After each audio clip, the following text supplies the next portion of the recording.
ಭಾರತದ ಸಂಭ್ರಮ ಏನಿದೆಯೋ, ಸಂಸ್ಕೃತಿ ಏನಿದೆಯೋ ಅದನ್ನು ನಾವು ಮರೆಯುವವರಲ್ಲ. ಹಾಗಾಗಿ ಅತಿಥಿಗಳು ವೇದಿಕೆ ಕಡೆ ಬರ್ತಾ ಇದ್ದಾರೆ. ಸರಳ ಉದ್ಘಾಟನಾ ಸಮಾರಂಭಕ್ಕೆ ಅವರನ್ನು ಭಾರತೀಯ ಸಂಸ್ಕೃತಿ ಹಾಗೆ ದೀಪ ಬೆಳಗಿಸಿ ಆರತಿಯನ್ನಿತ್ತು ಆ ಪುಷ್ಪ ನಮನದ ಮೂಲಕ ಅವರನ್ನು ಸ್ವಾಗತಿಸುವಂತಹ ಕಾರ್ಯಕ್ರಮ ಇದೀಗ ನಡೀತಾ ಇದೆ. ಕನಸುಗಳು 2024 ಇದರ ಸಭಾಧ್ಯಕ್ಷತೆಯನ್ನು ಡಾಕ್ಟರ್ KN ಸುಬ್ರಹ್ಮಣ್ಯ, ನಿವೃತ್ತ ಹಿರಿಯ ವಿಜ್ಞಾನಿ, ನಮ್ಮ ಆಡಳಿತ ಮಂಡಳಿಯ ನಿರ್ದೇಶಕರು ವಹಿಸ್ತಾರೆ ಅಧ್ಯಕ್ಷತೆಯನ್ನು. ಉದ್ಘಾಟಕರಾಗಿ KM ಕೃಷ್ಣ ಭಟ್, ಕಾರ್ಯದರ್ಶಿಗಳು ಆಡಳಿತ ಮಂಡಳಿ, ವಿವೇಕಾನಂದ ವಿದ್ಯಾವರ್ಧಕ ಸಂಘ ಅವರು ಆಗಮಿಸ್ತಾ ಇದ್ದಾರೆ. ಉಪಸ್ಥಿತಿ ಡಾಕ್ಟರ್ ಪ್ರಸನ್ನ ಕೆ, ನಿರ್ದೇಶಕರು ಆಡಳಿತ ಮಂಡಳಿ, ನಮ್ಮ ವಿದ್ಯಾಸಂಸ್ಥೆ. ಇವರು ಈ ಕಾರ್ಯಕ್ರಮವನ್ನು ಸಾಕ್ಷೀಕರಿಸುವುದಕ್ಕೆ, ಉದ್ಘಾಟಿಸುವುದಕ್ಕೆ ವೇದಿಕೆಯ ಕಡೆ ಬರ್ತಾ ಇದ್ದಾರೆ. ಭಾರತೀಯ ಸಂಸ್ಕೃತಿ ಹಾಗೆ ದೀಪ ಬೆಳಗಿಸಿ ಆರತಿಯನ್ನೆತ್ತಿ ಅವರನ್ನು ಸ್ವಾಗತಿಸಿದ ಕಾರ್ಯಕ್ರಮ ಈಗಾಗಲೇ ನಡೆದಿದೆ.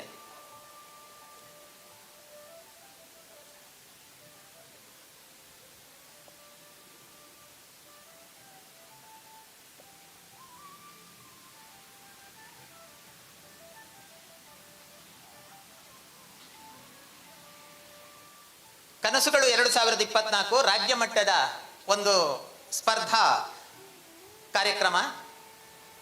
ನಿಮ್ಮ ಕನಸುಗಳಿಗೆ ನಮ್ಮ ವೇದಿಕೆಯನ್ನು ಕಲ್ಪಿಸುವಂತಹ ಕಲ್ಪನೆಯ ಕಾರ್ಯಕ್ರಮ. ನಿದ್ದೆ ಬಾರಲು ಬಿಡದ ಕನಸನ್ನು ವಿದ್ಯಾರ್ಥಿಗಳಿಗೆ ಕಟ್ಟಿಕೊಡಬೇಕು ಎನ್ನುವಂತಹ ಉದ್ದೇಶ. ನಿನ್ನೆ ಮಳೆ ಬಂದು ನಿಜವಾಗಿಯೂ ನಿದ್ದೆ ಮಾಡಲಿಕ್ಕೆ ಬಿಡಲಿಲ್ಲ ಕನಸು.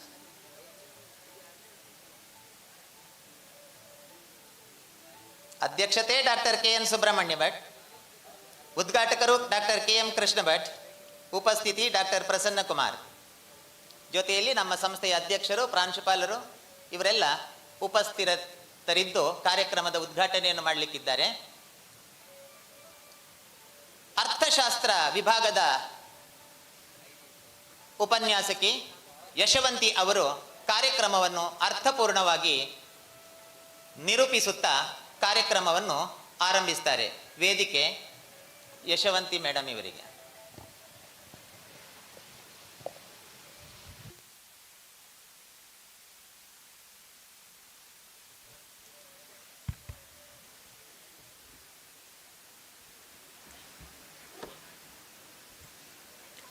ಜೈ ಶ್ರೀರಾಮ್. ಮನಸ್ಸನ್ನು ಶಕ್ತಿಯುತವೂ ಶಿಸ್ತುಬದ್ಧವೂ ಆಗಿಸುವುದರಲ್ಲಿಯೇ ಜ್ಞಾನದ ಮೌಲ್ಯವಿರುವುದು.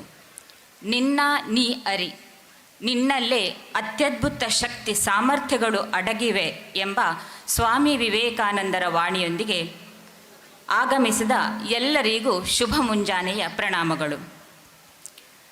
ಭಾರತೀಯ ಪರಂಪರೆ ಹಾಗೂ ಮೌಲ್ಯಾಧಾರಿತ ಶಿಕ್ಷಣಕ್ಕೆ ವಿಶೇಷ ಆದ್ಯತೆಯನ್ನು ನೀಡುತ್ತಾ ಬಂದಿರುವ ವಿವೇಕಾನಂದ ಪದವಿ ಪೂರ್ವ ವಿದ್ಯಾಲಯದಲ್ಲಿ ಕಳೆದ ಹಲವಾರು ವರ್ಷಗಳಿಂದ ಪ್ರೌಢಶಾಲಾ ವಿದ್ಯಾರ್ಥಿಗಳಿಗೆ ವಿಶೇಷವಾಗಿ ನಡೆಸುವಂತಹ ರಾಜ್ಯ ಮಟ್ಟದ ಕಾರ್ಯಕ್ರಮವೇ ಕನಸುಗಳು. ಡ್ರೀಮ್ಸ್ ಅಂದರೆ ಅದು ವಿವೇಕಾನಂದ ಪದವಿ ಪೂರ್ವ ಕಾಲೇಜು ಅನ್ನುವಷ್ಟು ಹೆಸರು ಪಡೆದಿರುವಂತಹ ಕಾರ್ಯಕ್ರಮ. ಇಂದು ನಾವೆಲ್ಲರೂ ಈ ಡ್ರೀಮ್ಸ್ ಕಾರ್ಯಕ್ರಮದ ಉದ್ಘಾಟನಾ ಸಮಾರಂಭದಲ್ಲಿ ಸೇರಿದ್ದೇವೆ. ಕಳೆದ 2 ದಿವಸಗಳಲ್ಲಿ ಬಹಳ ಸಂಭ್ರಮದಿಂದ ಆಚರಣೆಗೊಂಡಂತಹ ವಾರ್ಷಿಕ ಹಬ್ಬ, ಕಾಲೇಜು ವಾರ್ಷಿಕೋತ್ಸವದ ವಿವಿಧ ಕಾರ್ಯಕ್ರಮಗಳಿಗೆ ಸಾಕ್ಷಿಯಾದ ಹಚ್ಚ ಹಸಿರಿನಿಂದ ಕಂಗೊಳಿಸುತ್ತಿರುವ ರಾಜಮಾತೆ ಅಹಲ್ಯಾಬಾಯಿ ಹೋಳ್ಕರ್ ನಾಮಾಂಕಿತ ಈ ಭವ್ಯವಾದ ವೇದಿಕೆಯು ಇಂದು ಹಾಗೂ ನಾಳೆ ಕನಸುಗಳು 2024 ವಿವಿಧ ಕಾರ್ಯಕ್ರಮಗಳಿಗೆ ಸಾಕ್ಷಿಯಾಗಲಿದೆ. ಇದೀಗ ನಡೆಯಲಿರುವಂತಹ ಉದ್ಘಾಟನಾ ಸಮಾರಂಭದ ಅತಿಥಿ ಅಭ್ಯಾಗತರು ಈಗಾಗಲೇ ಆಗಮಿಸಿರುತ್ತಾರೆ. ಕಾರ್ಯಕ್ರಮದ ಅಧ್ಯಕ್ಷತೆಯನ್ನು ವಹಿಸಲಿರುವವರು ನಿವೃತ್ತ ಹಿರಿಯ ವಿಜ್ಞಾನಿ, ನಮ್ಮ ಸಂಸ್ಥೆಯ ಆಡಳಿತ ಮಂಡಳಿಯ ನಿರ್ದೇಶಕರಾದ ಡಾಕ್ಟರ್ KN ಸುಬ್ರಹ್ಮಣ್ಯ. ಕಾರ್ಯಕ್ರಮವನ್ನು ಉದ್ಘಾಟಿಸಲಿರುವವರು ಹಿರಿಯರು, ಮಾರ್ಗದರ್ಶಕರು ಹಾಗೂ ವಿವೇಕಾನಂದ ವಿದ್ಯಾವರ್ಧಕ ಸಂಘದ ಕಾರ್ಯದರ್ಶಿಗಳಾದಂತಹ ಡಾಕ್ಟರ್ KM ಕೃಷ್ಣ ಭಟ್. ಅತಿಥಿಗಳಾದಂತಹ ವಿವೇಕಾನಂದ ಪದವಿ ಪೂರ್ವ ಕಾಲೇಜಿನ ನಿರ್ದೇಶಕರಾದ ಡಾಕ್ಟರ್ ಕೃಷ್ಣ ಪ್ರಸನ್ನ, ಕಾಲೇಜು ಆಡಳಿತ ಮಂಡಳಿಯ ಅಧ್ಯಕ್ಷರಾದ ಶ್ರೀಯುತ ರವೀಂದ್ರ ಪಿ. ಈ ಎಲ್ಲ ಗಣ್ಯರನ್ನು ವೇದಿಕೆಗೆ ಕರೆತರಬೇಕಾಗಿ ನಮ್ಮ ಸಂಸ್ಥೆಯ ಪ್ರಾಂಶುಪಾಲರಾದ ಶ್ರೀ ಮಹೇಶ್ ನಿಟಿಲಾಪುರ ಹಾಗೂ ಉಪಪ್ರಾಂಶುಪಾಲರಾದ ಶ್ರೀಯುತ ದೇವಿಚರಣ್ ರೈ ಹಾಗೂ ಡ್ರೀಮ್ಸ್ನ ಸಂಯೋಜಕರಾದ ದಯಾಮಣಿ ಮೇಡಮ್ ಇವರಲ್ಲಿ ವಿನಂತಿ ಮಾಡಿಕೊಳ್ತಾ ಇದ್ದೇನೆ. ಗಣ್ಯರೆಲ್ಲರೂ ವೇದಿಕೆಯಲ್ಲಿರಿಸಿದ ಭಾರತ ಮಾತೆಯ ಭಾವಚಿತ್ರಕ್ಕೆ ಪುಷ್ಪಾರ್ಚನೆಯನ್ನು ಮಾಡಿ ವೇದಿಕೆಯಲ್ಲಿ ಆಸೀನರಾಗಬೇಕಾಗಿ ವಿನಂತಿ ಮಾಡಿಕೊಳ್ತಾ ಇದ್ದೇನೆ.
ದೀಪಗಳಿಲ್ಲದ ಹಾದಿಯಲ್ಲಿ ನಡೆಯಬಹುದು, ಆದರೆ ಕನಸುಗಳಿಲ್ಲದ ಹಾದಿಯಲ್ಲಿ ನಡೆಯಲು ಸಾಧ್ಯವಿಲ್ಲ. ಕನಸುಗಳು ಅನ್ನುವಂಥದ್ದು ನಮ್ಮ ಬದುಕಿಗೆ ಸ್ಫೂರ್ತಿಯ ಸಂದೇಶಗಳಾಗಿರುತ್ತವೆ. ಬನ್ನಿ ಇದೀಗ ಕಾರ್ಯಕ್ರಮವನ್ನು ಆರಂಭಿಸೋಣ. ಮೊದಲಿಗೆ ಪ್ರಾರ್ಥನೆ ನಮ್ಮ ಸಂಸ್ಥೆಯ ವಿದ್ಯಾರ್ಥಿನಿಯರಿಂದ.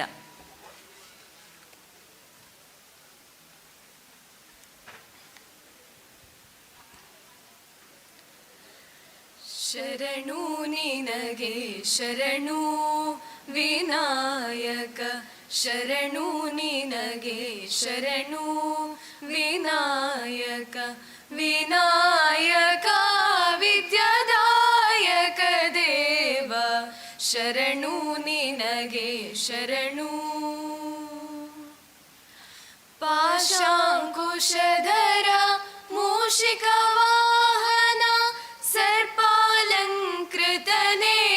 ಗಜಾನನ, ಆದಿಪೂಜಿತ ನೀನು ವೇದ ವಂದಿತ ನೀನು, ಮೋದಕ ಪ್ರಿಯ ನೀನು ಗಜಾನನ, ಶರಣು ನಿನಗೆ ಶರಣು. ಗಿರಿಜಾಸುತನಿಗೆ ಗರಿಗೆಯ ಸಲ್ಲಿಸುವೆ, ಪರಿಹರಿಸು ಪಾಪ ಗಣಾಧಿಪ, ರಕ್ತವರ್ಣನು ನೀನು ಲಂಬೋದರ ನೀನು, ರಕ್ಷಿಸಿ ಕಾಪಾಡು ಗಣನಾಯಕ, ಶರಣು ನಿನಗೆ ಶರಣು ವಿನಾಯಕ, ಶರಣು ನಿನಗೆ ಶರಣು ವಿನಾಯಕ, ವಿನಾಯಕ ವಿದ್ಯಾದಾಯಕ ದೇವ, ಶರಣು ನಿನಗೆ ಶರಣು.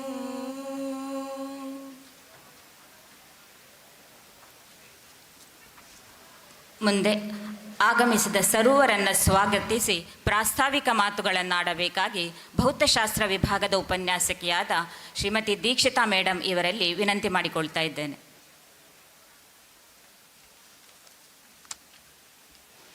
ಎಲ್ಲರಿಗೂ ಶುಭೋದಯ. ಒಂದು ವಿದ್ಯಾಸಂಸ್ಥೆಯ ಹೆಸರು, ಅದರ ಸಂಸ್ಕೃತಿ, ಪರಂಪರೆ, ಘನತೆ, ಗೌರವ ನಿಂತಿರುವುದು ಅಲ್ಲಿ ವ್ಯಾಸಂಗವನ್ನು ಮಾಡುತ್ತಾ ಇರುವ ವಿದ್ಯಾರ್ಥಿಗಳ ಮೇಲೆ. ನಮ್ಮ ವಿವೇಕಾನಂದ ಪದವಿ ಪೂರ್ವ ಕಾಲೇಜಿನಲ್ಲಿ ಸಾವಿರಾರು ವಿದ್ಯಾರ್ಥಿಗಳು ವ್ಯಾಸಂಗವನ್ನು ಮಾಡ್ತಾರೆ. ಅವರಲ್ಲಿ ಕಲೆ, ಸಾಹಿತ್ಯ, ವಾಣಿಜ್ಯ, ವಿಜ್ಞಾನದ ವಿಷಯಗಳಲ್ಲಿ ವಯೋಸಹಜವಾಗಿ ಮೂಡುತ್ತಾ ಇರುವ ಪ್ರಶ್ನೆಗಳಿಗೆ ಉತ್ತರವನ್ನು ಹುಡುಕುವ ಪ್ರಯತ್ನವನ್ನು ನಾವು ಮಾಡ್ತೇವೆ. ಇದೇ ರೀತಿ ನಮ್ಮ ಸುತ್ತಮುತ್ತಲಿನ ಪ್ರದೇಶಗಳ ಹೈಸ್ಕೂಲ್ ವಿದ್ಯಾರ್ಥಿಗಳಲ್ಲಿ ಕೂಡ ಕಲೆ, ಸಾಹಿತ್ಯ, ಸಾಮಾಜಿಕ, ವೈಜ್ಞಾನಿಕ ಅರಿವನ್ನು ಮೂಡಿಸುವ ಸಲುವಾಗಿ ಹುಟ್ಟಿಕೊಂಡ ಸಣ್ಣ ಯೋಚನೆಯ ಹೆಸರೇ ಕನಸುಗಳು. 2010ರಲ್ಲಿ ಸಣ್ಣದಾಗಿ ಆರಂಭವಾದ ಈ ಕನಸಿಗೆ ಇಂದಿಗೆ 14ರ ಹರೆಯ. ಸಮಾಜದ ಉನ್ನತ ವ್ಯಕ್ತಿಗಳು, ಮಂತ್ರಿಗಳು, ಇಸ್ರೋ ವಿಜ್ಞಾನಿಗಳು, ಹೀಗೆ ಬೇರೆ ಬೇರೆ ಕ್ಷೇತ್ರದಲ್ಲಿ ಸಾಧನೆ ಮಾಡಿರುವವರನ್ನು ಕರೆಸಿ ಮಕ್ಕಳಲ್ಲಿ ಮೂಡಿರುವ ಕೌತುಕಗಳಿಗೆ ಉತ್ತರವನ್ನು ಹುಡುಕಿ ಈ ಮೂಲಕ ಮಕ್ಕಳ ಸರ್ವಾಂಗೀಣ ಬೆಳವಣಿಗೆಗೆ ಸಹಕರಿಸುವುದೇ ಕನಸಿನ ಮೂಲ ಉದ್ದೇಶ. ಪ್ರತಿ ವರ್ಷ ಕನಸುಗಳು ಕಾರ್ಯಕ್ರಮಕ್ಕೆ ಸುಮಾರು 35ರಿಂದ 40 ಶಾಲೆಗಳಿಂದ ಸಾವಿರಾರು ವಿದ್ಯಾರ್ಥಿಗಳು ಆಗಮಿಸ್ತಾರೆ. ಅದರಲ್ಲೂ SSLC ನಂತರ ಮುಂದೇನು ಎಂದು ಯೋಚಿಸುವ ಮಕ್ಕಳಿಗೆ ಸರಿಯಾದ ಮಾರ್ಗದರ್ಶನವನ್ನು ನೀಡುತ್ತಿದೆ ನಮ್ಮ ಈ ಕನಸುಗಳು ಕಾರ್ಯಕ್ರಮ. ಇಂದಿನ ಈ ಕನಸುಗಳು ಕಾರ್ಯಕ್ರಮಕ್ಕೆ ಉದ್ಘಾಟಕರಾಗಿ ಡಾಕ್ಟರ್ KM ಕೃಷ್ಣ ಭಟ್, ಕಾರ್ಯದರ್ಶಿಗಳು ವಿವೇಕಾನಂದ ವಿದ್ಯಾವರ್ಧಕ ಸಂಘ ಇವರು ಆಗಮಿಸಿರುತ್ತಾರೆ. ಇವರನ್ನು ನಿಮ್ಮೆಲ್ಲರ ಪರವಾಗಿ ಪ್ರೀತಿಯಿಂದ ಸ್ವಾಗತಿಸ್ತಾ ಇದ್ದೇನೆ. ಅಧ್ಯಕ್ಷರಾಗಿ ವಿವೇಕಾನಂದ ಪದವಿ ಪೂರ್ವ ಕಾಲೇಜಿನ ಆಡಳಿತ ಮಂಡಳಿಯ ನಿರ್ದೇಶಕರಾಗಿರುವ ಡಾಕ್ಟರ್ KN ಸುಬ್ರಹ್ಮಣ್ಯ ಇವರು ಆಗಮಿಸಿದ್ದಾರೆ. ಇವರನ್ನು ಕೂಡ ತುಂಬು ಹೃದಯದಿಂದ ಸ್ವಾಗತಿಸ್ತಾ ಇದ್ದೇನೆ.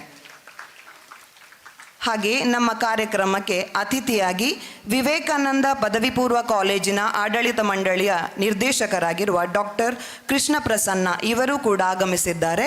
ಇವರನ್ನು ಕೂಡ ಅತ್ಯಂತ ಆತ್ಮೀಯವಾಗಿ ಕಾರ್ಯಕ್ರಮಕ್ಕೆ ಸ್ವಾಗತಿಸ್ತಾ ಇದ್ದೇನೆ.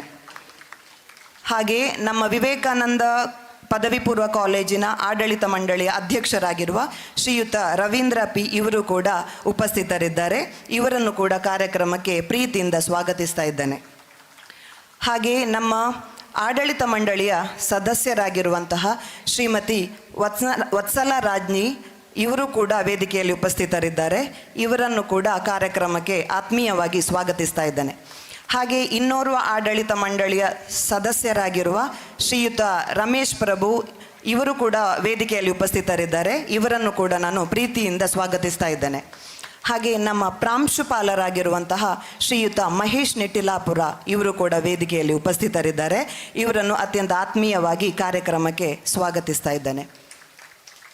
ಹಾಗೆ ನಮ್ಮ ಕನಸುಗಳು 2024 ಇದರ ಸಂಯೋಜಕರಾಗಿರುವ ಶ್ರೀಮತಿ ದಯಾಮಣಿ ಮೇಡಮ್ ಕೂಡ ಉಪಸ್ಥಿತರಿದ್ದಾರೆ. ಇವರನ್ನು ಕೂಡ ಕಾರ್ಯಕ್ರಮಕ್ಕೆ ಪ್ರೀತಿಯಿಂದ ಸ್ವಾಗತಿಸ್ತಾ ಇದ್ದೇನೆ.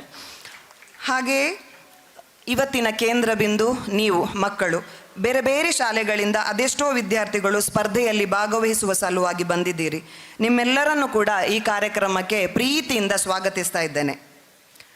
ಹಾಗೆ ನಿಮ್ಮ ಜೊತೆ ಬಂದಿರುವಂತಹ ಎಲ್ಲ ಶಿಕ್ಷಕರನ್ನು ಕೂಡ ಆತ್ಮೀಯವಾಗಿ ಸ್ವಾಗತಿಸ್ತಾ ಇದ್ದೇನೆ. ನಿಮಗೆ ಮಾರ್ಗದರ್ಶನವನ್ನು ನೀಡಲು ಕಾತುರದಿಂದ ಕಾಯ್ತಾ ಇರುವಂತಹ ನಮ್ಮ ಎಲ್ಲ ಸ್ವಯಂ ಸೇವಕ ವಿದ್ಯಾರ್ಥಿಗಳಿಗೆ ಕೂಡ ಪ್ರೀತಿಯಿಂದ ಸ್ವಾಗತವನ್ನು ಬಯಸ್ತಾ ಇದ್ದೇನೆ. ಹಾಗೆಯೇ ಕಾರ್ಯಕ್ರಮವನ್ನು ಯಶಸ್ವಿಗೊಳಿಸುವಲ್ಲಿ ಸಹಕರಿಸ್ತಾ ಇರುವಂತಹ ನಮ್ಮ ಉಪನ್ಯಾಸಕರು, ಉಪನ್ಯಾಸಕೇತರ ಬಂಧುಗಳು, ಮಾಧ್ಯಮ ಮಿತ್ರರು ಇವರೆಲ್ಲರಿಗೂ ಕೂಡ ಸ್ವಾಗತವನ್ನು ಬಯಸ್ತಾ ವಿರಮಿಸ್ತೇನೆ.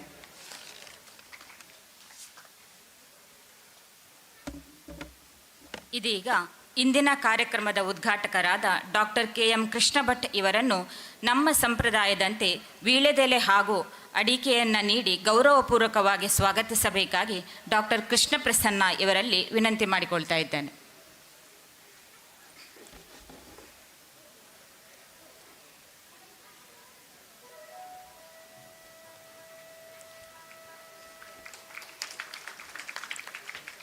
ವಯಸ್ಸಿಗೆ ತಕ್ಕಂತೆ ಬದಲಾಗುವ, ವ್ಯಕ್ತಿತ್ವಕ್ಕೆ ತಕ್ಕಂತೆ ರೂಪುಗೊಳ್ಳುವ, ಅಭಿರುಚಿಗೆ ತಕ್ಕಂತೆ ಆಕಾರ ಪಡೆಯುವ, ಕೇವಲ ನಮ್ಮ ಪ್ರಯತ್ನ, ಪರಿಶ್ರಮ ಹಾಗೂ ಶ್ರದ್ಧೆಗಳಿಂದ ಮಾತ್ರ ಸಾಕಾರಗೊಳ್ಳುವ ಅತಿ ದೊಡ್ಡ ಸುಖದ ಹೆಸರೇ ಕನಸು. ಇದೀಗ ಕನಸುಗಳು 2024 ಇದನ್ನು ಉದ್ಘಾಟಿಸಿ 2 ದಿವಸಗಳ ಕಾರ್ಯಕ್ರಮಕ್ಕೆ ವಿದ್ಯುಕ್ತ ಚಾಲನೆಯನ್ನು ನೀಡಬೇಕಾಗಿ ಇಂದಿನ ಕಾರ್ಯಕ್ರಮದ ಉದ್ಘಾಟಕರಾದ ಡಾಕ್ಟರ್ KM ಕೃಷ್ಣ ಭಟ್ ಇವರಲ್ಲಿ ವಿನಂತಿ ಮಾಡಿಕೊಳ್ತಾ ಇದ್ದೇನೆ. ಇವರ ಜೊತೆ ವೇದಿಕೆಯಲ್ಲಿರುವ ಎಲ್ಲ ಗಣ್ಯರು ಈ ಒಂದು ಸುಂದರ ಕಾರ್ಯದಲ್ಲಿ ಕೈಜೋಡಿಸಬೇಕಾಗಿ ಕೇಳಿಕೊಳ್ತಾ ಇದ್ದೇನೆ.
ಕನಸುಗಳು 2024 ಇದೀಗ ನಿರ್ವಿಘ್ನವಾಗಿ ಉದ್ಘಾಟನೆಗೊಂಡಿದೆ. ಇದೀಗ ಸಭಾಂಗಣದ ಮುಂಭಾಗದಲ್ಲಿರುವ ಕನಸುಗಳು ಕಾರ್ಯಕ್ರಮಕ್ಕೆ ವಿಶೇಷವಾಗಿ ಆಯೋಜಿಸಿರುವ ಫನ್ ಗೇಮ್ಸ್ ಹಾಗೂ ಸ್ಟಾಲ್ಗಳನ್ನು ಉದ್ಘಾಟಿಸಬೇಕಾಗಿ ವೇದಿಕೆಯಲ್ಲಿರುವ ಎಲ್ಲ ಗಣ್ಯರಲ್ಲಿ ವಿನಂತಿ ಮಾಡಿಕೊಳ್ತಾ ಇದ್ದೇನೆ. ಇದೀಗ ಉದ್ಘಾಟಕರ ಮಾತು.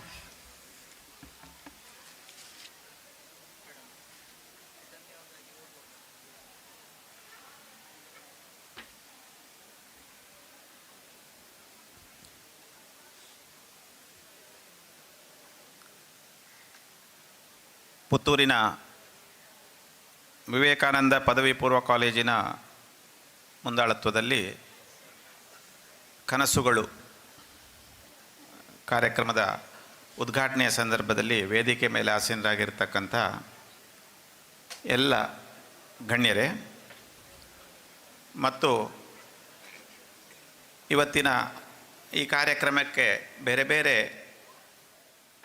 ಊರುಗಳಿಂದ ಆಗಮಿಸಿದಂತಹ ವಿದ್ಯಾರ್ಥಿನಿಯರೇ, ಕಾರ್ಯಕರ್ತ ಬಂಧುಗಳೇ ಮತ್ತು ಉಪನ್ಯಾಸಕಿಯರೇ, 5 ದೀಪಗಳಿಗೆ 16 ಕೈಗಳು ದೀಪ ಉರಿಸುವ ಮೂಲಕ ಕನಸುಗಳು ಕಾರ್ಯಕ್ರಮ ಉದ್ಘಾಟನೆಯಾಗಿದೆ. ಹನಿಗೂಡಿ ಹಳ್ಳ, ಹನಿ ಹನಿ ಕೂಡಿ ಹಳ್ಳ ಅಂತ ಹೇಳ್ತಾರೆ. ಹಳ್ಳ ಸೇರಿ ನದಿ ಆಗ್ತದೆ, ನದಿ ಸೇರಿ ಸಮುದ್ರ, ಸಮುದ್ರಕ್ಕೊಂದು ಅಗಾಧತೆ ಇರ್ತದೆ. ಹಾಗೆಯೇ ಈ ಸ್ಥಳಕ್ಕೆ ಬೇರೆ ಬೇರೆ ಊರಿನಿಂದ ಕನಸಿನ ಹನಿಗಳು ನಿಮ್ಮ ಮುಖಾಂತರವಾಗಿ ಬಸ್ಸುಗಳಲ್ಲಿ, ರಿಕ್ಷಾದಲ್ಲಿ, ನಡ್ಕೊಂಡು, ಕಾರಿನಲ್ಲಿ, ಈಗ ಬೇರೆ ಬೇರೆ ಮಾಧ್ಯಮದ ಮೂಲಕ ಕನಸುಗಳ ಪ್ರವಾಹ ಹನಿ ಹನಿ ರೂಪದಲ್ಲಿ ಇಲ್ಲಿ ಬಂದು ಅಲ್ಲೆಲ್ಲೋ ನದಿಯಾಗಿ ಇಲ್ಲಿ ಕನಸಿನ ಮಹಾಸಾಗರ, ಓಷನ್ ಆಫ್ ಡ್ರೀಮ್ಸ್, ಅದು ಇಲ್ಲಿ ಸಂಪನ್ನಗೊಂಡಿದೆ. ನಿನ್ನೆ ದಿವಸ ಒಂದು ಬಿರುಗಾಳಿ ಬಂದಿತ್ತು, ಅದು ಮೇಲೆ ಆ ಬಿರುಗಾಳಿ ಈ ಪೆಂಡಾಲನ್ನೇ ಕಿತ್ತು ಬಿಸಾಡಿತ್ತು. ಆ ಬಿರುಗಾಳಿ ಅದಕ್ಕೆ ಒಂದು ಸೂಚನೆ ಸಿಕ್ಕಿತ್ತು, ನಾಳೆ ಇಲ್ಲಿ ಕನಸಿನ ಸಾಗರ ಬರೋದಿದೆ, ಅದನ್ನು ನಾನು ಸ್ವಾಗತಿಸಬೇಕು ಅಂತ ಹೇಳಿ ನಿನ್ನೆ ಆ ರೀತಿಯ ಸ್ವಾಗತವೂ ಆಗಿತ್ತು. ಮತ್ತೆ ಈ ಪೆಂಡಾಲ್ ಮೇಲೆದ್ದು ನಿಂತಿದೆ, ಅದು ಬೇರೆ ವಿಷಯ. ಈ ಹಿನ್ನೆಲೆಯಲ್ಲಿ ಕನಸಿನ ಈ ಕಾರ್ಯಕ್ರಮಕ್ಕೆ ಬಂದಂತಹ ನಿಮ್ಮೆಲ್ಲರನ್ನೂ ನಾನು ಈ ನೆಲದಿಂದ ಪ್ರೀತಿಯಿಂದ ನಾನು ಸ್ವಾಗತಿಸ್ತೇನೆ. ಮತ್ತು ನಿಮ್ಮ ಕನಸಿನ ಸಾಕಾರಕ್ಕೆ ಬೇಕಾದ ಹೆಜ್ಜೆಗಳನ್ನು ನೀವು ಹಾಕಬೇಕು ಅಂತ ಈ ಸಂದರ್ಭದಲ್ಲಿ ಕೇಳಿಕೊಳ್ತೇನೆ. ಕನಸುಗಳಿಲ್ಲದ ಬದುಕು ಅರ್ಥಹೀನ ಅಂತ ಹೇಳಿದ್ದಾರೆ. ಕನಸುಗಳು ಎಲ್ಲರ ಬದುಕಲ್ಲೂ ಬೇಕು. ಆದರೆ ಕನಸನ್ನು ನನಸು ಮಾಡುವ ಅದೊಂದು ಚಿಕ್ಕ ಟ್ರಿಪ್ ಅಲ್ಲ, ಅದೊಂದು ದೀರ್ಘ ಯಾತ್ರೆ, ದೊಡ್ಡ ಪ್ರಯಾಣ. ಆ ಪ್ರಯಾಣಕ್ಕೆ ಮಾನಸಿಕ ಸಿದ್ಧತೆ ಬೇಕು, ಪ್ರಿಪರೇಷನ್ ಬೇಕು. ಆ ಪ್ರಿಪರೇಷನ್ ಇದ್ದರೆ, ಒಬ್ಬ ಹೈ ಜಂಪ್ ಹಾರುವವನು ಹಾರಬೇಕಿದ್ರೆ ಯಾವ ರೀತಿ ಮಾನಸಿಕ ತಯಾರು ಮಾಡ್ಕೊಳ್ತಾನೋ, ಅಥವಾ ಒಂದು ಮ್ಯಾರಥಾನ್ ರೇಸ್ ಓಡುವವನು ಯಾವ ರೀತಿ ಮಾನಸಿಕ ತಯಾರು ಮಾಡಿಕೊಳ್ತಾರೋ, ಅದೇ ರೀತಿ ನಮ್ಮ ಬದುಕಿನ ಕನಸಿನ ಸಾಕಾರದ ಯಾತ್ರೆಗೆ ಒಂದು ಮಾನಸಿಕ ಸಿದ್ಧತೆ ಬೇಕು, ಮಾನಸಿಕ ಗಟ್ಟಿತನ ಬೇಕು, ಪ್ರೇರಣೆ ಬೇಕು. ಅದಕ್ಕೋಸ್ಕರ ಈ ಎಳೆಯ ಮನಸ್ಸುಗಳಿಗೆ ಕನಸಿನ ಬೀಜ ಮೊಳಕೆ ಹೊಡೆಯುವ ಹಾಗೆ ಪ್ರೇರಣೆ ಕೊಡಬೇಕು ಅನ್ನುವಂಥ ದೃಷ್ಟಿಯಿಂದ ಈ ಕಾರ್ಯಕ್ರಮವನ್ನು ಇಲ್ಲಿ ಆಯೋಜಿಸ್ತಾ ಇದ್ದೇವೆ ಅನೇಕ ವರ್ಷಗಳಿಂದ. ಕನಸು ಸಾಧಿಸುವುದು ಅದು ಒಂದೆರಡು ದಿವಸದ ಕೆಲಸ ಅಲ್ಲ ಅಂತ ಹೇಳಿದ್ದೇನೆ ನಾನು. ದೊಡ್ಡ ಕನಸುಗಳು, ದೊಡ್ಡ ಗುರಿಗಳನ್ನು ನಾವು ಇಟ್ಟುಕೊಳ್ಳೋದು, ಆ ಎಡೆಗೆ ಯಾತ್ರೆ ಹೋಗುವುದು, ಅದು ಕನಸನ್ನು ಸಾಕಾರಗೊಳಿಸುವಂತಹ ರೀತಿ. ಒಂದು ಚಿಕ್ಕ ಇರುವೆ ಇತ್ತಂತೆ. ಆ ಚಿಕ್ಕ ಇರುವೆಗೆ ದೊಡ್ಡ ಕನಸು. ಕನಸು ಯಾವುದು ಅಂತ ಕೇಳಿದರೆ ಹಿಮಾಲಯವನ್ನು ಏರಬೇಕು ನಾನು, ಚಿಕ್ಕ ಇರುವೆ ಹಿಮಾಲಯನ್ನು ಏರಬೇಕು ಅನ್ನುವಂತಹ ಕನಸು. ಅದು ಹೆಜ್ಜೆ ಹಾಕ್ತಾ ಹಾಕ್ತಾ ಹಾಕ್ತಾ ಹೋಗ್ತಾ ಇತ್ತಂತೆ, ಯಾತ್ರೆ ಹೋಗ್ತಾ ಇತ್ತು. ಎಲ್ಲಿಗೆ? ಹಿಮಾಲಯಕ್ಕೆ. ಆಗ ದಾರಿಯಲ್ಲಿ ಒಂದು ಹಕ್ಕಿ ಸಿಕ್ಕಿತಂತೆ, ಅದಕ್ಕೆ ರೆಕ್ಕೆಗಳಿರುವ ಹಕ್ಕಿ. ಹಕ್ಕಿ ಇರುವೆ ಹತ್ರ ಕೇಳಿತಂತೆ, ಎಲ್ಲಿಗೆ ಈ ರೀತಿ ಹೊರಟಿದ್ದಿ ನೀನು? ಏನೋ ಒಂದು ಘನವಾದ ಕಾರ್ಯ ಮಾಡಲಿಕ್ಕೆ ನೀನು ಹೊರಟಿದ್ದಿ, ಯಾವ ಕಡೆ ಹೊರಟಿದ್ದಿ ಅಂತ ಕೇಳಿತಂತೆ. ಆಗ ಇರುವೆ ಹೇಳಿತಂತೆ, ನಾನು ಹಿಮಾಲಯದ ಎಡೆಗೆ ಹೋಗ್ತಾ ಇದ್ದೇನೆ, ಹಿಮಾಲಯ ಪರ್ವತವನ್ನು ಹತ್ತುವುದಕ್ಕೋಸ್ಕರ ಹೋಗ್ತಾ ಇದ್ದೇನೆ. ಆಗ ಹಕ್ಕಿ ಹೇಳಿತಂತೆ, ನಿನಗೆ ಗೊತ್ತಿದೆಯಾ, ನಿನಗೇನು ಹುಚ್ಚು ಹಿಡಿದಿದೆಯಾ? ಅದು ಅಷ್ಟು ದೂರ ಇದೆ, ನಿನ್ನ ಇಷ್ಟ ಚಿಕ್ಕ ಚಿಕ್ಕ ಕಾಲುಗಳನ್ನು ಇಟ್ಟುಕೊಂಡು ನೀನು ಹಿಮಾಲಯವನ್ನು ಹೇಗೆ ಏರೋದಕ್ಕೆ ಸಾಧ್ಯ ಅಂತ ಕೇಳಿದಂತೆ. ದೂರ ಅಂದರೆ ಎಷ್ಟು ದೂರ ಅಂತ ಕೇಳಿತಂತೆ ಇರುವೆ ಹಕ್ಕಿ ಹತ್ರ. ಅದು 2000 ಕಿಲೋಮೀಟರ್ ಇದೆ, 2000 ಕಿಲೋಮೀಟರ್ಸ್. ಆಗ ಅಷ್ಟೇನಾ ಅಂತ ಕೇಳಿತಂತೆ. ಅಷ್ಟೇನಾ, ನಾನು ಹೋಗ್ತೇನೆ ಅಲ್ಲಿಗೆ, ನಾನು ಈಗ 10 ಮೀಟರ್ಗಳಷ್ಟು ಬಂದಿದ್ದೇನೆ, ಅಷ್ಟು ಕಡಿಮೆ ಆಯ್ತಲ್ಲ. 2000 ಕಿಲೋಮೀಟರ್ನಲ್ಲಿ ಅರ್ಧ ಕಿಲೋಮೀಟರ್ ಕಮ್ಮಿ ಆಯಿತು, ಇನ್ನು ಸ್ವಲ್ಪ ಹೋದರೆ 1 ಕಿಲೋಮೀಟರ್ ಕಡಿಮೆ ಆಯಿತು. ನನ್ನ ಜೀವನ ಇಡೀ ಯಾತ್ರೆ ಹೋದರೆ 2000 ಕಿಲೋಮೀಟರ್ ಒಂದು 5 ಕಿಲೋಮೀಟರ್ ಆದರೂ ಹೋದೇನು? ಆಗ 1995 ಕಿಲೋಮೀಟರ್, 2000 ಇದ್ದದ್ದು ಅಷ್ಟಾದರೂ ಕಡಿಮೆ ಆಯ್ತಲ್ಲ. ನನ್ನ ಬದುಕು ಈ ಗುರಿಯೆಡೆಗೆ ಹೋಗುವಾಗ ಅಷ್ಟಾದರೂ ಸಾಧನೆ ಆಗ್ತದಲ್ಲ, ಅದೇ ನನ್ನ ಗುರಿ ಅಂತ ಇರುವೆ ಹೇಳಿತ್ತಂತೆ. ಅದಕ್ಕೋಸ್ಕರ ಕನಸು ದೊಡ್ಡದಾಗಿದ್ದರೆ ದೊಡ್ಡ ಸಾಧನೆಯನ್ನು ನಾವು ಮಾಡಲಿಕ್ಕಾಗ್ತದೆ ಅಂತ. ಅನೇಕ ಸಂದರ್ಭದಲ್ಲಿ ನಾವು ಹೇಳ್ತೇವೆ, ನಮಗೆ ನಮ್ಮ ಮನೆ ಸರಿ ಇಲ್ಲ, ನಮಗೆ ದುಡ್ಡಿಲ್ಲ, ನನಗೆ ಬೇರೆ ಬೇರೆ ಸಮಸ್ಯೆ ಇದೆ, ನನಗೆ ಓದಲಿಕ್ಕೆ ವಾತಾವರಣ ಸರಿ ಇಲ್ಲ, ನಡ್ಕೊಂಡೇ ಬರಬೇಕು, ದುಡ್ಡಿಲ್ಲ, ಈ ರೀತಿ ಎಲ್ಲ ಪ್ರತಿಕೂಲ ಪರಿಸ್ಥಿತಿಯ ಬಗ್ಗೆ ನಾವು ಲೇಮ್ ಎಕ್ಸ್ಕ್ಯೂಸಸ್ ಅಂತ ಹೇಳ್ತೇವೆ. ಏನಾದರೂ ಹೇಳಿದರೆ ನೀನು ಯಾಕೆ ಅಂತ ಕೇಳಿದರೆ ನನಗೆ ಆ ಸಮಸ್ಯೆ ಇದೆ ಅಂತ ನಾವು ಹೇಳ್ತೇವೆ. ಆದರೆ ಈ ಸಮಸ್ಯೆಗಳು ನಾವು ದೃಢ ನಿರ್ಧಾರ ಮಾಡಿದರೆ ಅದು ಸಮಸ್ಯೆಗಳೇ ಅಲ್ಲ ಅನ್ನುವುದಕ್ಕೆ ನಮಗೆ ಅನೇಕರ ಬದುಕು ಉದಾಹರಣೆಯಾಗಿ ಸಿಗ್ತದೆ. ಸುಮಾರು ಒಂದು 100 ವರ್ಷಗಳ ಹಿಂದೆ ಅಂತ ಇಟ್ಟುಕೊಳ್ಳಿ, ಕೇರಳ ರಾಜ್ಯದ ಕೊಟ್ಟಾಯಂ ಜಿಲ್ಲೆಯ ಒಂದು ಸಣ್ಣ ಹಳ್ಳಿ. ಆ ಹಳ್ಳಿಯಲ್ಲಿ ಉಜ್ಜಿಯೂರು ಅಂತ ಅದಕ್ಕೆ ಹೆಸರು. ಆ ಹಳ್ಳಿಯಲ್ಲಿ ಒಬ್ಬ ಬಾಲಕ, ಸಾತ್ವಿಕ್ ಅಂತ ಇಟ್ಟುಕೊಳ್ಳಿ ಅವನ ಹೆಸರು. ಅವ ಸಣ್ಣ ತರಗತಿ, ಪ್ರಾಥಮಿಕ ಶಾಲೆ. ಅವನು ತುಂಬ ಹಿಂದುಳಿದ ಜಾತಿಯಲ್ಲಿ ಹಿಂದುಳಿದ ಜಾತಿ, ಹರಿಜನ ಅಂತ, ಅಸ್ಪೃಶ್ಯರು ಅಂತ ಏನು ನಾವು ಸಮಾಜ ದೂರ ಇಟ್ಟಿತ್ತು ಮೊದಲು, ಆ ಜನಾಂಗದಲ್ಲಿ ಹುಟ್ಟಿದಂಥ ಒಬ್ಬ ವ್ಯಕ್ತಿ. ಹರಕಲು ಬಟ್ಟೆ, ಹಸಿದ ಹೊಟ್ಟೆ, ಒಂದು ಕಾಲಿಗೆ ಒಂದು ಚಪ್ಪಲು ಅಥವಾ ಚಪ್ಪಲೇ ಇಲ್ಲ, ಈ ರೀತಿಯ ಒಬ್ಬ ಹುಡುಗ ಸಾತ್ವಿಕ್. ಅವನು ಪಾಠ ಓದ್ತಾ ಇರುವಾಗ ಅವರಿಗೊಬ್ಬ ಇನ್ನೊಬ್ಬ ಗೆಳೆಯ ಬಾಬು ಅಂತ. ಸಾತ್ವಿಕ್ ಮತ್ತು ಬಾಬು. ಈ ಬಾಬುವಿನ ತಂದೆ ದಿನಾಲು ಕಾರಿನಲ್ಲಿ ಅವನನ್ನು ಅಂಬಾಸಡರ್ ಕಾರ್ನಲ್ಲಿ ಶಾಲೆಗೆ ತಂದು ಬಿಡೋದು. ಅವ ಶ್ರೀಮಂತ ಮನೆತನ. ಹೀಗೆ ಅವರು ಸ್ನೇಹಿತರು ಇದ್ದ ಹಾಗೆ ಅವರು ಮಾತಾಡಿಕೊಳ್ತಾರೆ, ನನಗೆ ನಿಮ್ಮ ಮನೆಯಲ್ಲಿ ಅಷ್ಟು ದೊಡ್ಡ ಬಂಗ್ಲೆ ಅಂತೆ, ಹಾಗಂತೆ ಹೀಗಂತೆ, ನಾನು ನಿನ್ನ ಮನೆಯನ್ನೊಮ್ಮೆ ನೋಡಬೇಕು ಅಂತ ಈ ಸಾತ್ವಿಕ್ ಹರಕು ಚಪ್ಪಲಿಯ ಹರಕು ಬಟ್ಟೆಯ ಸಾತ್ವಿಕ್ ಹೇಳ್ತಾನೆ. ಆಗ ಇವನಿಗೆ ಸ್ನೇಹಿತ, ಅವನು ಸ್ನೇಹಕ್ಕೆ ಜಾತಿಯ ಬಂಧನ ಇಲ್ಲ, ಅಂತಸ್ತಿನ ಬಂಧನ ಇಲ್ಲ. ಅವನು ಹೇಳ್ತಾನೆ, ನನಗೆ ಮನಸ್ಸಿದೆ, ಆದರೆ ತಂದೆ ತಾಯಿ ಏನಾದರೂ ಹೇಳ್ತಾರ ಏನೋ, ಅದಕ್ಕೋಸ್ಕರ ನಿನಗೊಂದು ಅವಕಾಶ ಇದೆ, ತಂದೆ ತಾಯಿ ನಾಡ್ದೆಲ್ಲೋ ಪ್ರವಾಸ ಹೋಗ್ತಾರೆ, ಆಗ ನೀನು ನಮ್ಮ ಮನೆಗೆ ಬಾ ಅಂತ ಹೇಳ್ತಾನೆ. ಆಗ ಆ ದಿವಸ ಬರ್ತದೆ. ಬಾಬು ಈ ಸಾತ್ವಿಕನನ್ನು ಕರ್ಕೊಂಡು ಆ ದೊಡ್ಡ ಬಂಗಲೆ ಅಂತ ಹೇಳಿದರೆ ದೊಡ್ಡ ಬಂಗಲೆ, ನೀವು ನೋಡಿಲ್ಲ ಅಷ್ಟು ದೊಡ್ಡ ಬಂಗಲೆ, ಅಲ್ಲಿಗೆ ಕರ್ಕೊಂಡು ಬರ್ತಾನೆ. ಮನೆಯನ್ನೆಲ್ಲ ವಿಸ್ಮಯದಿಂದ ನೋಡ್ತಾನೆ. ಇವನು ಈ ತನಕ ಅಂಥ ಮನೆಯನ್ನೇ ನೋಡಲಿಲ್ಲ.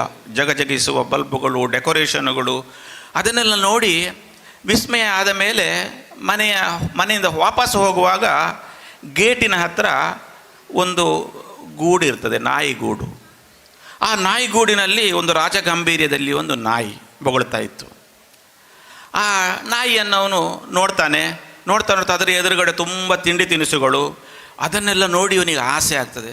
ನಾನಾದರೂ ಎಷ್ಟು ದಿವಸ ಆಯಿತು ಸರಿಯಾಗಿ ಊಟ ಮಾಡದೆ, ಈ ನಾಯಿಯ ಯೋಗ ಏನು, ಇದನ್ನೆಲ್ಲ ಯೋಚನೆ ಮಾಡಿ ವಾಪಸ್ ಕ್ಲಾಸಿಗೆ ಬರ್ತಾರೆ. ಬಂದು ಕೆಲವು ದಿವಸದ ನಂತರ ಅಧ್ಯಾಪಕರು ಮಕ್ಕಳಲ್ಲಿ ಫ್ರೀ ಟೈಮಲ್ಲಿ ಕೇಳ್ತಾರೆ, ನಿಮ್ಮ ಮನಸ್ಸಿನಲ್ಲಿ ಏನಾದರೂ ನೋವಿದೆಯಾ ಅಥವಾ ಗುರಿ ಏನಾದರೂ ಇದೆಯಾ ಅಂತ ಕೇಳಿದಾಗ ಒಬ್ಬೊಬ್ಬರು ಒಂದೊಂದು ವಿಷಯವನ್ನು ಹೇಳ್ತಾರೆ.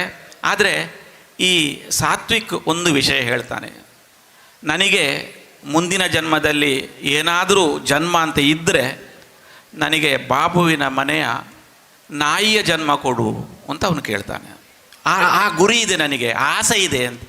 ಯಾಕಂದರೆ ಆ ಸೌಲಭ್ಯ ಅದಕ್ಕೆಲ್ಲ ಇದೆ, ನನಗೆ ಏನೂ ಇಲ್ಲ.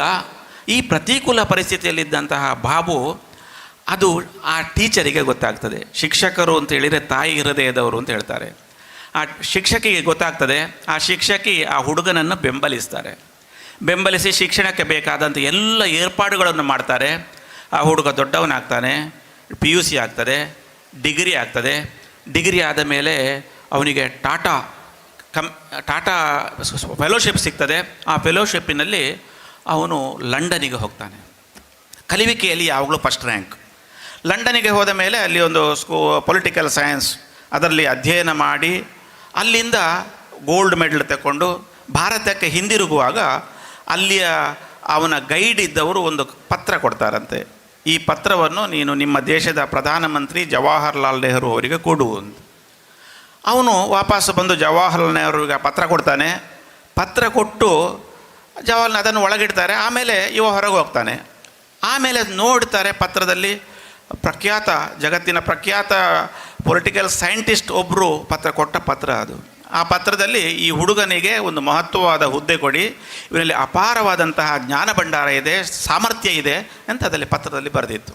ಹಾಗೆ ನೆಹರು ಅವರು ಈ ಹುಡುಗನನ್ನು ಕರೆದು ನೀನು ಈ ಯಾವುದೋ ಒಂದು ದೇಶದ ಅಂಬಾಸೆಡರ್, ರಾಯಭಾರಿಯಾಗಿ ಹೋಗಬೇಕು ಅಂತ ಹೇಳ್ತಾರೆ. ಹಾಗೆ ಅವನನ್ನು ಈ ಹರಕಲು ಬಟ್ಟೆಯ, ಹಸಿದ ಹೊಟ್ಟೆಯ ಈ ಸಾತ್ವಿಕ್ ದೊಡ್ಡವನಾದ ಮೇಲೆ ಲಂಡನ್ನಲ್ಲಿ ಕಲಿತು ಒಂದು ದೇಶದ ಅಂಬಾಸೆಡರ್ ಆಗುವಂತಹ ಕತೆ. ಅಲ್ಲಿಗೆ ಮುಗಿಲಿಲ್ಲ ಕತೆ.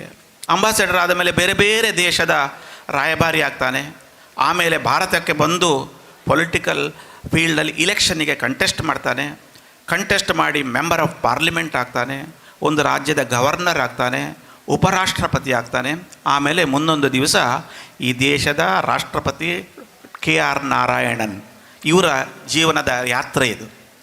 KR ನಾರಾಯಣ್ ಅವರು ಒಂದು ಪ್ರತಿಕೂಲ ಪರಿಸ್ಥಿತಿಯಲ್ಲಿ ಹುಟ್ಟಿ, ಈ ದೇಶದ ಪ್ರತಿಕೂಲ ಪರಿಸ್ಥಿತಿ, ಆ ಸಂದರ್ಭದಲ್ಲಿ ಅಸ್ಪೃಶ್ಯರೆನಿಸಿಕೊಳ್ಳುವಂತಹ ಸಮಾಜದಲ್ಲಿ ಹುಟ್ಟಿ, ಸಮಾಜದ ಅಪಮಾನಗಳನ್ನು ನುಂಗಿ, ಸಮಸ್ಯೆಗಳನ್ನೇ ಸವಾಲುಗಳಾಗಿ ಸ್ವೀಕರಿಸಿ ಬದುಕನ್ನು ಕಟ್ಟಿದ ರೀತಿ ಅದು ಅತ್ಯದ್ಭುತ.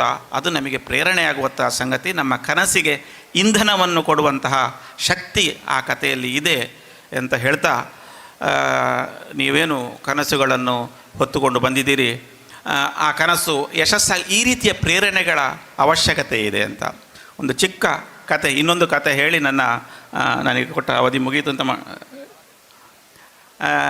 ಇದೇ ರೀತಿ ಈಗ ನಿನ್ನೆ ಪೆಂಡಾಲ ಬಿದ್ದ ಕತೆ ಹೇಳಿದರು.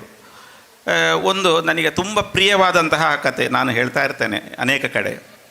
ಒಂದು ಗುಬ್ಬಚ್ಚಿ ಇತ್ತಂತೆ, ಗುಬ್ಬಚ್ಚಿಯ ಕತೆ. ಈ ಗುಬ್ಬಚ್ಚಿ ಅದು ಗೂಡು ಕಟ್ತದೆ. ಗೂಡು ಕಟ್ಟುವಾಗ ಅದು ಸಣ್ಣ ಸಣ್ಣ ಕಡ್ಡಿಗಳನ್ನು ತಗೊಂಡು ಬಂದು ಗೂಡು ಕಟ್ಟೋದು. ಹಾಗೆ ಒಂದು ಸಣ್ಣ ಊರು, ನಿಮ್ಮ ಊರು ಅಂತ ನೆನೆಸಿಕೊಳ್ಳಿ. ಅಲ್ಲಿ ಒಂದು ಮರ ಇದೆ, ಅಲ್ಲಿ ಒಂದು ಅಂಗಡಿ ಇದೆ, ಅಲ್ಲಿ ಒಂದು ಕೆರೆ ಇದೆ. ಈ ರೀತಿಯ ಒಂದು ಸಣ್ಣ ಹಳ್ಳಿಯಲ್ಲಿ ಒಂದು ಮರದ ಸಮೂಹದ ಮಧ್ಯೆ, ಕಾಡಿನ ಮಧ್ಯೆ ಒಂದು ಗುಬ್ಬಚ್ಚಿ. ಆ ಗುಬ್ಬಚ್ಚಿಗೆ ಮೊಟ್ಟೆ ಇಡಬೇಕು ಅಂತ ಇದ್ದರೆ ಅದು ಒಂದು ಗೂಡು ಕಟ್ಟಬೇಕು. ಆ ಗೂಡು ಕಟ್ಟುವ ಸಮಯ ಬರ್ತದೆ. ಹಾಗೆ ಅದು ಚಿಕ್ಕ ಚಿಕ್ಕ ಕಡ್ಡಿಯನ್ನು ತಗೊಂಡು ಬಂದು ಗೂಡು ಕಟ್ತಾ ಇರ್ತದೆ. ತಂದು ಆ ಗೂಡು ಕಟ್ಟುವುದು ಅಂತ ಹೇಳಿದರೆ ಅದೊಂದು ವಿನ್ಯಾಸ. ನಮ್ಮ ಇಂಜಿನಿಯರಿಂಗ್ನಲ್ಲಿ ಆರ್ಕಿಟೆಕ್ಚರ್ ಅಂತ ಹೇಳ್ತಾರಲ್ಲ, ಅದಕ್ಕೆ ಸಿದ್ಧಿಸಿದೆ ಗುಬ್ಬಚ್ಚಿಗೆ. ಹಾಗೆ ಗೂಡು ಕಟ್ತಾ ಅದು ಗೂಡು ಮುಗಿತಾ ಬರ್ತದೆ. ಇನ್ನು ಬಹಳ ಖುಷಿಯಲ್ಲಿರ್ತದೆ ಅದು. ನಮ್ಮದು ಎಕ್ಸಾಮ್ ಆಗಿದೆ, ರಿಸಲ್ಟ್ ಬರೋದು ಮಾತ್ರ ಬಾಕಿ. ಆ ಸ್ಥಿತಿಯಲ್ಲಿ ನಾವಿದ್ದ ಹಾಗೆ ಗುಬ್ಬಚ್ಚಿಗೆ ಅನಿಸಿತು, ನಂದು ಕಂಪ್ಲೀಟ್ ಆಯಿತು, ನಾಳೆ ಗೂಡಾಗ್ತದೆ, ಮೊಟ್ಟೆ ಇಡ್ತೇನೆ, ಮರಿ ಆಗ್ತದೆ. ಈ ಕನಸುಗಳನ್ನು ಗುಬ್ಬಚ್ಚಿ ಕಾಣ್ತಾ ಇತ್ತು, ಕನಸುಗಳು. ಆಗ ಅದು ಇನ್ನು ಒಂದು ಕಡ್ಡಿ ಇಟ್ಟರೆ ಆ ಗೂಡು ಕಂಪ್ಲೀಟ್ ಆಗ್ತದೆ. ಆಗ ಆ ಕೊನೆಯ ಕಡ್ಡಿಯನ್ನು ತಗೊಂಡು ಗುಬ್ಬಚ್ಚಿ ಬರ್ತದೆ. ಗುಬ್ಬಚ್ಚಿ ಬಂದು ಇನ್ನೇನು ಗೂಡಿನ ಹತ್ತಿರ ಬರಬೇಕು ಅಂತ ಬರುವಾಗ ದೊಡ್ಡದಾದಂತಹ ಬಿರುಗಾಳಿ, ನಿನ್ನೆ ಬಂದಾಗಿದ್ದ ಬಿರುಗಾಳಿ. ಆ ಬಿರುಗಾಳಿಗೆ ಅದು ಕನಸು ಕಂಡ ಆ ಗೂಡು ಕೆಳಗೆ ಬೀಳ್ತದೆ, ಟಪ್ಪಂತ ಕೆಳಗೆ ಬೀಳ್ತದೆ. ಕೆಳಗೆ ಬಿದ್ದಾಗ ಒಂದು ಸರ್ತಿ ಇದಕ್ಕೆ ನಿರಾಸೆ ಆಗ್ತದೆ. ನಾನು ಇಷ್ಟು ಶ್ರಮ ವಹಿಸಿ, ನಾನು ಇಷ್ಟು ಕಷ್ಟಪಟ್ಟು, ಏನೆಲ್ಲ ಕಷ್ಟ ಇತ್ತು ನನಗೆ, ಅದನ್ನೆಲ್ಲ ದಾಟಿ ಕಟ್ಟಿದ ಗೂಡು ಹೀಗೆ ಮಣ್ಣು ಪಾಲಾಯ್ತಲ್ಲ, ಗಾಳಿಗೆ ಬಲಿ ಆಯ್ತಲ್ಲ. ತುಂಬ ಬೇಸರದಲ್ಲಿ ಇರುವ ಸಮಯದಲ್ಲಿ ಆ ಮರ ಕೇಳ್ತದಂತೆ. ಆ ಗೂಡು ಯಾವ ಮರದಲ್ಲಿ ಅದು ಗೂಡು ಕಟ್ಟಿತ್ತೋ, ಇದೆಲ್ಲ ಕಥೆಯಲ್ಲಿ ಬರುವಂಥದ್ದು. ಮರ ಹೇಗೆ ಮಾತಾಡಿತು, ಯಾವ ಲ್ಯಾಂಗ್ವೇಜು, ಇಂಗ್ಲೀಷೋ ವಾಟ್ಸಪ್ಪೋ ಅದು ಕೇಳಿಬಿಡಿ ನೀವು. ಆದರೆ ಮರ ಮಾತಾಡಿತು. ಮರ ಕೇಳಿತು, ನಿನಗೆ ಬೇಸರ ಆಗೋದಿಲ್ಲೋ, ನಿನಗೆ ಸುಸೈಡ್ ಮಾಡಬೇಕು ಅಂತ ಕಾಣೋದಿಲ್ವೋ? ಈಗ ಹೇಳ್ತೇವಲ್ಲ ನಾವು, ನಮಗೆ ಸ್ವಲ್ಪ 99 ಬದಲು 98 ಬಂದರೆ ಸುಸೈಡ್ ಮಾಡುವ ಅಂತ ಕಾಣ್ತದೆ. ಹಾಗೆ ನಿನಗೆ ಈ ರೀತಿ ನಿರಾಸೆ ಆಗಲಿಲ್ವೋ ಅಂತ ಅದು ಕೇಳಿತಂತೆ ಮರ ಗುಬ್ಬಚ್ಚಿ ಹತ್ರ. ಆಗ ನನಗೆ ಒಂದು ಕ್ಷಣ ನಿರಾಸೆ ಆದದ್ದು ಸಹಜ, ಯಾಕಂದರೆ ಶ್ರಮ ವಹಿಸಿ ಕೆಲಸ ಮಾಡಿದ್ದೇನೆ. ಆದರೆ ಈ ಒಂದು ಗೂಡು ಕಟ್ಟುವ ಪ್ರಕ್ರಿಯೆಯಲ್ಲಿ ನನ್ನದೇನಾದರೂ ಕೊರತೆ ಇದೆಯೋ ಅನ್ನುವಂಥದ್ದನ್ನು ನಾನು ಯೋಚನೆ ಮಾಡ್ತಾ ಇದ್ದೆ. ಆ ಕೊರತೆಯನ್ನು ನೀಗಿಸಿ ನಾನು ಅದೇ ಉತ್ಸಾಹದಿಂದ, ಅದೇ ವೇಗದಿಂದ, ಅದೇ ಕನಸಿನ ದೃಷ್ಟಿಕೋನ ಇಟ್ಟುಕೊಂಡು ಹೊಸತಾದ ಗೂಡನ್ನು ಕಟ್ತೇನೆ. ಈ ಹೊಸತಾದ ಗೂಡಿಗೆ ನಾನು ತಂದ ಈ ಕೊನೆಯ ಕಡ್ಡಿ ಏನಿದೆ, ಗೂಡು ಮುಗಿಸಬೇಕು ಅಂತ ಏನು ಕೊನೆಯ ಕಡ್ಡಿ ತಂದಿದೆ ಅಲ್ಲ, ಅದೇ ಏನಾಗ್ತದೆ, ಮೊದಲ ಕಡ್ಡಿ ಆಗ್ತದೆ. ಹೊಸ ಗೂಡಿಗೆ ಹಿಂದಿನ ಗೂಡಿಗೆ ತಂದಂತಹ ಕೊನೆಯ ಕಡ್ಡಿಯೇ ಮೊದಲ ಕಡ್ಡಿ ಆಗ್ತದೆ. ಆ ರೀತಿ ನಾನು ಗೂಡು ಕಟ್ತೇನೆ. ಅಕಸ್ಮಾತ್ ಮತ್ತೊಮ್ಮೆ ಗೂಡು ಬಿದ್ದರೂ ಕೂಡ ಮತ್ತೊಮ್ಮೆ ಕಟ್ತೇನೆ. ಯಾಕಂದರೆ ನನ್ನ ರೆಕ್ಕೆಯ ಸಾಮರ್ಥ್ಯದ ಮೇಲೆ ನನಗೆ ನಂಬಿಕೆ ಇದೆ, ವಿಶ್ವಾಸ ಇದೆ, ಬಿಲೀಫ್ ಇದೆ. ಅದಕ್ಕೋಸ್ಕರ ನಾನು ಗೂಡು ಕಟ್ಟಿಯೇ ಕಟ್ತೇನೆ. ಎಷ್ಟೇ ಅವಘಡಗಳು ಸಂಭವಿಸಿದರೂ ಕೂಡ ನಾನು ನಿರ್ಗಮಿಸುವುದಿಲ್ಲ ಅಂತ ಆ ಹಕ್ಕಿ ಹೇಳ್ತದಂತೆ. ಅದೇ ರೀತಿ ಈ ಗೂಡನ್ನು ನಿನ್ನೆ, ಈ ಕನಸುಗಳ ಏನು ಗೂಡು ಕಟ್ಟಬೇಕು ಅಂತ ಹೇಳೋ ದೃಷ್ಟಿಯಿಂದ ನಿನ್ನೆ ಈ ಪೆಂಡಾಲನ್ನು ಕಟ್ಟಿದರು. ಕಟ್ಟಿ ಸಂಜೆ 6 ಗಂಟೆ ಹೊತ್ತಿಗೆ ದೊಡ್ಡದಾದ ಬಿರುಗಾಳಿ ಬಂತು. ಬಿರುಗಾಳಿ ಬಂದು ಇದೆಲ್ಲವೂ ನೆಲ ಸಮವಾಗಿತ್ತು. ನಾನು ಫೋಟೋ ನೋಡಿದೆ, ನಾನು ನಿನ್ನೆ ಬಂದಿರಲಿಲ್ಲ. ಆಮೇಲೆ ರಾತ್ರಿ ಎಲ್ಲ ವಿದ್ಯಾರ್ಥಿಗಳು ಹಾಸ್ಟೆಲ್ನಿಂದ ಮತ್ತು PUCಯ ವಾಲಂಟಿಯರ್ಸು, ಲೆಕ್ಚರರ್ಸು ಕೆಲವರು ಮನೆಗೆ ಹೋಗಲಿಲ್ಲ ಅಂತ ನಿನ್ನೆ ಇಲ್ಲೇ ಇದ್ದುಕೊಂಡು ಪುನಃ ಈ ಕನಸಿನ ಗೂಡನ್ನು ಮೇಲೆತ್ತುವ ಒಂದು ಕೆಲಸ ನಿನ್ನೆ ರಾತ್ರಿ ಮಾಡಿದ್ರಲ್ಲ, ಇದಕ್ಕಿಂತ ದೊಡ್ಡ ಪ್ರೇರಣೆ ಯಾವುದಿದೆ? ಅದನ್ನು ನಾವು ಯೋಚನೆ ಮಾಡಬೇಕು. ಹಾಗಾಗಿ ನಾವು ಸಾಧನೆಯ ಹಾದಿಯಲ್ಲಿ ನಡೆಯುವಾಗ ಅದು ಬೆಡ್ ಆಫ್ ರೋಸಸ್ ಅಲ್ಲ, ಹೂವಿನ ಹಾಸಿಗೆ ಅಲ್ಲ. ಹಂತ ಹಂತಕ್ಕೂ ಹೆಜ್ಜೆ ಹೆಜ್ಜೆಗೂ ಮುಳ್ಳುಗಳಿರ್ತದೆ. ಆ ಮುಳ್ಳುಗಳನ್ನು ದಾಟಿ ಯಾರು ಗುರಿಯೆಡೆಗೆ ಹೋಗ್ತಾರೋ ಅವರಿಗೆ ಮಾತ್ರ ಕನಸನ್ನು ಸಾಕಾರಗೊಳಿಸಿ ಒಂದು ಉದಾಹರಣೆಯಾಗಿ ನಿಲ್ಲುವಂತಹ ಯೋಗ್ಯತೆ, ಸಾಮರ್ಥ್ಯ ಬರ್ತದೆ ಅಂತ ಹೇಳ್ತಾ, ಆ ಎಲ್ಲ ಶಕ್ತಿ ನಿಮಗೆ ಇದೆ, ಅದನ್ನು ನೀವು ಗಳಿಸ್ತೀರಿ. ಈ ಏನು ತೆರೆ ಇದೆ, ಕನಸುಗಳ ಸಾಗರದ ಅಂತ ನಾನು ಹೇಳಿದೆ, ಈ ಕನಸಿನ ಸಾಗರದ ತೆರೆಗಳಾಗಿ, ಹೆದ್ದೆರೆಗಳಾಗಿ ನೀವು ಜಗತ್ತಿನಲ್ಲಿ ವಿಜೃಂಭಿಸಿ ಅಂತ ಹೇಳ್ತಾ ನನ್ನ ಮಾತುಗಳನ್ನು ಮುಗಿಸ್ತೇನೆ. ಧನ್ಯವಾದಗಳು ಸರ್. ಮುಂದೆ ಕಾರ್ಯಕ್ರಮದ ಮುಖ್ಯ ಅತಿಥಿಗಳಾದ ವೃತ್ತಿಯಲ್ಲಿ ವೈದ್ಯರಾದಂತಹ ಡಾಕ್ಟರ್ ಕೃಷ್ಣ ಪ್ರಸನ್ನ ಇವರು ಈ ಕಾರ್ಯಕ್ರಮವನ್ನು ಉದ್ದೇಶಿಸಿ ಶುಭ ನುಡಿಗಳನ್ನಾಡಬೇಕಾಗಿ ವಿನಂತಿ ಮಾಡಿಕೊಳ್ತಾ ಇದ್ದೇನೆ.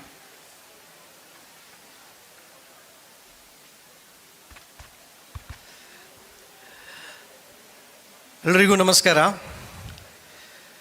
ವಿವೇಕಾನಂದ ಪದವಿ ಪೂರ್ವ ವಿದ್ಯಾಲಯದ ಕನಸುಗಳು ಕಾರ್ಯಕ್ರಮದ ಇವತ್ತಿನ ವೇದಿಕೆಯಲ್ಲಿ ಆಸೀನರಾಗಿರುವ ನಮ್ಮ ವಿವೇಕಾನಂದ ವಿದ್ಯಾವರ್ಧಕ ಸಂಘದ ಕಾರ್ಯದರ್ಶಿಗಳಾದ ಡಾಕ್ಟರ್ KM ಕೃಷ್ಣ ಭಟ್ರವರೇ, ನಮ್ಮ ವಿವೇಕಾನಂದ ಪದವಿ ಪೂರ್ವ ವಿದ್ಯಾಲಯದ ಅಧ್ಯಕ್ಷರಾದ ರವೀಂದ್ರಣ್ಣ ಅವರೇ, ಹಾಗೂ KN ಸುಬ್ರಹ್ಮಣ್ಯ ಅವರೇ, doctor KN Subrahmanya, Vatsala madam, Ramesh ಅಣ್ಣವರೇ, ಆಮೇಲೆ ನಮ್ಮ ಪ್ರಾಂಶುಪಾಲರಾದ ಮಿತ್ರರಾದ ಮಹೇಶ್ ನಿಟಲಾಪುರ ಅವರೇ. ಕನಸುಗಳು ಎಂಬ ಶೀರ್ಷಿಕೆಯಲ್ಲಿ ಹಲವಾರು ವರ್ಷಗಳಿಂದ ವಿವೇಕಾನಂದ ಪದವಿ ಪೂರ್ವ ವಿದ್ಯಾಲಯ ಇಂತಹ ಒಂದು ಕಾರ್ಯಕ್ರಮವನ್ನು, ದೃಷ್ಟಿಕೋನ ಇರತಕ್ಕಂಥ ಒಂದು ಒಳ್ಳೆಯ ಉತ್ತಮ ದೃಷ್ಟಿಕೋನ ಇರತಕ್ಕಂಥ ಒಂದು ಕಾರ್ಯಕ್ರಮವನ್ನು ಹಮ್ಮಿಕೊಂಡು ಬರ್ತಾ ಇದೆ. ಕನಸುಗಳು ನನಸಾಗಲಿಕ್ಕೆ ಒಂದು ಪ್ರತಿಯೊಬ್ಬ ವ್ಯಕ್ತಿ ಕೂಡ ತನ್ನ ಕನಸುಗಳು ನನಸಾಗಲಿಕ್ಕೆ ಒಂದು ವೇದಿಕೆ ಅವಶ್ಯಕತೆ ಅಥವಾ ಒಂದು ಮಾರ್ಗದರ್ಶನದ ಅವಶ್ಯಕತೆ ಇರ್ತದೆ. ಈ ಕನಸುಗಳು ವಿದ್ಯಾರ್ಥಿಗಳಾದ ತಮಗೆಲ್ಲರಿಗೂ ಕೂಡ ಈ 10ನೇ ತರಗತಿ PUCಗೆ ಬರ್ತಕ್ಕಂಥ ಸಂದರ್ಭ. ಈ ಸಂದರ್ಭದಲ್ಲಿ ಕನಸುಗಳು ಗರಿ ಹೊಡೆಯತಕ್ಕಂಥ ಒಂದು ಪ್ರಾಯ ಇರ್ತದೆ. ಎಲ್ಲರಿಗೂ ಕೂಡ ಜೀವನದಲ್ಲಿ ಏನೋ ಮಾಡಬೇಕು, ಏನೋ ಸಾಧನೆ ಮಾಡಬೇಕು ಎನ್ನುವ ಒಂದು ಕನಸುಗಳು ಪ್ರಾರಂಭ ಆಗ್ತಕ್ಕಂಥ ಒಂದು ವಯಸ್ಸಿನಲ್ಲಿ ನೀವೆಲ್ಲ ಇದ್ದೀರಿ. ಈ ವಯಸ್ಸಿನಲ್ಲಿ ನಿಮ್ಮ ಕನಸುಗಳಿಗೆ ಸರಿಯಾದ ಮಾರ್ಗದರ್ಶನ ಸಿಕ್ಕಿ ಅದರ ಮುಖಾಂತರ ನಿಮ್ಮ ಕನಸುಗಳು ನನಸಾಗುವಂತಹ ಕೆಲಸ ಮಾಡುವಂತಹ ಒಂದು ಉದಾತ್ತವಾದ ಕಾರ್ಯಕ್ರಮ ನಮ್ಮ ವಿವೇಕಾನಂದ ಪದವಿ ಪೂರ್ವ ವಿದ್ಯಾಲಯ ನಡೆಸ್ಕೊಂಡು ಬರ್ತಾ ಇದೆ. ಕನಸುಗಳು ಅಂತ ಹೇಳಿದರೆ ಈಗಾಗಲೇ ಡಾಕ್ಟರ್ ಹೇಳಿದರು, ಕನಸುಗಳು ಅಂದರೆ ಒಂದು ಪಯಣ. ಅದು ಕನಸುಗಳನ್ನು ಕಂಡು ಅದನ್ನು ಸಾಧಿಸುವಲ್ಲಿ, ನನಸುಗೊಳಿಸುವಲ್ಲಿ ಒಂದು ಪಯಣವೇ ಅದು ಜೀವನ ಅಂತ. ಆದರೆ ಆ ಪಯಣಕ್ಕೂ ಕೂಡ ಒಂದು ಜಂಕ್ಷನ್ ಅಂತ ಇರ್ತದೆ. ನಾವೊಂದು ಜಂಕ್ಷನಲ್ಲಿ ಸೇರ್ತೀವಿ, ಆಮೇಲೆ ಬೇರೆ ಬೇರೆ ಕಡೆ ಒಂದು ರೈಲ್ವೆ ಜಂಕ್ಷನ್ ಅಂತ ಇಟ್ಕೊಳ್ಳೋಣ.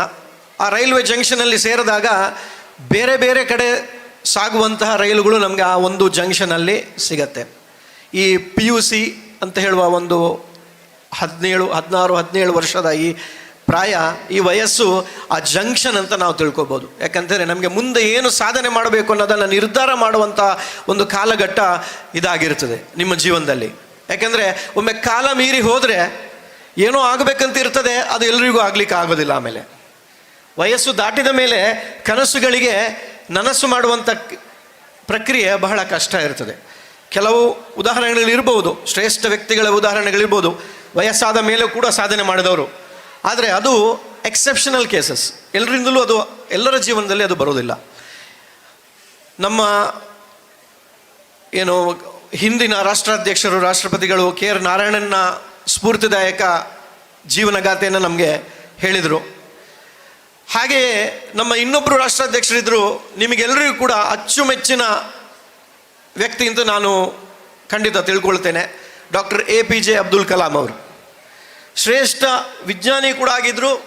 ಜೊತೆಗೆ ಭಾರತ ದೇಶದ ಏನು ಕೀರ್ತಿ ಪತಾಕೆಯನ್ನು ವಿವಿಧ ರೀತಿಗಳಲ್ಲಿ, ಅದು ವಿಜ್ಞಾನದ ದೃಷ್ಟಿಕೋನ ಇರ್ಬೋದು ಅಥವಾ ಆಧ್ಯಾತ್ಮಿಕ ದೃಷ್ಟಿಕೋನ ಕೂಡ ಇರ್ಬೋದು, ಎಲ್ಲ ರೀತಿಗಳಲ್ಲಿ ಕೂಡ ಭಾರತವನ್ನು ಒಂದು ಶ್ರೇಷ್ಠ ದೇಶವನ್ನಾಗಿ ಮಾಡಿದಂತಹ ಡಾಕ್ಟರ್ APJ ಅಬ್ದುಲ್ ಕಲಾಂ ಅವರು ಒಂದು ಮಾತನ್ನು ಹೇಳಿದರು. ಅದು ಎಲ್ರಿಗೂ ಗೊತ್ತಿದೆ, ಆದರೂ ಕೂಡ ಪುನರುಚ್ಚರಿಸ್ತೇನೆ ನಾನು ಅದನ್ನು. ಅದೇನೆಂದರೆ, ಅವರು ವಿದ್ಯಾರ್ಥಿಗಳಿಗೆ ಒಂದು ಕಡೆ ಸಂಬೋಧನೆ ಮಾಡ್ತಾ ಒಂದು ಮಾತನ್ನು ಹೇಳ್ತಾರೆ ಸಂಭಾಷಣೆಯಲ್ಲಿ. ಏನಂದರೆ, what you see in your sleep is not your dreams, but what makes you lose your sleep is your dream ಅಂತ. ಅಂದರೆ ನೀವು ಏನನ್ನ ರಾತ್ರಿ ಮಲಗಿದಾಗ ಏನು ಕಾಣ್ತೀರಿ ಅದು ನಿಮ್ಮ ನಿಜವಾದ ಕನಸಲ್ಲ. ನಿಮ್ಮ ನಿದ್ರೆ ಹೋಗುವಂತಹ ಏನು ಯೋಚನೆಗಳು ನಿಮ್ಮ ತಲೆಯಲ್ಲಿ ಬರ್ತದೆ, ಅಂದರೆ ಏನು ಸಾಧನೆ ಮಾಡಬೇಕು, ಏನನ್ನು ಸಾಧಿಸಬೇಕು ಜೀವನದಲ್ಲಿ ಅಂತ ಹೇಳುವ ಯೋಚನೆ ಬರ್ತಾ ನೀವು ನಿದ್ದೆನೇ ಕಳ್ಕೊಳ್ತೀರಾ, ಅಂತಹ ಒಂದು ಯೋಚನೆಗಳೇನಿದೆ ಅದು ನಿಮ್ಮ ಕನಸು ಅಂತ. ಅದನ್ನು ಸಾಧನೆ ಮಾಡುವಲ್ಲಿ ನಮ್ಮ ಜೀವನದ ಪಯಣ ಇರಬೇಕು. ಆಮೇಲೆ ಸ್ಫೂರ್ತಿದಾಯಕ ಕಥೆಗಳನ್ನು ಹೇಳೋದಾದರೆ, ನನಗೂ ಕೂಡ ಒಬ್ಬರ ಕತೆ, ಬಹಳಷ್ಟು ಜನರ ಜೀವನಗಾಥೆಗಳು ನನಗೆ ಇಷ್ಟ. ನಾನು ಒಬ್ಬ ಮ್ಯೂಸಿಷಿಯನ್ ಅಲ್ಲ, ಆದರೆ ಸಂಗೀತ ಕೇಳೋದ್ರಲ್ಲಿ ನನಗೆ ಬಹಳ ಆಸಕ್ತಿ ಇದೆ. ಒಬ್ಬರು ಶ್ರೇಷ್ಠ ಸಂಗೀತಗಾರನ ಕತೆ ನಾನು ಹೇಳ್ತೀನಿ, ಒಂದೇ ನಿಮಿಷದಲ್ಲಿ ಹೇಳಿ ಮುಗಿಸ್ತೀನಿ. ಕೇರಳದಲ್ಲಿ ಒಂದು ದಲಿತ ಕುಟುಂಬ, ಉಪೇಕ್ಷಿತ ಬಂಧುಗಳ ಒಂದು ಕುಟುಂಬ ಕ್ರಿಶ್ಚಿಯಾನಿಟಿಗೆ ಕನ್ವರ್ಟ್ ಆಗಿತ್ತು. ಬಹಳ ಬೇರೆ ಬೇರೆ ಕಾರಣಗಳಿಂದ, ಸಾಮಾಜಿಕ ಸಮಸ್ಯೆಗಳಿಂದ ಕ್ರಿಶ್ಚಿಯಾನಿಟಿಗೆ ಕನ್ವರ್ಟ್ ಆಗಿತ್ತು. ಬಹಳ ಬಡ ಕುಟುಂಬ. ಆ ಬಡ ಕುಟುಂಬದ ಒಬ್ಬ ಹುಡುಗ, ಅವನಿಗೆ ಸಂಗೀತದಲ್ಲಿ ಆಸಕ್ತಿ ಇತ್ತು. ಅವನ ಮನೆ ಪಕ್ಕದಲ್ಲೇ ಒಬ್ಬರು ಶ್ರೇಷ್ಠ ಸಂಗೀತ ವಿದ್ವಾಂಸರಿದ್ದರು. ಅವರಲ್ಲಿಗೆ ಅವ್ರ ಮನೇಲಿ ಯಾವತ್ತೂ ಸಂಗೀತ ಅಭ್ಯಾಸ ಆಗ್ತಾ ಇತ್ತು, ಕರ್ನಾಟಿಕ್ ಕ್ಲಾಸಿಕಲ್ ಸಂಗೀತ. ಆಗ ಇವನು ದಿನನಿತ್ಯ ಒಳಗೆ ಪ್ರವೇಶ ಇರಲಿಲ್ಲ, ಅಂದರೆ ಆ ಸಮಾಜದಲ್ಲಿ ಆಗ ಸಂದರ್ಭದಲ್ಲಿ ಅವನಿಗೆ ಒಳಗೆ ಪ್ರವೇಶ ಮಾಡುವಂಥ ಅವಕಾಶ ಇರಲಿಲ್ಲ. ಅವನು ಅವರ ಮನೆಯ ಗೇಟಿನಿಂದ ಹೊರಗೆ ನಿಂತ್ಕೊಂಡು ದಿನನಿತ್ಯ ಸಂಗೀತವನ್ನು ಕೇಳ್ತಾ ಇದ್ದ, ಚಿಕ್ಕ ಹುಡುಗ. ಇದನ್ನು ಆ ವಿದ್ವಾಂಸರು ಒಂದು ದಿವಸ ನೋಡಿದ್ರು. ಅವ್ರಿಗೆ ಅರಿವಿರಲಿಲ್ಲ ಇದು ಅಲ್ಲಿ ಇರೋದು, ದಿನನಿತ್ಯ ಬಂದು ನಿಲ್ತಾ ಇರೋದು. ಒಂದಿನ ಅವರು ಅವನನ್ನು ನೋಡಿ ಅವನಲ್ಲಿ ಕೇಳಿದ್ರು, ಯಾಕೆ ಇಲ್ಲಿ ನಿಲ್ತಾ ಇದೆಯಾ ದಿನ ಅಂತ. ತಮ್ಮ ಸಂಗೀತ ಕೇಳಲಿಕ್ಕೆ, ತಮ್ಮಿಂದ ಸಂಗೀತ ಅಭ್ಯಾಸ ಮಾಡುವಂಥ ಒಂದು ಆಸೆ ಇದೆ ತನಗೆ, ಒಂದು ಕನಸಿದೆ ನನಗೆ ಸಂಗೀತಗಾರ ಆಗಬೇಕು ಅಂತೇಳಿ ಹೇಳ್ತಾನೆ ಅವನು ಹುಡುಗ. ಅವನನ್ನು ಸಮಾಜದ ಕಟ್ಟುಪಾಡುಗಳೇನಿದೆ, ಅದು ತಪ್ಪು ಕಟ್ಟುಪಾಡುಗಳೇನಿದೆ ಅದನ್ನೆಲ್ಲ ಮೀರಿ ಅವರು ವಿದ್ವಾಂಸರು ಅವನ ಮನೆಗೆ ಕರೆಸಿ ತನ್ನ ಶಿಷ್ಯರ ಎಲ್ಲ ಶಿಷ್ಯರುಗಳಿಂದ ಮಿಗಿಲಾಗಿ ಅವನನ್ನು ನೋಡಿ ಅವನಿಗೆ ಸಂಗೀತವನ್ನು ಹೇಳಿಕೊಟ್ರು. ಆಮೇಲೆ ಅವನು ಸಂಗೀತ ಕಲಿತು ಇವತ್ತು ಪ್ರಪಂಚದ ನನ್ನ ಪ್ರಕಾರ, ಹಲವರ ಪ್ರಕಾರ ಅತ್ಯಂತ ಶ್ರೇಷ್ಠ ಸಂಗೀತಗಾರರಲ್ಲಿ ಒಬ್ಬ ನಮ್ಮ ಈಗಿನ ಇದರಲ್ಲಿ ಡಾಕ್ಟರ್ ಜೇಸುದಾಸ್. ಆ ಡಾಕ್ಟರ್ ಜೇಸುದಾಸ್ ಅವರ ಒಂದು ಜೀವನ ಅಂತ ಹೇಳಿದರೆ ಇವತ್ತಿಗೂ ಕೂಡ ಅವರು ಯಾವುದೇ ಸಂದರ್ಭದಲ್ಲಿ ಅವರ ಹಿರಿಯರು ಕ್ರಿಶ್ಚಿಯಾನಿಟಿಗೆ ಕನ್ವರ್ಟ್ ಆಗಿರ್ಬೋದು, ಸಾಮಾಜಿಕ ಸಮಸ್ಯೆಗಳಿದ್ದಿರ್ಬೋದು, ಆದರೆ ಇಂದಿಗೂ ಕೂಡ ತನ್ನ ಮೂಲ ಸಂಸ್ಕೃತಿಯನ್ನು ಅರಿತುಕೊಂಡು ಭಾರತೀಯ ಸಂಸ್ಕೃತಿಯನ್ನು ಅಳವಡಿಸಿಕೊಂಡು ಅತ್ಯಂತ ಶ್ರೇಷ್ಠ ಸಂಗೀತಗಾರನಾಗಿ ಒಬ್ಬ ಏನು ಸನಾತನ ಧರ್ಮದ ಅನುಯಾಯಿಯಾಗಿ ಕೂಡ ತನ್ನನ್ನು ಗುರುತಿಸಿಕೊಂಡು ಬಹಳಷ್ಟು ಪ್ರಶಸ್ತಿಗಳನ್ನು ಪಡೆದು ಪದ್ಮವಿಭೂಷಣ ಡಾಕ್ಟರ್ ಜೇಸುದಾಸ್ ಅವರು ನಮಗೆಲ್ಲರಿಗೂ ಸ್ಫೂರ್ತಿ ಆಗಬೇಕು ಅಂಥ ಕನಸನ್ನು ನಾವು ಕಾಣಬೇಕು ಅಂತ ಹೇಳುವ ಮಾತನ್ನು ಇಲ್ಲಿ ಹೇಳ್ತಾ, ಎಲ್ಲ ಇಲ್ಲಿ ಬಂದಿರತಕ್ಕಂಥ ಎಲ್ಲ ವಿದ್ಯಾರ್ಥಿಗಳಿಗೆ ನಿಮ್ಮೆಲ್ಲರ ಕನಸು ನನಸಾಗುವಲ್ಲಿ, ನಿಮ್ಮ ಜೀವನ ಸಾಕಾರಗೊಳ್ಳುವಲ್ಲಿ ನಮ್ಮ ವಿವೇಕಾನಂದ ಪದವಿ ಪೂರ್ವ ವಿದ್ಯಾಲಯದ ಕೊಡುಗೆ ಇರಲಿ. ಹಾಗೂ ನಿಮ್ಮೆಲ್ಲರ ಕನಸುಗಳು ಇವತ್ತಿನಿಂದಲೇ ಸರಿಯಾದ ದಾರಿಯಲ್ಲಿ ಪ್ರಯಾಣಿಸಲಿ. ಹಾಗೂ ನಿಮ್ಮ ಡೆಸ್ಟಿನೇಷನ್ ಏನಿದೆ, ಗತಿ ಏನಿದೆ, ಗತಿ ಅಂದರೆ ಡೆಸ್ಟಿನೇಷನ್, ಅದನ್ನು ಕಾಣಲಿ ಅಂತ ಹೇಳ್ತಾ ನಿಮಗೆಲ್ಲರಿಗೂ ಶುಭವಾಗಲಿ, ಜೀವನ ಉಜ್ವಲವಾಗಿರಲಿ ಅಂತ ಹೇಳುವ ಮಾತನ್ನು ಹೇಳಿ ಹಾರೈಸ್ತಾ ನನ್ನ ಮಾತುಗಳಿಗೆ ವಿರಾಮ ಹೇಳ್ತೀನಿ. ಜೈ ಶ್ರೀರಾಮ್. ಇದೀಗ ಕಾರ್ಯಕ್ರಮದ ಅಧ್ಯಕ್ಷತೆಯನ್ನು ವಹಿಸಿಕೊಂಡಿರುವಂತಹ ನಮ್ಮ ಸಂಸ್ಥೆಯ ಆಡಳಿತ ಮಂಡಳಿಯ ನಿರ್ದೇಶಕರಾದ ಹಾಗೂ ಕೃಷಿಗೆ ಸಂಬಂಧಿಸಿದ ವಿಶೇಷ ಸಂಶೋಧನೆಯನ್ನು ಮಾಡಿ ನಿವೃತ್ತ ವಿಜ್ಞಾನಿಯಾದಂತಹ ಹಿರಿಯರು ಡಾಕ್ಟರ್ KN ಸುಬ್ರಹ್ಮಣ್ಯ ಇವರಿಂದ ಅಧ್ಯಕ್ಷೀಯ ನುಡಿಗಳು.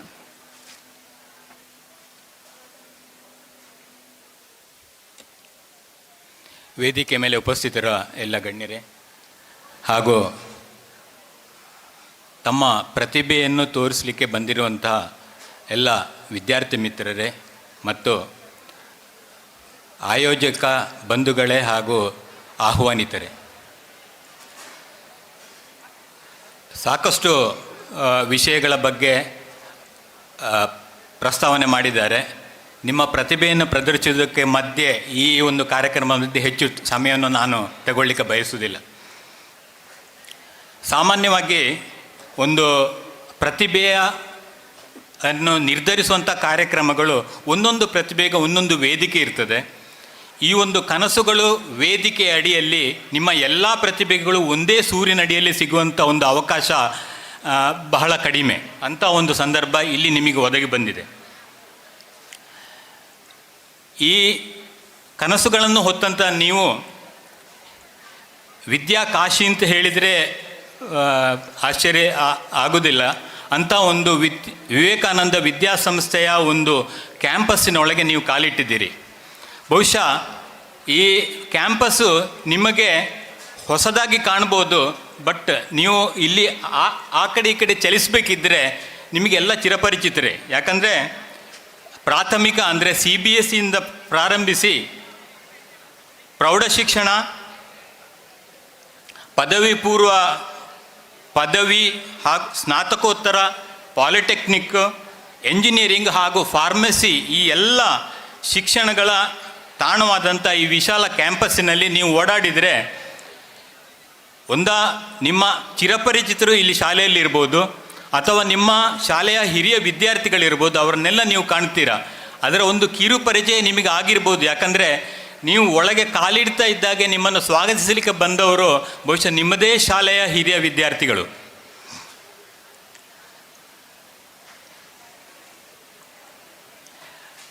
ಈ ಒಂದು ಕಾರ್ಯಕ್ರಮವನ್ನು, ಇಂಥ ಒಂದು ಕಾರ್ಯಕ್ರಮವನ್ನು ಆಯೋಜಿಸಬೇಕಿದ್ದರೆ ಇದರ ಹಿಂದೆ ಬಹಳಷ್ಟು ಶ್ರಮ ಇದೆ. ಈ ಒಂದು ಅನೇಕ ಅನಿರೀಕ್ಷಿತ, ಆಗಲೇ ಮಾತಾಡ್ತಾ ಶ್ರೀಯುತ ಕೃಷ್ಣ ಭಟ್ರು ಹೇಳಿದರು, ಅನಿರೀಕ್ಷಿತ ಅನೇಕ ಒತ್ತಡಗಳು, ಅಡೆತಡೆಗಳು ಇದರಲ್ಲಿ ಕಂಡು ಬರ್ತದೆ. ಇದೆಲ್ಲದನ್ನು ನಮ್ಮ ಕಾಲೇಜಿನ ಶಿಕ್ಷಕ ವೃಂದ, ಶಿಕ್ಷಕೇತರ ಸಿಬ್ಬಂದಿ ಹಾಗೂ ಸ್ವಯಂ ಸೇವಕ ವಿದ್ಯಾರ್ಥಿಗಳು ಇದನ್ನು ಪುನಃ ಎದ್ದು ನಿಲ್ಲಿಸಿದ್ದಾರೆ. ನಿಮಗೆ ಬೇಕಾದಂಥ ಆಯೋಜನೆಯನ್ನು ಮಾಡಿದ್ದಾರೆ. ಮೊದಲನೇದಾಗಿ ನಾನು ಅವರಿಗೆ ಅಭಿನಂದನೆಗಳನ್ನು ಹೇಳಲಿಕ್ಕೆ ಬಯಸ್ತೇನೆ.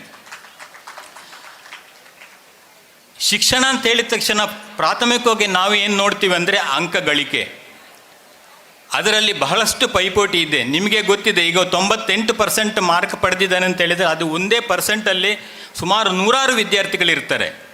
ಆಗ ಇಲ್ಲಿ ಒಂದು ಸ್ಪರ್ಧಾತ್ಮಕ ಒಂದು ಸನ್ನಿವೇಶ ಏರ್ಪಡ್ತದೆ. ಈ ಒಂದು ಸ್ಪರ್ಧಾತ್ಮಕ ಸನ್ನಿವೇಶದಲ್ಲಿ ಈಗ 98% ಪಡೆದಂತಹ 100 ವಿದ್ಯಾರ್ಥಿಗಳಲ್ಲಿ ಅದರಲ್ಲಿ ಉತ್ತಮರು ಯಾರು ಅಂತ ನಾವು ಏನಾದರೂ ಅದನ್ನು ಹುಡುಕಬೇಕಿದ್ದರೆ ಖಂಡಿತವಾಗಿ ಅಂಕಕ್ಕೂ ಮೀರಿ ಇನ್ನೇನು ಈ ವಿದ್ಯಾರ್ಥಿಯಲ್ಲಿ ಇದೆ ಅಥವಾ ಈ ಒಂದು ಆಕಾಂಕ್ಷೆಯಲ್ಲಿ ಇದೆ ಅಂತ ಹೇಳೋದನ್ನು ನಾವು ಖಂಡಿತ ನೋಡ್ತಾರೆ. ಯಾವುದೇ ಉದ್ಯೋಗಾವಕಾಶ ಇರಲಿ, ಯಾವುದೇ ಸಂದರ್ಭ ಇರಲಿ. ಇಂಥ ಒಂದು ಸಂದರ್ಭದಲ್ಲಿ ನಮ್ಮ ನೆರವಿಗೆ ಬರುವುದು ನಮ್ಮ ಈ ಶಿಕ್ಷಣ ಅಂಕಗಳಿಕೆಗಿಂತ ಮೇಲ್ಪಟ್ಟಾಗಿ ನಮ್ಮಲ್ಲಿ ಏನು ಪ್ರತಿಭೆಗಳಿದೆ, ಹೆಚ್ಚಿನ ಪ್ರತಿಭೆಗಳಿದೆ, ಇದನ್ನು ಖಂಡಿತವಾಗಿ ನೋಡ್ತಾರೆ. ಆದ್ದರಿಂದ ಪಾಠ್ಯೇತರ ಚಟುವಟಿಕೆಗಳಲ್ಲಿ ನಿಮ್ಮ ಇರುವಂಥ ಪ್ರತಿಭೆಗಳೇನಿದೆ ಅದು ನಿಮ್ಮನ್ನು ಒಂದು ಹಂತ ಮೇಲಕ್ಕೆ ಕೊಂಡು ಹೋಗಿ ನಿಮಗೆ ಆ ಉದ್ಯೋಗಾವಕಾಶವನ್ನು ಒದಗಿಸಿಕೊಡೋದಕ್ಕೆ ಸಹಾಯ ಮಾಡ್ತದೆ. ಆದ್ದರಿಂದ ದಯವಿಟ್ಟು ಈ ಒಂದು ಪ್ರತಿಭೆಗಳನ್ನು ನೀವು ಇನ್ನೂ ಹೆಚ್ಚು ಬೆಳೆಸಬೇಕಾಗ್ತದೆ ಅಂತ ಹೇಳೋದನ್ನು ಹೇಳಲಿಕ್ಕೆ ಇಚ್ಛೆ ಪಡ್ತೇನೆ. ಆಗಲೇ ಪ್ರಸನ್ನ ಅವರು ಹೇಳಿದರು, ಈ APJ ಅಬ್ದುಲ್ ಕಲಾಂ ಅವರು ಹೇಳಿದಂತೆ ಈ ಕನಸುಗಳೇನಿದೆ ನಿಮ್ಮನ್ನು ನಿದ್ರೆ ಬಾರದಂತೆ ಅದನ್ನೇ ಮುಂದುವರಿಸ್ಕೊಂಡು ಹೋಗುವಂಥ ಒಂದು ನಿಮ್ಮ ಮನಸ್ಸಲ್ಲಿ ಅದು ಇರಬೇಕು. ನಿದ್ರೆ ಬರೆಸಬಾರ್ದು, ನಿದ್ರೆ ಹೋಗಲಾಡಿಸಬೇಕು ಅಂತ ಹೇಳುವಂಥ ಒಂದು ಇದನ್ನು ವಿಷಯವನ್ನು ಹೇಳಿದರು. ಈ ನಿಮ್ಮ ಕನಸುಗಳಿಗೆ ಪೂರಕವಾದಂತಹ ಒಂದು ವಾತಾವರಣ ನೀವು ಇನ್ನು 2 ದಿವಸಗಳ ಕಾಲ ಇಲ್ಲಿ ನೋಡಲಿಕ್ಕಿದ್ದೀರಿ. ಇದನ್ನು ಪೂರ್ಣ ಪ್ರಯೋಜನವನ್ನು ನೀವು ಪಡ್ಕೊಳ್ಬೇಕಿದ್ದರೆ ನಿಮ್ಮ ಇಲ್ಲಿ ಮುಂದಿನ ಕನಸುಗಳನ್ನು ನೆನಸಾಗಲಿಕ್ಕೆ ಬೇಕಾದಂಥ ವಾತಾವರಣ ಇಲ್ಲಿ ಇದೆ ಅಂತ ಹೇಳುವಂಥದ್ದನ್ನು ಇದನ್ನು ಒದಗಿಸಿಕೊಡ್ತಾ ಇದ್ದೇವೆ ಅಂತ ಹೇಳುವಂಥದ್ದನ್ನು ಪುನರುಚ್ಚರಿಸಲಿಕ್ಕೆ ನಾನು ಇಚ್ಛೆ ಪಡ್ತೇನೆ. ಈ ಒಂದು ಹಂತದಲ್ಲಿ ಯಾರು ಪ್ರತಿಭಾನ್ವಿತ ವಿದ್ಯಾರ್ಥಿಗಳಿದ್ದಾರೋ ಅವರಿಗೆ ಉಚಿತವಾಗಿ ಒಂದು ಶಿಕ್ಷಣವನ್ನು ಒದಗಿಸುವಂಥ ಒಂದು ಕಾರ್ಯಕ್ರಮವನ್ನು ಸಹ ಹಮ್ಮಿಕೊಳ್ಳಲಾಗಿದೆ. ಅದಕ್ಕೆ ಬೇಕಾದಂಥ ಕೆಲವು ವ್ಯವಸ್ಥೆಗಳಂಥ ಮೇಧಾಂತ ಒಂದು ಸ್ಪರ್ಧಾತ್ಮಕ ಪರೀಕ್ಷೆಯ ಕಿರು ಪರಿಚಯವನ್ನು ನೀವು ಅಲ್ಲಿ ತಿಳಿದುಕೊಳ್ಬೋದು. ಇವೆಲ್ಲವನ್ನು ನೀವು ಪ್ರಯೋಜನವನ್ನು ಪಡ್ಕೊಳ್ಬೇಕಾಗಿ ವಿನಂತಿಸ್ತಾ ಇದ್ದೇನೆ. ಈ ಒಂದು ವೇದಿಕೆಯ ನಿಮಗೆ ಒದಗಿಸಿಕೊಟ್ಟಂಥ ವೇದಿಕೆಯ ಪೂರ್ಣ ಪ್ರಯೋಜನವನ್ನು ಪಡೆದು ನಿಮ್ಮ ಪ್ರತಿಭೆಗಳನ್ನು ಪ್ರದರ್ಶಿಸಿ ಇಲ್ಲಿ ಜಯಶಾಲಿಗಳಾಗಿ ನೀವು ನಿಮ್ಮ ಕಾಲೇಜುಗಳಿಗೆ ಹೋಗಬೇಕು ಅಂತ ಹೇಳಿ ನಾನು ಹಾರೈಸ್ತಾ ನಿಮಗೆಲ್ಲರಿಗೂ ಶುಭವನ್ನು ಕೋರ್ತಾ ನನ್ನ 1-2 ಮಾತುಗಳನ್ನು ಮುಗಿಸ್ತೇನೆ. ಧನ್ಯವಾದಗಳು. ಇದೀಗ ಕಾರ್ಯಕ್ರಮದ ಕೊನೆಯ ಅಂಗವಾಗಿ ಧನ್ಯವಾದ ಸಮರ್ಪಣೆ. ಇದನ್ನು ನಡೆಸಿಕೊಡಬೇಕಾಗಿ ಜೀವಶಾಸ್ತ್ರ ವಿಭಾಗದ ಉಪನ್ಯಾಸಕಿಯಾದ ಶ್ರೀಮತಿ ಅನುಪಮಾ ಶೆಟ್ಟಿಯವರಲ್ಲಿ ವಿನಂತಿ ಮಾಡಿಕೊಳ್ತಾ ಇದ್ದೇನೆ. ಎಲ್ಲರಿಗೂ ನಮಸ್ಕಾರಗಳು. ಕನಸುಗಳು 2024 ಇಂದಿನ ಈ ಕಾರ್ಯಕ್ರಮದ ಉದ್ಘಾಟಕರಾದ ವಿವೇಕಾನಂದ ವಿದ್ಯಾವರ್ಧಕ ಸಂಘದ ಕಾರ್ಯದರ್ಶಿಗಳಾದ ಡಾಕ್ಟರ್ KM ಕೃಷ್ಣ ಭಟ್ ಇವರಿಗೆ ನಿಮ್ಮೆಲ್ಲರ ಪರವಾಗಿ ತುಂಬು ಹೃದಯದ ವಂದನೆಗಳು. ಇಂದಿನ ಕಾರ್ಯಕ್ರಮದ ಅತಿಥಿಗಳಾದ ನಮ್ಮ ಕಾಲೇಜಿನ ಆಡಳಿತ ಮಂಡಳಿಯ ಸದಸ್ಯರಾದ ಡಾಕ್ಟರ್ ಕೃಷ್ಣ ಪ್ರಸನ್ನ ಇವರಿಗೆ ನನ್ನ ಹೃತ್ಪೂರ್ವಕ ವಂದನೆಗಳು. ಇಂದಿನ ಕಾರ್ಯಕ್ರಮದ ಅಧ್ಯಕ್ಷತೆಯನ್ನು ವಹಿಸಿದ ನಮ್ಮ ಕಾಲೇಜಿನ ಆಡಳಿತ ಮಂಡಳಿಯ ಸದಸ್ಯರಾದ ಡಾಕ್ಟರ್ KN ಸುಬ್ರಹ್ಮಣ್ಯ ಭಟ್ ಇವರಿಗೆ ನನ್ನ ತುಂಬು ಹೃದಯದ ಧನ್ಯವಾದಗಳು. ಇಂದಿನ ಕಾರ್ಯಕ್ರಮದಲ್ಲಿ ಉಪಸ್ಥಿತರಿರುವ ನಮ್ಮ ಕಾಲೇಜಿನ ಆಡಳಿತ ಮಂಡಳಿಯ ಅಧ್ಯಕ್ಷರಾದ ಶ್ರೀ ರವೀಂದ್ರ ಪಿ ಹಾಗೂ ಶ್ರೀಮತಿ ವತ್ಸಲ ರಾಜ್ಞಿ, ಶ್ರೀ ರಮೇಶ್ ಪ್ರಭು ಇವರಿಗೆ ನನ್ನ ತುಂಬು ಹೃದಯದ ಕೃತಜ್ಞತೆಗಳು. ನಮ್ಮ ಕಾಲೇಜಿನ ಪ್ರಾಂಶುಪಾಲರು, ಉಪಪ್ರಾಂಶುಪಾಲರು ಹಾಗೂ ಕನಸುಗಳು ಕಾರ್ಯಕ್ರಮದ ಸಂಯೋಜಕರು ಹಾಗೂ ಉಪಸ್ಥಿತರಿರುವ ಎಲ್ಲ ಗಣ್ಯರಿಗೆ ನನ್ನ ತುಂಬು ಹೃದಯದ ವಂದನೆಗಳು. ಇಲ್ಲಿ ಉಪಸ್ಥಿತರಿರುವ ಮಾಧ್ಯಮ ಪ್ರತಿನಿಧಿಗಳು, ಶಿಕ್ಷಕರು, ಶಿಕ್ಷಕೇತರ ಸಿಬ್ಬಂದಿಗಳು, ಧ್ವನಿವರ್ಧಕದವರು, ವಿದ್ಯಾರ್ಥಿಗಳು ಇವರಿಗೆ ನನ್ನ ತುಂಬು ಹೃದಯದ ಕೃತಜ್ಞತೆಗಳು. ವಿಶೇಷವಾಗಿ ಈ ಕಾರ್ಯಕ್ರಮದಲ್ಲಿ ಉಪಸ್ಥಿತರಿರುವ ವಿವಿಧ ಶಾಲೆಗಳಿಂದ ಆಗಮಿಸಿದ ವಿದ್ಯಾರ್ಥಿಗಳು ಹಾಗೂ ಶಿಕ್ಷಕರಿಗೆ ಶುಭ ಹಾರೈಸುತ್ತಾ, ಇನ್ನು ಮುಂದೆ ವೇದಿಕೆಯಲ್ಲಿರುವ ಗಣ್ಯರು ಫನ್ ಗೇಮ್ಸ್ ಮತ್ತು ಸ್ಟಾಲ್ಗಳನ್ನು ಉದ್ಘಾಟನೆ ಮಾಡಲು ತೆರಳಬೇಕಾಗಿ ವಿನಂತಿಸುತ್ತೇನೆ. ಧನ್ಯವಾದಗಳು. ಹರಿ ಓಂ. ಹರಿ ಓಂ.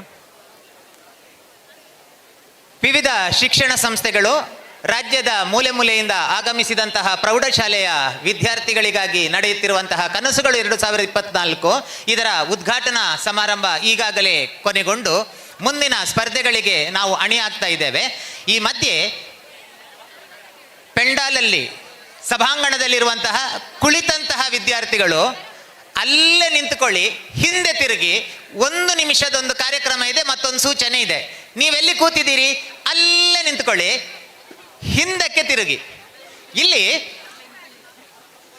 ಕಾಣದಿದ್ರೂ ಕೂಡ ಕೇಳಿಸಿಕೊಳ್ಳಿ, ಮಧ್ಯದಲ್ಲಿ ಕೆಲವು ಗ್ಯಾಪ್ಗಳಿರ್ತದೆ, ಅಂತರಗಳಿರ್ತದೆ. ಎಲ್ಲ ಸ್ಪರ್ಧೆಗಳಲ್ಲಿ ನೀವು ಭಾಗವಹಿಸುವುದಿಲ್ಲ, ಆವಾಗ ಟೈಮ್ ಪಾಸ್ ಮಾಡಬೇಕಾಗ್ತದೆ. ಅದಕ್ಕೆ ಬೇಕಾಗಿ ಯುವರ್ ಇಂಟೆಲಿಜೆನ್ಸ್ ಅವರ್ ಚಾಲೆಂಜ್ ಎನ್ನುವಂತಹ ಒಂದು ಕೌಂಟರ್, ಉದ್ದದ ಕೌಂಟರಲ್ಲಿ ಹಲವಾರು ಸ್ಪರ್ಧೆಗಳು, ಅದು ಆಧುನಿಕ ಸ್ಪರ್ಧೆಗಳು, ಸಾಂಪ್ರದಾಯಿಕ ಸ್ಪರ್ಧೆಗಳು, ಸಣ್ಣ ನಿಮ್ಮ ಬುದ್ಧಿಮತ್ತೆ ಏನಿದೆ ಅದಕ್ಕೆ ಚಾಲೆಂಜ್ ಕೊಡುವಂತಹ ಸ್ಪರ್ಧೆಗಳಿದೆ. ಈ ಸ್ಟಾಲನ್ನು ಉದ್ಘಾಟಿಸುವ 1 ನಿಮಿಷದ ಕಾರ್ಯಕ್ರಮ. ಈ ಸ್ಟಾಲ್ಗಳನ್ನು ಉದ್ಘಾಟಿಸುವಂಥದ್ದು ಮತ್ತು ಇದರ ಬಗ್ಗೆ ನಿಮಗೆ ಸಣ್ಣ ಮಾಹಿತಿಯನ್ನು ಕೊಡುವಂಥದ್ದು, ಪಿರಮಿಡ್ ರಚಿಸುವಂಥದ್ದು, ಒಗಟು ಬಿಡಿಸುವಂಥದ್ದು, ಪದಬಂಧ, ಸುಡುಕು, ಕಗ್ಗಂಟುಗಳು, ಆನಂತರ ಮನೋರಂಜನಾ ಆಟಗಳು, ರೂಬಿಕ್ ಕ್ಯೂಬ್, ಪದಬಂಧ ಇತ್ಯಾದಿ ಆಟಗಳಿದೆ.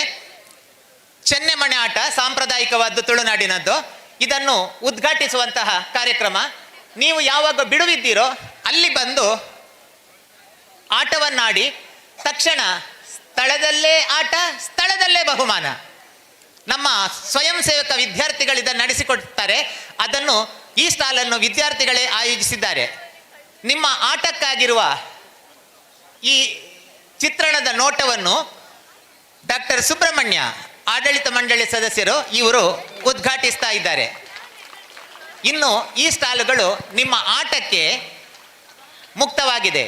ಈ ಮಧ್ಯೆ ಯಾರಾದರೂ ವಿದ್ಯಾರ್ಥಿಗಳು ದೂರದ ಊರಿನಿಂದ ಬಂದಿದ್ದೀರಿ, ನಿಮ್ಮ ಟಿಫಿನ್ ವ್ಯವಸ್ಥೆ ತಿಂಡಿ ಆಗದಿದ್ದರೆ ನಿಮ್ಮ ಬಲಭಾಗದ ಮಗ್ಗುಲಲ್ಲಿ ಉಪಹಾರ ಗೃಹ ಇದೆ, ಉಪಹಾರ ಛತ್ರ ಇದೆ, ಇಡ್ಲಿ ಇದೆ, ಇಡ್ಲಿಗಳು ಇದೆ, ತುಂಬ ತಿನ್ಬಹುದು. ಸಾರು ಇದೆ, ಚಟ್ನಿ ಇದೆ, ಚಹಾ ಇದೆ, ಕಾಫಿ ಇದೆ, ಬಿಸಿ ಇದೆ. ತಕ್ಷಣ ಬೇಗ ತಿಂಡಿಯನ್ನು ಪಡ್ಕೊಂಡು ಬಂದು, ಮಕ್ಕಳೇ ಇಲ್ಲಿ ನೋಡಿ, ಮುಂದೆ ನಡೆಯುವಂತಹ ಈ ದಿನದ ಸ್ಪರ್ಧೆಗಳ ಬೋರ್ಡನ್ನು ಹಿಡ್ಕೊಂಡು ನಮ್ಮ ವಿದ್ಯಾರ್ಥಿನಿಯರಿದ್ದಾರೆ. ಈ ದಿವಸ ನಡೆಯುವಂತಹ ಸ್ಪರ್ಧೆಗಳು ಅದು ಎಲ್ಲಿ ನಡೀತದೆ ಅಂತ ನಿಮಗೆ ನಾವು ಹೇಳಿದ್ದೇವೆ. ಅದು ಯಾರಿಗೆ ನೆನಪುಂಟು, ನಮಗೆ ನೆನಪಿಲ್ಲ. ಹಾಗಾಗಿ ಈ ಬೋರ್ಡಿನ ಹತ್ರ ಬಂದು ನೀವು ನಿಂತರೆ, ಫಾರ್ ಎಕ್ಸಾಂಪಲ್ ನಾನು ಶ್ರೀಧರ್, ನಾನು ಪೇಂಟಿಂಗ್ಗೆ ಭಾಗವಹಿಸ್ತೇನೆ ಅಂತಂದರೆ ತಿಂಡಿ ಆದ ನಂತರ ನಾನು ಬಂದು ಇಲ್ಲಿ ನಿಲ್ಲಬೇಕು. ಎಲ್ಲಿ ಪೇಂಟಿಂಗ್ ನಡೀತದೆ ಸ್ಪರ್ಧೆ, ಈ ವಾಲಂಟಿಯರ್ಸ್ ನಿಮ್ಮನ್ನು ಕರ್ಕೊಂಡು ಹೋಗ್ತಾರೆ. ಸ್ವಲ್ಪ ದೂರ ಸ್ವಲ್ಪ ದೂರ. ಫಾರ್ ಎಕ್ಸಾಂಪಲ್ ನಾನು ಅಡ್ವರ್ಟೈಸ್ಮೆಂಟ್ ಸ್ಪರ್ಧೆಯಲ್ಲಿ ಭಾಗವಹಿಸ್ತೇನೆ ಅಂತಂದರೆ ನಾನು ಇಲ್ಲಿ ಬಂದು ನಿಲ್ಲಬೇಕು. ಅಡ್ವರ್ಟೈಸ್ಮೆಂಟ್ ಕಾಂಪಿಟೇಷನ್ ಎಲ್ಲಿ ನಡೆಯುವುದೋ ಅಲ್ಲಿಗೆ ನಿಮ್ಮ ಅಕ್ಕಂದಿರು ಅವರು ಕರ್ಕೊಂಡು ಹೋಗ್ತಾರೆ. ಈ ಮಧ್ಯೆ ಅಡ್ವರ್ಟೈಸ್ಮೆಂಟ್ ಸ್ಪರ್ಧೆಗೆ ಇಂದ್ರಪ್ರಸ್ಥ ಹೈಸ್ಕೂಲ್ ಮತ್ತು ಪೆರ್ಲಾ ಹೈಸ್ಕೂಲ್ನ ಮಕ್ಕಳು ಅಲ್ಲಿ ತಲುಪಲಿಲ್ಲಂತೆ. ಅವರು ಈಗಲೇ ಹೋಗಬೇಕು. 100 ಸೀರೀಸಲ್ಲಿ ಗ್ರೀನ್ ರೂಮ್ ಇದೆ. ಅಡ್ವರ್ಟೈಸಿಗೆ ಸಂಬಂಧಪಟ್ಟಂತೆ ಕಾಸ್ಟ್ಯೂಮ್ಗಳನ್ನು ಉಪಯೋಗಿಸುವುದಾದರೆ ಅದನ್ನು ಹಾಕಿಕೊಳ್ಳುವುದಕ್ಕೆ 100 ಸೀರೀಸಲ್ಲಿ ಸ್ಟೇಜಿನ ಹಿಂಭಾಗದಲ್ಲಿ 100 ಸೀರೀಸಿನ 100, 101, 102 ಗ್ರೀನ್ ರೂಮ್ಗಳಿದೆ. ಅಲ್ಲಿ ತಕ್ಷಣ ಹೋಗಬೇಕು. ಅಡ್ವರ್ಟೈಸ್ ಕಾಂಪಿಟೇಷನ್ ಅವರು 2 ಶಾಲೆಯವರು ಅಲ್ಲಿಗೆ ತಲುಪಲಿಲ್ಲ ಅಂತ ಹೇಳ್ತಾರೆ. ಯಾಕೆಂತಂದರೆ ಅಡ್ವರ್ಟೈಸ್ಮೆಂಟ್ ಇನ್ನು 5 ನಿಮಿಷದಲ್ಲಿ ಇದೇ ವೇದಿಕೆಯಲ್ಲಿ ನಡೀತದೆ. ಹೆಸರು ಕೊಟ್ಟ 2 ಶಾಲೆಯವರು ಅಲ್ಲಿಗೆ ರೀಚ್ ಆಗಲಿಲ್ಲ ಅಂತೆ. ಕಾಸ್ಟ್ಯೂಮ್ ಹಾಕ್ಕೊಳ್ಳಿಕ್ಕಿದ್ರೆ ಅದನ್ನು ಉಪಯೋಗಿಸಬಹುದು. ಈ ಮಧ್ಯೆ ಯಾರ ತಿಂಡಿ ಆಗಲಿಲ್ಲ ಅವರು ತಿಂಡಿಯನ್ನು ಸ್ವೀಕರಿಸುವಂಥದ್ದು.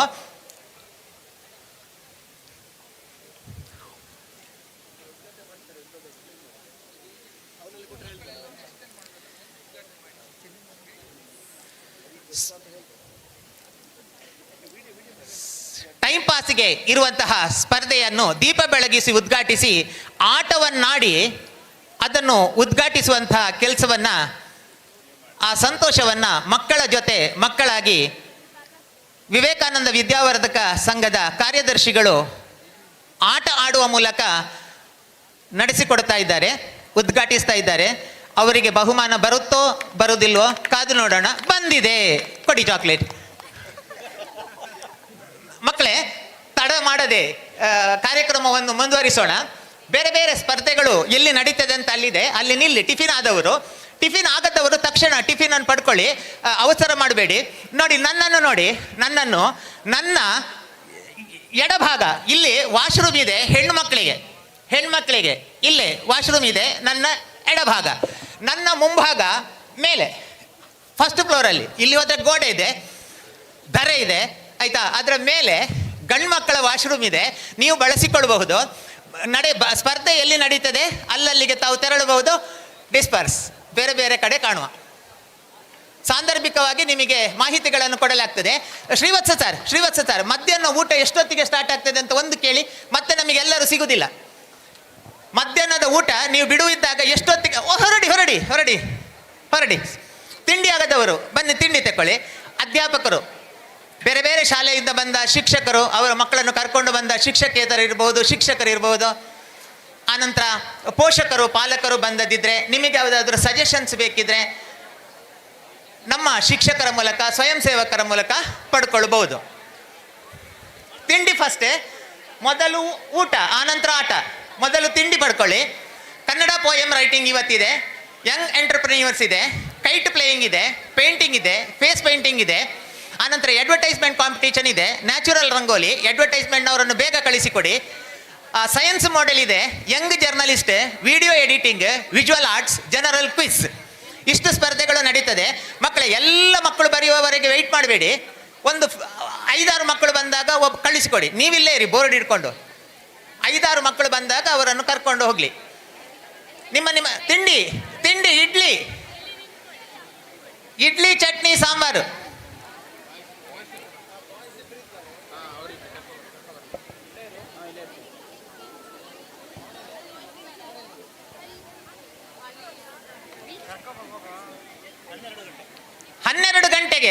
ಮಧ್ಯಾಹ್ನದ ಭೋಜನ ಆರಂಭ ಆಗ್ತದೆ. 12 ಗಂಟೆಗೆ ಮಧ್ಯಾಹ್ನದ ಭೋಜನ ಆರಂಭ ಆಗ್ತದೆ. ಅದರ ಮಧ್ಯೆ ನೀವಿರುವ ಸ್ಥಳಕ್ಕೆ ಪಾನೀಯದ ವ್ಯವಸ್ಥೆ ಇರಬಹುದು. ನೀವಿರುವ ಜಾಗಕ್ಕೆ ಪಾನೀಯದ ವ್ಯವಸ್ಥೆ ಇರಬಹುದು. ಹಾಗಂತ ಊಟ ನೀವಿರುವಲ್ಲಿಗೆ ಬರುವುದಿಲ್ಲ. ಬೆಳಿಗ್ಗೆ ಎಲ್ಲಿ ಉಪಹಾರ ಸ್ವೀಕರಿಸಿದ್ದೀರಿ ಅಲ್ಲಿಗೆ ಮಧ್ಯಾಹ್ನ 12 ಗಂಟೆಯಿಂದ ಫುಡ್ ಸರ್ವ್ ಮಾಡ್ತಾರೆ. ಮಧ್ಯಾಹ್ನದ ಊಟವನ್ನು ಸರ್ವ್ ಮಾಡ್ತಾರೆ. ದಕ್ಷಿಣ ಭಾರತದ ಬೇರೆ ಬೇರೆ ಕಡೆ ಪಾಕಶಾಸ್ತ್ರಜ್ಞರಾಗಿ ಸೇವೆ ಸಲ್ಲಿಸಿರುತ್ತಿರುವಂತಹ ಈಶ್ವರ ಭಟ್ ಮಂದಿಲ ಇವರ ತಂಡ ನಮ್ಮೆಲ್ಲ ಕಾರ್ಯಕ್ರಮಗಳಿಗೆ ಬಾಣಸಿಗರಾಗಿ ಊಟವನ್ನು ತಯಾರಿಸುವ ವ್ಯವಸ್ಥೆಯನ್ನು ಮಾಡ್ತಾರೆ.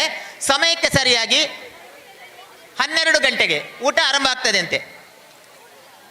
ಬೇರೆ ಬೇರೆ ಸ್ಪರ್ಧೆಗಳಲ್ಲಿರುವವರು ಊಟ ಸಿಗ್ತದಿಲ್ವ ಅಂತ ಅವಸರದಲ್ಲಿ ಓಡಿಕೊಂಡು ಬರಬೇಡಿ, ಸಾವಕಾಶವಾಗಿ ಬನ್ನಿ. 4 ಗಂಟೆಯವರೆಗೂ ಊಟ ಇರ್ತದೆ ಅಥವಾ ಮುಗಿಯುವವರೆಗೆ.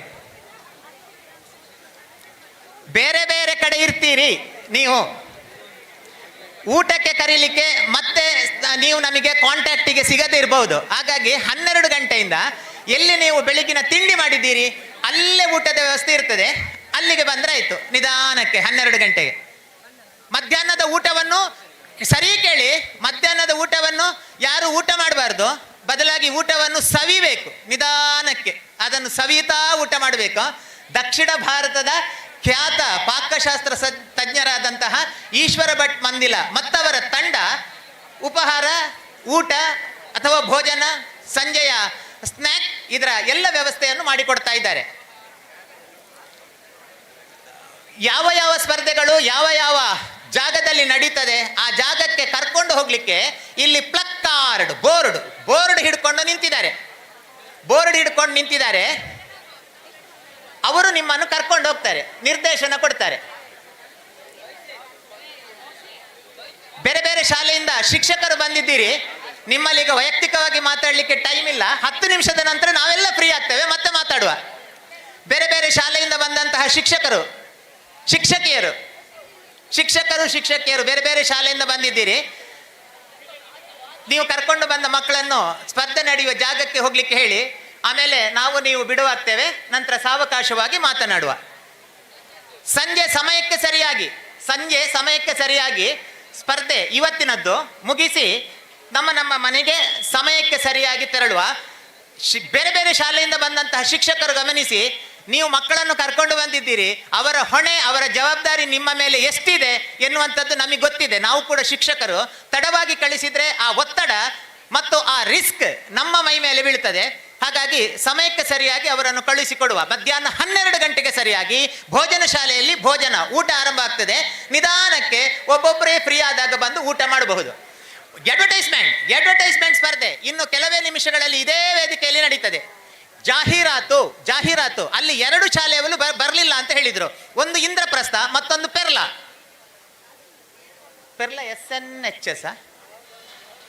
SNHS ಸತ್ಯನಾರಾಯಣ ಹೈಸ್ಕೂಲ್ ಪೆರ್ಲಾ, ಮತ್ತೊಂದು ಇಂದ್ರಪ್ರಸ್ಥ ಉಪ್ಪಿನಂಗಡಿ. ಅವರು ಆಗ ನನಗೆ ಹೇಳಿದ್ದು 20 ನಿಮಿಷ ಮೊದಲು ಅಡ್ವರ್ಟೈಸ್ಮೆಂಟ್, ಅದಕ್ಕೆ ಕಾಸ್ಟ್ಯೂಮ್ ಹಾಕ್ಕೊಳ್ಳಿಕ್ಕಿದ್ದೆ ಗ್ರೀನ್ ರೂಮ್ ಇದೆ, ಅದು ಸ್ಟೇಜಿನ ಹಿಂಭಾಗ, ಈ ಮುಖ್ಯ ವೇದಿಕೆ ಹಿಂಭಾಗ 100 ಸೀರೀಸ್ ಕಳಿಸಿದ್ದೀರಿ. ಪೆರ್ಲಾ ಶಾಲೆಯಿಂದ ಕಳಿಸಿದಾರಂತೆ. ಕಾಸ್ಟ್ಯೂಮ್ಗಳು ಬೇಕಾದ್ರೆ ಗ್ರೀನ್ ರೂಮ್ಗಳನ್ನು ಬಳಸಿಕೊಳ್ಬಹುದು. ವೇದಿಕೆ ಹಿಂಭಾಗದಲ್ಲಿ ಇರ್ತದೆ 100 ಸೀರೀಸ್.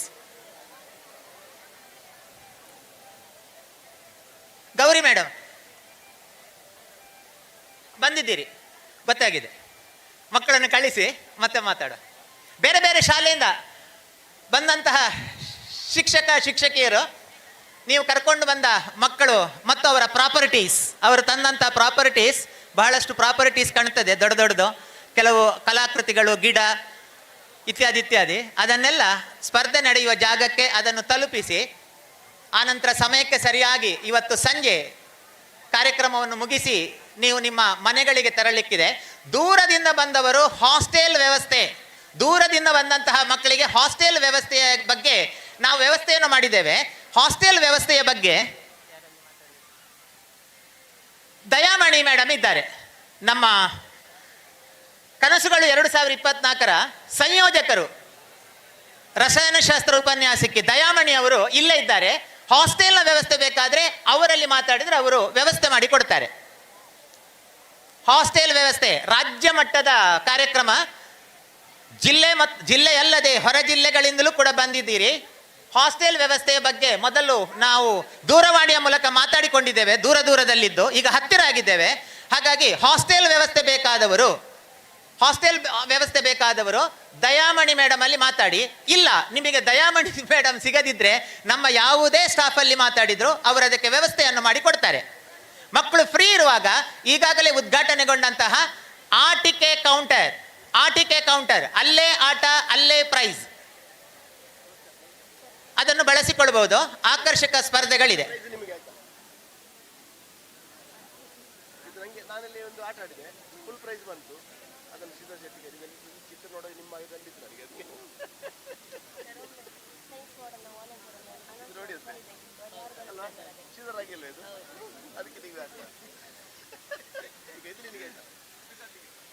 ಸೈನ್ಸ್ ಮಾಡೆಲ್ನ ನಮ್ಮ ವಾಲಂಟಿಯರ್ಸ್, ವಿಜ್ಞಾನ ಮಾದರಿಯ ನಮ್ಮ ವಾಲಂಟಿಯರ್ಸ್ ಫಿಸಿಕ್ಸ್ ಲ್ಯಾಬಿಗೆ ತಕ್ಷಣ ಹೋಗ್ಬೇಕಂತೆ. ಸೈನ್ಸ್ ಮಾಡೆಲ್ ಬೋರ್ಡ್ ಹತ್ರ, ಲ್ಯಾಬಿಗೆಲ್ಲ ಬೋರ್ಡ್ ಹತ್ರ. ಮಕ್ಕಳೇ, ಯಾವುದೇ ಸ್ಪರ್ಧೆಗೆ ಮಕ್ಕಳನ್ನು ಆ ಜಾಗಕ್ಕೆ ಕರ್ಕೊಂಡು ಹೋಗುವಾಗ ಎಲ್ಲ ಮಕ್ಕಳು ಬರುವವರೆಗೆ ವೆಯ್ಟ್ ಮಾಡಬೇಡಿ. ಆ ಜಾಗಕ್ಕೆ ನಿಮ್ಮ ಸಹಾಯಕರ ಹತ್ರ ಹೇಳಿ ಅವರನ್ನು ಕಳಿಸಿ. ಮಕ್ಕಳನ್ನೇ ಕಳಿಸಬೇಡಿ, ಒಟ್ಟಿಗೆ ಒಬ್ಬರು ವಾಲಂಟಿಯರ್ಸ್ ಹೋಗಿ. ವಾಶ್ರೂಮ್ಗಳನ್ನು ಬಳಸಿಕೊಳ್ಬಹುದು, ಎಲ್ಲಿದೆ ಅಂತ ಒಮ್ಮೆ ಹೇಳಿದ್ದೇನೆ. ಇನ್ನು ವಾಲಂಟಿಯರ್ಸ್ ಅಥವಾ ನಮ್ಮ ಉಪನ್ಯಾಸಕರಲ್ಲಿ ಕೇಳಿಕೊಳ್ಳಿ. ಮಧ್ಯಾಹ್ನ 12 ಗಂಟೆಗೆ ಊಟ ಮಾಡುವ. ಈ ಮಧ್ಯೆ ಪಾನೀಯ ನೀವು ಇದ್ದಲ್ಲಿಗೆ ಬರಬಹುದು. ವಾಲಂಟಿಯರ್ಸ್, ಪಾನೀಯ ಇದ್ದಲ್ಲಿಗೆ ಬರ್ತದೆ ಅಂತ ಹೇಳಿದ್ದೇನೆ, ಅಲ್ಲಿಗೆ ಸಪ್ಲೈ ಮಾಡಿ, ಹೇಳಿ ಮೋಸ ಮಾಡಬಾರ್ದು. ಸ್ಪರ್ಧೆಗಳು ನಡೆಯುವ ಜಾಗಕ್ಕೆ ಪಾನೀಯದ ವ್ಯವಸ್ಥೆ. Bhima Bharat sir, Murali sir, Aditya sir, ನನ್ನ ಧ್ವನಿ ಕೇಳಿಸ್ತಾ ಇದೆ ಪಾಕಶಾಲೆಗೆ ಅಂತ ಅನ್ಕೊಳ್ತೇನೆ. ನಾನು ನಿಮ್ಮಲ್ಲಿ ಕೇಳದೆ ಹೇಳಿಬಿಟ್ಟೆ ಪಾನೀಯ ವ್ಯವಸ್ಥೆ ಇದ್ದಲ್ಲಿಗೆ ಬರ್ತದೆ ಅಂತ. ಬಹುಶಃ ನೀವು ಕೂಡ ಅದೇ ವ್ಯವಸ್ಥೆ ಮಾಡ್ತೀರಿ ಅಂತ ಅನ್ಕೊಳ್ತೇನೆ. ಲಾಸ್ಟ್ ಇಯರ್ ಮಾಡಿದ್ದೀರಿ, ಪ್ರತಿ ಸಲ ಮಾಡ್ತೀರಿ ಪಾನೀಯದ ವ್ಯವಸ್ಥೆ. ಮುಖ್ಯವಾಗಿ ವಿಡಿಯೋಗ್ರಾಫರ್ಸ್ ಮತ್ತೆ ಮೀಡಿಯಾದವರು ಮತ್ತೆ ನಮ್ಮ ಮೈಕ್ನವರು, ಅವರಿಗೆ ತರಲಿಕ್ಕೆ ಮರಿಬೇಡಿ. ಇಡೀ ಕಾರ್ಯಕ್ರಮಕ್ಕೆ ಆಧಾರ ಅವರೇ. ಪಾನೀಯದ ವ್ಯವಸ್ಥೆ ನೀವು ಸರ್ವ್ ಮಾಡುವಾಗ ನಮ್ಮ ಮೀಡಿಯಾದವರಿದ್ದಾರೆ, ಮೈಕ್ನವರಿದ್ದಾರೆ, ಅವರಿಗೂ ವ್ಯವಸ್ಥೆ ಮಾಡಿ. ಇದು ವಿದ್ಯಾಸಂಸ್ಥೆ ಆದರೂ ಕೂಡ ಇದು ನಮ್ಮ ಮನಗಳು ಒಟ್ಟು ಸೇರುವಂತಹ ಮನೆ ಇದ್ದ ಹಾಗೆ. ವಿದ್ಯಾಸಂಸ್ಥೆ ಆದರೂ ಕೂಡ ನಮ್ಮ ಮನಗಳು ಒಟ್ಟು ಸೇರುವಂತಹ ಮನೆ ಇದ್ದ ಹಾಗೆ. ಹಾಗಾಗಿ ಮನೆಯಲ್ಲಿ ನಡೆಯುವಂತಹ ಕಾರ್ಯಕ್ರಮದ ರೀತಿಯಲ್ಲೇ ಇದು ನಡೆಯುವಂಥದ್ದು, ಆ ಭಾವನೆಯಿಂದ. ಇಲ್ಲಿ ಅಡ್ವರ್ಟೈಸ್ಮೆಂಟ್, ಜಾಹೀರಾತು ಸ್ಪರ್ಧೆ ನಡೀಲಿಕ್ಕಿದೆ ಈ ಮುಖ್ಯ ವೇದಿಕೆಯಲ್ಲಿ. ಅಡ್ವರ್ಟೈಸ್ಮೆಂಟ್, ಜಾಹೀರಾತು ಸ್ಪರ್ಧೆ ನಡೀಲಿಕ್ಕಿದೆ.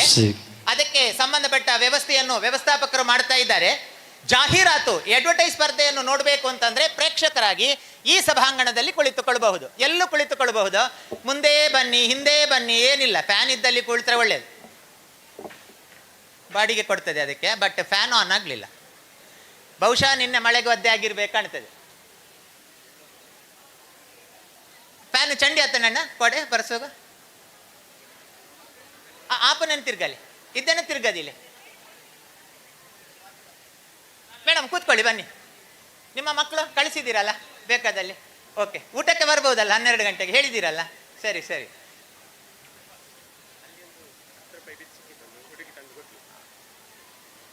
₹10 ಸಿಕ್ಕಿದೆ, ಯಾರ್ದು ಅಂತ ಕೇಳಿ, ಇಲ್ಲದ್ರೆ ಮತ್ತೆ ನಾನು ಐಸ್ ಕ್ರೀಮ್ ತಿಂತೇನೆ. ಇವತ್ತು ಸ್ಟಾಲ್ ಇದೆಯಾ? ನಮ್ಮ ಹಾಸ್ಟೆಲ್ ಕ್ಯಾಂಟೀನ್ ಅವರ ಸ್ಟಾಲ್ ಇದೆ. ಇಂದು ಮತ್ತು ನಾಳೆ. ಮಕ್ಕಳೇ, ನಮ್ಮ ಮಕ್ಕಳಿಗೆ ಗೊತ್ತಿದೆ, ಬೇರೆ ಬೇರೆ ಶಾಲೆಯಿಂದ ಬಂದವರಿಗೆ ಏನಾದರೂ ಕುಡಿಬೇಕು ಅಂತಂದರೆ, ಏನಾದರೂ ಅಂತಂದರೆ ಕೋಲ್ಡ್ ಜ್ಯೂಸ್ ಇತ್ಯಾದಿ ಕುಡಿಬೇಕು ಅಂತಂದರೆ ನಮಗೆ ಪ್ರತಿನಿತ್ಯ ಉತ್ಕೃಷ್ಟ ಗುಣಮಟ್ಟದ ಆಹಾರವನ್ನು ಕಡಿಮೆ ದರಕ್ಕೆ ಒದಗಿಸಿಕೊಡುವಂತಹ ನಮ್ಮದೇ ಉಪಹಾರ ಗೃಹ ಇಲ್ಲಿ ಒಂದು ಸಣ್ಣ ಸ್ಟಾಲನ್ನು ಹಾಕಿದ್ದಾರೆ.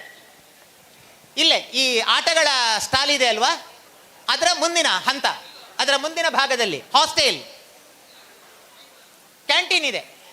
ನಮ್ಮ ಕ್ಯಾಂಟೀನ್ ಇದೆ, ಅಲ್ಲಿ ಬೇರೆ ಬೇರೆ ಥರದ ಫುಡ್ ಮತ್ತು ಜ್ಯೂಸ್, ಕೋಲ್ಡ್ ಡ್ರಿಂಕ್ಸ್ ಸಿಗ್ತದೆ. ಸೊ ಪಡ್ಕೊಳ್ಬಹುದು. ಅದಕ್ಕೆ ಏನು ಕೊಡ್ಲಿಕ್ಕಿಲ್ಲ. ಕ್ಯಾಂಟೀನ್ ಅವರು ಏನು ಕೊಡ್ತಾ ಇದ್ದಾರೋ ಅದನ್ನು ನೀವು ಪಡ್ಕೊಳ್ಳಿಕ್ಕೆ ಏನು ಕೊಡ್ಲಿಕ್ಕಿಲ್ಲ. ಅವರು ಹೇಳಿದಷ್ಟು ದುಡ್ಡು ಮಾತ್ರ ಕೊಟ್ಟರೆ ಆಯಿತು. ಸ್ಪರ್ಧೆಗಳು, ನಮ್ಮ ಈ ದಿನದ ಸ್ಪರ್ಧೆಗಳು ಎಲ್ಲೆಲ್ಲಿ ನಡೀತದೆ ಎನ್ನುವುದನ್ನು ಈಗಾಗಲೇ ಕ್ರಮ ಸಂಖ್ಯೆ, ರೂಮ್ ನಂಬರ್ ಇತ್ಯಾದಿ ಎಲ್ಲ ಹಾಕಿದ್ದೇವೆ. ಅದು ನಮಗೇ ನೆನಪಿಲ್ಲ ಎಲ್ಲಿಂತ.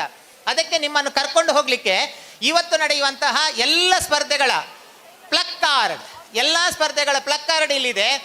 ಇನ್ನೂ ಅಲ್ಲಿ ತಿಂಡಿ ಮಾಡ್ತಿರುವವರು ಸ್ಪರ್ಧೆಗೆ ಹೋಗ್ಲಿಕ್ಕಿದ್ರೆ ಎಲ್ಲಿಂತ ಗೊತ್ತಿಲ್ಲದಿದ್ದರೆ ಇಲ್ಲಿ ಬನ್ನಿ, ಇಲ್ಲಿ ನಿಮ್ಮ ಅಕ್ಕಂದಿರಿದ್ದಾರೆ, ಅವರು ಕರ್ಕೊಂಡು ಹೋಗ್ತಾರೆ. ಇವತ್ತಿನ ಸ್ಪರ್ಧೆಗಳು ಬೇರೆ ಬೇರೆ ಶಾಲೆಯಿಂದ ಬಂದ ಶಿಕ್ಷಕರು, ಬೇರೆ ಬೇರೆ ಶಾಲೆಯಿಂದ ಬಂದ ಶಿಕ್ಷಕರು ಮನೆಯಲ್ಲಿ ಒಂದೆರಡು ಮಕ್ಕಳನ್ನು ನೋಡ್ಕೊಳ್ಳಿಕ್ಕೆ ಕಷ್ಟ ಉಂಟು. ಇವತ್ತು 40, 50, 30 ಮಕ್ಕಳನ್ನು ಕರ್ಕೊಂಡು ಬಂದಿದ್ದೀರಿ. ನಿಮ್ಮ ಜವಾಬ್ದಾರಿ ಎಷ್ಟು ಅಂತ ನಮಗೆ ಗೊತ್ತು. ಸಮಯಕ್ಕೆ ಸರಿಯಾಗಿ ಆ ಮಕ್ಕಳನ್ನು ಮನೆಗೆ ತಲುಪಿಸಬೇಕು. ಹಾಗಾಗಿ ಸಮಯಕ್ಕೆ ಸರಿಯಾಗಿ ಇವತ್ತಿನ ಸ್ಪರ್ಧೆಗಳನ್ನು ಮುಗಿಸುವ ಇವತ್ತು ಮತ್ತು ನಾಳೆ ಇನ್ನಷ್ಟು ಹುರುಪು ಉತ್ಸಾಹದಿಂದ ಕಾರ್ಯಕ್ರಮಕ್ಕೆ ಬರುವುದಕ್ಕೆ ಇವತ್ತು ಸರಿಯಾದ ಸಮಯಕ್ಕೆ ಮನೆಗೆ ತೆರಳಬೇಕು. ಬಂದಂತಹ ಎಲ್ಲ ಅತಿಥಿ ಸ್ಪರ್ಧಿಗಳನ್ನು ಸಮಯಕ್ಕೆ ಸರಿಯಾಗಿ ಕಳಿಸಿಕೊಡಬೇಕು ಎನ್ನುವಂತಹ ಜಾಗೃತ ಮನಸ್ಸು ನಮ್ಮಲ್ಲಿ ಸದಾ ಇದೆ.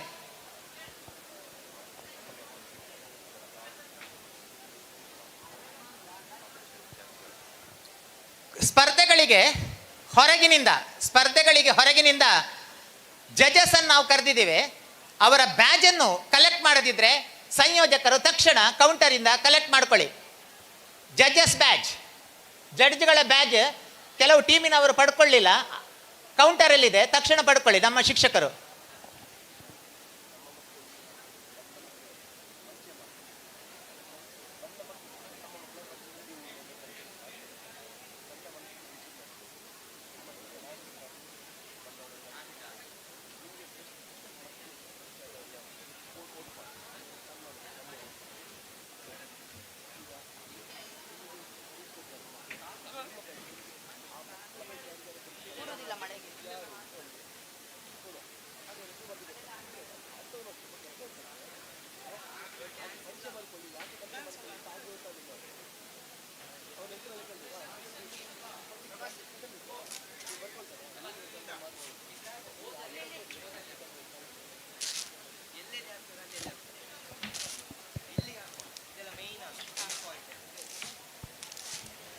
Hello. hal, hal, hal.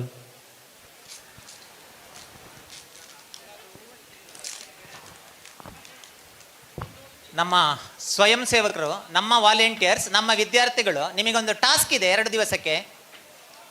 ನಮ್ಮ ವಾಲಂಟಿಯರ್ಸ್ ಹುಡುಗರು ಹುಡುಗಿಯರು PUC ಅವರು, ನಮ್ಮ ವಾಲಂಟಿಯರ್ಸ್, ನಿಮಗೊಂದು ಟಾಸ್ಕ್ ಇದೆ 2 ದಿನದಲ್ಲಿ. ನೀವು ಬಂದಂತಹ ಮಕ್ಕಳನ್ನು ಬೇರೆ ಬೇರೆ ವಿಷಯಕ್ಕೆ ಅವರಲ್ಲಿ ಮಾತಾಡುವಾಗ, ಸಂಪರ್ಕಿಸುವಾಗ, ಅವರನ್ನು ಬೇರೆ ಬೇರೆ ಕಡೆ ಸ್ಪರ್ಧೆಗೆ ಅವರನ್ನು ಕರ್ಕೊಂಡು ಹೋಗುವಾಗ, ಊಟಕ್ಕೆ ಕರ್ಕೊಂಡು ಹೋಗುವ ಸಂದರ್ಭದಲ್ಲಿ ಅವರ ಪರಿಚಯ ಮಾಡ್ತಾ, ಅವರಲ್ಲಿ ಮಾತಾಡಿಸ್ತಾ, ಅವರಿಗೆ ಏನು ಬೇಕೋ, ಏನು ಅಗತ್ಯ ಉಂಟು, ಅವರ ಭಾವನೆಗಳೇನು, ಅವರ ಊರೇನು, ಅವರ ವ್ಯಕ್ತಿತ್ವ ಏನು, ಅವರ ಶಾಲೆ ಯಾವುದು, ಏನು ಇತ್ಯಾದಿ ಇತ್ಯಾದಿ ಇತ್ಯಾದಿ, ಅವರ ಮನೆಯಲ್ಲಿ ಎಷ್ಟು ಜನ, ಏನು ತಂದೆ ತಾಯಿ ಏನು ಮಾಡ್ತಾರೆ, ಇತ್ಯಾದಿ ಇತ್ಯಾದಿಯನ್ನು ಪರಿಚಯ ಮಾಡ್ತಾ ಮಾಡ್ತಾ ಅವರ ಸಂಪರ್ಕಕ್ಕೆ ನೀವು ಬರಬೇಕು. ನೀವು ಅವರನ್ನು ಅರ್ಥ ಮಾಡಿಕೊಳ್ಬೇಕು, ಅವರು ನಿಮ್ಮ ಮನಸ್ಸುಗಳನ್ನು ಅರ್ಥ ಮಾಡಿಕೊಳ್ಬೇಕು. ಕೊನೆಯಲ್ಲಿ ನಾಳೆ ಸಂಜೆ ಇದರ ಮೇಲೆ ನಿಮಗೆ ಪರೀಕ್ಷೆ ನಡೀತದೆ. ನಮ್ಮ ಮಕ್ಕಳಿಗೆ ಪರೀಕ್ಷೆ ನಡೀತದೆ ನಾಳೆ ಸಂಜೆ, ಗೊತ್ತಾಯ್ತಲ್ಲ? ಹಾಗಾಗಿ ಕೇವಲ ಅವರನ್ನು ಕರ್ಕೊಂಡು ಹೋಗುದಲ್ಲ, ಪ್ರಾಪರ್ಟೀಸ್ ಕರ್ಕೊಂಡೋದಾಗೆ ಕರ್ಕೊಂಡು ಬರುವುದಲ್ಲ, ಆಯ್ತಾ? ಒಂದು ಒಳ್ಳೆಯ ಮಾನವೀಯ ಸಂಬಂಧಗಳ ಮೂಲಕ ಅವರನ್ನು ಟ್ರೀಟ್ ಮಾಡಿ. ಮಕ್ಕಳು ದೇವರು ಅಂತ ಹೇಳ್ತಾರೆ, ನೀವು ಕೂಡ ಮಕ್ಕಳೇ, PUC ಅವರು. ನೀವು ದೊಡ್ಡ ದೇವರು, ಅವರು ಸಣ್ಣ ದೇವರು ಅಷ್ಟೇ.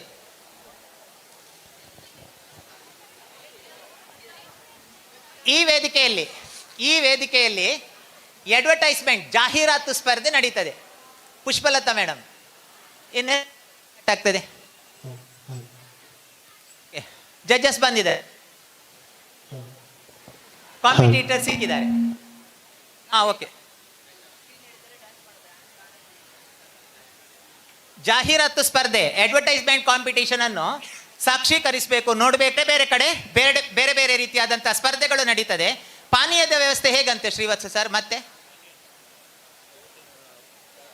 ನಮ್ಮ ಮುಖ್ಯ ವೇದಿಕೆಯಲ್ಲಿ ನಡೆಯುವ ಕಾರ್ಯಕ್ರಮಗಳು ಸುದ್ದಿ ಬಿಡುಗಡೆ ಯೂಟ್ಯೂಬ್ ಚಾನಲ್ ಲೈವ್ ಆಗ್ತದೆ. ನಮ್ಮ ಪೋಷಕರಿಗೆ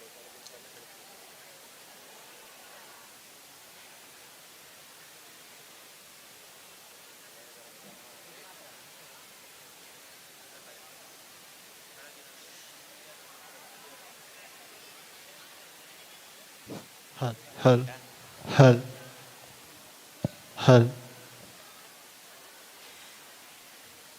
ಇವತ್ತು ಮುಖ್ಯ ವೇದಿಕೆಯಲ್ಲಿ ನಡೆಯುವಂತಹ ಎಲ್ಲ ಕಾರ್ಯಕ್ರಮಗಳು, ಮುಖ್ಯ ವೇದಿಕೆ ಅಂತ ಹೇಳಿದ್ರೆ ಈ ವೇದಿಕೆ, ಇವತ್ತು ಈ ವೇದಿಕೆಯಲ್ಲಿ ನಡೆಯುವಂತಹ ಎಲ್ಲ ಕಾರ್ಯಕ್ರಮಗಳು ಸುದ್ದಿ ಬಿಡುಗಡೆ ಚಾನೆಲ್ನಲ್ಲಿ ಲೈವ್ ಆಗ್ತಿದೆ.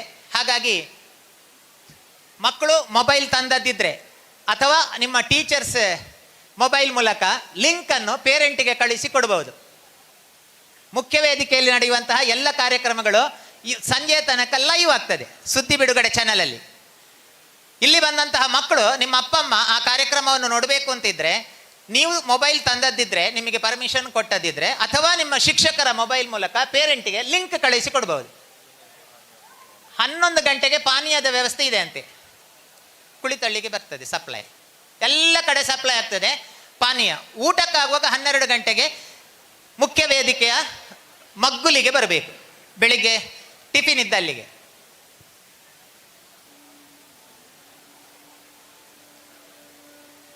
ಪ್ಲಕ್ಕಾರ್ಡ್ ಸಾಕಾಗ್ತದೆ ಅಂತ? ಇನ್ನು ಸಾಕ? ನೀವು ಕೇಳಿ, ನಿಮ್ಮ ಟೀಚರ್ಸ್ ಹತ್ರ ಕೇಳಿ, ಇನ್ನು ಸಾಕ ಅಂತ. ಎಲ್ಲರೂ ಬಂದ್ರಲ್ಲ? ಸ್ವಲ್ಪ ಹೊತ್ತು ನಿಲ್ಲಿ, 10 ನಿಮಿಷ ಇರಿ.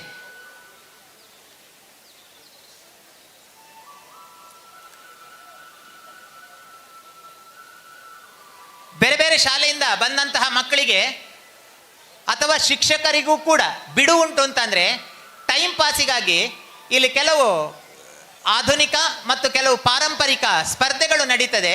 ಬುದ್ಧಿಗೆ ಚುರುಕು ಮುಟ್ಟಿಸುವಂಥದ್ದು, ಮನಸ್ಸಿಗೆ ಚಾಲೆಂಜ್ ಇರುವಂಥದ್ದು.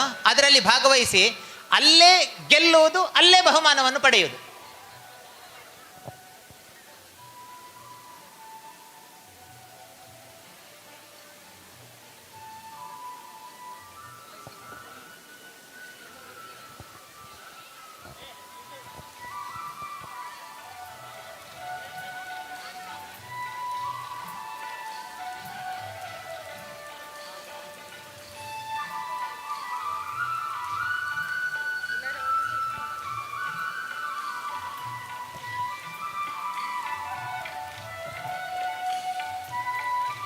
ವಿದ್ಯಾರ್ಥಿಗಳು ಅಥವಾ ಶಿಕ್ಷಕರು, ವಿದ್ಯಾರ್ಥಿಗಳು ಅಥವಾ ಬೇರೆ ಬೇರೆ ಶಾಲೆಯಿಂದ ಬಂದಂತಹ ಶಿಕ್ಷಕರಿಗೆ ಕೋಲ್ಡ್ ಡ್ರಿಂಕ್ಸ್ ಅಥವಾ ಸ್ನ್ಯಾಕ್ಸ್ ಇತ್ಯಾದಿಗಳು ಬೇಕು ಅಂತಂದರೆ ತಾವು ಹೊರಗಡೆ ಹೋಗಬೇಕು ಅಂತಿಲ್ಲ. ದಿನನಿತ್ಯ ನಮಗೆ ಉತ್ತಮ ಗುಣಮಟ್ಟದ ಆಹಾರವನ್ನು ಕಡಿಮೆ ದರಕ್ಕೆ ಪೂರೈಸುವಂತಹ ನಮ್ಮದೇ ಕಾಲೇಜಿನ ಕ್ಯಾಂಟೀನ್ ಒಂದು ಕೌಂಟರನ್ನು ಹಾಕಿದ್ದಾರೆ. ಇಲ್ಲಿ ಆಟಿಕೆಗಳ ಕೌಂಟರ್ನ ನೆಸ್ಟ್ ಇದೆ. ಅಲ್ಲಿ ಹಲವು ರೀತಿಯ ಸ್ನ್ಯಾಕ್ಸ್ ಮತ್ತು ಕೂಲ್ ಡ್ರಿಂಕ್ಸ್ ಇತ್ಯಾದಿ ಸಿಗ್ತದೆ, ಜ್ಯೂಸ್ ಇತ್ಯಾದಿ. ಹಾಗಾಗಿ ತಾವು ಬಿಡುವಿದ್ದಾಗ ಬೇಕು ಅಂತಂದರೆ ಪಡ್ಕೊಳ್ಬಹುದು. ಅದರ ಸಣ್ಣ ದರವನ್ನು ನೀವು ಪಾವತಿಸಿದರೆ ಸಾಕು. ಮಧ್ಯಾಹ್ನ 12 ಗಂಟೆಗೆ ಸರಿಯಾಗಿ ಊಟದ ವ್ಯವಸ್ಥೆ ಆರಂಭ ಆಗ್ತದೆ. ಈ ಮುಖ್ಯ ವೇದಿಕೆಯಲ್ಲಿ ಕೆಲವೇ ಕ್ಷಣಗಳಲ್ಲಿ ಅಡ್ವರ್ಟೈಸ್ಮೆಂಟ್ ಜಾಹೀರಾತು ಸ್ಪರ್ಧೆ ನಡೀತದೆ. ಜಾಹೀರಾತು ಸ್ಪರ್ಧೆ ನಡೀತದೆ. ಅಡ್ವರ್ಟೈಸ್ಮೆಂಟ್ ಜಾಹೀರಾತು ಕಾಂಪಿಟೇಷನ್ ಅನ್ನು ನಡೆಸುವಂತಹ ವ್ಯವಸ್ಥಾಪಕರು ವ್ಯವಸ್ಥೆಯನ್ನು ಆರಂಭಿಸಲಿಕ್ಕೆ ಮುಖ್ಯ ವೇದಿಕೆಗೆ ಆಗಮಿಸಬೇಕು. ಮೈಕ್ ಮತ್ತು ವೇದಿಕೆಯನ್ನು ತಮ್ಮ ವಶಕ್ಕೆ ಪಡಿಬೇಕು ಅಂತ ವಿನಂತಿಸ್ತೇನೆ. ಮುಖ್ಯ ವೇದಿಕೆ ಅಡ್ವರ್ಟೈಸ್ಮೆಂಟ್ ಸ್ಪರ್ಧೆಗಾಗಿ ಮುಕ್ತವಾಗಿದೆ. ಸಂಘಟಕರು ಅಡ್ವರ್ಟೈಸ್ ಕಾಂಪಿಟೇಷನ್ ಇನ್ ಚಾರ್ಜ್ ತಕ್ಷಣ ಬಂದು ವೇದಿಕೆಯನ್ನು ಮತ್ತು ಧ್ವನಿವರ್ಧಕವನ್ನು ತಮ್ಮ ವಶಕ್ಕೆ ಪಡಿಬಹುದು.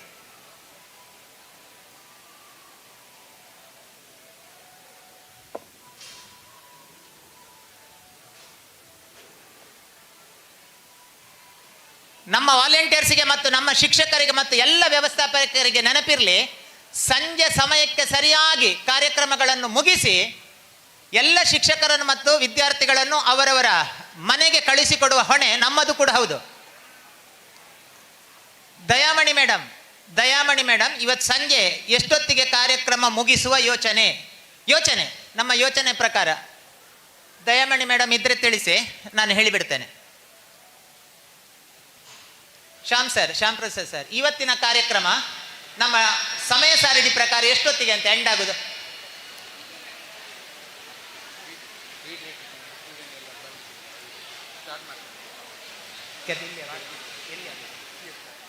ವಿಡಿಯೋ ಎಡಿಟಿಂಗ್ ಸ್ಪರ್ಧೆ ಇದೀಗ ಆರಂಭ ಆಗ್ತದೆ. ಮುಖ್ಯ ವೇದಿಕೆಯ ಸರಿಯಾಗಿ ಹಿಂಭಾಗದಲ್ಲಿ, ಮುಖ್ಯ ವೇದಿಕೆಯಲ್ಲಿ ಕನಸುಗಳು ಅಂತ ಬರೆದಿದ್ದಾರಲ್ಲ, ಆ ಅಕ್ಷರದ ಸರಿ ಹಿಂದೆ ಕಂಪ್ಯೂಟರ್ ಲ್ಯಾಬ್ ಇದೆ, ಅಲ್ಲಿ ಸ್ಪರ್ಧೆ ಆರಂಭ ಮಾಡ್ತಾರಂತೆ.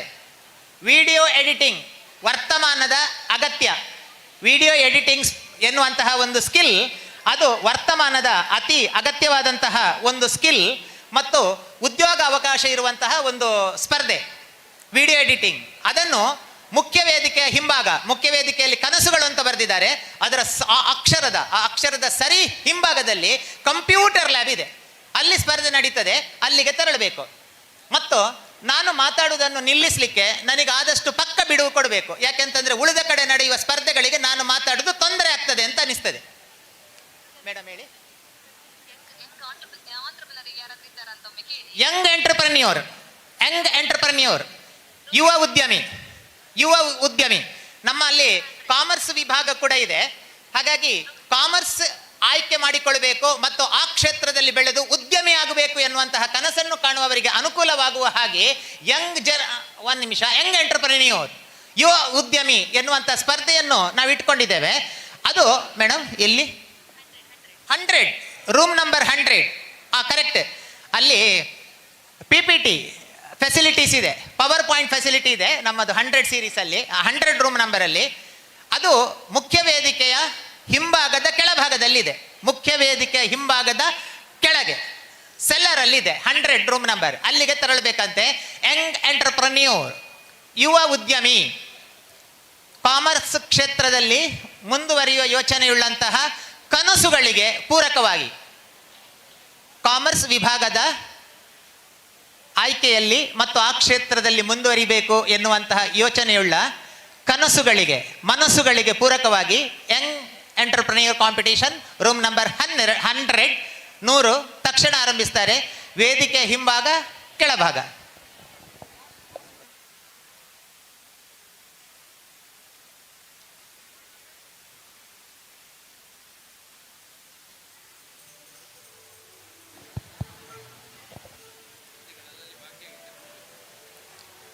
ಟೈಮ್ ಪಾಸಿಗಾಗಿ ಬೇರೆ ಬೇರೆ ಸ್ಪರ್ಧೆಗಳು ಇದೆ, ಹೌದು.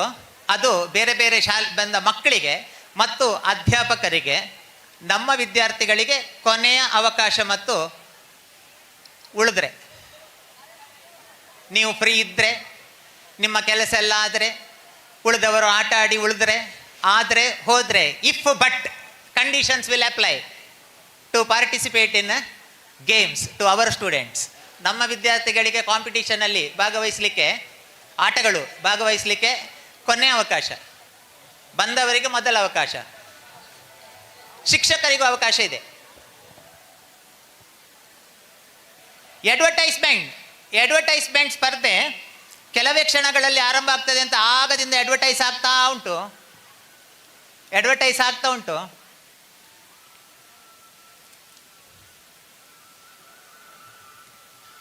ಆದಷ್ಟು ಬೇಗ ಸ್ಪರ್ಧೆ ನಡೆಯುವ ಜಾಗಕ್ಕೆ ತಲುಪಿ, ಸ್ಪರ್ಧೆ ಎಲ್ಲಿ ನಡೀತದೆ ಅಂತ ನಿಮಗೆ ಮಾಹಿತಿ ಇಲ್ಲದಿದ್ದರೆ ಇಲ್ಲಿ ಪ್ಲಗ್ ಕಾರ್ಡ್ ಹಿಡ್ಕೊಂಡು ನಮ್ಮ ವಾಲಂಟಿಯರ್ಸ್ ಇದ್ದಾರೆ, ಅಕ್ಕಂದಿರಿದ್ದಾರೆ, ಅವರು ಕಳುಹಿಸಿಕೊಡ್ತಾರೆ. ಕೊನೆಯದಾಗಿ ಯಾರ್ದಾದ್ರೂ ಟಿಫಿನ್, ನಮ್ಮ ವಾಲಂಟಿಯರ್ಸ್ ಕೌಂಟರಲ್ಲಿರುವವರು ಕೆಲಸದಲ್ಲೇ ಇದ್ದೀರಿ, ಇನ್ನೂ ಟಿಫಿನ್ ಆಗಲಿಲ್ಲ ಅಂತ ಇದ್ದರೆ ತಕ್ಷಣ ಬನ್ನಿ. ಇಡ್ಲಿ, ಚಟ್ನಿ, ಸಾರು ಇದೆ, ಬೇಗ ಬನ್ನಿ, ಮತ್ತೆ chutney ತಣ್ಣಗಾಗ್ತದೆ.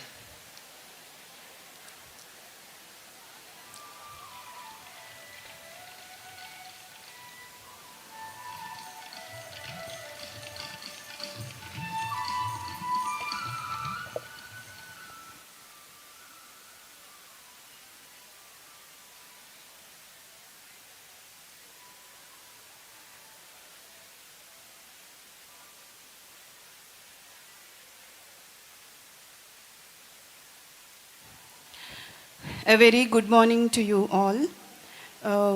Hearty welcome to Dreams Advertisement Competition 2024. Today we have judges with us for this competition. A warm welcome to all the judges. I welcome Mr. Raghavendra, Assistant Professor, Department of Commerce, Vivekananda Post Graduation Center. Hearty welcome to you, sir. We also have another judge, Mrs. Akshata, Assistant Professor, Department of Commerce, Vivekananda Degree College. Warm welcome to you, ma'am. We have another judge, Srimati Bhagyashri, Assistant Professor, Department of Commerce, Vivekananda Degree College. Welcome you, ma'am. I welcome all the teachers who have escorted the students, the teachers of different schools who have welcomed your students and participate in this competition. Warm welcome to you all teachers. I also welcome the participants and all one and all to this competition.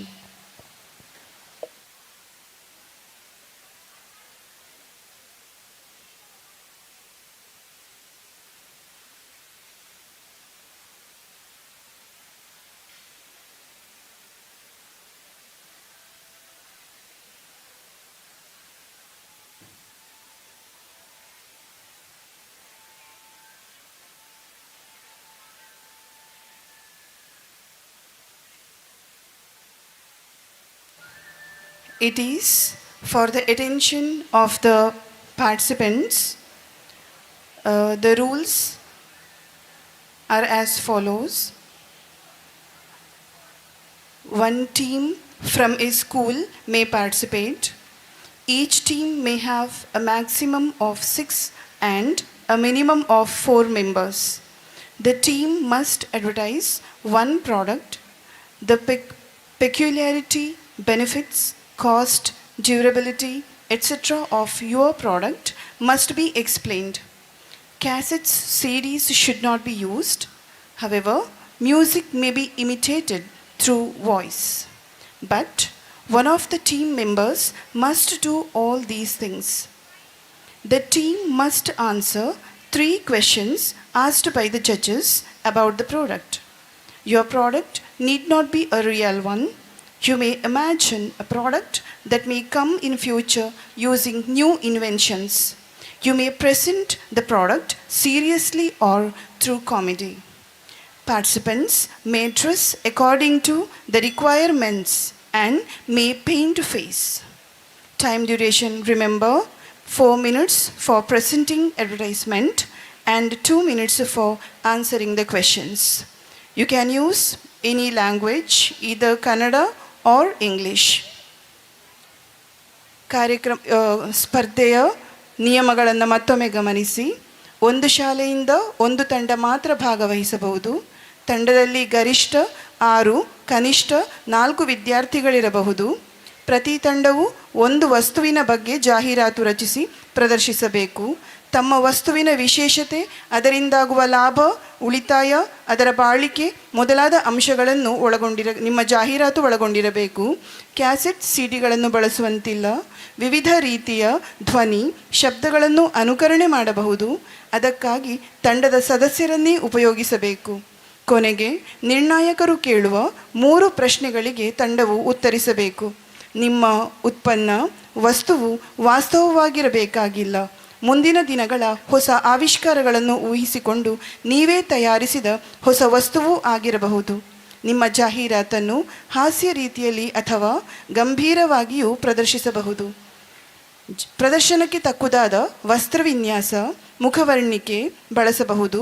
ಮುಖವಾಡಗಳನ್ನು ಬಳಸುವಂತಿಲ್ಲ. ಸಮಯಾವಕಾಶ: ಪ್ರದರ್ಶನಕ್ಕೆ 4 ನಿಮಿಷ, ಪ್ರಶ್ನೋತ್ತರಕ್ಕೆ 2 ನಿಮಿಷ. ಕನ್ನಡ ಅಥವಾ ಆಂಗ್ಲ ಭಾಷೆಯನ್ನು ಬಳಸಬಹುದು.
dream, dream, dream. Dreams transform into thoughts, and thoughts result in action. It is time to convert your thoughts into action. It is an opportunity for you to perform or to show your creativity. The competition is going to begin now. The team 1 is ready.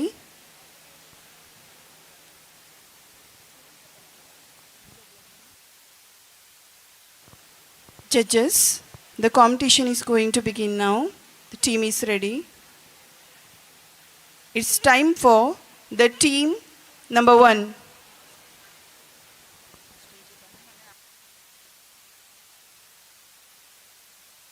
Team 1, come to the stage and make preparation.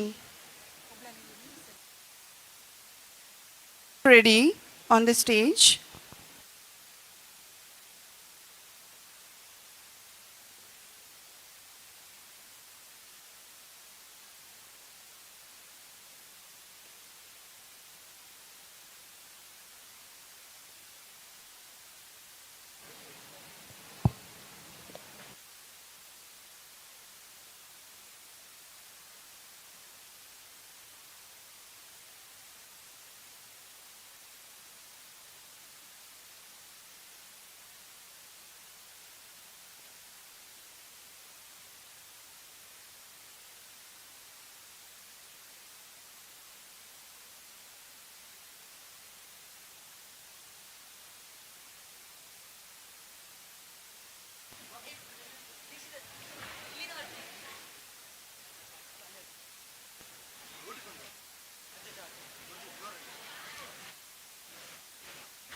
Team number 1, your time starts now.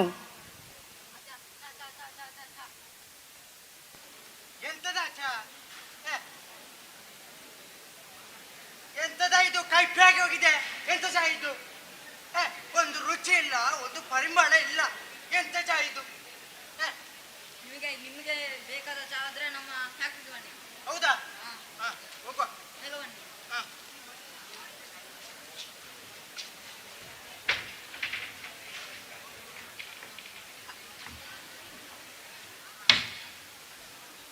ಏನದು ಕೈಯಲ್ಲಿ? ಇದು ಚಾದೌಡಿ. ಅದಕ್ಕೆ ಎಂತ ಹಾಕ್ತಾರೆ? ಇದಕ್ಕೆ ತುಳಸಿ, ಅಶ್ವಗಂಧ, ಶುಂಠಿ, ಚಾದ ಎಲೆ ಸಾಕ್ತಾರೆ. ನೋಡಿ ನಮ್ಮ ಭಾಳ ಚಂದ ಉಂಟ, ಭಾಳ ಚಂದ ಉಂಟು. ಎಂತದ ಇದು? ಇದು ಚಾದೌಡಿ. ಹೌದಾ? ಭಾರಿ ಪರಿಮಳ ಉಂಟು, ಭಾರಿ ಪರಿಮಳ ಉಂಟು. ಈಗ ಒಬ್ಬ ಚಹಾ ಮಾಡ್ತಾನೆ, ಅದನ್ನ ನಿಮ್ಗೆ ಸಹ ಕೊಡ್ಲಿಕ್ಕೆ ಆಗುದಿಲ್ಲ. ನೀರು ಬಜ್ಜಿ ನೀರು. ಭಾರಿ ಒಳ್ಳೇದುಂಟು. ಇದು ಎಷ್ಟ ಇದಕ್ಕೆ? ಇದಕ್ಕೆ ಖಾಲಿ 99 ರೂಪಾಯಿ. ರೇಟ್ ಅದೇ 99. ಮತ್ತೆ ಇದು ಹೆಸರಿಲ್ವ ಇದಕ್ಕೆ? ಹೆಸರು ತಾಜಾ ರತ್ನ ಅಂತ ಇಟ್ಕೊಳ್ಳಿ. ಎಂತ ಎಂತ? ತಾಜಾ ರತ್ನ. ತಾಜಾ ರತ್ನ. ಎಷ್ಟು ಎಷ್ಟು ಸಮಯ ಬರ್ತದೆ? ಇದು 5 ರಿಂದ 6 ತಿಂಗಳು ಬರ್ತದೆ. ಅದೇ ಬೇಕಾದ ನನಗೆ, ಅದೇ ಬೇಕಾದದ್ದು. ಭಾರಿ ಒಳ್ಳೆದುಂಟು. ಇದಕ್ಕೊಂದು ಜಾಹೀರಾತು ಆಗ್ಬೇಕಲ್ವಾ? ಅದು ಇವನು ಮಾಡ್ತಾನೆ, ಇವನು ಭಾರಿ ಚಂದ ಮಾಡ್ತಾನೆ. ಅದೊಂದು ಟಿವಿಯಲ್ಲಿ ಅವ್ರು ನೋಡ್ತಾನೆ. ಅದು ಎಂತ ಅಂದ್ರೆ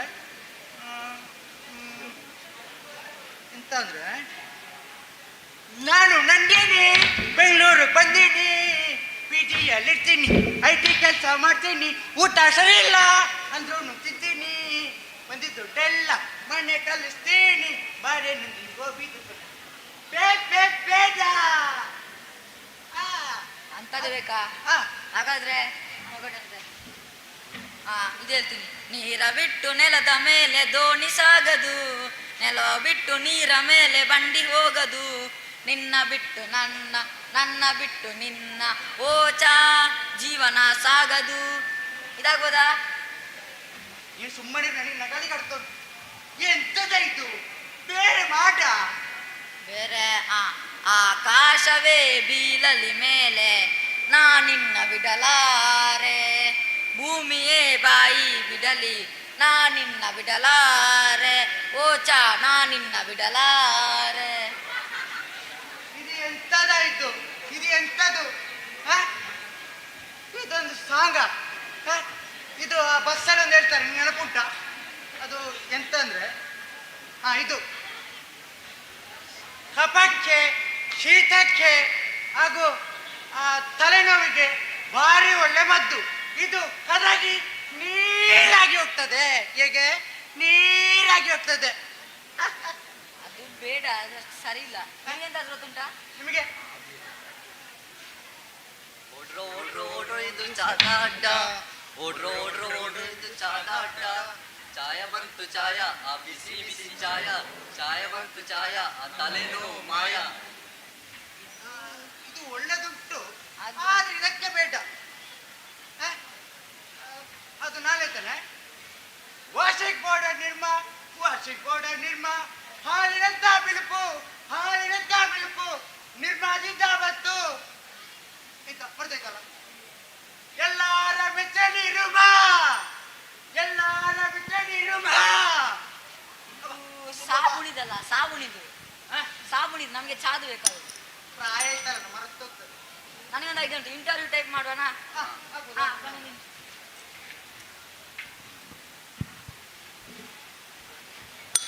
ನಿಮಗೆ ದಿನ ದಿನ ತಲೆ ಧಿಮ್ಮೆನಿಸ್ತಿದೆಯೇ?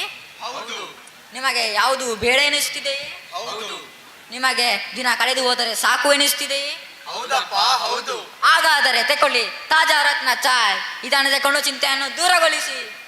ಇದಾಗ್ಬೋದಾ? ಇದಾಗ್ಬೋದು. ತಾಜರತ್ನ ನನ್ನ ಬೆಸ್ಟ್ ಚಾಯ್ಸ್. ಅದಕ್ಕೊಂದು ಸ್ಲೋಗನ್ ಹೇಳ್ಬೇಕಾ? ತಾಜಾ ರತ್ನ ಚಾ ಕುಡಿಯಿರಿ, ಚಿಂತೆಯನ್ನು ದೂರಗೊಳಿಸಿ. ತಾಜಾ ರತ್ನ ಕುಡಿಯಿರಿ, ಚಿಂತೆಯನ್ನು ದೂರಗೊಳಿಸಿ. ತಾಜಾ ರತ್ನ ಎಂಟರ್ಪ್ರೈಸಸ್ಗೆ ಭೇಟಿ ಕೊಡಿ, ಈ ನಂಬರ್ಗೆ ಕರೆ ಮಾಡಿ.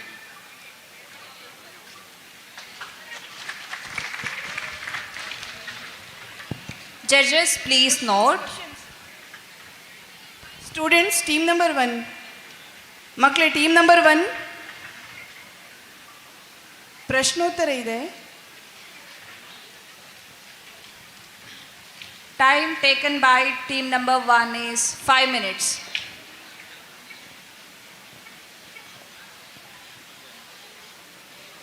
ತುಂಬ ಚಾದ ಆ್ಯಡ್ಸ್ ಕೊಟ್ರಿ ನೀವು. ಅದರಲ್ಲಿ ಯಾವ ಆ್ಯಡನ್ನು ಯಾವ ಮೀಡಿಯಾದಲ್ಲಿ ಕೊಟ್ಟರೆ ಒಳ್ಳೆಯದು?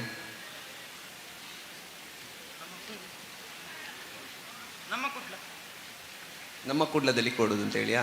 ಹಾಗಾದರೆ ನಿಮ್ಮ ಪ್ರಾಡಕ್ಟ್ ಇಲ್ಲಿ ಮಾತ್ರ ಈಗಿರೋದು, ದಕ್ಷಿಣ ಕನ್ನಡದಲ್ಲಿ ಮಾತ್ರ? ದಕ್ಷಿಣ ಕನ್ನಡ ಅವರಿಗೆ ಗೊತ್ತಿರ್ತದೆ, ಅವರಿಗೆ ಸಹ ಮತ್ತೆ ಎಲ್ಲರಿಗೂ. ಅದೇ ಉಳಿದವರಿಗೆ ಹೇಗೆ ಗೊತ್ತಾಗ್ತದೆ ಇದೊಂದು ಕಂಪನಿಯ ಚಾ ಇದೆ ಅಂತೇಳಿ? ದಕ್ಷಿಣ ಕನ್ನಡದನ್ನು ಎಲ್ಲ ನೋಡ್ತಾರೆ, ನಮ್ಮ ಕೂಡಲೇ ಎಲ್ಲ ನೋಡ್ತಾರೆ. ಎಲ್ಲರೂ ಅಂದರೆ ಯಾರೆಲ್ಲ ನೋಡ್ತಾರೆ? ನಮ್ಮ ದಕ್ಷಿಣ ಕನ್ನಡದಾಗಲಿ ಬೇರೆಯವರು, ನಮ್ಮ ಬೇರೆ ದಕ್ಷಿಣ ಕನ್ನಡ ಬಿಟ್ಟವರು, ದಕ್ಷಿಣ ಕನ್ನಡ ಹೊರಗಿನವರು ಕೂಡ ನಮ್ಮ ಕುಡ್ಲ ನೋಡ್ತಾರೆ. ನೀವು ನಮ್ಮ ಕುಡ್ಲದಲ್ಲಿ ಮಾತ್ರ ನಿಮ್ಮ ಅಡ್ವರ್ಟೈಸ್ಮೆಂಟನ್ನು ಕೊಡೋದು. ಈಗ ಅದರಲ್ಲಿ ಕೂಡ ಆಮೇಲೆ ಸುದ್ದಿಯಲ್ಲಿ ಕೊಡುವ ಎಲ್ಲ ಲೋಕಲ್ ನ್ಯೂಸ್ ಚಾನೆಲ್ಸ್ ಏನಿರ್ತದೆ ಅದರಲ್ಲಿ ಎಲ್ಲದರಲ್ಲೂ ಕೂಡ ನೀವು ಆ್ಯಡ್ಸ್ ಕೊಡ್ತೀರಿ, ಟೆಲಿವಿಷನ್ಗೆ ಹೋಗೋದಿಲ್ಲ.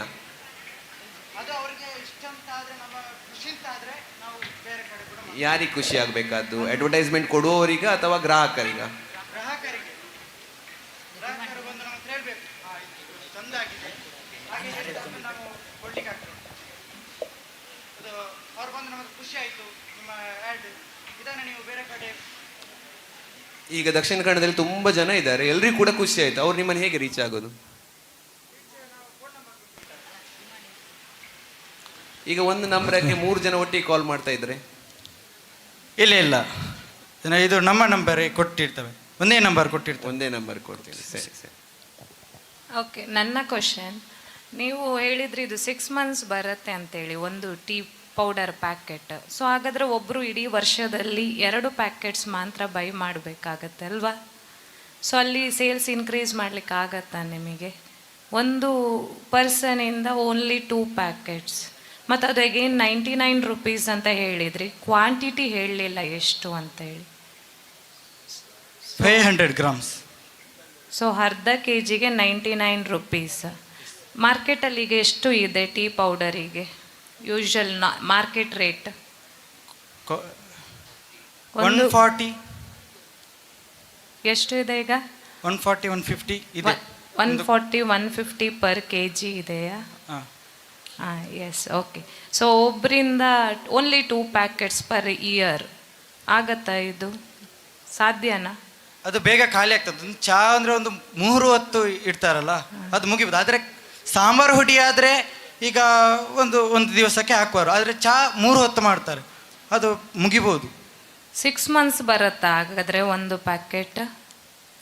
ಇಲ್ಲ, ಅದು ಬೇಗ ಮುಗಿಬೋದು.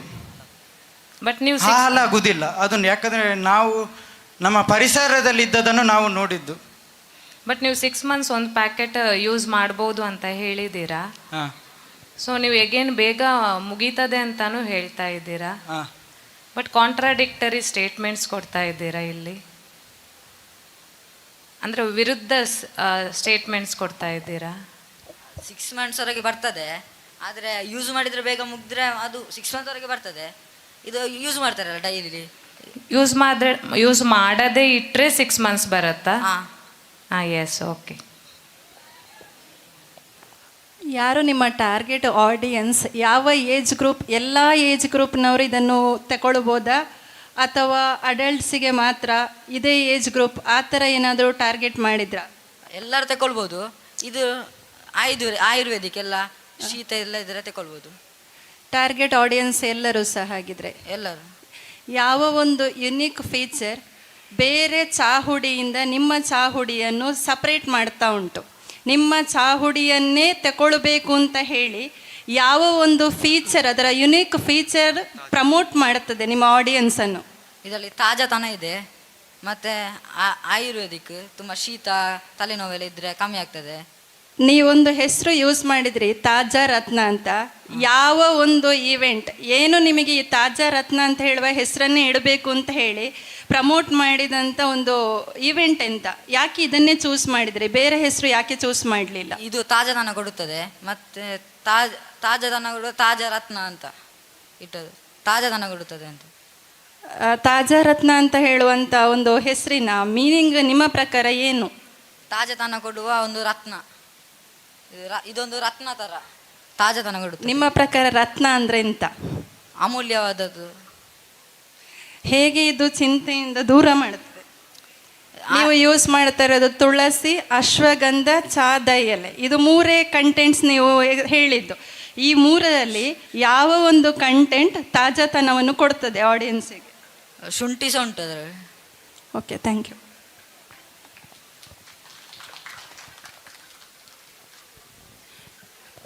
Judges, please note the time taken by team 1 is 8 minutes 34 seconds.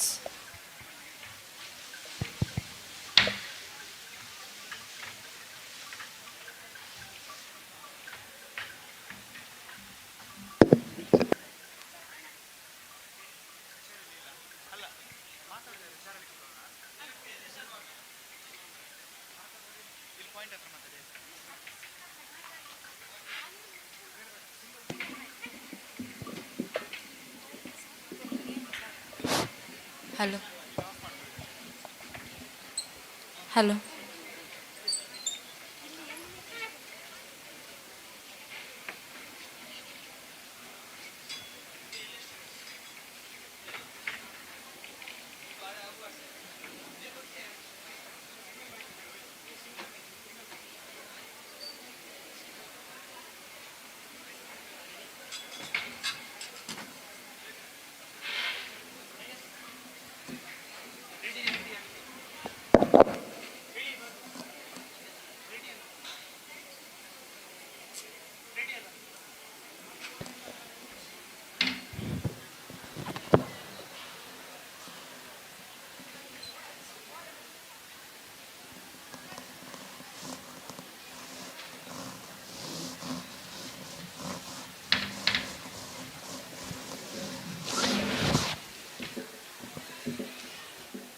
Team number 2, your time starts now.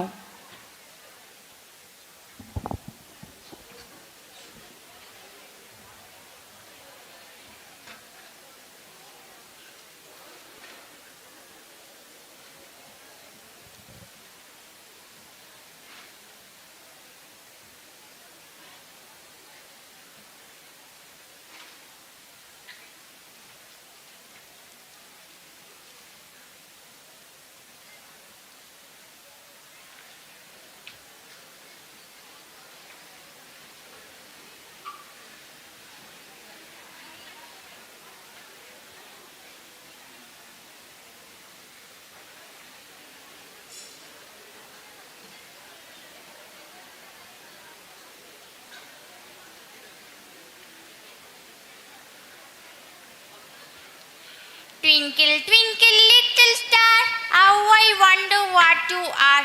Up above the world so high, like a diamond in the sky. Mom, Mama, Mama, Mummy. ಎಂಥ ಅವಸ್ಥೆ ಚಿನ್ನು, ಒಂದಿಡ್ತಾನೆ ಎಲ್ಲಿ ಕೆಸರಲ್ಲಿ ಬಿದ್ದು ಬಂದಿದ್ದೀಯಾ? ಅಪ್ಪ ನೋಡಪ್ಪ ಅಮ್ಮನನ್ನು. ನಿನ್ನಪ್ಪ ಮೊದಲೇ ನನ್ನ ನೋಡಿದ್ದಾರೆ. ಮೀನು, ನೀನು ಯಾಕೆ ಆ ಮಗುಗೆ ಬೈಯೋದು? ಹೋಗು ಪುಟ್ಟ, ನೀನು ಸ್ನಾನ ಮಾಡಿ ಬಾ. ಆಯ್ತಪ್ಪ.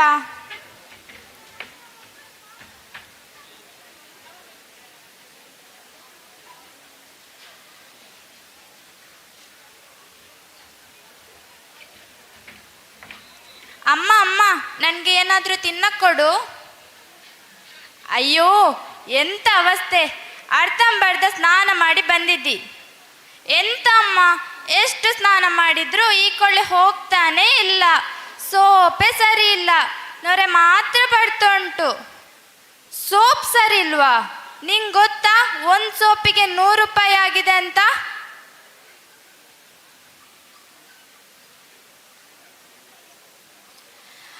ಅಷ್ಟೆಲ್ಲ ದುಡ್ಡು ಖರ್ಚು ಮಾಡಿ ಸೋಪ್ ತಗೊಳ್ಳೋದಕ್ಕಿಂತ ಹಿಂದಿನ ಕಾಲದಲ್ಲಿ ನಾವೆಲ್ಲ ಸೀಗೆಕಾಯನ್ನು ಸ್ನಾನ ಮಾಡಲಿಕ್ಕೆ ಬಳಸುತ್ತಾ ಇದ್ದೆವು. ಮಗ, ಈಗಿನ ಸೋಪ್ನಲ್ಲಿ ನೊರೆ ಮಾತ್ರ ಬರೋದು. ಸೀಗೆಕಾಯಿಯಿಂದ ಕೂದಲನ್ನು ಕೂಡ ತೊಳಿತಿದ್ವಿ. ಈಗ ಕಾಲಿಗೊಂದು, ಮುಖಕ್ಕೊಂದು, ಕೂದಲಿಗೊಂದು. ನೋಡಿ, ನನ್ನ ಗಂಡ ನನ್ನ ಕೂದಲು ನೋಡಿ ನನ್ನ ಮದುವೆ ಆದದ್ದು. ನೋಡು ನೋಡು, ನನ್ನ ಕೂದಲು ಎಷ್ಟು ದಪ್ಪ ದಪ್ಪವಾಗಿ ತುಂಬ ಉದ್ದ ಉಂಟು. ಸೀಗೆಕಾಯಿ ಪ್ರಕೃತಿಯಿಂದ ಸಿಗುವುದು. ಈಗ ಬರುವ ಸೋಪು ಎಲ್ಲ ಸಹ ಕೆಮಿಕಲು. ಕಾಲ ಎಲ್ಲ ಬದಲಾಗಿದೆ, ಇನ್ನಾದರೂ ಸುಧಾರಿ.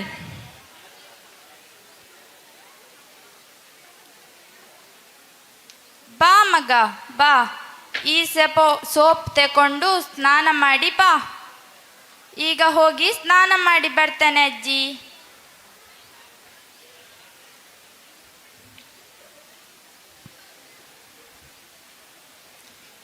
ವಾ, ಕೊಳೆ ಎಲ್ಲ ಹೋಯ್ತು.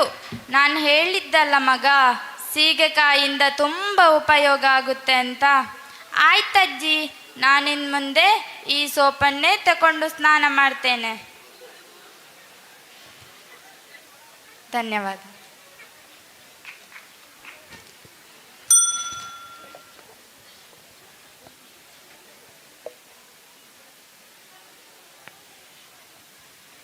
ಅಡ್ವರ್ಟೈಸ್ಮೆಂಟಲ್ಲಿ ನಿಮ್ಮ ಸೋಪಿನ ಹೆಸರು ಯಾವುದು ಅಂತಲೇ ಮೆನ್ಷನ್ ಮಾಡಲಿಲ್ಲ.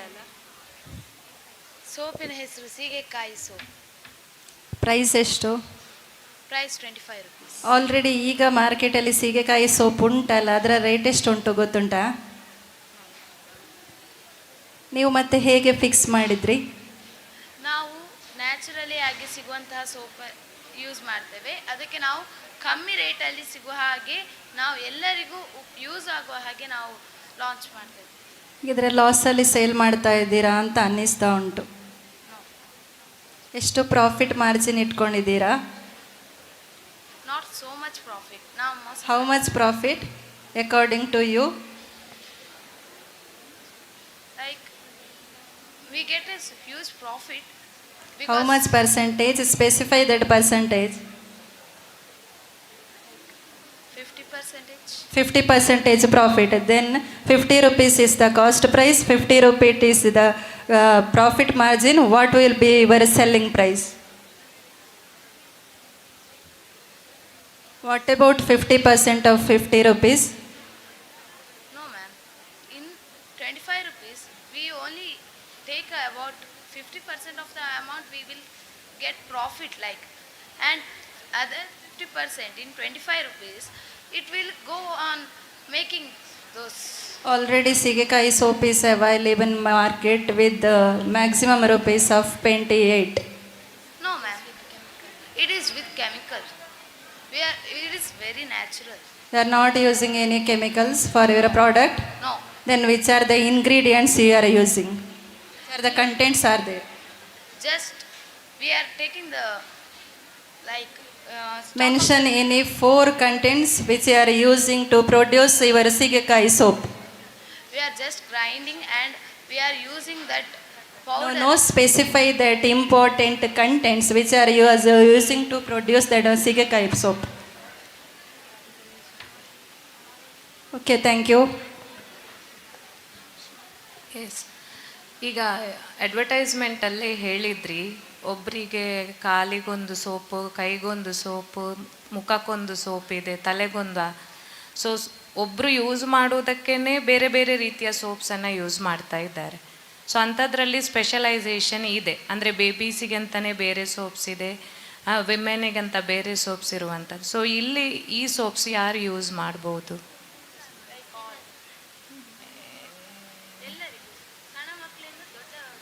ಸಣ್ಣ ಮಕ್ಕಳಿಂದ ದೊಡ್ಡ. ಬಟ್ ಹೇಳಿದಾಗೇ ಸಣ್ಣ ಮಕ್ಕಳ ಸ್ಕಿನ್ ಸಾಫ್ಟ್ ಇರುತ್ತೆ ಅಲ್ವಾ? ಸೊ ಇದರಿಂದ ಏನು ಇಫೆಕ್ಟ್ ಆಗಲಿಕ್ಕಿಲ್ವಾ ಈ ಸೋಪಿಂದ? ಸೊ ದೊಡ್ಡವರಿಗೆ ಸ್ವಲ್ಪ ಹಾರ್ಡ್, ಅಂದರೆ ಸ್ಕಿನ್ ಸ್ವಲ್ಪ ಹಾರ್ಡ್ ಇರುತ್ತೆ ಅವರದ್ದು. ಸೊ ಅವರಿಗೆ ಸ್ವಲ್ಪ ಬೇರೆ ರೀತಿಯ ಸೋಪ್ಸ್ ಬೇಕಾಗತ್ತೆ.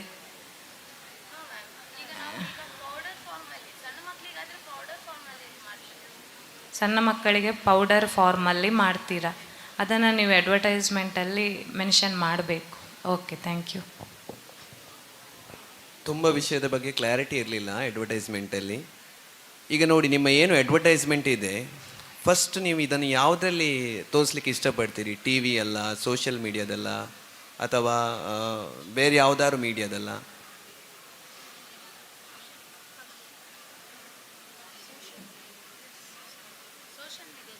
ಯಾಕೆ ಸೋಷಿಯಲ್ ಮೀಡಿಯಾವೇ ಫಸ್ಟ್ ಪ್ರಿಫರ್ ಮಾಡಿದ್ರಿ?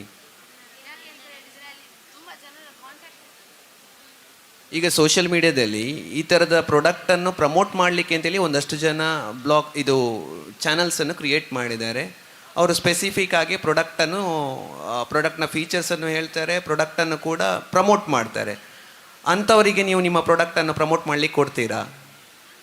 ತುಂಬ ಜನ ಇದೆ, ತುಂಬ ನೀವು ವೀಡಿಯೋಸ್ ನೋಡಿರ್ಬೋದು, ಬ್ಯೂಟಿ ಪ್ರಾಡಕ್ಟ್ಸನ್ನು ಏನು ಮಾಡುವಂಥದ್ದು ಪ್ರಮೋಟ್ ಮಾಡುವಂಥವ್ರು. ಅಂಥವರಿಗೆ ನೀವು ನಿಮ್ಮ ಈ ಪ್ರಾಡಕ್ಟನ್ನು ಪ್ರಮೋಟ್ ಮಾಡಲಿಕ್ಕೆ ಕೊಡ್ತೀರಾ?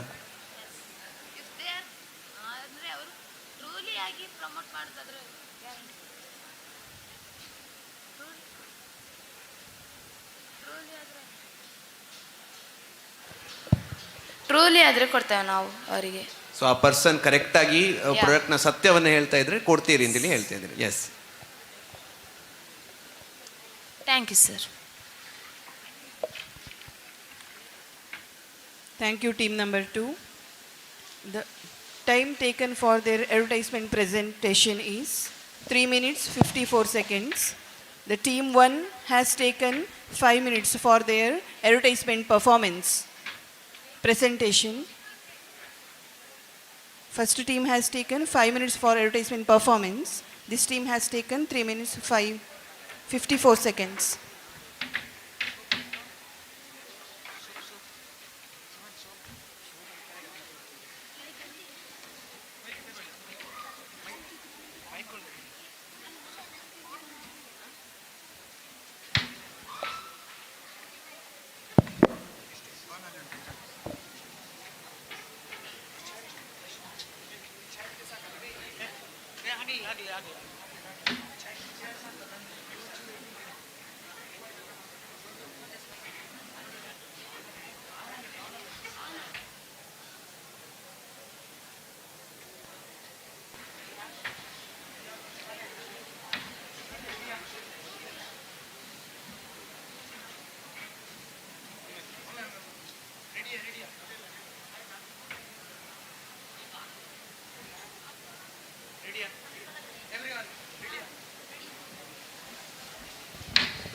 Team number 3.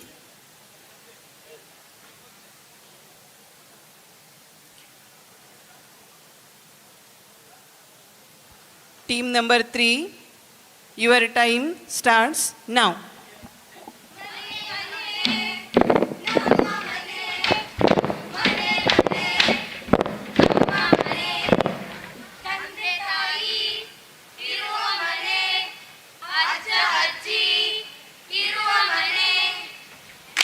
ಮನೆ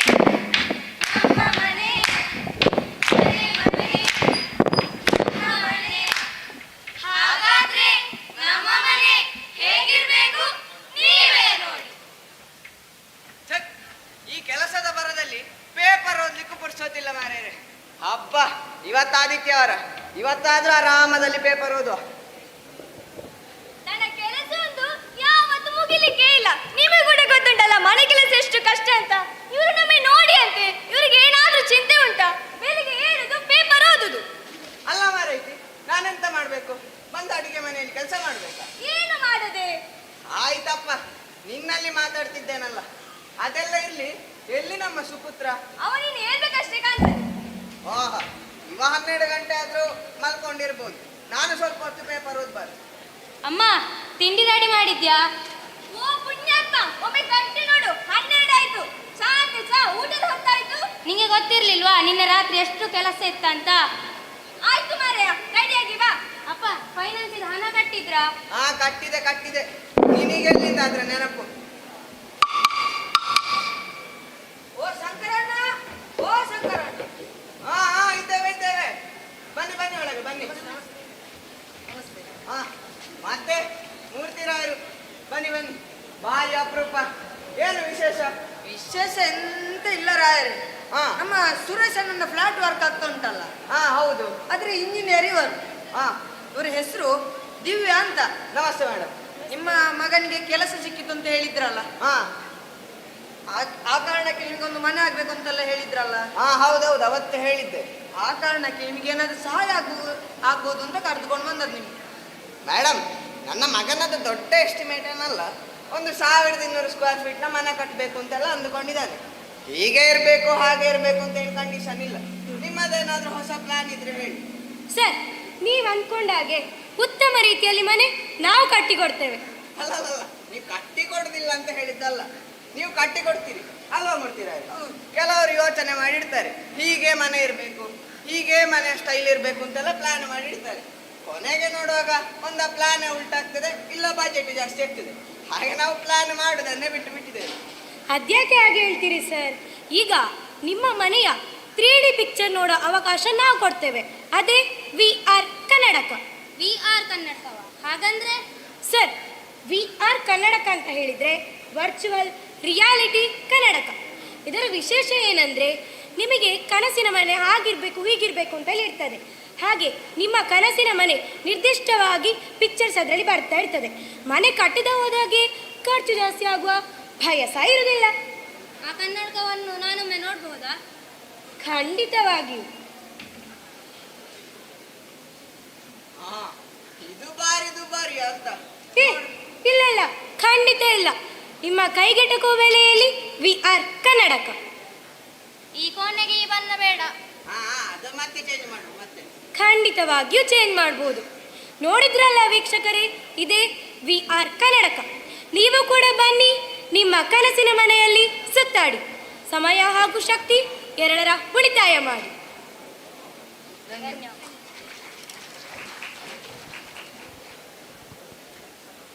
Time taken by team number 3 is 3 minutes 54 seconds. Okay, ನಿಮ್ಮ ಪ್ರಾಡಕ್ಟ್ VR ಕನ್ನಡಕ ಅಲ್ವಾ? ಎಸ್, ಎಲ್ಲರೂ ಒಂದು ಲೈಫಲ್ಲಿ ಎಷ್ಟು ಟೈಮ್ಸ್ ಮನೆ ಕಟ್ತಾರೆ?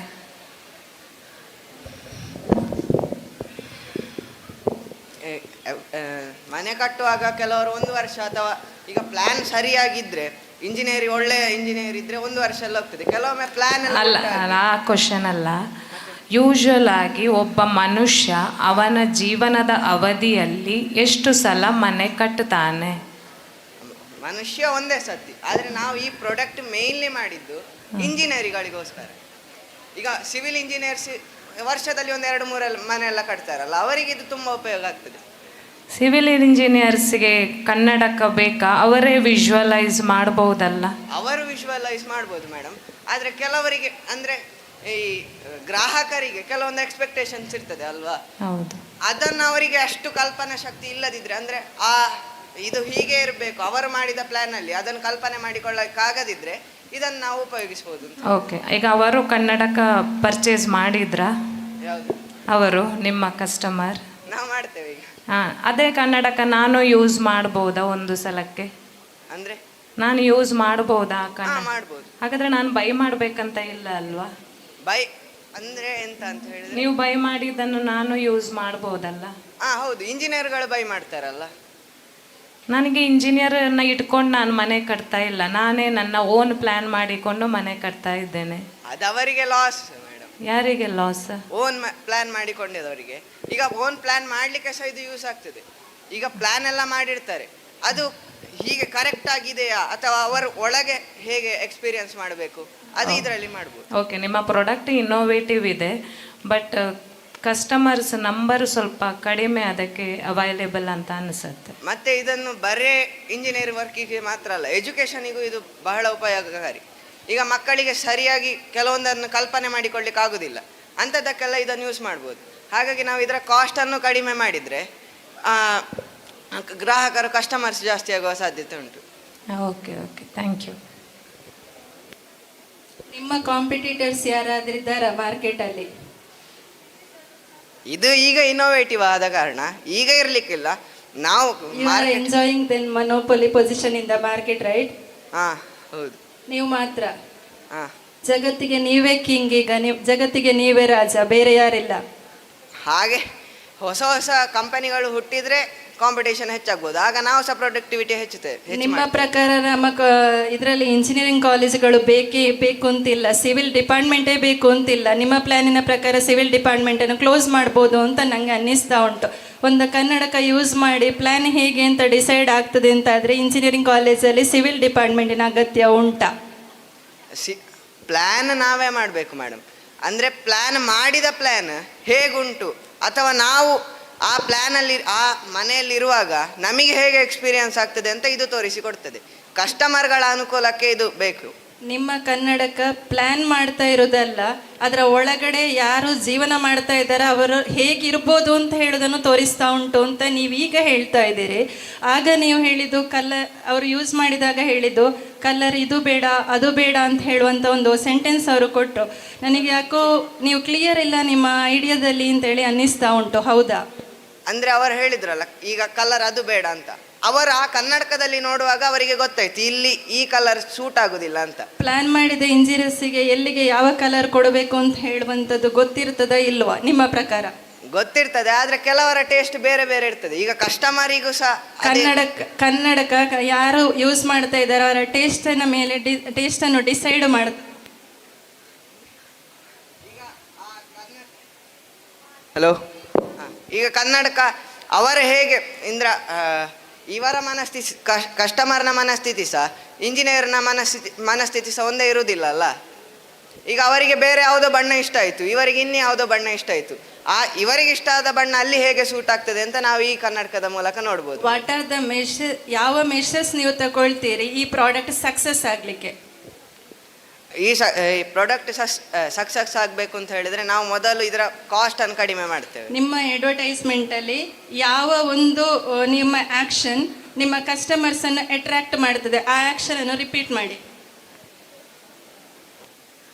ಕಸ್ಟಮರನ್ನು ಅಟ್ರಾಕ್ಟ್ ಮಾಡೋದು ಅಂತ ಹೇಳಿ ಆ್ಯಕ್ಷನ್ ನೀವು ಮಾಡಿದ್ರಲ್ಲ ಅಡ್ವರ್ಟೈಸ್ಮೆಂಟ್ ಹೀಗಿರಬೇಕು ಅಂತ, ಆ ಅಡ್ವರ್ಟೈಸ್ಮೆಂಟನ್ನು ನಮಗೆ ನೋಡುವ ಅಂತ ಹೇಳಿ ಅನ್ನಿಸೋದು ಯಾವಾಗ ಅಂತ ಕೇಳಿದರೆ ಅಲ್ಲಿ ಒಂದು ಯಾವುದೋ ನಮಗೆ ಅದನ್ನು ಆ ಒಂದು ಈವೆಂಟ್ ನಾವು ನೋಡ್ತಾ ಇರುವ ಆ ಒಂದು ಪಿಕ್ಚರ್ ಅಂತ ನಮಗೆ ಅನ್ನಿಸ್ತದೆ. ಆಗ ನಾವು ಅದನ್ನು ನೋಡಬೇಕು ಅಂತ ಅನಿಸೋದು.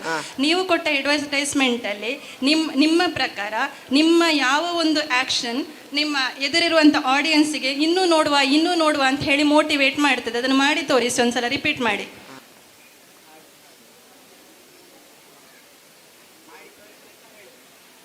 ಮಾಡಿ ತೋರಿಸಿ 1 ಸೆಕೆಂಡಲ್ಲಿ.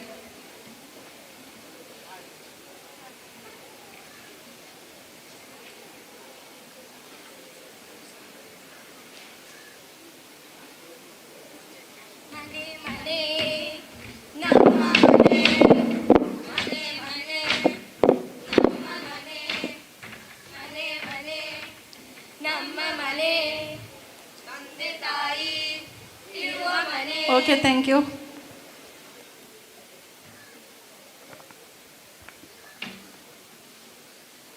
ಹೊಸತಾದಂಥ ಯೋಚನೆ, ಆದರೆ ನಿಮ್ಮ ಅಡ್ವರ್ಟೈಸ್ಮೆಂಟ್ ನೋಡಿದ ಕೂಡಲೇ ನನ್ನಲ್ಲಿ ಒಂದು ಹೊಸ ಯೋಚನೆ ಬಂತು. ಇದೇ ಥರದ ಪ್ರಾಡಕ್ಟ್ನ ಬಗ್ಗೆ ಈ ನಿಮ್ಮ ಏನು ಗ್ಲಾಸಲ್ಲಿ ಏನು ಫೀಚರ್ಸ್ ಇದೆ ಅದರದ್ದೇ ಆ ಥರದ್ದೇ ಒಂದು ಸಾಫ್ಟ್ವೇರನ್ನು ನಾನು ಕ್ರಿಯೇಟ್ ಮಾಡ್ತೇನೆ. ಮೊಬೈಲ್ ಅಪ್ಲಿಕೇಶನ್ ಗೂಗಲ್ ಪ್ಲೇಸ್ಟೋರಲ್ಲಿ ಅಪ್ಲೋಡ್ ಮಾಡ್ತೇನೆ. ಸೊ ಹೆಚ್ಚಿನ ಜನರು ಈಗ ಏನು ಮಾಡ್ತಾ ಇದ್ದಾರೆ ಅಂದರೆ 3D ಗಾಗಲ್ಸ್ ಅಂತೇಳಿ ಬರ್ತದೆ, ನಮ್ಮ ಸ್ಮಾರ್ಟ್ಫೋನ್ಗೆ ಕನೆಕ್ಟ್ ಮಾಡಿ ನೀವು 3D ಆಗಿ ನೋಡಲಿಕ್ಕೆ ಆಗ್ತದೆ. ಸೊ ನಾನು ಈ ಥರದ ಪ್ರಾಡಕ್ಟ್ ತಂದೆ ಅಂತೇಳಿ ಆದರೆ ನಿಮ್ಮ ಬಿಸ್ನೆಸ್ ಇಫೆಕ್ಟ್ ಆಗೋದಿಲ್ವಾ? ನಿಮ್ಮ ಎಲ್ಲ ಫೀಚರ್, ಗ್ಲಾಸಲ್ಲಿರುವ ಎಲ್ಲ ಫೀಚರ್ಸ್ ಇಮಿಡಿಯೇಟ್ಲಿ ನನಗೆ ನಿಮ್ಮ ಆ್ಯಡ್ ನೋಡಿದ ಕೂಡಲೇ ಈ ಯೋಚನೆ ಬಂತು.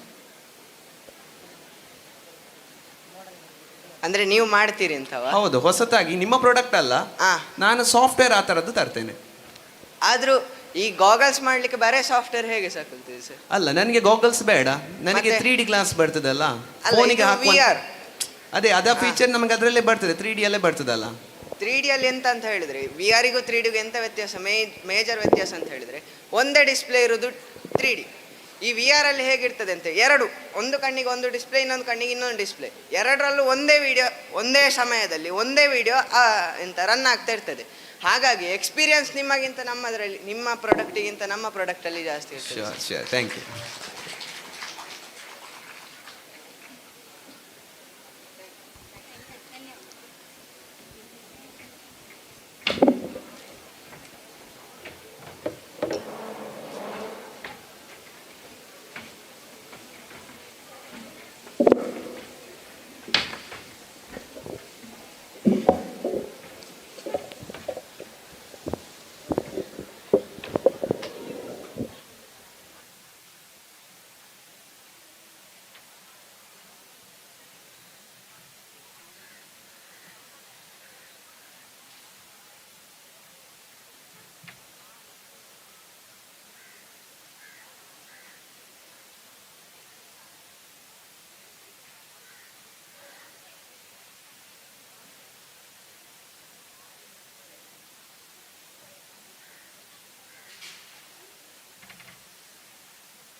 ಹರಿ ಓಂ.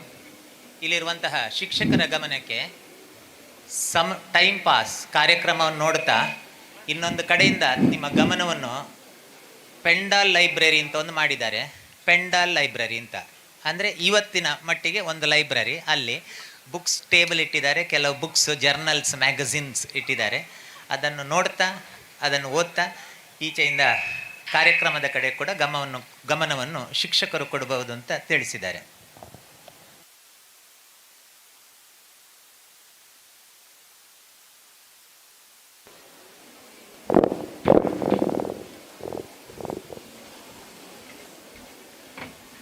Team number 4, your time starts now.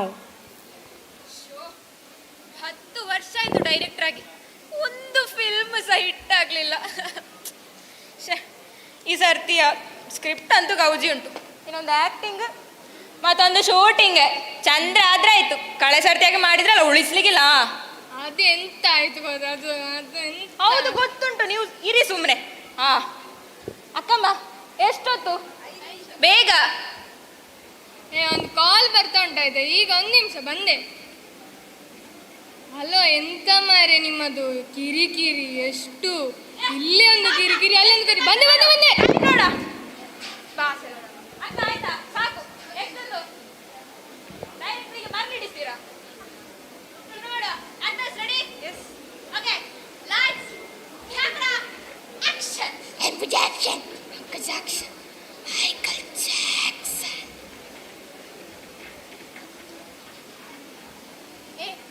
ನೋಡ ನನ್ನ ಕೂದಲು.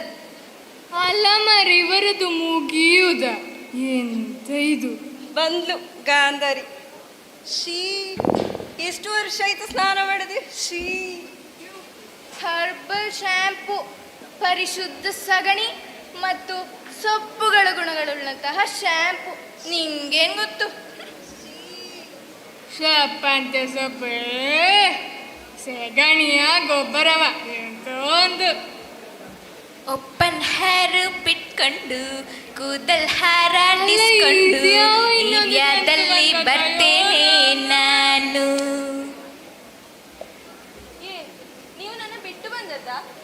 ಮತ್ತೆಂತ ಪಲ್ಲಕ್ಕಿಯಲ್ಲಿ ಹೊತ್ತುಕೊಂಡು ಬರ್ಬೇಕಿತ್ತ?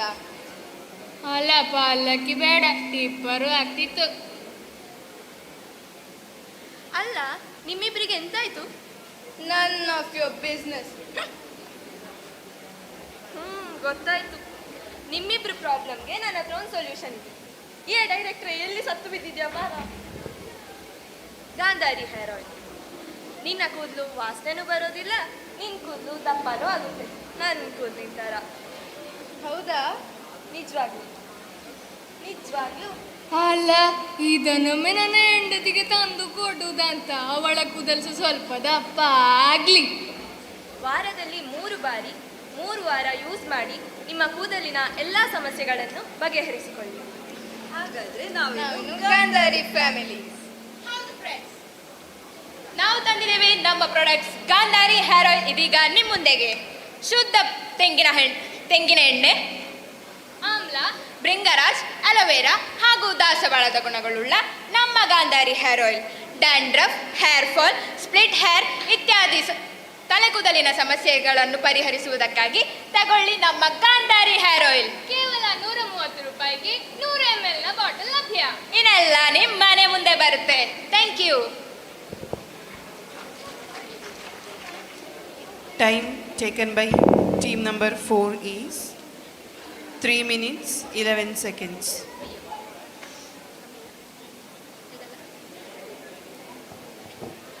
ಜಸ್ಟ್ 3 ವಾರ ಯೂಸ್ ಮಾಡಿದರೆ ಸಾಕಾ? ಮತ್ತೆ ಯೂಸ್ ಮಾಡೋದು ಬೇಡವಾ? ಬೇಡ. ಅಂದರೆ ಈಗ ಕೆಲವರ ಬಾಡಿ ಅಂದರೆ ಹಾರ್ಮೋನ್ಸ್ ಮತ್ತು ವ್ಯತ್ಯಾಸ ಇರುತ್ತೆ. ಸೊ ಅವರಿಗೆ ಕೆಲವೊಮ್ಮೆ ಪ್ರಾಬ್ಲಮ್ ಬರುತ್ತೆ. ಸೊ ಹಾರ್ಮೋನ್ಸ್ ಒಬ್ಬೊಬ್ಬರ ಹಾರ್ಮೋನ್ಸ್ ಒಂದೊಂದು ಥರ ಇರುತ್ತೆ ಅಲ್ಲ, ಅದಕ್ಕೆ ಬೇಸ್ಡ್ ಆಗಿ ಇರ್ತದೆ. ಪ್ರಾಬ್ಲಮ್ಸ್ ಅಲ್ಲ ಅಂದರೆ ಒಂಥರ ಟೈಮ್ ಡ್ಯೂರೇಷನ್ ಸ್ವಲ್ಪ ಆಚೆ ಈಚೆ ಬರಲಿಕ್ಕೂ ಚಾನ್ಸ್ ಉಂಟು. ಹಾಗಾದರೆ 3 ವಾರ ಯೂಸ್ ಮಾಡಿದ ಮೇಲೆ ಮತ್ತೆ ನಮ್ಮ ಹೇರ್ ಪರ್ಮನೆಂಟ್ ಆಗಿ ಕರೆಕ್ಟ್ ಇರುತ್ತೆ ಅಂತನಾ?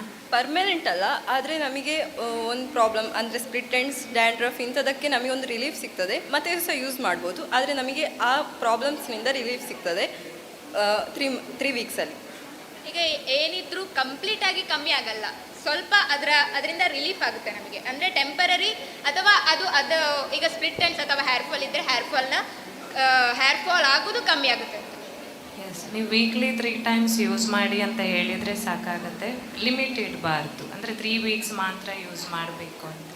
Okay, thank you.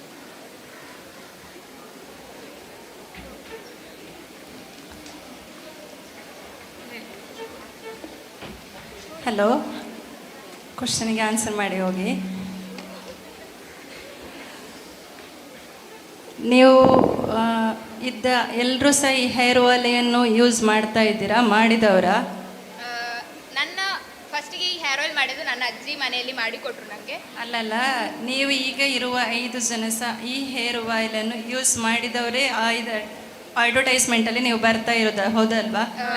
ಹಾಗಿದ್ರೆ ಲಾಸ್ಟ್ನವರ ಹೇರ್ ಯಾಕೆ ಹಾಗುಂಟು? ಯಾಕೆ ಅದು ದಪ್ಪ ಬರಲಿಲ್ಲ? ಅದು ನಾನು ಕಂಪ್ಲೀಟ್ ಆಗಿ 3 ವೀಕ್ಸ್ ಯೂಸ್ ಮಾಡಲಿಲ್ಲ. ಅಂದರೆ ಅವಳು ಹೇರ್ ಆಯಿಲ್ ಯೂಸ್ ಮಾಡೋದೇ ಕಮ್ಮಿ. ಹೇರ್ ಆಯಿಲ್ ಯೂಸ್ ಮಾಡದವರಿಗೆ ಹಾಗಿದ್ರೆ ಇದರ ಬೆನಿಫಿಟ್ ಎಂತ ಉಂಟು? ಕೂದಲಿಗೆ ಶೈನ್ ಸಿಗುತ್ತದೆ. ಹೇರ್ ಆಯಿಲ್ ಯೂಸ್ ಮಾಡದಿದ್ರೆ ಕೂದಲಿಗೆ ಶೈನಿಂಗ್ ಬರ್ತದ ತಂದು ಇಟ್ಕೊಂಡ್ರೆ? ಅಲ್ಲ, ಅದಕ್ಕೆ ಹೇಳಿದ್ದು ವಾರದಲ್ಲಿ 3 ಬಾರಿ ಯೂಸ್ ಮಾಡಬೇಕಂತ. ಸೊ ಅದರ ಕಂಪ್ಲೀಟ್ ಬೆನಿಫಿಟ್ಸ್ ಆವಾಗ ಸಿಗುತ್ತೆ. ಹಾಗಿದ್ರೆ ನಿಮ್ಮ ಅಡ್ವರ್ಟೈಸ್ಮೆಂಟಲ್ಲಿ ಬರೋರು ಯಾರಿದ್ದಾರೋ ಅವರು ನಿಮ್ಮ ಪ್ರಾಡಕ್ಟನ್ನು ಯೂಸ್ ಮಾಡಿ ಅದರಿಂದ ಯೂಸ್ ಪಡೆದವರೇ ಆಗಿದ್ದರೆ ಹೆಚ್ಚು ಇಫೆಕ್ಟಿವ್ ಆಗಿರ್ತದೆ ಅಂತೇಳಿ ನಿಮಗೆ ಅನಿಸೋದಿಲ್ವಾ? ಮತ್ತು ಯಾಕೆ ನೀವು ಹಾಗೆ ಮಾಡಲಿಲ್ಲ? ಅದಂದರೆ ನಾನು ಜಸ್ಟ್ ಅಂದರೆ ಯೂಸ್ ಮಾಡ್ತೇನೆ, ಮಾಡೋದಿಲ್ಲ ಅಂತ ಇರೋದಿಲ್ಲ, ಆದರೆ ಕಂಪ್ಲೀಟಾಗಿ ಯೂಸ್ ಮಾಡಲಿಲ್ಲ. ಬಿಟ್ಟು ಬಟ್ಟೆ ಯೂಸ್ ಮಾಡಿದರೆ ಅದರ ಬೆನಿಫಿಟ್ ಏನಿಲ್ವಾ? ಇಲ್ಲ,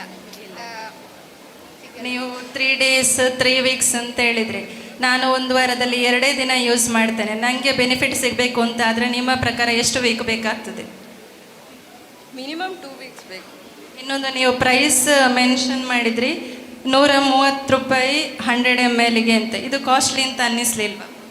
ಆಯುರ್ವೇದಿಕ್ ಪ್ರಾಡಕ್ಟ್ಸ್ ಆವ್ರೇಜ್ ಪ್ರೈಸ್ ನಿಮ್ಮ ಬೇರೆ ಆಯುರ್ವೇದ ಪ್ರಾಡಕ್ಟ್ಸಿನ ಆಯುರ್ವೇದಿಕ್ ಮ್ಯಾನುಫ್ಯಾಕ್ಚರರ್ಸ್ ಯಾರಿದ್ದಾರೋ ಅವರ ಆಯಿಲ್ ತಗೊಂಡ್ರೆ ಇದಕ್ಕಿಂತ ಕಡಿಮೆ ರೇಟಿಗೆ ಸಿಗ್ತದೆ. ನಿಮ್ಮ ಸ್ಟ್ರಾಂಗ್ ಕಾಂಪಿಟೇಟರ್ ಮಾರ್ಕೆಟಲ್ಲಿ ಎಟ್ ಪ್ರೆಸೆಂಟ್ ಯಾರು ನಿಮ್ಮ ಪ್ರಕಾರ?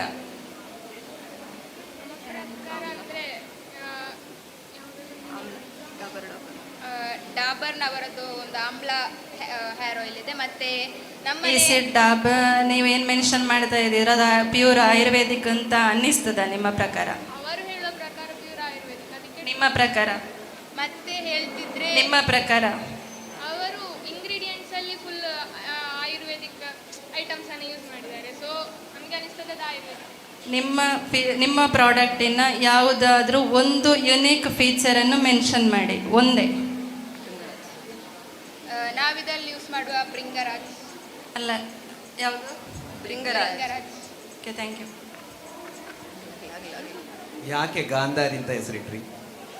ಅದು ನನ್ನ ಅಜ್ಜನ ಹೆಸರು ಗಂಗಾಧರ ಅಂತ, ಅಜ್ಜಿ ಹೆಸರು ಸುಂದರಿ ಅಂತ.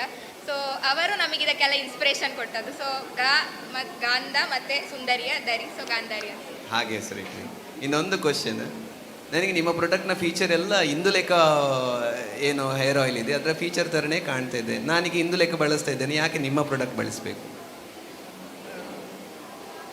ಇದು ಅವರು ಇಂಡಸ್ಟ್ರಿಯಲ್ಲಿ ಪ್ರಾಡಕ್ಟ್ ನಾವು ಹೋಮ್ ಅಲ್ಲ, ಪ್ರಾಡಕ್ಟ್ ಬಂದಾಗ ಪ್ರಾಡಕ್ಟ್ ಮತ್ತು ಫೀಚರ್ ಬಂದಾಗ ಅಂದರೆ ಅದರದ್ದೊಂದು ಬೇಸಿಕ್ ಫೀಚರ್ಸ್ ಎಲ್ಲ ಕಾಮನ್ ಎಲ್ಲಾಗಿ ಎಲ್ಲದಕ್ಕೆ ಇರ್ತದಲ್ಲ, ಸ್ಟ್ರಾಂಗ್ ಹೇರಿಗೆ, ಥಿಕ್ ಹೇರಿಗೆ. ಸೊ ಅವರು ಅದರಲ್ಲಿ ಯೂಸ್ ಮಾಡದ ಕೆಲವು ಐಟಮ್ಸ್ ಎಲ್ಲ ನಾವು ಇದರಲ್ಲಿ ಯೂಸ್ ಮಾಡಿರ್ತೇವೆ, ಅಥವಾ ಅವರು ಯೂಸ್ ಮಾಡಿದ್ದನ್ನು ನಾವು ಯೂಸ್ ಮಾಡಿರಲಿಕ್ಕಿಲ್ಲ. ಮತ್ತು ಅವರು ಪ್ರಿಸರ್ವೇಟಿವ್ಸ್ ಎಲ್ಲ ಯೂಸ್ ಮಾಡ್ತಾರೆ, ಅಂದರೆ chemicals like sodium something like that. ಆದರೆ ನಾವು ಅದನ್ನು ಕೆಮಿಕಲ್ಸ್ ಎಲ್ಲ ಕಂಪ್ಲೀಟ್ ಆಗಿ ಅವಾಯ್ಡ್ ಮಾಡಿ ಹೋಮ್ ಪ್ರಾಡಕ್ಟ್ಸ್ ಮಾಡ್ತೀವಿ. ಎಷ್ಟು ಟೈಮ್ ನಿಮ್ಮ ಪ್ರಾಡಕ್ಟ್ ಉಳಿತದೆ? 10 months. ಯಾವುದೇ ಕೆಮಿಕಲ್ ಯೂಸ್ ಮಾಡಿದೆ 10 months ನಿಮ್ಮ ಪ್ರಾಡಕ್ಟ್ ಉಳಿಬಹುದಾ? ಯಾಕಂದರೆ ನಾವು ಎಲ್ಲ ಕರೆಕ್ಟಾಗಿ ಅದನ್ನು ಕುದಿಸಿ ಹಾಗೆಲ್ಲ ಮಾಡುವ ಕಾರಣ ಅದು ಉಳಿತದೆ. Processing part. Okay okay, thank you.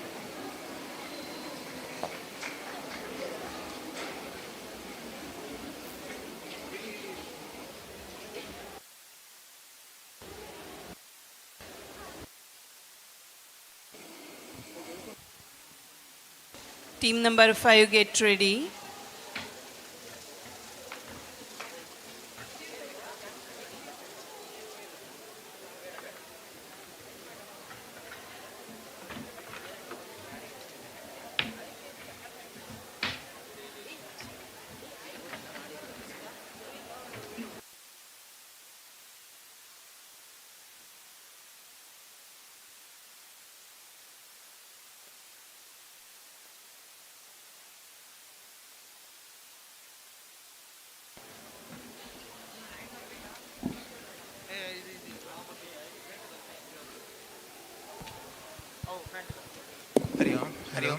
Food committee volunteers, ಆಹಾರ ಸಮಿತಿ ಸ್ವಯಂ ಸೇವಕರು, food committee volunteers, food committee volunteers ತಕ್ಷಣ ನಿಮ್ಮ ಕೌಂಟರಿಗೆ ಹೋಗಬೇಕು. ಭೋಜನ ಶಾಲೆಯಲ್ಲಿ ಕಿಚನಲ್ಲಿ ನಿಮ್ಮ ಕೌಂಟರ್, ನಿಮ್ಮ ಕೆಲಸ ಏನಿದೆ ಅದಕ್ಕೆ ಹಾಜರಾಗಬೇಕು. ಫುಡ್ ಕಮಿಟಿ ವಾಲಂಟಿಯರ್ಸ್ ಮಕ್ಕಳೇ, ಫುಡ್ ಕಮಿಟಿ ವಾಲಂಟಿಯರ್ಸ್ ಎಲ್ಲಿಗೆ ಹೋಗೋದು? ಊಟ ಮಾಡಲಿಕ್ಕಲ್ಲ, ಊಟ ಬಡಿಸಲಿಕ್ಕೆ ವ್ಯವಸ್ಥೆ ಮಾಡಲಿಕ್ಕೆ, ಆಯಿತಾ? Food committee volunteers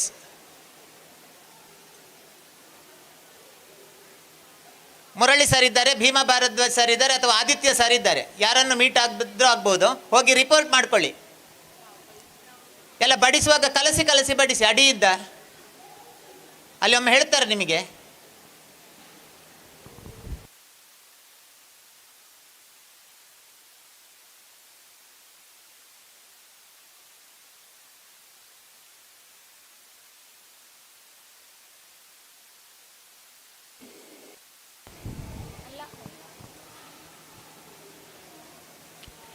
Team number 5, your time starts now.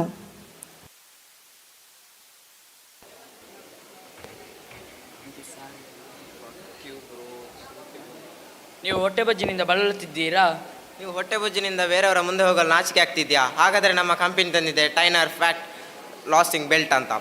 ಇದನ್ನು ನಿಮಗೆ ಹೊಟ್ಟೆ ಬೊಜ್ಜಿನ ಕರಗಿಸುವುದರಲ್ಲಿ ಇದು ಎಷ್ಟು ಹೆಲ್ಪ್ ಆಗ್ತದೆ ಅಂತಂದರೆ, ಇದನ್ನು ಯೂಸ್ ಮಾಡಿದ ಎಲ್ಲ ಕಸ್ಟಮರ್ನವರು ನಮಗೆ ಒಳ್ಳೆ ರಿವ್ಯೂವನ್ನೇ ಕೊಟ್ಟಿದ್ದಾರೆ.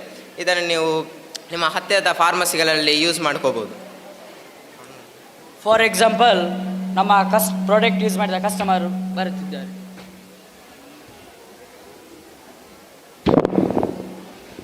ಹೇ ಅರ್ಜುನ್, ಹೇಗಿದ್ದೀಯಾ? ಯಾರು ನೀನು? ನಾನು ಗುರುತು ಸಿಗ್ಲಿಲ್ಲ. ಇಲ್ಲ. ಸಾಧನ ಹೈಸ್ಕೂಲ್ ಇದ್ದು. ಹೈಸ್ಕೂಲ್ ಸಾಧನ? ಹಾಂ. ನೀನೆಂತ ದಪ್ಪ ಇದೀಗ ಸಪುರಾಗಿದ್ದಿ? ಹೌದು, ನಾನು ಈಗ ಸಪುರಾಗಿದ್ದು. ಹೇಗೆ? ನಾನೊಂದು ಫ್ಯಾಟ್ ಲೂಸಿಂಗ್ ಬೆಲ್ಟ್ ಅಂತ ತಗೊಂಡಿದ್ದೆ, ಅದರಿಂದ ನಾನೀಗ ಸಪುರಾಗಿದ್ದೇನೆ. ನಿನಗೂ ಬೇಕಾದು? ನನಗೆ ಬೇಕು. ಎಲ್ಲಿ ಸಿಗ್ತದೆ?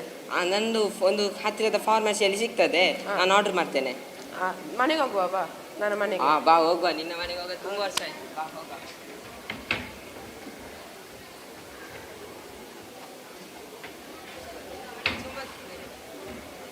ಇಕೋ ನನ್ನ ಮನೆ. ನಿನ್ನ ಮನೆ ತುಂಬ ಚೆನ್ನಾಗಿದೆ. ಮತ್ತೆ ಹೇಗೆ ದಪ್ಪ ಆಗದೆ ನೀನು? ತಿಂದು ತಿಂದು ದಪ್ಪ ಆಗಿದ್ದೀನಿ.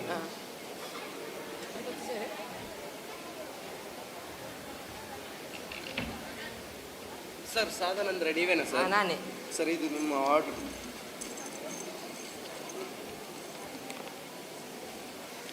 ಸರ್, ಇದು ನಿಮ್ಮ ಆರ್ಡರ್ ಟೈನರ್ ಫ್ಯಾಟ್ ಲಾಸಿಂಗ್ ಬೆಲ್ಟ್ ಸರ್. ಇವನು ಹೇಳಿ ಅದು ಎಂತ ಅಲ್ಗ? ಇದು ನಮ್ಮ ಟೈನರ್ ಫ್ಯಾಟ್ ಲಾಸಿಂಗ್ ಬೆಲ್ಟ್ ಸರ್. ಇದನ್ನು ನೀವು ಯಾವಾಗ ಬೇಕಾದರೂ ಧರಿಸಬಹುದು ಸರ್. ಇದನ್ನು ಧರಿಸಿ ನಿಮ್ಮ ದೇಹದ ಗೊಜ್ಜನ್ನು ಕರಗಿಸಬಹುದು ಸರ್. ಇದರಿಂದ ಯಾವ ಸೈಡ್ ಎಫೆಕ್ಟ್ ಇರುವುದಿಲ್ಲ ಸರ್. 3 ತಿಂಗಳು ಕಳೆದ ನಂತರ ಇದರ ರಿಸಲ್ಟ್ ನೀವು ಕಾಣಬಹುದು sir. Thank you for purchasing. ಇದನ್ನು ಹಾಕಿ ಬೆಳಿಗ್ಗೆ ಡೈಲಿ ಎಕ್ಸರ್ಸೈಸ್ ಮಾಡು, ಆಗ ನಿನ್ನ ಬೊಜ್ಜೆಲ್ಲ ಹರಗ್ತದೆ ಆಯ್ತಾ? ಈಗ ನಿನಗೆ ಹಾಕಿಸ್ತೇನೆ ಆಮೇಲೆ.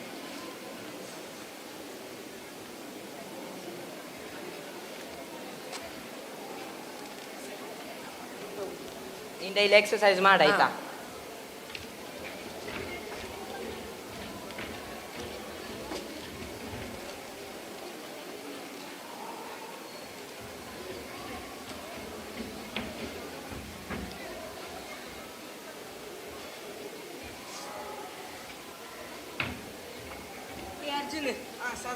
ಈಗ ನೋಡು, ನೀನು ಹ್ಯಾಂಡ್ಸಮ್ ಆಗಿ ಫಿಟ್ ಆಗಿ ಕಾಣ್ತಿದ್ಯಾ. ಹೌದು, ನೀನು ಕೊಟ್ಟ ಬೆಲ್ಟ್ ತುಂಬ ಯೂಸ್ಫುಲ್ ಉಂಟು ನನಗೆ. ಬೇರೆಯವರಿಗೆ ಸಜೆಷನ್ ಕೂಡ ಆಯ್ತಾ ತುಂಬ? ಆಯ್ತಾಯ್ತು. ಹಾಂ,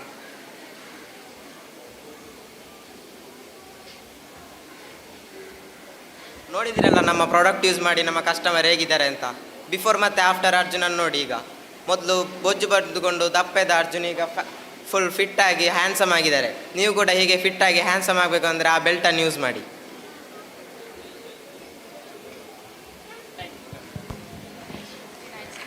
Time taken by, wait, ನಿಂತ್ಕೊಳ್ಳಿ.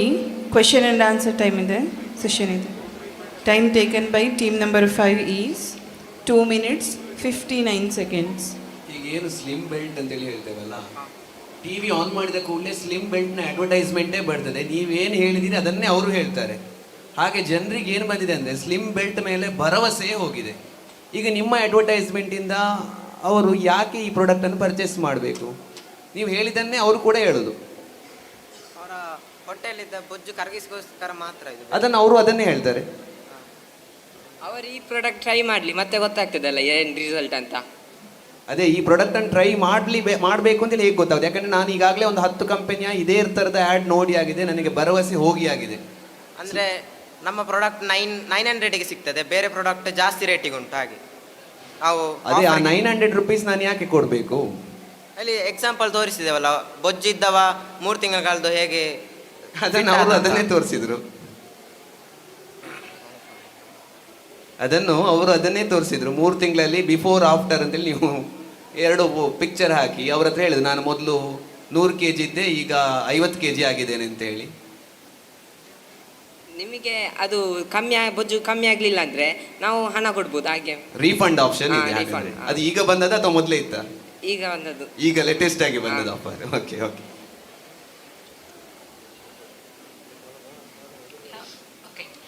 ಯಾವುದಾದ್ರೂ ಹೆಲ್ತ್ ರಿಲೇಟೆಡ್ ಪ್ರಾಡಕ್ಟ್ ಅಂತ ಹೇಳಿದರೆ ಅದೊಂದು ಸೈಂಟಿಫಿಕಲಿ ಅಪ್ರೂವ್ಡ್ ಅಂತ ಹೇಳಿ ಬರುತ್ತೆ. ಈ ಬೆಲ್ಟಿಗೆ ಏನಾದರೂ ಆ ರೀತಿಯ ರಿಸರ್ಚ್ ಅಥವಾ ಯಾರಿಂದಾದರೂ ಸರ್ಟಿಫಿಕೇಟ್ಸ್ ತೊಗೊಂಡಿದ್ದೀರಾ? ಯಾರಾದರೂ ಅಪ್ರೂವಲ್ ಮಾಡಿದಾರಾ? ಇದು ಫ್ಯೂಚರಲ್ಲಿ ಹೀಗೆ ಇರ್ತದೆ ಅಂತ ನಾವೇ ಒಂದು ಮಾಡಿದ್ವಿ. ಅಂದರೆ ಈ ಪ್ರಾಡಕ್ಟ್ ಇನ್ನೂ ಬಂದಿಲ್ವಾ ಮಾರ್ಕೆಟಿಗೆ? ಪ್ರಾಡಕ್ಟ್ ಇದು ನಾವು ಮಾಡಿದ ಪ್ರಾಡಕ್ಟ್ ಬರಲಿಲ್ಲ, ಅಂದರೆ ನಾವು ಹೊಟ್ಟೆ ಬೊಜ್ಜು ಕರಗಿಸ್ಲಿಕ್ಕೆ ಅಂತ ಮಾಡಿದ್ವಿ. ಪ್ರಾಡಕ್ಟ್ ಮಾಡಿ ಇಟ್ಕೊಂಡಿದ್ದೀರಾ ಅಷ್ಟೇಯಾ? ಮಾರ್ಕೆಟ್ ಮಾಡ್ತಾ ಇಲ್ವಾ? ಓಕೆ.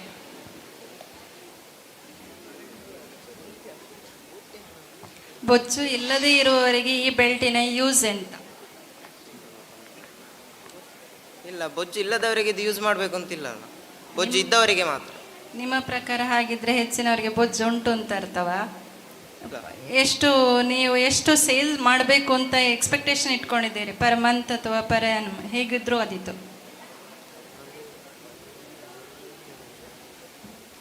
ಪರ್ ಮಂತ್ ಒಂದು 500 ಅಷ್ಟೇ. 500. ಪ್ರೈಸ್ ಎಷ್ಟು ಹೇಳಿದ್ರಿ? 1000. 1000 ಇಂಟು 500 ಎಷ್ಟಾಯಿತು?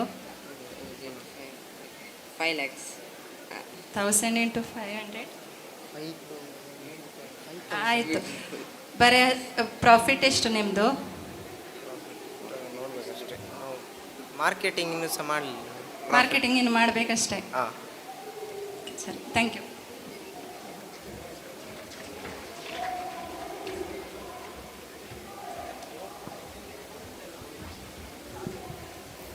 So here is an announcement, dear teachers and students who participated in quiz. And now I am going to read the list of finalists of quiz. Aaron Pius and Puneet KG, Balavikasa English Medium School, Mani, has selected for final round of quiz competition, which is going to take place in room number 303 now. Second team, Madhushri Bhatt and Vaibhav Pujari, GPUC High School, Kombettu. Please go to room number 303. Tejas and Sarthak Kesi, Vivekananda English Medium School, Tenkila. Third team for the final, please move to room number 303. Shashank Bhatt and Anish Prabhu Kandige, Vivekananda CBSE School. Now the quiz will be starting in room number 303. Anybody, if interested, can join us. Thank you.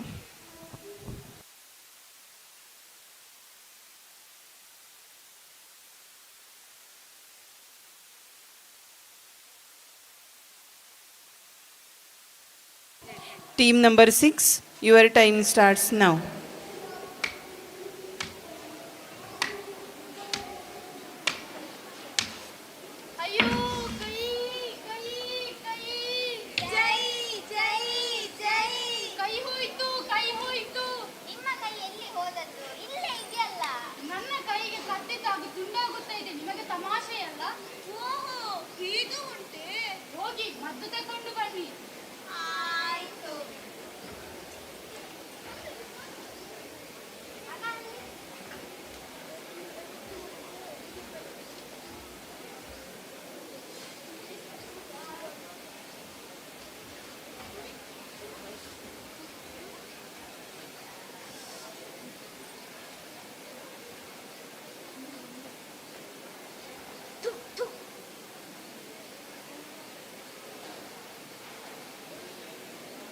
ಏನಿದು ರಸನೆ ಬರ್ತಿಲ್ಲಲ್ಲ?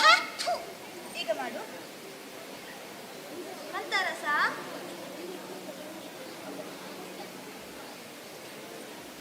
ಬಂತು.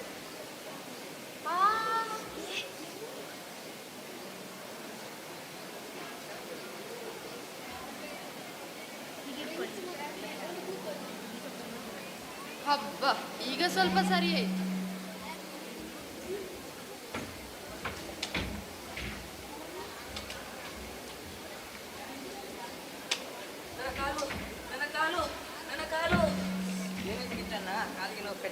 ಹೌದು ರಂಗಣ್ಣ, ನೋವು ತಡ್ಕೊಳ್ಲಿಕ್ಕಾಗ್ತಿಲ್ಲ. ಏನು ಹುಟ್ಟಿದ್ದಿ ರಂಗಣ್ಣ? 50 ವರ್ಷಗಳ ಹಿಂದೆ communist ಗಿಡ ಆದ್ರೂ ಇತ್ತು, ಈಗ ಅದು ಕೂಡ ಇಲ್ಲ. ಅರ್ಜೆಂಟ್ಗೆ ಅದಾದ್ರೂ ಆಗ್ತಿತ್ತು, ಏನು ಮಾಡೋದು ಈಗ? ಇನ್ನು ಮುಂದೆ ಡಾಕ್ಟ್ರೇ ಗತಿ. ಎಂತಾಯ್ತು? ನಿಮ್ಮ ನೋವಿಗೆ ಶಾಮಕವಾಗಿದೆ ಕಮ್ಯುನಿಸ್ಟ್ ಕುಲ. ಇದು ನಿಮ್ಮ ಗಾಯಕ್ಕೆ ರಾಮಬಾಣವಾಗಿದೆ. ಎಲ್ಲ ಗಾಯಕ್ಕೆ ಇದು ರಾಮಬಾಣವಾಗಿದೆ. Communist oil. ಇದು ನಿಮ್ಮ ಕಾಲಿಗೆ ಹಚ್ಚಿದರೆ ಗಾಯ ಇಸ್ ಮಾಯ. ಇದು ಎಲ್ಲಿಂದ ಮಾಡಿದ್ದು?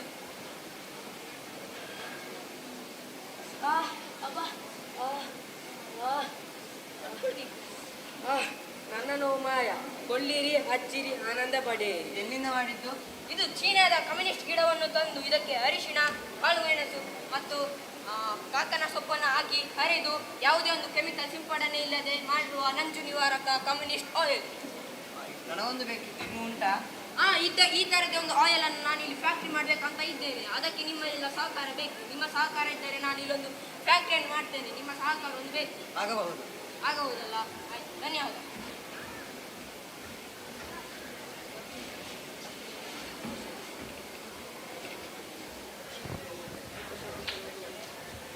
Time taken by team number 6 is 2 minutes 47 seconds.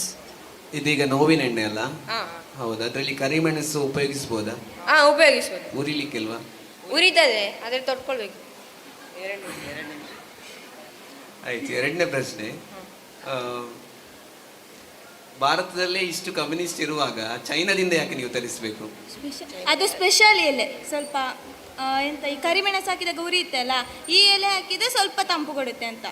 ಭಾರತದ ಕಮ್ಯುನಿಸ್ಟ್ನಲ್ಲಿ ಅದು ಪವರ್ ಇಲ್ಲ. ಇಲ್ಲ ಅಂದ್ರೆ ಈಗ ಸ್ವಲ್ಪ ಕಡಿಮೆ ಆಗಿದೆ ಅಲ್ವಾ, ಗುಡ್ಡದಿಂದೆಲ್ಲ ತರಿಸಬೇಕಾಗುತ್ತೆ. ಇವರು ಸ್ಟಾಕ್ ತರಿಸಿದ್ದಾರೆ. ಚೈನಾದಲ್ಲಿ ಹಾಗಾದ್ರೆ ಸುಮಾರು ಗುಡ್ಡೆ ಉಂಟು ಅಂತ ಆಯ್ತು. ಅದು ಅವರು ಡಾಕ್ಟರ್ಸ್ ತಂದದಲ್ವಾ. ಯಾಕೆ ಅದನ್ನು ಇಂಡಿಯಾದಲ್ಲೇ ಬೆಳಿಬಾರ್ದು?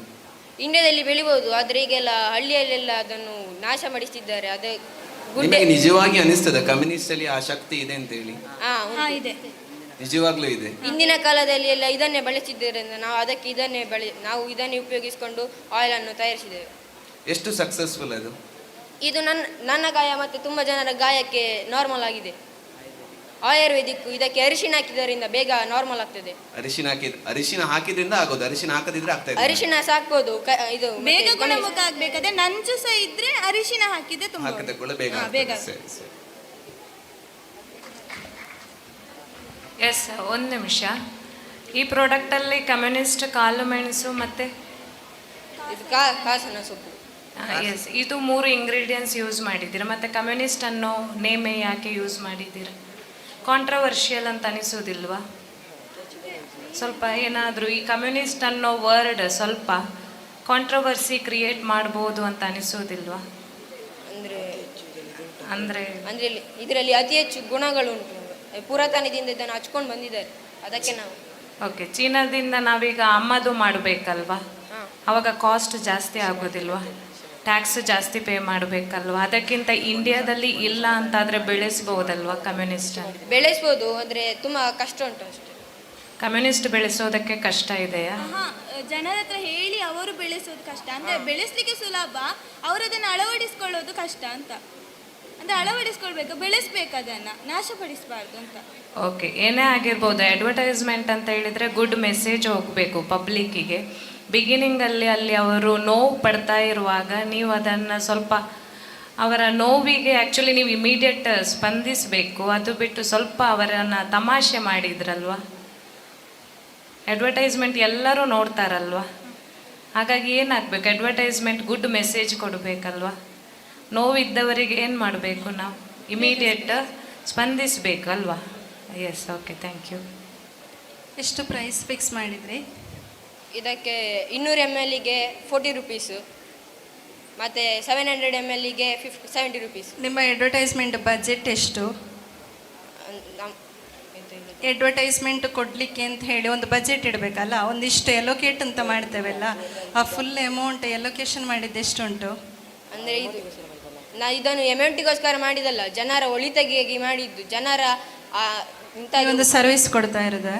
ನಾವು ಸರ್ವಿಸ್ ಕೊಡೋದು ಎಲ್ಲರಿಗೂ, ಅಂದರೆ ನಾವು ಲಾಭಕ್ಕಾಗಿ ಮಾಡೋದಲ್ಲ, ಜನರ ಪ್ರಾಣಕ್ಕಾಗಿ ಮಾಡೋದು, ಆರೋಗ್ಯಕ್ಕಾಗಿ ಮಾಡೋದು. ನಿಮಗೆ ಅಮೌಂಟ್ ಎಲ್ಲಿಂದ ಬರ್ತದೆ ಅದನ್ನು ಪ್ರೊಡ್ಯೂಸ್ ಮಾಡಲಿಕ್ಕೆ, ಮ್ಯಾನುಫ್ಯಾಕ್ಚರ್ ಮಾಡಲಿಕ್ಕೆ ಅಷ್ಟು? ಅಂದರೆ ನಾವು ಕೃಷಿ ಮಾಡಿದ್ದು, ಅಂದರೆ ಇದು ಕೃಷಿ ಮಾಡಿದ್ದು ಚೀನಾದಲ್ಲಿಯಾ? ಕೃಷಿ ಮಾಡಿದ್ದು ಚೀನಾದಲ್ಲಿಯಾ ಕಮ್ಯುನಿಸ್ಟ್ ಅನ್ನು? ಭಾರತದಲ್ಲಿ ಜಾಗ ಇರಲಿಲ್ವಾ? ನಾವು ಕಮ್ಯುನಿಸ್ಟ್ ಮಾತ್ರ ನಾವು ತಂದದ್ದು. ಅರಿಶಿಣ ಮತ್ತೆ ಇತ್ಯಾದಿಗಳನ್ನು ನಾವು ಕೃಷಿ ಮಾಡಿ ಬೆಳೆದದ್ದು. ಅರಶಿನ ಮತ್ತು ಕಾಳು ಮೆಣಸು ಇಂಡಿಯಾದಲ್ಲಿ ಬೇಕಾದಷ್ಟು ಉಂಟಲ್ವಾ? ಆದರೆ ಅವರು ಹೇಗೆ ಬೆಳೀತಾರೆ ಅಂತ ಗೊತ್ತಿಲ್ಲಲ್ಲ, ನಾವು ನ್ಯಾಚುರಲ್ ಆಗಿ ಬೆಳೆದದ್ದು. ಆಯಿತು, ನೀವು ಕರಿಮೆಣಸು ಬೆಳಿಲಿಕ್ಕೆ ಅರಶಿನ ಬೆಳಿಲಿಕ್ಕೆ ಯಾವುದೇ ಅಮೌಂಟ್ ಸ್ಪೆಂಡ್ ಮಾಡಲಿಲ್ವಾ? ಎಕ್ಸ್ಪೆನ್ಸಸ್ ನಿಮಗೆ ಇನ್ಕರೇ ಆಗಲಿಲ್ವಾ? ಆಗಿದೆ. ಅದನ್ನ ಎಲ್ಲಿಂದ ಬೇರ್ ಮಾಡಿದ್ರಿ? ಮನೆಯ ಹಣದಿಂದ ಅದಕ್ಕೆ ಹಾಕಿದ್ರಾ? ಮನೆಯಲ್ಲಷ್ಟು ರಿಚ್ಚಾ? ಇಡೀ ದೇಶಕ್ಕೆ ಚೀನಾದಿಂದ ಕಮ್ಯುನಿಸ್ಟ್ ತಂದದ್ದು. ಇಂಡಿಯಾದಲ್ಲಿ ಸೇಲ್ ಮಾಡಿದಾಗ ನೀವು ಅಷ್ಟನ್ನು ಚೀನಾದಲ್ಲೂ ಸೇಲ್ ಮಾಡಿರ್ತೀರಾ. ಇಂಡಿಯಾದಲ್ಲಿ ಚೀನಾದಲ್ಲಿ ಸೇಲ್ ಮಾಡಬೇಕಾದ್ರೆ ನಿಮ್ಮ ಪ್ರಾಡಕ್ಟ್ಸ್ ಎಷ್ಟು ಬೇಕು, ಎಷ್ಟು ಮ್ಯಾನುಫ್ಯಾಕ್ಚರ್ ಆಗಬೇಕು, ಅಷ್ಟೆಲ್ಲ ಜನರಿಗೆ ಕೊಡುವಷ್ಟು ನಿಮ್ಮ ಮನೆಯಲ್ಲುಂಟಾ? ಅಂದರೆ ನಾವು ಸ್ವಲ್ಪ ಖರ್ಚು ಮಾಡಿದರೆ ಆಟೋಮೆಟಿಕ್ ಆಗಿ ಇದರಿಂದ ಸ್ವಲ್ಪ ಲಾಭ ಬರ್ತದಲ್ಲ. ಆಗ ನೀವು ಹೇಳಿದ್ರಲ್ಲ ಲಾಭಕ್ಕಾಗಿ ಮಾಡೋದಲ್ಲ ಅಂತ, ಮತ್ತೆ ಲಾಭ ಹೇಗೆ ಇಟ್ಕೊಂಡ್ರಿ? ಅದೇ ಸ್ವಲ್ಪ ಆದರೂ ಲಾಭ ಬೇಕಲ್ಲ, ಅಂದರೆ ನಮಗೆ ಅದೇ ಆ ಸ್ವಲ್ಪ ಲಾಭ ಎಷ್ಟು ಅಂತಲೇ ನಾನು ಫಸ್ಟ್ ಕ್ವಶನ್ ಮಾಡಿದೆ. ಆ ಸ್ವಲ್ಪ ಲಾಭ ಎಷ್ಟು? ಸ್ವಲ್ಪ ಲಾಭ ಅಂತೇಳಿದ್ರೆ ನಮ್ಗೆ ಒಂದು 10 ರೂಪಾಯಿ. ಈಗ ಕಾಳು ಮೆಣಸನ್ನು ನೀವು ಎಷ್ಟು ಯೂಸ್ ಮಾಡ್ತೀರಿ? 200 ml ನಿಮ್ಮ ಪ್ರಕಾರ ಕಾಳು ಮೆಣಸು ಎಷ್ಟು ಹೋಗಬೇಕು? ಅಂದರೆ 20%. 20%. 200 ml ಪ್ರೊಡಕ್ಷನ್ ಆಗಬೇಕು ಅಂತಾದರೆ ಕಮ್ಯುನಿಸ್ಟ್ ಎಲೆ ಎಷ್ಟು ಬೇಕು? ನೀವು ಕಮ್ಯುನಿಸ್ಟ್ ಎಲೆ ಹಾಕೋದಾ, ಕಮ್ಯುನಿಸ್ಟ್ ಗಿಡ ಹಾಕೋದಾ, ಕಮ್ಯುನಿಸ್ಟ್ ಬೇರೆ ಹಾಕೋದಾ? ಕಮ್ಯುನಿಸ್ಟ್ ಎಲೆ. ಕಮ್ಯುನಿಸ್ಟ್ ಎಲೆ ಎಷ್ಟು ಕಮ್ಯುನಿಸ್ಟ್ ಎಲೆ ಬೇಕು 200 ml ಗೆ? 200 ml ಗೆ ಒಂದು 3-4 ಗಿಡಕ್ಕೆ ಬೇಕು. 3-4 ಗಿಡ ಬೇಕು. ಎಷ್ಟು ಎತ್ತರ ಬೇಕು, ಎಷ್ಟು ಎಲೆ ಬರಬೇಕು ಅದರಲ್ಲಿ? ಒಂದು 50 ಆದ್ರೆ ಆಗ್ಬೋದು. 50 ಎಲೆ ಬೇಕು. ಕಾಳು ಮೆಣಸು ಎಷ್ಟು ಬೇಕು? ಕರಿಮೆಣಸು ಎಷ್ಟು ಬೇಕು? ಅದೊಂದು 20% ಅಲ್ಲಿ ಹಾಕಿದ್ರೆ ಸಾಕಾಗ್ತದೆ. 50ರ 20%. ಕರಿಮೆಣಸಿಗೆ ಈಗ ರೇಟ್ ಎಷ್ಟುಂಟು? ರೇಟ್ ಉಂಟು. ಅದನ್ನು ಇದಕ್ಕೆ ಹಾಕೋ ಬದಲು ಕರಿಮೆಣಸನ್ನು ಹಾಗೆ ಸೇಲ್ ಮಾಡ್ಬೋದಲ್ಲ? ಕರಿಮೆಣಸು ಸೇಲ್ ಮಾಡುವುದು. ಅರಶಿನಕ್ಕೆ ಎಷ್ಟುಂಟು ಈಗ? ನೀವು ನೆಟ್ಟು ಬೆಳೆಸಿ ಅರಶಿನ ತೆಗೆದು ಆ್ಯಕ್ಚುಲಿ ನ್ಯಾಚುರಲ್ ಅರಶಿನವನ್ನು ಯೂಸ್ ಮಾಡಿದರೆ ಪ್ರೆಸೆಂಟ್ ನ್ಯಾಚುರಲ್ ಅರಶಿನ ಕಾಸ್ಟ್ ಎಷ್ಟುಂಟು? ಆಯಿತು, ನೀವು 200 ml ಗೆ ಎಷ್ಟಕ್ಕೆ ಹೇಳಿದ್ರಿ? ಎಷ್ಟಕ್ಕೆ ಫಿಕ್ಸ್ ಮಾಡಿದ್ದು ಪ್ರೈಸ್? ನಾವು 200 ml ಗೆ 40 ರೂಪಾಯಿ. ನಿಮಗೆ ಟೋಟಲ್ ಕಾಸ್ಟ್ 40 ರೂಪಾಯಿನೇ ಕ್ರಾಸ್ ಆಗ್ತದೆ. ಕರಿಮೆಣಸಿನ ರೇಟ್ ಪ್ಲಸ್ ಚೀನಾದಿಂದ ಇಂಡಿಯಾಕ್ಕೆ ಇದು ನಿಮ್ಮ ಎಲೆ ಬರುವಾಗ ಇನ್ಕರ್ ಆಗುವ ಎಕ್ಸ್ಪೆನ್ಸ್, ಚೀನಾದಿಂದ ಇಂಡಿಯಾಕ್ಕೆ ತಲುಪುವಾಗಲೇ ಸಾಧಾರಣ ಎಲೆಗಳು ಒಣಗಿ ಹೋಗ್ಬೋದು, ಮತ್ತೊಂದಷ್ಟು ಹಾಳಾಗ್ಬೋದು.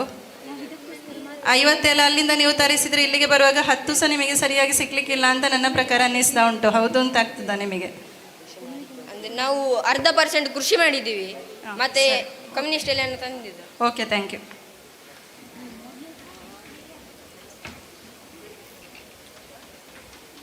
Team number 7, get ready.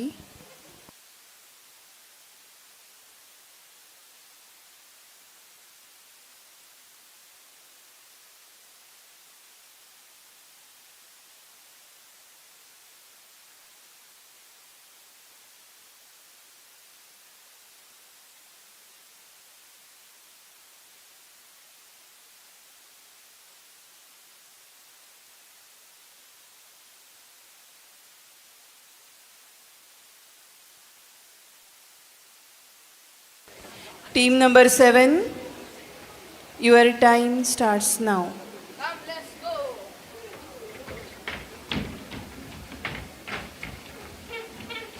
Okay, first exercise.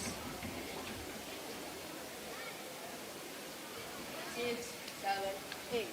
8, 7, 6, 5, 4, 3, 2, 1.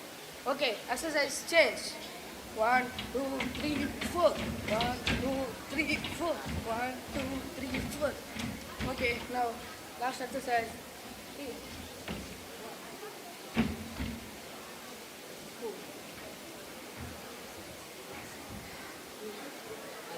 ಸುಸ್ತಾಗೋದಿಲ್ವಾ? ಇಲ್ಲ. ನೀವು ಇಷ್ಟು ಎನರ್ಜೆಟಿಕ್ ಆಗಿ ಇರಲು ಕಾರಣ ಏನು? ಯಾಕೆಂದರೆ ನಾನು ಪ್ರತಿದಿನ ಬೆಳಗ್ಗೆ ಹಾಲಿನೊಂದಿಗೆ ಹೆಲ್ತಿ ಪ್ರೋಟೀನ್ ಮಿಕ್ಸ್ ಅನ್ನು ಸೇವಿಸ್ತೇನೆ. ಅದರಿಂದ ನಾನು ಹೆಲ್ತಿಯಾಗಿ ಎನರ್ಜೆಟಿಕ್ ಆಗಿರ್ತೇನೆ. ಹಾಗೆ ನಾವು ಕೂಡ ಪ್ರೋಟೀನ್ ಅನ್ನು ಸೇವಿಸ್ತೇವೆ. ಅದರಲ್ಲಿ ಏನಿದೆ ವಿಶೇಷತೆ? ಆದರೆ ನೀನು ಯೂಸ್ ಮಾಡುವ ಪ್ರೋಟೀನ್ಗಿಂತ ನಾನು ಯೂಸ್ ಮಾಡುವ ಪ್ರೋಟೀನಲ್ಲಿ ಎಷ್ಟು ಬೆನಿಫಿಟ್ಸ್ ಇದೆ.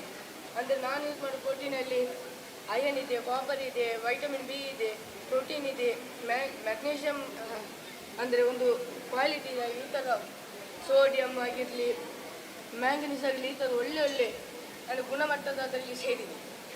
ಸೊ ಅದು ಎಷ್ಟು ಇದರಲ್ಲಿ ಸಿಗ್ಬೋದು? ಅದು ಯಾಕೆಂದರೆ ನೀನು ಪರ್ಚೇಸ್ ಮಾಡುವ ಪ್ರೋಟೀನ್ ರೇಟ್ಗಿಂತ ನಾನು ಯೂಸ್ ಮಾಡುವ ಪ್ರೋಟೀನ್ ರೇಟ್ ಒಂದು ಲಿಮಿಟಲ್ಲಿ ನಮ್ಮದು ಕರೆಕ್ಟಾಗಿ ರೇಟಲ್ಲಿ ಇರ್ತದೆ, ಅದಕ್ಕೆ ಅದು ಒಳ್ಳೆಯದಾಗಿದೆ. ಮತ್ತೆ ಅದು ಎಷ್ಟು ಟೈಮ್ ನಿಮಗೆ ನಾನು ತೋರಿಸ್ಬೇಕಾ? ಇದು ನಾನು ಯೂಸ್ ಮಾಡುವ ಹೆಲ್ದಿ ಪ್ರೋಟೋಮಿಕ್ಸ್ ಆಗಿದೆ. ಇದನ್ನು ದಿನ ಬೆಳಗ್ಗೆ ನಾನು ನೀರಿನೊಂದಿಗೆ ಇದನ್ನು ನಾನು ಸೇವಿಸುವುದು, ಆದ್ದರಿಂದ ನನಗೆ ಎಷ್ಟು ಎನರ್ಜಿ ಆಗಿರುತ್ತದೆ. ಸೊ ಇದರಲ್ಲಿ ಇದು ದೀರ್ಘ ಬಾಳಿಕೆ ಆಗಿದೆ, ನೈಸರ್ಗಿಕ ಆಗಿದೆ, 100% ಹೋಮ್ ಮೇಡ್ ಆಗಿದೆ, ಒಳ್ಳೆಯ ಪ್ರಾಡಕ್ಟ್ ಆಗಿದೆ. ಇದನ್ನು ಯೂಸ್ ಮಾಡೋದ್ರಿಂದ ಒಳ್ಳೆಯದಾಗ್ತದೆ. ಸೊ ಅದು ಇದು ಅಂದರೆ ಬೇಗ ಹಾಳಾಗುವುದಿಲ್ಲ, 6 ತಿಂಗಳ ತನಕ ಒಳ್ಳೆಯ ಕ್ವಾಲಿಟಿಯಲ್ಲಿ ಅಂದರೆ ಪ್ರಿಸರ್ವ್ ಆಗಿರ್ತದೆ. ಮತ್ತು ಇದನ್ನು 1 ತಿಂಗಳು ಯೂಸ್ ಮಾಡಬೇಕು. 1 ತಿಂಗಳಲ್ಲಿ ಸ್ಟಾಪ್ ಮಾಡಿದರೆ ಇದು ವರ್ಕ್ ಆಗೋದಿಲ್ಲ. ಯೂಸ್ ಮಾಡ್ತಾ ಇದ್ದರೆ ನಮಗೆ ಡಿಫ್ರೆನ್ಸಸ್ 1 ಮಂತಲ್ಲಿ ಸಿಗ್ತದೆ. ಮತ್ತು ಈ ಪ್ರಾಡಕ್ಟ್ ಆಗಿದೆ. ಸೊ ಆರೋಗ್ಯ ಎಲ್ಲಿದೆಯೋ ಆರೋಗ್ಯ ಎಲ್ಲಿದೆಯೋ ಅಲ್ಲಿದೆ ಹೆಲ್ದಿ ಪ್ರೋಟೋಮಿಕ್ಸ್. ಹೆಲ್ದಿ ಪ್ರೋಟೋಮಿಕ್ಸ್ ಎಲ್ಲಿದೆಯೋ ಅಲ್ಲಿದೆ ಆರೋಗ್ಯ. ಹೆಲ್ದಿ ಪ್ರೋಟೋಮಿಕ್ಸ್. ಧನ್ಯವಾದ.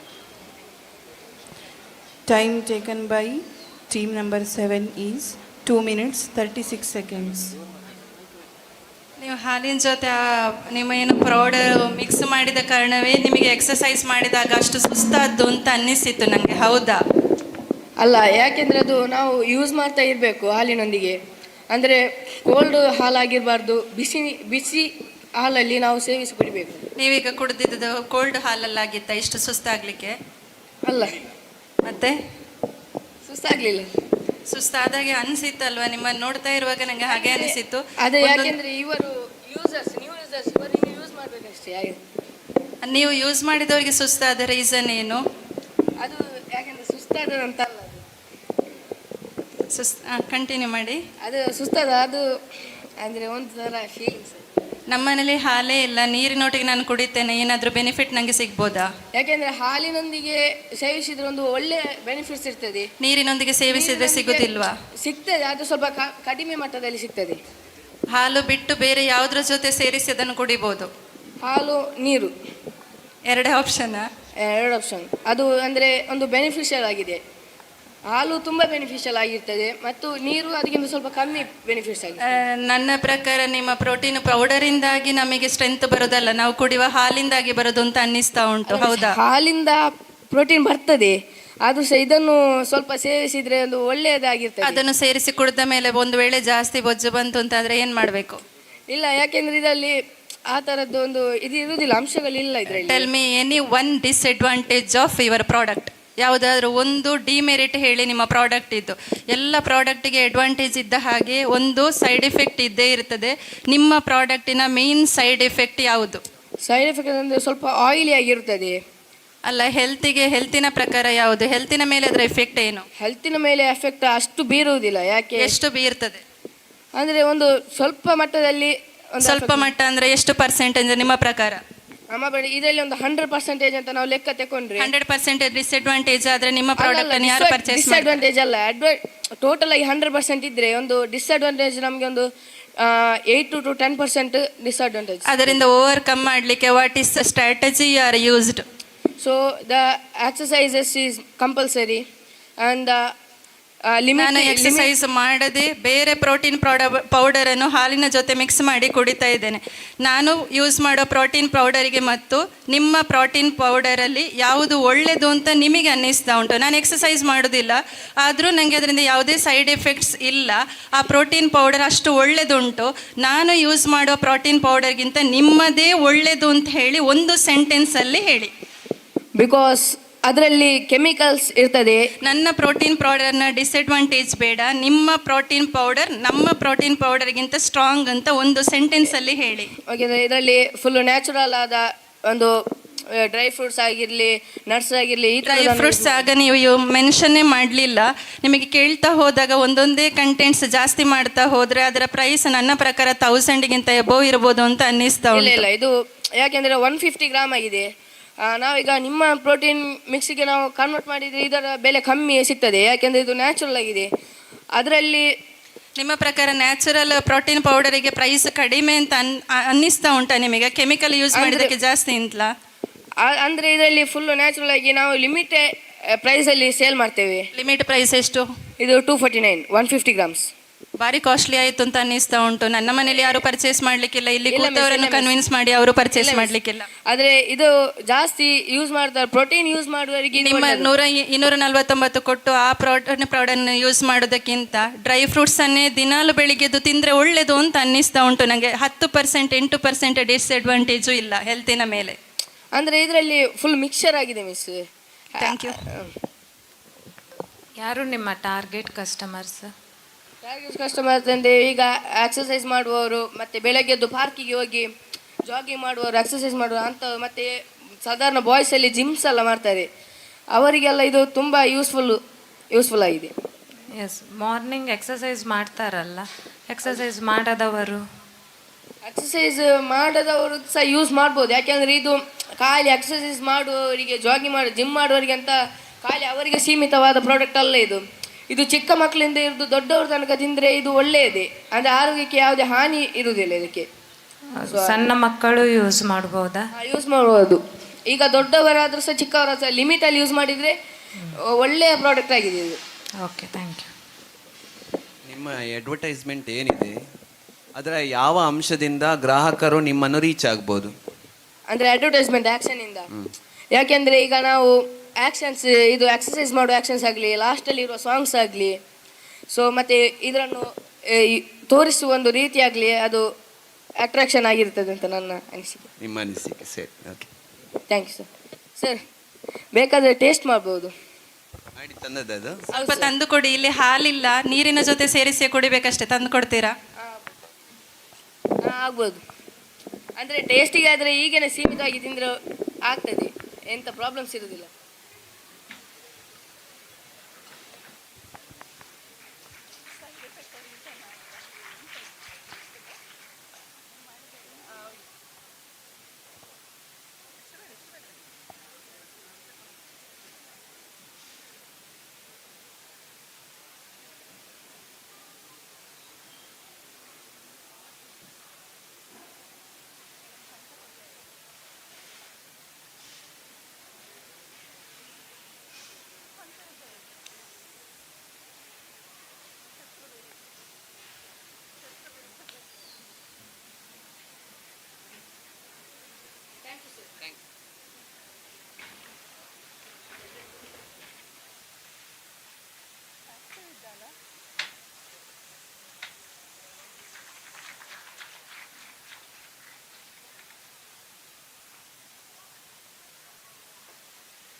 ಹರಿ ಓಂ. ವಿವೇಕಾನಂದ ಪದವಿ ಪೂರ್ವ ಕಾಲೇಜು, ಇಲ್ಲಿರುವಂಥದ್ದು PUC ಮಕ್ಕಳು, ದೊಡ್ಡ ಮಕ್ಕಳು. ಬಟ್ ಬಂದವರು ಅತಿಥಿ ವಿದ್ಯಾರ್ಥಿಗಳು, ಸಣ್ಣವರು, ಹೈಸ್ಕೂಲ್ನವರು. ನಿಮ್ಮ ಶಾಲೆಯಲ್ಲಿ 12:15 ಆಗುವಾಗ ಊಟದ ಕಡೆ ಗಮನ ಹರಿಸ್ತೀರಿ. ನಾವು ಮರೀಲಿಲ್ಲ ನಿಮ್ಮನ್ನು.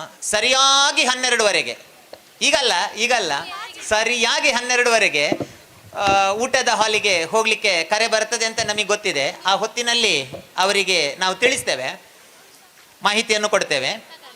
ಈ ಮಧ್ಯೆ ನಮ್ಮ ಲೈಬ್ರೇರಿಯನ್ ಪುರುಷೋತ್ತಮ ಅವರು ಒಂದು ಉತ್ತಮವಾದ ಕೆಲಸ ಮಾಡಿದ್ದಾರೆ ಕ್ರಿಯೇಟಿವಿಟಿಯಾಗಿ. ಬಿಡುವಿನ ಸಮಯದಲ್ಲಿ ಈ ಕಾರ್ಯಕ್ರಮವನ್ನು ನೋಡ್ತಾ ಇನ್ನೊಂದು ಕಡೆಯಿಂದ ಮ್ಯಾಗಝಿನ್ಸ್, ನ್ಯೂಸ್ ಪೇಪರ್ಸ್, ಜರ್ನಲ್ಸ್ ಅಥವಾ ಕೆಲವು ಪುಸ್ತಕಗಳ ಒಂದು ಲೈಬ್ರರಿ, ಅದನ್ನು ಪೆಂಡಾಲ್ ಲೈಬ್ರರಿ ಅಂತ ನಾನು ಕರೀತೇನೆ, ಅದಿದೆ. ಅದನ್ನು ತಾವು ಉಪಯೋಗಿಸಿಕೊಳ್ಳಬಹುದು ಎನ್ನುವ ಸೂಚನೆಯೊಂದಿಗೆ ವಿವೇಕಾನಂದ ಪದವಿ ಪೂರ್ವ ಕಾಲೇಜು ಪುತ್ತೂರು, ಅಂದರೆ ಈ ಸಂಸ್ಥೆ ಅಭಿಮಾನದ ನಿಮ್ಮ ಶಿಕ್ಷಣ ಸಂಸ್ಥೆ, ಮೇಧಾ ಎನ್ನುವ ಹೆಸರಿನ ಅಕಾಡೆಮಿಕ್ ಸ್ಕಾಲರ್ಶಿಪ್ ಎಕ್ಸಾಮಿನೇಷನ್ ಮಾಡುವ ಬಗ್ಗೆ ಈ ಶೈಕ್ಷಣಿಕ ವರ್ಷ ಚಿಂತನೆಯನ್ನು ಮಾಡಿದೆ. ಮತ್ತೊಮ್ಮೆ ಇದರ ಬಗ್ಗೆ ವಿವರವಾದ ಮಾಹಿತಿಯನ್ನು ನಾವು ಕೊಡ್ತೇವೆ. ಈಗ ಒಂದು ಸಣ್ಣ ಗ್ಯಾಪಲ್ಲಿ ಸಣ್ಣದಾಗಿ ಹೇಳುವಂಥದ್ದು, ಅಕಾಡೆಮಿಕ್ ಸ್ಕಾಲರ್ಶಿಪ್ ಎಕ್ಸಾಮಿನೇಷನ್ 2025 ಇದು ಉಚಿತ ಶಿಕ್ಷಣವನ್ನು ಪಡೆಯುವುದಕ್ಕೆ, ಪ್ರವೇಶವನ್ನು ಪಡೆಯುವುದಕ್ಕೆ ಡಿಸೆಂಬರ್ 1ನೇ ತಾರೀಕು, ಇದೇ ಡಿಸೆಂಬರ್ 1ನೇ ತಾರೀಕು ಆದಿತ್ಯವಾರ 5 ಸೆಂಟರ್ಗಳಲ್ಲಿ ನಿಮ್ಮ ಅನುಕೂಲಕ್ಕೆ ತಕ್ಕ ಹಾಗೆ 5 ಸೆಂಟರ್ಗಳಲ್ಲಿ ಈ ಎಕ್ಸಾಮ್ ನಡೀತದೆ. ಒಂದು ಸೆಂಟರ್ ಇದೇ ಕಾಲೇಜ್ ಆಗಿರ್ತದೆ, ಇನ್ನೊಂದು ತೆಂಕಿಲದ ಕ್ಯಾಂಪಸ್ನ ಇಂಗ್ಲಿಷ್ ಮೀಡಿಯಂ ಆಗಿರ್ತದೆ, ಇನ್ನೊಂದು ಆಲಂಕಾರ್ ಕಡಬ ಇದರ ಭಾರತಿ ಹೈಸ್ಕೂಲ್ ಆಗಿರ್ತದೆ, ಇನ್ನೊಂದು ವಿವೇಕಾನಂದ ಇಂಗ್ಲಿಷ್ ಮೀಡಿಯಂ ಸ್ಕೂಲ್ ಜಾಲ್ಸೂರ್ ಆಗಿರ್ತದೆ. ಮತ್ತೊಂದು ಭಾರತೀ ವಿದ್ಯಾಪೀಠ ಬದಿಯಡ್ಕ ಕಾಸರಗೋಡು. ಈ ಸೆಂಟರ್ಗಳಲ್ಲಿ ಈ ಮೇಧಾ ಸ್ಕಾಲರ್ಶಿಪ್ ಎಕ್ಸಾಮಿನೇಷನ್ಸ್ ಉಚಿತ ಶಿಕ್ಷಣವನ್ನು ಪಡೀಲಿಕ್ಕೆ ಇರುವಂಥದ್ದು.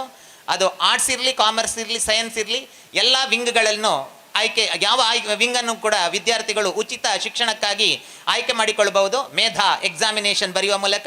ಡಿಸೆಂಬರ್ 1ನೇ ತಾರೀಕು ಆದಿತ್ಯವಾರ 5 ಸೆಂಟರ್ಗಳಲ್ಲಿ ಈ ಎಕ್ಸಾಮ್ ನಡೀಲಿಕ್ಕಿದೆ. ಈ ಬಗ್ಗೆ ಯೋಚನೆ ಮಾಡಬಹುದು. ಇದರ ಬಗ್ಗೆ ವಿವರವುಳ್ಳಂತಹ ಪ್ಯಾಂಪ್ಲೆಟ್ ಅಲ್ಲಿ ಎಂಟ್ರೆನ್ಸ್ ಅಲ್ಲಿ ಕೌಂಟರ್ ಅಲ್ಲಿ ಸಿಗ್ತದೆ. QR ಕೋಡ್ ಅನ್ನು ಸ್ಕ್ಯಾನ್ ಮಾಡೋ ಮೂಲಕ ಈಗಾಗಲೇ ನಿಮಗೆ ಇದರ ಕಾಪಿಯನ್ನು ಕೊಟ್ಟಿದೆ, ನಿಮ್ಮ ಫೈಲ್ ಅಲ್ಲಿ ಇದೆ. ನಿಮಗೆ ಕೊಟ್ಟಂತಹ ಫೈಲ್ ಅಲ್ಲಿ ಇದರ ಕಾಪಿ ಇದೆ, ಅದರಲ್ಲಿ QR ಕೋಡ್ ಇದೆ.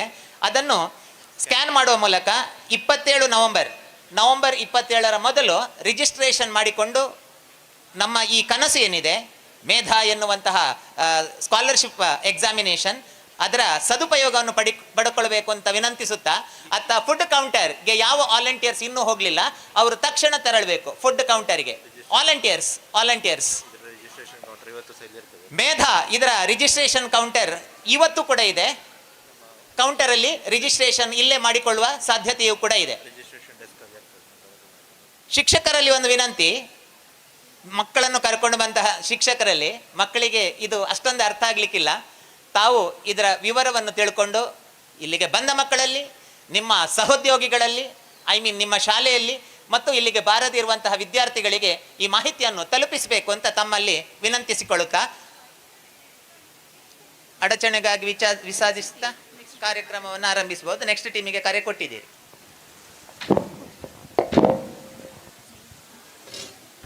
Team number 8, your time starts now.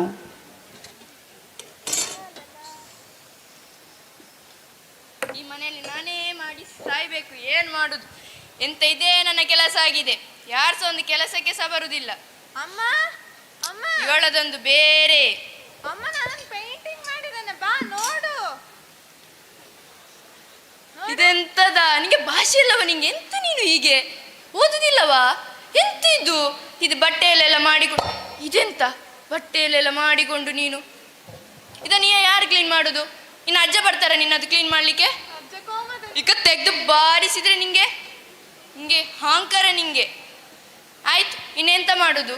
Scientist ಮಾಮನ ಹತ್ರ ಹೋಗುವ. ಅದ್ಯಾರದು ನಿನ್ನದು ಸೈಂಟಿಸ್ಟ್ ಆಂಟಿ? ಬನ್ನಿ. ಇದನ್ನ ಇಟ್ಟು ಬರ್ತೇನೆ. ಹೀಗೆ ನಡಿಬೇಕು ಗೊತ್ತಿಲ್ಲ ನಿಂಗೆ? Scientist aunty hi. ಹಾಯ್. ನಂಗೊಂದು ಸೊಲ್ಯೂಷನ್ ಬೇಕಿತ್ತು. ನನ್ನ ಬಟ್ಟೆಯಲ್ಲಿ ಪೇಂಟ್ ಆಗಿದೆ, ಅದಕ್ಕೆ ಅಮ್ಮ ಬೈತಿದ್ದಾರೆ. ಮಕ್ಕಳಲ್ಲ ಬಿಡಿ. ಎಂತ ಮಕ್ಕಳು? ನೀವು ಕ್ಲೀನ್ ಮಾಡ್ತೀರಾ ಅದನ್ನು? ಅದೊಂದು ಟ್ಯಾಲೆಂಟ್ ಅಲ್ಲ. ಎಂತ ಟ್ಯಾಲೆಂಟ್? ಓದುದು ಒಂದು ಟ್ಯಾಲೆಂಟ್ ಅಲ್ಲ ಮಾರೆ. ಆಯ್ತಾಯ್ತು, ಜಗಳ ಬೇಡ. ನಾವು ಎಂತ ಒಂದು ಸೊಲ್ಯೂಷನ್ ಹುಡುಕುವ. ನೀ ಅದು ಪೀಸ್ ಕೇಳ್ಕೊತಾಯ್ತು. ತಂದೆ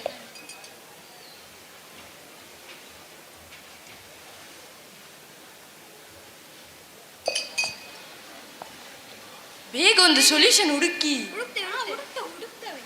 ಇದು ಗುಳು ಗುಳು ಆಗ್ತುಂಟು. ಗುಳು ಗುಳು ಆಗ್ತುಂಟು. ಎಂತಾಯ್ತಾ? ದೂರ ಹೋಗಿ ಮಾರೆ, ದೂರ ಹೋಗಿ.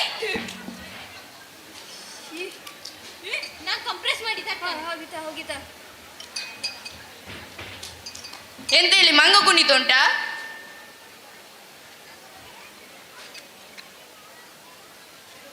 ಹೇಳುದಲ್ಲ ನಾ. ಎಂತದ? ಅವನಿಗೆ ಭಾಷೆ ಇಲ್ಲವಾ? ಹೇಳುದಲ್ಲ ನೀನು. Product super. ಬೇಗ ಹಾಕು. ನೀರಾಕು.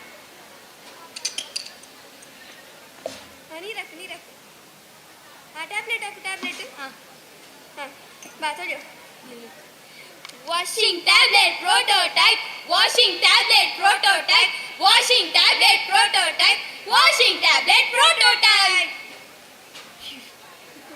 ಎಂತ ಹೊಳಪು ಮಾರೆ. ಎಂತ ಹೊಳಪು. ನನ್ನ ಖರ್ಚಿಪ್ಸ ಇಷ್ಟು ವೈಟ್ ಇಲ್ಲ. ಎಂತ ಸಾಫ್ಟ್ ಸಹ ಉಂಟು ಮಾರೆ. ಇಷ್ಟು ಸಾಫ್ಟ್ ಫಲ ಒಳ್ಳಿದುಂಟಲ್ಲ. ಹೌದೌದೌದು, ಭಯಂಕರ ಸಾಫ್ಟ್ ಮಾತ್ರ. ಇದೇ ನಮ್ಮ ಪ್ರಾಡಕ್ಟ್ ವಾಷಿಂಗ್ ಟ್ಯಾಬ್ಲೆಟ್ ಪ್ರೋಟೋಟೈಪ್. ಇದು ಎಲ್ಲಿ ಬೇಕೋ ಯೂಸ್ ಮಾಡೋದು, ಹೇಗೆ ಬೇಕೋ ಯೂಸ್ ಮಾಡೋದು. ಇದು ತುಂಬ ಪ್ರಾಡಕ್ಟ್ ತುಂಬ ಒಳ್ಳೆಯ ಉಪಯೋಗ ಆಗ್ತದೆ. ಇದನ್ನು ಹೇಗೆ ಬೇಕು ಯೂಸ್ ಮಾಡೋಣ. ಇದು ಟ್ರಾವೆಲ್ಸ್ಗಳಿಗಂತೂ ಇದು ಈಸಿ ಟ್ಯಾಬ್ಲೆಟ್ ನೋಡಿ. ಇದು ಪಾಕೆಟಲ್ಲಿಗೆ ಸಹ ನೀವು ಕ್ಯಾರಿ ಮಾಡಿಕೊಂಡು ಹೋಗ್ಬೋದು. ಹೇಗೆ ಬೇಕಾ ಕ್ಯಾರಿ ಮಾಡಿಕೊಂಡು ಹೋಗ್ಬೋದು ನೀವು. ಈ ಟ್ಯಾಬ್ಲೆಟನ್ನು ನಿಮಗೆ ಬೈ ಮಾಡಬೇಕಾ? ಹಾಗಾದರೆ ನಮ್ಮ ವೆಬ್ ಪೇಜ್ಗೆ ಭೇಟಿ ಮಾಡಿ. ಅದೇ www.prototypeprivatelimited.com. ಈ ಪ್ರಾಡಕ್ಟನ್ನು ನಮ್ಮ ವೆಬ್ ಪೇಜಲ್ಲಿ ಮಾತ್ರ ಅಲ್ಲದೆ ಬೇರೆ ಆನ್ಲೈನ್ ಶಾಪಿಂಗ್ ಪ್ಲ್ಯಾಟ್ಫಾರ್ಮ್ಸ್ ಅಂದರೆ ಅಮೆಝಾನ್, ಫ್ಲಿಪ್ಕಾರ್ಟ್ ಹೀಗೆ ಎಲ್ಲ ಆನ್ಲೈನ್ ಶಾಪಿಂಗ್ ಪ್ಲ್ಯಾಟ್ಫಾರ್ಮ್ಸಲ್ಲಿ ಸಹ ನಿಮಗೆ ಈ ಪ್ರಾಡಕ್ಟ್ ಸಿಗ್ತದೆ. ಹಾಗೆ ನಿಮ್ಮ ಹತ್ತಿರದ ಮಾರ್ಕೆಟಲ್ಲಿ ಸಹ ನೀವು ಹೋಗಿ ಚೆಕ್ ಮಾಡಿದರೆ ನಿಮಗೆ ಈ ಪ್ರಾಡಕ್ಟ್ ಸಿಗ್ತದೆ. ನಮ್ಮ ಪ್ರೈಸ್ ಬಂದು ಪ್ಯಾಕ್ ಆಫ್ 1ಗೆ 10 ಮತ್ತು ಪ್ಯಾಕ್ ಆಫ್ 5ಗೆ 50. ಹಾಗಾದರೆ ಬೇಗ ಬಂದು ಬಾಯ್ ಮಾಡಿ ಪ್ರೋಟೋಟೈಪ್ ವಾಷಿಂಗ್ ಟ್ಯಾಬ್ಲೆಟ್.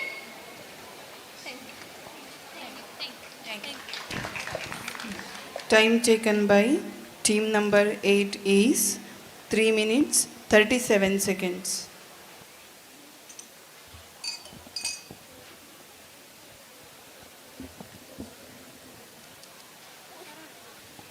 ಯಾಕೆ ಎಕ್ಸ್ಪೆರಿಮೆಂಟ್ ಪಾರ್ಟನ್ನೇ ನಿಮ್ಮ ಆ್ಯಡಲ್ಲಿ ತೋರಿಸಿದ್ರಿ ನೀವು? ಇದರಿಂದ ಗ್ರಾಹಕರು ಹೇಗೆ ಅಟ್ರಾಕ್ಟ್ ಆಗ್ಬೋದು?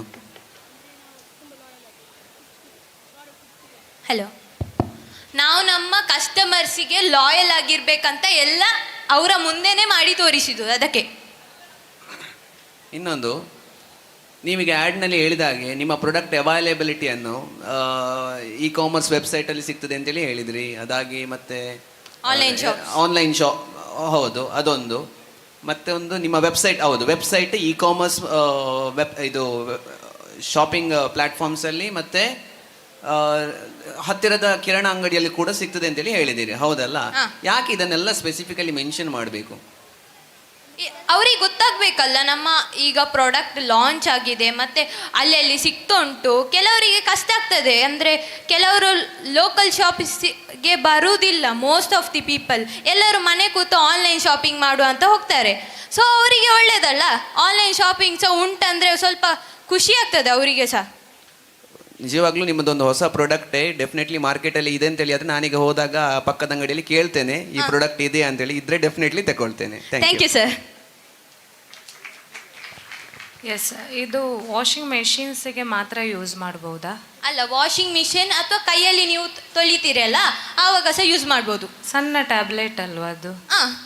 ವಾಟರಿಗೆ ಹಾಕಿ ಇಡಬೇಕು ನೀವು ಟ್ಯಾಬ್ಲೆಟನ್ನು. ವಾಟರಲ್ಲಿ ಡಿಸಾಲ್ವ್ ಆಗ್ತದೆ. ಓಕೆ. ಆಮೇಲೆ ಅದನ್ನು ಇದು ಬ್ರಷ್ ಎಲ್ಲ ಮಾಡುವ ಅಗತ್ಯ ಇಲ್ವಾ? ಉಂಟು. ವಾಷಿಂಗ್ ಮಿಷನ್ ಅಲ್ಲಿ ಬ್ರಷ್ ಮಾಡುವ ಅಗತ್ಯ ಇಲ್ಲ. ಕೈಯಲ್ಲಿ ತೊಲಿಬೇಕಂದ್ರೆ ಆಫ್ಕೋರ್ಸ್ ಉಂಟು ಅದು. Okay, thank you. Thank you. ಒಂದು ಪ್ಯಾಕಲ್ಲಿ ಎಷ್ಟು ಟ್ಯಾಬ್ಲೆಟ್ಸ್ ಇರ್ತದೆ? ಅಂದರೆ ಯಾವ ಪ್ಯಾಕ್ ಕೇಳೋದು ಮ್ಯಾಮ್ ನೀವು? ಚಿಕ್ಕ 10 rupees ಇದು. 10 rupeesಲ್ಲಿ 5 ಟ್ಯಾಬ್ಲೆಟ್ಸ್ ಉಂಟು ಮ್ಯಾಮ್. ಪ್ಯಾಕ್ ಸ್ವಲ್ಪ ದೊಡ್ಡದಿರ್ತದೆ. ಸೇಮ್ ಆಸ್ ಐ ಥಿಂಕ್ ಒಂದು ಸೋಪ್ ಎಷ್ಟು ಸೈಜಲ್ಲಿ ಇರ್ತದೆ, ನಿಮ್ಮ ಪ್ಯಾಕೆಟ್ ಸಹ ಅಷ್ಟೇ ಸೈಜಲ್ಲಿ ಇರ್ತದೆ ಅಂತ ಅಂದ್ಕೊಳ್ತೇನೆ. ಕ್ಯಾರಿ ಮಾಡಲಿಕ್ಕೆ ಸೋಪ್ ಆದರೂ ಒಂದೇ, ನಿಮ್ಮ ಇದರ ಬಾಕ್ಸ್ ಆದರೂ ಒಂದೇ ಅಂತ ನಂಗೆ ಅನ್ನಿಸ್ತಾ ಉಂಟು, ಹೌದಾ? ಇಲ್ಲ ಮ್ಯಾಮ್, ಒಮ್ಮೆ ಅದು ಚಿಕ್ಕದು ಇಷ್ಟೇ, ಸೋಪಿನಷ್ಟು ಇಲ್ಲ ಮ್ಯಾಮ್. ಅದರ ಒಳಗಡೆ 5 ಟ್ಯಾಬ್ಲೆಟ್ಸ್ ಉಂಟಾ? ಈಗ ಇದು ಫೇಕ್ ಪ್ರಾಡಕ್ಟ್, ಆದರೆ ಲಾಂಚ್ ಮಾಡುವ ಪಕ್ಕ ಹಾಕಿ ಕೊಡ್ತವೆ. ಹೇಗೆ ನಿಮ್ಮನ್ನು ನಂಬಬೇಕು? ಅದಕ್ಕೆಲ್ಲ ಅಡ್ವರ್ಟೈಸ್ಮೆಂಟ್ ಕೊಡೋದು.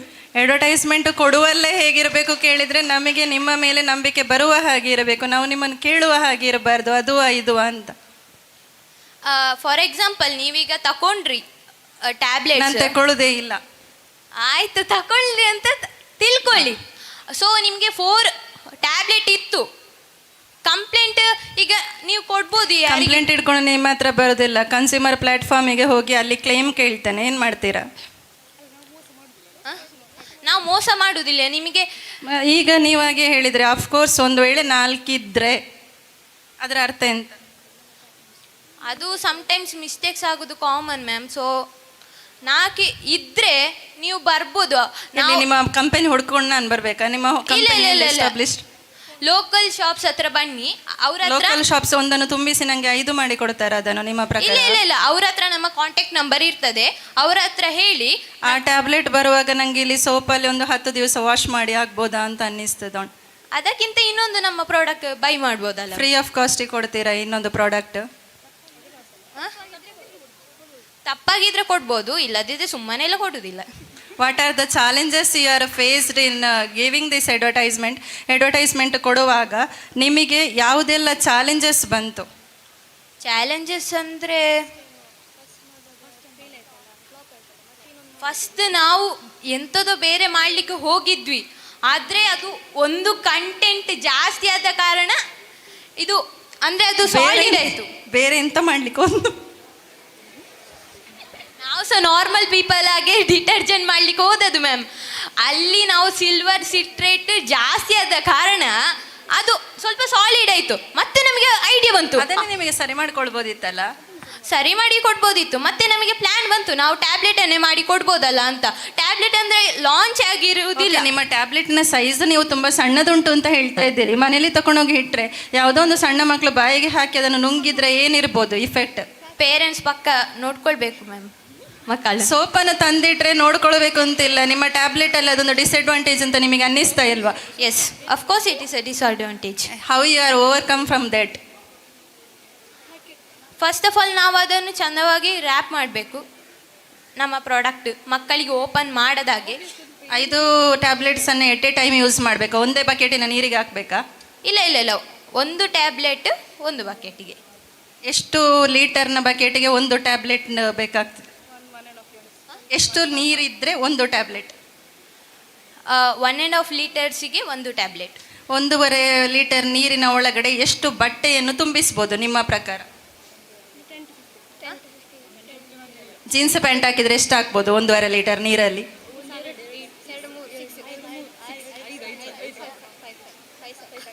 Okay, thank you. 5 ಬಟ್ಟೆ ಹಾಕ್ಬೋದು ma'am. Thank you. Thank you ma'am.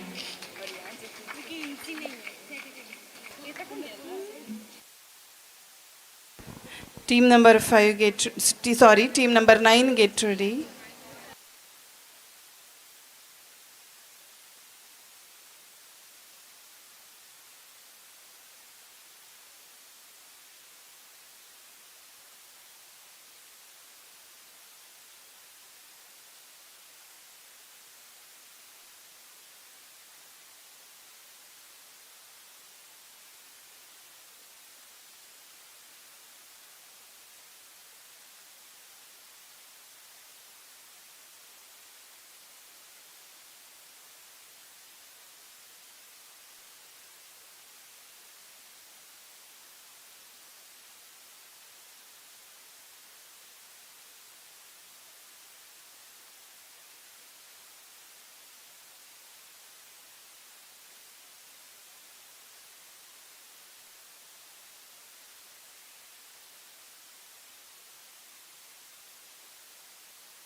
ಬೇರೆ ಬೇರೆ ಶಾಲೆಗಳಿಂದ ಆಗಮಿಸಿದಂತಹ ಪುಟಾಣಿ ವಿದ್ಯಾರ್ಥಿಗಳಿಗೆ ಮತ್ತು ಆ ಮಕ್ಕಳನ್ನು ಒಟ್ಟು ಮಾಡಿ ಕರೆದುಕೊಂಡು ಬಂದಂತಹ ಶಿಕ್ಷಕರಿಗೆ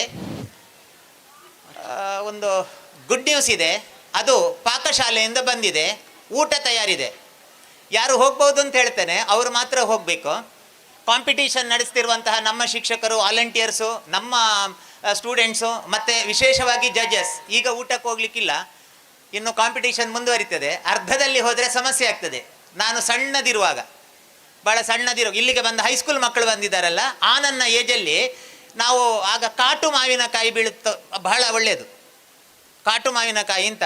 ಹಳ್ಳಿಯಲ್ಲಿ ದೊಡ್ಡ ಮರದಿಂದ ಬೀಳುವಂತಹ ಸಣ್ಣ ಸಣ್ಣ ಹಣ್ಣುಗಳು. ನೀವೆಲ್ಲ ಪೇಟೆದ್ದು ಕಸಿದ್ದಲ್ಲ ತಿನ್ನೋದು. ನಮ್ಮ ಕಾಲದಲ್ಲಿ ನಾವು ಕಾಟು ಮಾವಿನಕಾಯಿ ತಿಂದು ಹೀಗಿರೋದು ಗಟ್ಟಿಯಾಗಿ. ಆಯ್ತಾಯ್ತು. ಆ ಸಮಯದಲ್ಲಿ ನಾವು ಹಣ್ಣನ್ನು ಹೆಕ್ಲಿಕ್ಕೆ ಹೋಗುವಾಗ ಅಲ್ಲಿ ಒಂದು ದೊಡ್ಡ ಹೊಂಡ ಇತ್ತು, ಹಳೆಯ ಬಾವಿ, ಪೊಟ್ಟು ಬಾವಿ ಅಂತ ಹೇಳ್ತೇವೆ ಅದಕ್ಕೆ, ಯಾರೋ ಮೊದಲಿನವರು ಮಾಡಿಟ್ಟಿದ್ದು. ನಮ್ಮ ಒಟ್ಟಿಗೆ ಇದ್ದಂಥ ಒಬ್ಬ ಹುಡುಗ, ಇನ್ನೂ ನನಗೆ ಹೆಸರಿದೆ, ಸುಂದರ ಅಂತ. ಅವ ಬಿದ್ದ ಎಲ್ಲಿಗೆ, ಪೊಟ್ಟು ಇದಕ್ಕೆ ಬಾವಿಗೆ. ಅಷ್ಟೊತ್ತಿಗೆ ಮನೆಯಲ್ಲಿ ಹೇಳಿದರೆ ಬೈತಾರೆ. ಅದಕ್ಕೆ ನಾವು ಹಗ್ಗ ಮತ್ತು ಬುಟ್ಟಿ, ಅದನ್ನು ನಾವು ಬಟ್ಟಿ ಅಂತ ಹೇಳ್ತೇವೆ. ನೀವೆಲ್ಲ ಪ್ಲಾಸ್ಟಿಕ್ ಬುಟ್ಟಿ ನೋಡಿದವರು. ನಮ್ಮಲ್ಲೆಲ್ಲ ಹಳ್ಳಿಯಲ್ಲಿ ಈ ಬಳ್ಳಿಯಿಂದ ಹೆಣೆದಂತಹ ಬುಟ್ಟಿ, ಅದನ್ನು ಕಟ್ಟಿ ಅದರಲ್ಲಿ ಸುಂದರನನ್ನು ಕೂತುಕೊಳ್ಳಿಸಲಿಕ್ಕೆ ಹೇಳಿತು. ಯಾವುದರಲ್ಲಿ? ಹಗ್ಗವನ್ನು ಇಳಿಸಿ ಸುಂದರ ಕೂತ. ಆನಂತರ ನಾವೆಲ್ಲ ಎಳೆದೆವು ಮೇಲೆ.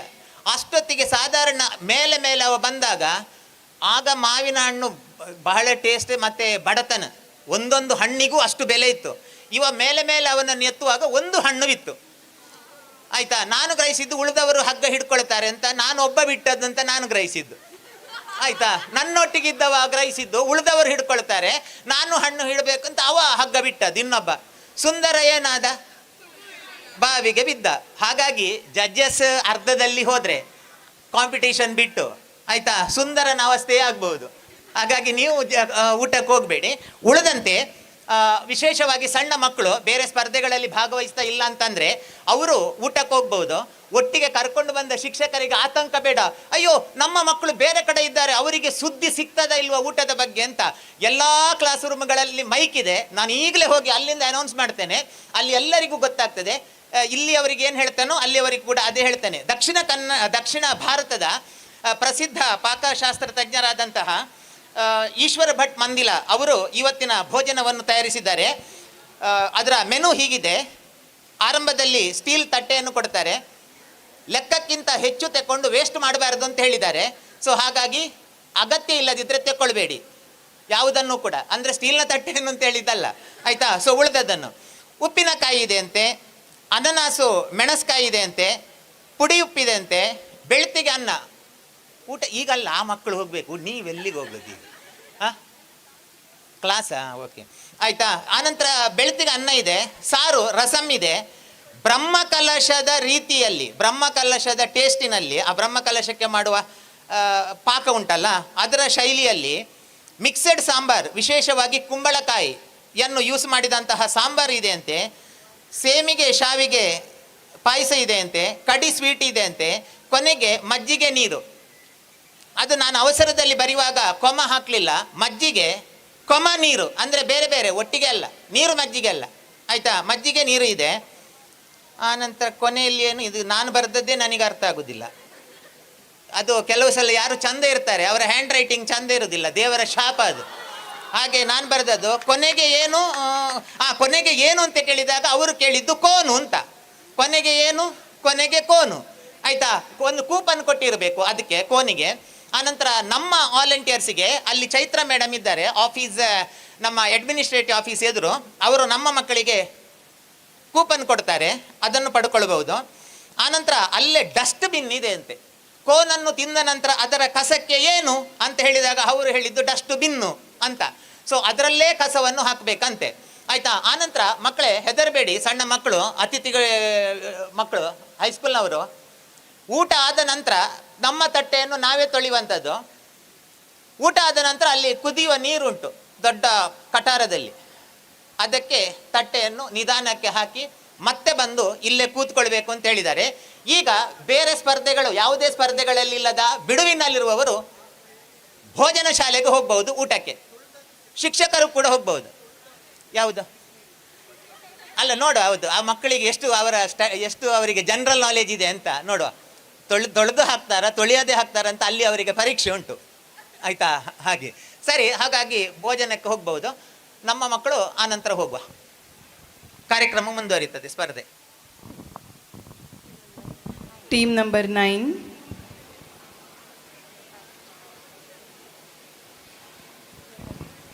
Your time starts now.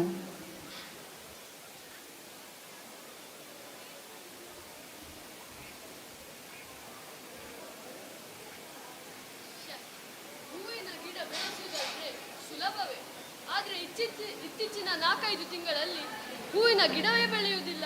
ಇದು ಕೀಟಗಳ ಉಪದ್ರದಿಂದ.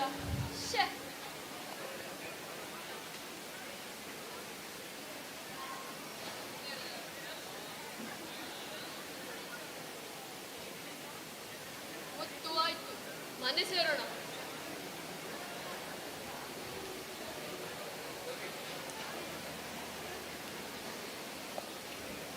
ಆಹಾ, ಇಲ್ಲಿ ನೋಡಿ, ಈ ಗದ್ದೆಯಲ್ಲಿ ಎಷ್ಟು ಗಿಡಗಳಿವೆ.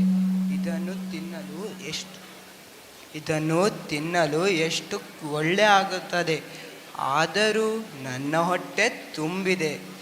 ಆದರೂ ಹಾಳು ಮಾಡುವುದರಲ್ಲಿ ಏನೂ ನಷ್ಟವಿಲ್ಲಲ್ಲ.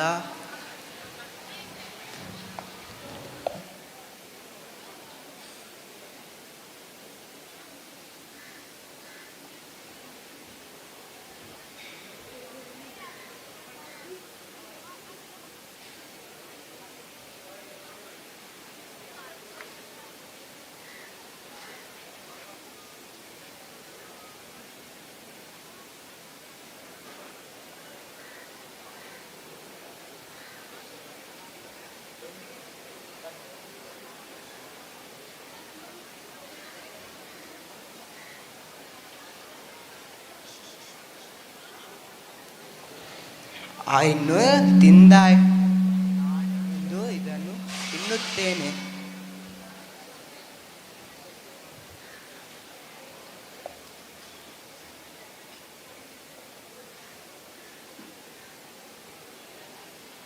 ಅಯ್ಯೋ, ಹಲವು ತಿಂಗಳಾದ ಮೇಲೆ ಒಳ್ಳೆ ಫಸಲು ಬಂದಿತ್ತು, ಅದೂ ಹೋಯ್ತು. ಅಯ್ಯೋ, ಕೀಟಗಳ ಉಪದ್ರದಿಂದ ನನಗೆ ಏನು ಮಾಡುವಂತಿರ್ಲಿಲ್ಲಲ್ಲ. ಅಯ್ಯೋ ದೇವಾ. ಏನಾಯ್ತು ರೈತರೇ? ನಂಗೆ ಸಾಕಾಗಿ ಹೋಯ್ತು. ಇದು ಕೀಟಗಳ ಉಪದ್ರದಿಂದ ನನಗೆ ಏನೂ ಸಿಗ್ತಿಲ್ಲ, ಎಲ್ಲ ಬೆಳೆ ಹಾಳಾಗ್ತಿದೆ. ಹೇಗೆ ಅಂತ ಗೊತ್ತಿಲ್ಲ, ಆದ್ರೆ ಎಲ್ಲ ಬಂದು ಇಲ್ಲಿ ನನ್ನ ಫಸಲನ್ನು ಹಾಳು ಮಾಡಿ ಹೋಗುತ್ತಿದೆ. ಹೌದಾ? ಇಂತಹ ಸಮಸ್ಯೆಗೆ ನಾವೊಂದು ಪರಿಹಾರ ತಂದಿದ್ದೇವೆ. ಅದುವೇ ಕರವೀರ ಗಿಡ ರಕ್ಷಕ. ಇದು ನಿಮ್ಮ ಗಿಡವನ್ನು ಕೀಟಗಳಿಂದ ರಕ್ಷಿಸುತ್ತದೆ.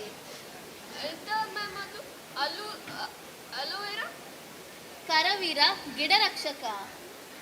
ಕರವೀರ ಗಿಡ ರಕ್ಷಕವಾ? ಹಾಗಂದ್ರೆ ಎಂತ? ಹಾಗಂದ್ರೆ ಇದು ಕರವೀರ ಗಿಡದಿಂದ ಮಾಡಿದ್ದುದರಿಂದ ಇದರ ಹೆಸರು ಕರವೀರ ಗಿಡ ರಕ್ಷಕ. ಇದು ನಿಮ್ಮ ಗಿಡವನ್ನು ಕೀಟಗಳಿಂದ ರಕ್ಷಿಸುತ್ತದೆ. ತುಂಬಾ ಜನರು ಬಹಳ ಸಲಹೆ ನೀಡಿದ್ದಾರೆ, ಯಾವುದೂ ಕೆಲಸಕ್ಕೆ ಬರಲಿಲ್ಲ. ಈಗ ಅದು ಕೆಲಸಕ್ಕೆ ಬರುತ್ತಾ? ಸರ್, ಡೌಟ್ ಇಲ್ಲ, ಇದು 100% ವರ್ಕ್ ಆಗ್ತದೆ. 100% ನ್ಯಾಚುರಲಿ ಮೇಡ್ ಆಗಿರುವುದರಿಂದ ಇದು ಬಹಳ ಒಳ್ಳೆಯದು. ಅದರ ಹೆಸರು ನೋಡಿಯೇ ಅದು ಏನು ದೊಡ್ಡ ಹಣ, ಜಾಸ್ತಿ ಹಣ ಇರಬೇಕಲ್ಲ ಅದಕ್ಕೆ? ಇಲ್ಲ ಇಲ್ಲ ಸರ್, ಇದು ಖಾಲಿ 40 ರೂಪಾಯಿ. 40 ರೂಪಾಯ? ಎಂತ ಮೇಡಮ್ ನೀವು ತಮಾಷೆ ಮಾಡುದು? ನಿಜವಾಗಿಯೂ ಇದು ಕೇವಲ 40 ರೂಪಾಯಿಗೆ. ಕೇವಲ 40 ರೂಪಾಯಿಗ? ಹೌದು ಹೌದು. ಅದು ಕೆಲಸ ಸರಿಯೇ ಮಾಡ್ತದಾ? ಹೌದು, ಇದು ಸರಿ ಕೆಲಸ ಮಾಡ್ತದೆ. ಸರ್, ನಿಮ್ಮ ಮನೆಗೆ ಇದೇ ಹುಳ ಬರುದಾ? ಹಾ, ಇದೇ ಆಗಿರ್ಬೇಕು. ಇದು ನಾರ್ಮಲ್ ಹುಳ ಅಲ್ಲ, ಇದು ಜೈಂಟ್ ಆಫ್ರಿಕನ್ ಹುಳ. ಇದು ತುಂಬಾ ಹಾನಿಕಾರಕವಾಗಿದ್ದ ಹುಳ. ಇದು ಗಿಡಗಳ ಬುಡದಿಂದಲೇ ಗಿಡವನ್ನು ತೆಗೆದುಕೊಳ್ಳುತ್ತದೆ, ಮತ್ತೆ ವಾಪಸ್ಸು ಆ ಗಿಡ ಬೆಳೆಯುವುದು ಭಾರಿ ಕಷ್ಟ. ಇದು ಒಂದು ಸಲಕ್ಕೆ 1300 ಮೊಟ್ಟೆಗಳನ್ನಿಡುತ್ತದೆ. ಹಾಗಾಗಿ ಇದನ್ನು ಕೊಲ್ಲುವುದು ಬಹಳ ಅವಶ್ಯಕವಾಗಿದೆ. ಹೌದಾ? ಅದನ್ನು ಸಾಯಿಸ್ಬೇಕಾ? ನಿಲ್ಲಿ.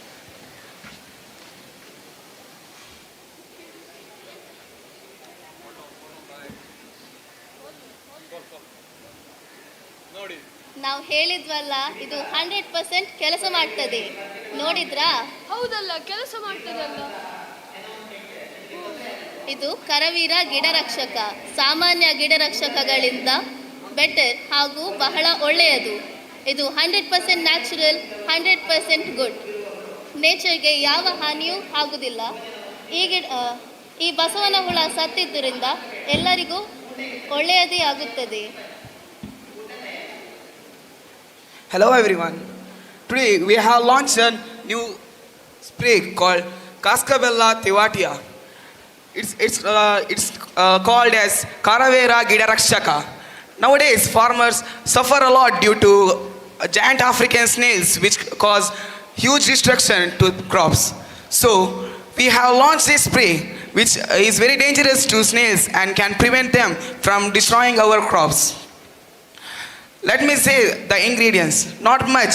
It is made by the extracts of yellow oliveria leaves and water. If we talk about the price, it just cost about ₹40. Let me say the methods of using this spray. First, before sowing seeds, we must spray this around the soil. Later, we must sow the seed. Then, the farmer must spray this around the soil during alternative days. This is eco-friendly. It does not destroy the plants or it does not make the plant dangerous. It only kills the snails. Therefore, we recommend this to all farmers. Thank you. Time taken by team number 9 is 6 minutes 16 seconds. Presentation also usually agriculture ಅಂತ ಹೇಳಿದರೆ already ತುಂಬ operations ಇರುತ್ತೆ, basic operation, subsequent. ಅದರೊಟ್ಟಿಗೆ ಇದು ನಾವು ಬೀಜವನ್ನು ಬಿತ್ತುವ ಮೊದಲು ಮಣ್ಣಿಗೆ ಸ್ಪ್ರೇ ಮಾಡಬೇಕು ಹೇಳಿದ್ರಿ, ಮತ್ತು ಎಗೇನ್ ಆಲ್ಟರ್ನೇಟಿವ್ 2 ಡೇಸಲ್ಲಿ ಮತ್ತೆ ಸ್ಪ್ರೇ ಮಾಡಬೇಕು. ಅಗ್ರಿಕಲ್ಚರಿಸ್ಟಿಗೆ ಇದೇ ಒಂದು ವರ್ಕ್ ಅಂತ ಅನಿಸೋದಿಲ್ವಾ? ಇಲ್ಲ, ಇದು ಜಾಯಿಂಟ್ ಆಫ್ರಿಕನ್ ಸ್ನೇಲ್ಸ್ ಒಮ್ಮೆನೆ 1300 ಎಗ್ಸ್ ಇಡ್ತದೆ. ಹಾಗೆ ಈ ಮೊಟ್ಟೆಗಳು ದೊಡ್ಡ ಆಗುವಾಗ ಅದು ಕೂಡ 1300 ಹೀಗೆ ಇದರ ಜಾಸ್ತಿ ಆಗ್ತಾ ಹೋಗುತ್ತದೆ. ಇದನ್ನು ಪ್ರಿವೆಂಟ್ ಮಾಡುವುದಕ್ಕೆ ಪುನಃ ಇದನ್ನು ಸ್ಪ್ರೇ ಮಾಡಿದರೆ ಇದು ಈ ಬಸವನ ಹುಳಕ್ಕೆ ನಾಶ ಮಾಡಲು ಸಹಾಯ ಮಾಡುತ್ತದೆ. ಓಕೆ, 1300 ಇಂಟು 1300 ಇಂಟು ಆಗ್ತಾ ಹೋಗುತ್ತೆ. ಒಂದ್ಸಲ ಸತ್ತೋದ್ಮೇಲೆ ಅದು ಸತ್ತೋದರೂ ಬೇರೆ ಬೇರೆ ಜಾಗದಲ್ಲಿ ಈ ಬಸವನ ಹುಳಗಳು ಸಿಗುತ್ತವೆ. ಹಾಗೆ ಅದು ಅಲ್ಲಲ್ಲೇ ರೀಪ್ರೊಡ್ಯೂಸ್ ಮಾಡ್ತಾ ಹೋಗುತ್ತೆ. ಹಾಗೆ ಎಲ್ಲ ಕಡೆ ಈ ಪ್ರಾಡಕ್ಟನ್ನು ನಾವು ಲಾಂಚ್ ಮಾಡಿದರೆ ಎಲ್ಲ ಫಾರ್ಮರ್ಸ್ ಇದನ್ನು ಯೂಸ್ ಮಾಡಲು ಸ್ಟಾರ್ಟ್ ಮಾಡ್ತಾರೆ. ಇದನ್ನು ಎಷ್ಟು ಜಾಸ್ತಿ ಯೂಸ್ ಮಾಡ್ತಾರೆ ಅಷ್ಟು ಕಡಿಮೆ ಈ ಜಾಯಿಂಟ್ ಆಫ್ರಿಕನ್ ಸ್ನೇಲ್ಸ್ ಆಗ್ತವೆ. ಏಕೆಂದರೆ ಇವು ಒಂದೇ ಟೈಪಿನ ಪ್ಲಾಂಟ್ಸ್ ತಿನ್ನುವುದಿಲ್ಲ. ಇದು ಬೇರೆ ಬೇರೆ ಟೈಪಿನ ಪ್ಲಾಂಟ್ಸ್, ಎಲ್ಲ ಟೈಪಿನ ಪ್ಲಾಂಟ್ಸನ್ನು ತಿನ್ನುತ್ತದೆ. ಹಾಗೂ ಕೆಲವು ಆ್ಯನಿಮಲ್ಸ್ ಒಂದೇ ಟೈಪಿನ ಪ್ಲಾಂಟ್ ಇಲ್ಲದಿದ್ದರೆ ಅದಕ್ಕೆ ಬೇರೆ ತಿನ್ನಲಾಗುವುದಿಲ್ಲ. ಹಾಗೆ ಈ ಜಾಯಿಂಟ್ ಆಫ್ರಿಕನ್ ಸ್ನೇಲ್ಸ್ ಕೊಂದರೆ ಇಕೋಸಿಸ್ಟಮ್ಗೆ ಒಳ್ಳೆಯದೇ ಆಗುವುದು. Okay, thank you. Thank you. Can you explain the creative process behind your ad? We live in Karaya. So ಈ ಏರಿಯಾದಲ್ಲಿ ಫಾರ್ಮರ್ಸ್ಗೆ ಈ ಬಸವನ ಹುಳ ಜಾಯಿಂಟ್ ಆಫ್ರಿಕನ್ ಸ್ನೇಲ್ಸಿಂದ ತುಂಬ ಪ್ರಾಬ್ಲಮ್ ಆಗ್ತದೆ. ಅವರ ಬೆಳೆಗಳು ನಾಶವಾಗ್ತವೆ ಹೋಗುತ್ತಿವೆ, ಏಕೆಂದರೆ ಇದು ಬೇಗ ಮಲ್ಟಿಪ್ಲೈ ಆಗ್ತದೆ. ಇಂಡಿಯಾದಲ್ಲೂ ಬೇರೆ ಬಸವನ ಹುಳಗಳುಂಟು. ನೀವು ಯೂಸ್ ಮಾಡುವ ಆ ಪರ್ಟಿಕ್ಯುಲರ್ ಒಂದು ಇದರಿಂದಾಗಿ ಇಂಡಿಯಾದ ಬಸವನ ಹುಳಗಳ ಗತಿ ಏನಾಗ್ತದೆ? ಬೇರೆ ಬಸವನ ಹುಳಕ್ಕೆ ಇದು ನಾಶ ಮಾಡುವುದಿಲ್ಲ, ಏಕೆಂದರೆ ಅವು ಅದು ಹೇಗೆ ಐಡೆಂಟಿಫೈ ಮಾಡ್ತದೆ ಯಾವ ಬಸವನ ಹುಳ ಅಂತ ಹೇಳಿ? ಅದರಲ್ಲಿ ಎಂತ ಉಂಟು ಅಂತ, ಯಾವ ಒಂದು ಇಂಗ್ರೀಡಿಯಂಟ್ ಯೂಸ್ ಮಾಡ್ತಾ ಇದ್ದೀರಿ ನೀವು ಅದು ಐಡೆಂಟಿಫೈ ಮಾಡಲಿಕ್ಕೆ? ಇದರಲ್ಲಿ ಕರವೀರ ಲೀಫ್ ಅಂತ ಒಂದು ಸಿಗ್ತದೆ. ಇದನ್ನು ಕರವೀರ ಲೀಫ್ ಎಲ್ಲ ಬಸವನ ಹುಳುಗಳಿಗೂ ಒಂದೇ ರೀತಿ ಎಫೆಕ್ಟ್ ಕೊಡ್ತದೆ. ಮತ್ತು ಹೇಗೆ ಅದು ಬೇರೆ ಬೇರೆ ಅಂತ ಐಡೆಂಟಿಫೈ ಮಾಡಲಿಕ್ಕೆ ಸಾಧ್ಯ? ಐಡೆಂಟಿಫೈ ಮಾಡಲಿಕ್ಕೆ ಸಾಧ್ಯವಾಗುವುದಿಲ್ಲ. ಮತ್ತು ಹೇಗೆ ಇಂಡಿಯಾದ ಬಸವನ ಹುಳುಗಳು ಸಾಯುವುದಿಲ್ಲ ಅಂತ ನೀವು ಹೇಳ್ತೀರಿ ಐಡೆಂಟಿಫೈ ಮಾಡಲಿಕ್ಕೆ ಸಾಧ್ಯ ಇರದಿದ್ದರೆ? ಇದರ ಸೈಜ್ ದೊಡ್ಡದಿರ್ತದೆ, ಇದರ ಶೆಲ್ ಕೂಡ ದೊಡ್ಡದಿರ್ತದೆ. ಸೈಜ್ ಮತ್ತು ಶೆಲ್ಲಿಂದಾಗಿ ಅದರ ಎಫೆಕ್ಟ್ ಬರುದಾ? ಅಲ್ಲ, ಇದು ಬೇರೆ ಇಂಡಿಯನ್ ಬಸವನ ಹುಳದ ಹಾಗೆ ಅಲ್ಲ. What about you may heard, ನಮ್ಮ ಊರಲ್ಲಿ ನಮ್ಮ ಈಚೆ ಎರೆಹುಳಗಳು ಉಂಟು, ಅದರ ಗತಿ ಎಂತ? ಎರೆಹುಳಗಳಿಗೆ ಇದು ಸೈಡ್ ಎಫೆಕ್ಟ್ ಆಗುದಿಲ್ಲ. ಇದು ಮೇನ್ಲಿ ಇದರ main purpose joint African snails ಅನ್ನು ಕೊಲ್ಲುವುದು. ಅದೊಂದೇ ಪರ್ಪಸ್ಸಿಗೆ. ಜಾಯಿಂಟ್ ಆಫ್ರಿಕನ್ ಸ್ನೇಲ್ಸ್ ಇಲ್ಲಿ ಇಲ್ಲ ಅಂತಾದರೆ ಅದನ್ನು ಯಾರು ಯೂಸ್ ಮಾಡೋದಿಲ್ಲ. ಕಸ್ಟಮರ್ಸ್ ಯಾರು ನಿಮ್ಮದು? ಫಾರ್ಮರ್ಸ್ ಇದನ್ನು ಬೈ ಮಾಡ್ತಾರೆ, ಯಾಕೆಂದರೆ ಮೋಸ್ಟ್ಲಿ ನಮ್ಮ ಏರಿಯಾದಲ್ಲಿ ಇದು ಬಸವನ ಹುಳಗಳು ಜಾಸ್ತಿ ಇವೆ. ಹಾಗೂ ತುಂಬ ಫೀಲ್ಡ್ಗಳಲ್ಲಿ ಇವು ಅಲ್ಲಲ್ಲಿ ಸಿಗ್ತವೆ. ಬೇರೆ ಬಸವನ ಹುಳಗಳು ಅಷ್ಟೊಂದು ಡಿಸ್ಟ್ರಕ್ಟಿವ್ ಅಲ್ಲ. ಬೇರೆ ಯಾವುದಾದ್ರೂ ರೋಗ ಬಂತು ಅಂತಾದರೆ ಅದಕ್ಕೆ ಇದನ್ನು ಯೂಸ್ ಮಾಡಲಿಕ್ಕೆ ಆಗ್ತದ? Only one purpose you are produce this particular item? Yes. For only one purpose? Yes, because it helps to reduce the multiplication of these giant African snails. I am asking, you produce this particular product for the only one purpose? Yes. Yes. What about cost? 40 rupees. What about profit? 8 rupees. 20% of 40 rupees. 8 rupees is the profit, 40 rupees is the selling price. Selling price. What about cost price? 32 rupees. How you will differentiate, allocate that 32 rupees? Which are the ingredients you are using? Which are the contents you are using to produce it? We are using leaf and water to make. We are taking the leaves. How much you are spending on that particular items? Allocate and tell me how you will get that 32 rupees as a cost price. The bottle cost approx nearly 25 rupees. Oh, more than 25 rupees is the bottle cost? A bottle because it's sprayable, right? So it costs just higher price. And the leaf cost approx 10 rupees, 8 rupees. Then that is 25 plus 10 means that is 35 rupees. 7 rupees. 7 rupees means that is 32 rupees. Only Yes. one ingredient you are using? Yes, it can be made by only one ingredient and water. Water we can get easily. Okay, thank you. So your product really meant for farmers, right? Now the ad which you shown, how do you make them to reach that farmers, that particular ad as well as your product? We will travel to different farmers' places. We'll call some panchayat meetings are held in different villages. So we'll attend these panchayat meetings and there we'll address all these farmers and talk about our product. One who failed to reach that meeting, what about them? One who not attended. We will try our best to go to local places and we can also reach their houses. How many time is required? You just think in India, how many farmers are there and how you are going to reach all the farmers? It is not all over India. It is mostly found in South India because the plants here are... Okay, let's take it as South India only. Maybe lakhs, crores of farmers are there. Yes. How you are going to reach? At least your advertisement. Most of the farmers watch TV, so this ad can be sent to TV channels and we can request them to Again, that present may this ad. increase your cost. Now you are spending around 25 for just a bottle, right? Now for that advertisement, that will be a burden to the farmer, isn't it? We can reduce the quality of the water, this bottle, and we can use the extra which The will money reduce which you saved, you are Yeah, telling we that can, what? You spend it for advertisement. advertisement. Okay. Thank you, sir. Thank you. Team number 10. And the last team, get ready.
Team number 10, your time starts now.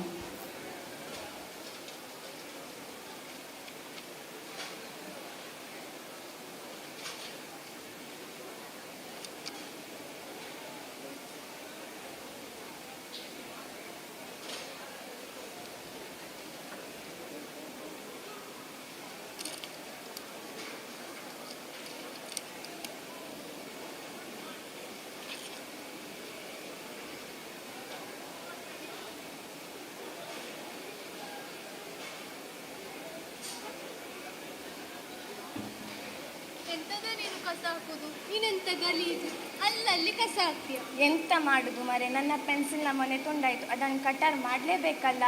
ಎಂತ ಅವಸ್ಥೆ ಮಾರೆ ನಿಂದು.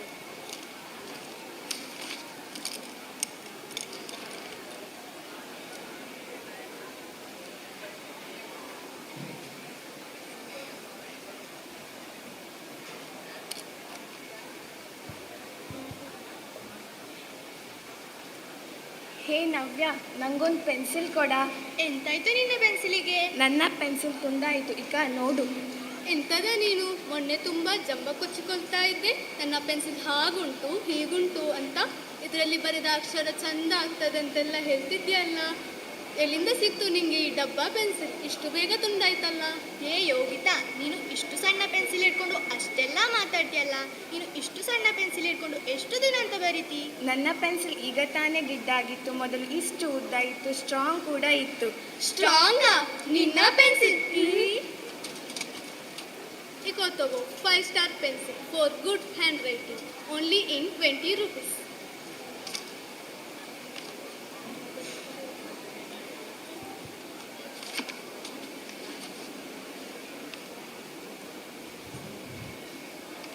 Wow, ಈ pencil ನಿಜವಾಗಿಯೂ ತುಂಬಾ ಚೆನ್ನಾಗಿದೆ. 5 star pencil for good hand writing. 5 star pencil, write with unstoppable, only in 20 rupees. Buy offer on 2 pencil, only 30 rupees. Save your 10 rupees. Write with comfortable and beautiful handwriting. Available on wonderful shades. ಒಂದು pencil ತೆಗೆದುಕೊಂಡರೆ 20 ರೂಪಾಯಿ, 2 pencil ತೆಗೆದುಕೊಂಡರೆ ಬರೀ 30 ರೂಪಾಯಿ. ಉಳಿತಾಯ ಮಾಡಿ ನಿಮ್ಮ 10 ರೂಪಾಯಿ. ಮೃದುವಾದ ಅಕ್ಷರಕ್ಕೆ ಹಾಗೂ ಕಸವಿಲ್ಲದೆ ಬರೀ 20 ರೂಪಾಯಿಗೆ ತೆಗೆದುಕೊಳ್ಳಿ ನಮ್ಮ 5 ಸ್ಟಾರ್ ಪೆನ್ಸಿಲ್. ಈ ಪೆನ್ಸಿಲ್ ಆನ್ಲೈನ್ ಆ್ಯಪ್ಗಳ ಮೂಲಕವೂ ಲಭ್ಯವಿದೆ. ಇದರಲ್ಲಿ ಉಚಿತವಾಗಿ ಪಡೆಯಿರಿ ಒಂದು ರಬ್ಬರ್. ಈ ಮೊನೆ ತುಂಡಾಗದಂತೆ ಸಂರಕ್ಷಿಸಲು ಟಾಪ್ ಕೂಡ ಲಭ್ಯವಿದೆ. ಮತ್ತೆ ನಿಮಗೆ ಇದರ ಒಳಗೆ ಒಂದು ರಬ್ಬರ್ ಕೂಡ ಫ್ರೀಯಾಗಿ ಸಿಗುತ್ತೆ. Minimum 5 year durable.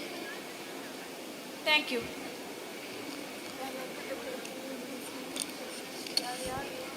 Time taken by the team is 3 minutes. ಒಂದು ಪೆನ್ಸಿಲ್ಗೆ 5 years ಡ್ಯೂರೇಬಿಲಿಟಿ ಬೇಕಾ? ಅದು ಅಷ್ಟು ಬಾಳಿಕೆ ಬರ್ತದೆ. ಈ ಪೆನ್ಸಿಲ್ ಅಷ್ಟು ಬಾಳಿಕೆ ಬರ್ತದೆ. ಅಂದರೆ ನೀವು 5th ಸ್ಟ್ಯಾಂಡರ್ಡಲ್ಲಿ ತಗೊಂಡ್ರೆ 10th ವರೆಗೆ ನೀವು ಅದೇ ಪೆನ್ಸಿಲ್ ಯೂಸ್ ಮಾಡ್ಬೋದು. Yes, okay. ಇನ್ನೊಂದು 20 ರೂಪಾಯಿಗೆ ಒಂದು ಪೆನ್ಸಿಲ್, 30 ರೂಪಾಯಿಗೆ 2 ಪೆನ್ಸಿಲ್. ಯಾಕೆ ಈ ಸ್ಟ್ರಾಟಜಿ? ಯಾಕಂದ್ರೆ ಎರಡು ಪೆನ್ಸಿಲಿಂದ 10 ರೂಪಾಯಿ ಉಳಿತಾಯ ಆಗ್ತದೆ ಅವರಿಗೆ. ಅವರಿಗೆ ಉಳಿತಾಯ ಆಗೋದಾ ಅಥವಾ ನಿಮಗೆ ಪ್ರಾಫಿಟ್ ಆಗೋದಾ? ನಮಗೂ ಪ್ರಾಫಿಟ್ ಆಗ್ತದೆ, ಅವರಿಗೂ ಉಳಿತಾಯ. ಅಲ್ಲ, ನೀವು ಒಂದು ಪೆನ್ಸಿಲನ್ನೇ 15 ರೂಪಾಯಿ ಕೊಡ್ಬೋದಲ್ಲ. ಈಗ ನೋಡಿ, ನನಗೆ ಒಂದೇ ಪೆನ್ಸಿಲ್ ಬೇಕಾದ, ನಾನು 5 ವರ್ಷ ಯೂಸ್ ಮಾಡ್ಬೋದು, ನಾನು ಯಾಕೆ 2 ಪೆನ್ಸಿಲ್ ತಗೊಳ್ಬೇಕು? 2 ಪೆನ್ಸಿಲ್ ನಿಮ್ಮ ಫ್ರೆಂಡ್ನವರಿಗೆ ಗಿಫ್ಟ್ ಕೊಡ್ಲಿಕ್ಕೆ ಅಥವಾ ನಿಮ್ಮ ಮನೆಯವರಿಗೆ ಯಾರಾದರೂ ಯೂಸ್ ಮಾಡ್ಬೋದಲ್ಲ. ಈಗ ಒಬ್ಬರೇ ಇದ್ದೇನಪ್ಪ ನಾನು, ನನಗೆ 2 ಪೆನ್ಸಿಲ್ ಬೇಡ, ಒಂದೇ ಪೆನ್ಸಿಲ್ ಬೇಕಾದ್ದು, ನನಗೆ 15 ರೂಪಾಯಿ ಕೊಡಿ ಅಂತ ನಾನು ಕೇಳ್ತಾ ಇದ್ದೇನೆ. ನೀವು 2 ಪೆನ್ಸಿಲ್ 30 ರೂಪಾಯಿ ಕೊಡುವಾಗ ನನಗೆ ಒಂದು 15 ರೂಪಾಯಿ ಕೊಡ್ಬೋದಲ್ಲ? ನೀವು ಒಂದು ಪೆನ್ಸಿಲನ್ನು 20 ರೂಪಾಯಿಗೆ ತಗೊಳ್ಬೋದಲ್ಲ? Okay okay. ಎಸ್, 20 ರೂಪೀಸ್ ಹೇಳಿದ್ರಿ, 5 years ವ್ಯಾಲಿಡಿಟಿ ಹೇಳಿದ್ರಿ. ನಿಮಗೆ ಗೊತ್ತಿದೆ, ಸಣ್ಣ ಮಕ್ಕಳು ದಿವಸಕ್ಕೆ ಒಂದೊಂದು ಪೆನ್ಸಿಲ್ ಬೇಕು ಅವರಿಗೆ. ಅವರು ಕ್ಲಾಸಲ್ಲಿ ಬಿಟ್ಟು ಬರೋದು ಅಥವಾ ಮಿಸ್ ಆಗೋದು ಜಾಸ್ತಿ ಅಲ್ವಾ? ಹೌದು. 20 ರೂಪೀಸ್ ಪರ್ ಡೇ ಅಂತ ಹೇಳಿದರೆ ಆಲ್ಮೋಸ್ಟ್ ಮಂತಿಗೆ 600 ರೂಪೀಸ್ ಪೆನ್ಸಿಲ್ಸ್ಗೆ ಹೋಗುತ್ತೆ.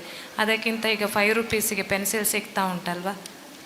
5 ರೂಪೀಸಿಗೆ ನಾವು ಪೆನ್ಸಿಲ್ ತೆಗೆದ್ರೆ ತಿಂಗಳಿಗೆ ಒಂದು ಪೆನ್ಸಿಲ್ ಆದರೆ ವರ್ಷಕ್ಕೆ ತುಂಬ ಪೆನ್ಸಿಲ್ ತೆಗಿಬೇಕಾಗುತ್ತದೆ. ಇದು ಆದರೆ 5 ವರ್ಷಕ್ಕೆ ಒಂದು ಪೆನ್ಸಿಲ್ ತೆಗೆದ್ರೆ ಸಾಕಾಗ್ತದೆ. ಓಕೆ, ಸಣ್ಣ ಮಕ್ಕಳಿಗೆ ಅಷ್ಟು ಆಗೋದಿಲ್ಲ ಅಂದರೆ ಮೇಂಟೈನ್ ಮಾಡೋದಕ್ಕೆ, ಅವರು ಆಚೆ ಈಚೆ ಬಿಸಾಡಿ ಬರುವಂಥದ್ದು.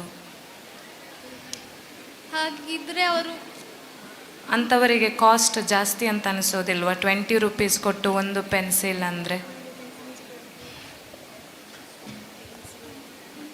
5 ರೂಪಾಯಿ ಕೊಟ್ಟು ತಿಂಗಳಿಗೆ ಅಷ್ಟು ಪೆನ್ಸಿಲ್ ತೆಗಿತಾರೆ ಅಲ್ವಾ? ಅದಕ್ಕಿಂತ ಇಷ್ಟು ಪೆನ್ಸಿಲ್ ಕೊಟ್ಟು 5 ವರ್ಷ ನಾವು ಯೂಸ್ ಮಾಡೋದು ಒಳ್ಳೇದಲ್ವಾ ನಮಗೆ? Okay okay, thank you. ನೀವೊಂದು ಫೀಚರ್ ಹೇಳಿದರೆ ಅದರಲ್ಲಿ ವೇಸ್ಟ್ ಯಾವುದೂ ಇರೋದಿಲ್ಲ, ಅಂದರೆ ಕಸದಿಂದ ದೂರ ಇರಬಹುದು ಅಂತ. ಶಾರ್ಪ್ ಮಾಡಲಿಕ್ಕಿಲ್ವಾ ಅದನ್ನು? ಶಾರ್ಪ್ ಮಾಡದೆ ಅದನ್ನು ಹೇಗೆ ಬರೀತಾ ಹೋಗೋದು? ಅದು ನೀವು ಹೇಳಿದ ಪ್ರಕಾರ ಅದು ತುಂಬ ಸಣ್ಣದಾಗ್ತಾ ಬರೋದೇ ಇಲ್ವಾ ಅಂತ. ಅದರ ತುದಿ ಸಣ್ಣದಾಗ್ತಾ ಶಾರ್ಪ್ ಮಾಡದೆ ಹೇಗೆ ಶಾರ್ಪ್ ಇರ್ತದೆ ಅದು ಬರೀಲಿಕ್ಕೆ? ಅದು ಶಾರ್ಪ್ ಹಾಗೆ ಉಂಟು, ಅದರ ಶಾರ್ಪ್ ಶೇಪ್ ಆಗಿರ್ತದೆ. 5 ವರ್ಷ ಸಹ ಹಾಗೆ ಇರ್ತದ? ಹಾಗೆ ಇರ್ತದೆ. 5 ವರ್ಷ ಆದಮೇಲೆ ಅದು ಏನಾಗ್ತದೆ? ಅದರ ಡ್ಯೂರಬಿಲಿಟಿ ಮುಗೀತದೆ ಅಂತ ನೀವು ಯಾವುದರ ಮೇಲೆ ಹೇಳ್ತೀರಿ ಹಾಗಿದ್ರೆ? ನಮ್ಮ ನಾರ್ಮಲ್ ಪೆನ್ಸಿಲ್ ಆದರೆ ನಾವು ಅದು ಶಾರ್ಪ್ ಮಾಡ್ತಾ ಹೋದಾಗ ಮುಂದೆ ಮುಗ್ದೋಗ್ತದೆ. ಇದು ಶಾರ್ಪ್ ಮಾಡಲಿಕ್ಕೆ ಏನೂ ಇಲ್ಲ, ಮತ್ತೆ ಹೇಗೆ ಅದರ ಡ್ಯೂರಬಿಲಿಟಿ ಮುಗೀತು ಅಂತ ಹೇಳ್ತೀರಾ? ಅದರೊಳಗಡೆ ಅಂತ ಇಂಕ್ ಹಾಕ್ತೀರಾ? ಇಲ್ಲ, ಇಂಕ್ ಇಲ್ಲ, ಇದು ಹೀಗೆ ಶೇಪ್ ಇರ್ತದೆ ಇದರದ್ದು.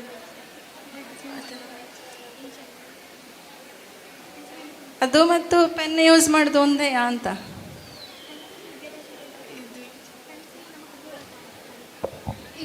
ಇದರ ಲೆಡ್ ಮುಗಿದ್ರೆ ನಮಗೆ ಇನ್ನೊಂದು ಲೆಡ್ ಅನ್ನು ರಿಪ್ಲೇಸ್ಮೆಂಟ್ ಮಾಡ್ಲಿಕ್ಕೆ ಆಗ್ತದೆ ಅಲ್ಲ, ಅವ್ರು ಹೇಳಿದ್ರಲ್ಲ ಲೆಡ್ ಮುಗಿಯುವುದೇ ಇಲ್ಲ ಅಂತ.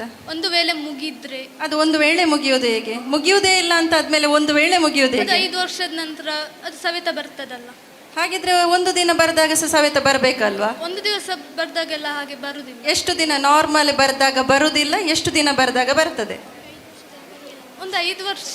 ಟೇಕ್ ಎನ್ ಎಕ್ಸಾಂಪಲ್, ನಾನೊಂದು ಪೆನ್ಸಿಲ್ ತಗೊಳ್ತೇನೆ, 5 ವರ್ಷ ಬರೆಯುವುದೇ ಇಲ್ಲ, ಮನೆಯಲ್ಲಿ ಅದನ್ನು ಹಾಗೆ ತೆಗೆದು ಶೋಕೇಸಲ್ಲಿ ಇಡ್ತೇನೆ, ಲೆಡ್ ಮುಗೀತದ? ಇಲ್ಲ, ಮುಗಿಯುವುದಿಲ್ಲ. ಡ್ಯೂರಬಿಲಿಟಿ ಮುಗೀತದ? ಇಲ್ಲ, ಡ್ಯೂರಬಿಲಿಟಿ ಸಹ ಮುಗಿಯುವುದಿಲ್ಲ. ಮತ್ತೆ how you are mention that is a durability only for 5 years? ಅದು ನೀವು ಯೂಸ್ ಮಾಡ್ತಿದ್ರೆ ಮಾತ್ರ 5 ವರ್ಷ ಯೂಸ್ ಮಾಡ್ತಾ ಇದ್ರೆ ಪ್ರತಿ 5 ವರ್ಷ ಕಳೆದ ಕೂಡಲೇ ಪೆನ್ಸಿಲಿಗೆ ಗೊತ್ತಾಗೋದಿಲ್ಲ ನನಗೆ 5 ವರ್ಷ ಆಯಿತು ಲೆಡ್ ಸಣ್ಣದಾಗಬೇಕು ಅಂತೇಳಿ. ಪ್ರತಿದಿನ ಬರಿತಾ ಹೋದಾಗ ಒಂದು ಸ್ವಲ್ಪ ಆದರೂ ಲೆಡ್ ಸಣ್ಣದಾಗ್ತಾ ಬರಲೇಬೇಕು. ನೀವು ಮತ್ತೆ ಹೇಗೆ ಹೇಳಿದರೆ 5 ವರ್ಷದ ಏನಾಗೋದಿಲ್ಲ ಅಂತೇಳಿ ಅವರೊಂದು ಸೆಂಟೆನ್ಸ್ ಹೇಳಿದರು, ಹೇಗೆ?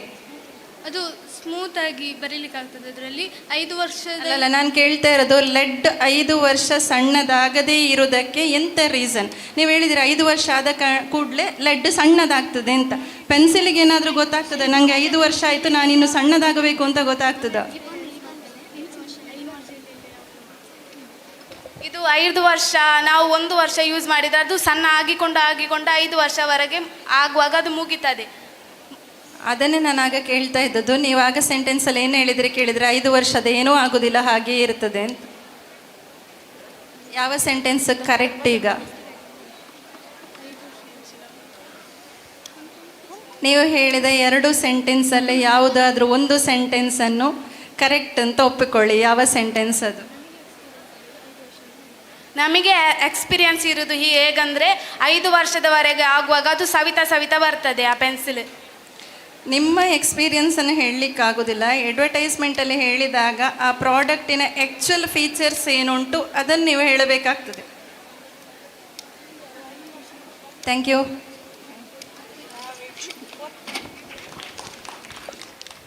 Thank you, dear students. Hereby, the competition comes to an end. I thank all the young minds for your wonderful performance. Congratulations all the participants for your rich imagination, your dream. You are always an asset to the country who wants to make the country a better one. I thank all the judges who are there here and made the competition to be a successful one.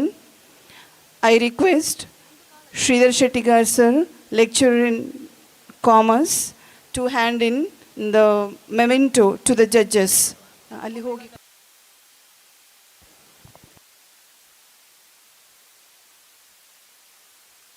I request Sridhar sir to hand in memento to Raghavendra, Assistant Professor, Department of Commerce, Vivekananda PG Center. I also thank Srimati Akshita ma'am, Assistant Professor, Department of Commerce, Vivekananda Degree College. Sincere thanks to Srimati Bhagyashri, Assistant Professor, Vivekananda Degree College. I thank all the audience for your encouragement and your presence for watching the performance of the students.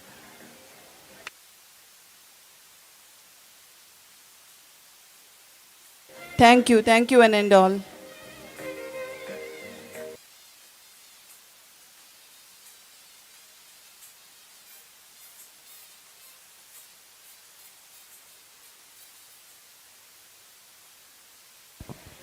ತಮ್ಮ ತಮ್ಮ ಸ್ಪರ್ಧೆಗಳನ್ನು ಮುಗಿಸಿಕೊಂಡಂತಹ ಅತಿಥಿ ವಿದ್ಯಾರ್ಥಿಗಳಿಗೆ ಊಟಕ್ಕೆ ಹೋಗಬೇಕು ಮತ್ತು ಅವರನ್ನು ಕರ್ಕೊಂಡು ಬಂದಂತಹ ವಿವಿಧ ಶಾಲೆಗಳಿಂದ ಬಂದ ಶಿಕ್ಷಕರು ಕೂಡ ಭೋಜನಕ್ಕೆ ತೆರಳಬೇಕು ಅಂತ ನಾವು ಈಗಾಗಲೇ ಸೂಚನೆಯನ್ನು ಕೊಟ್ಟಿದ್ದೆವು.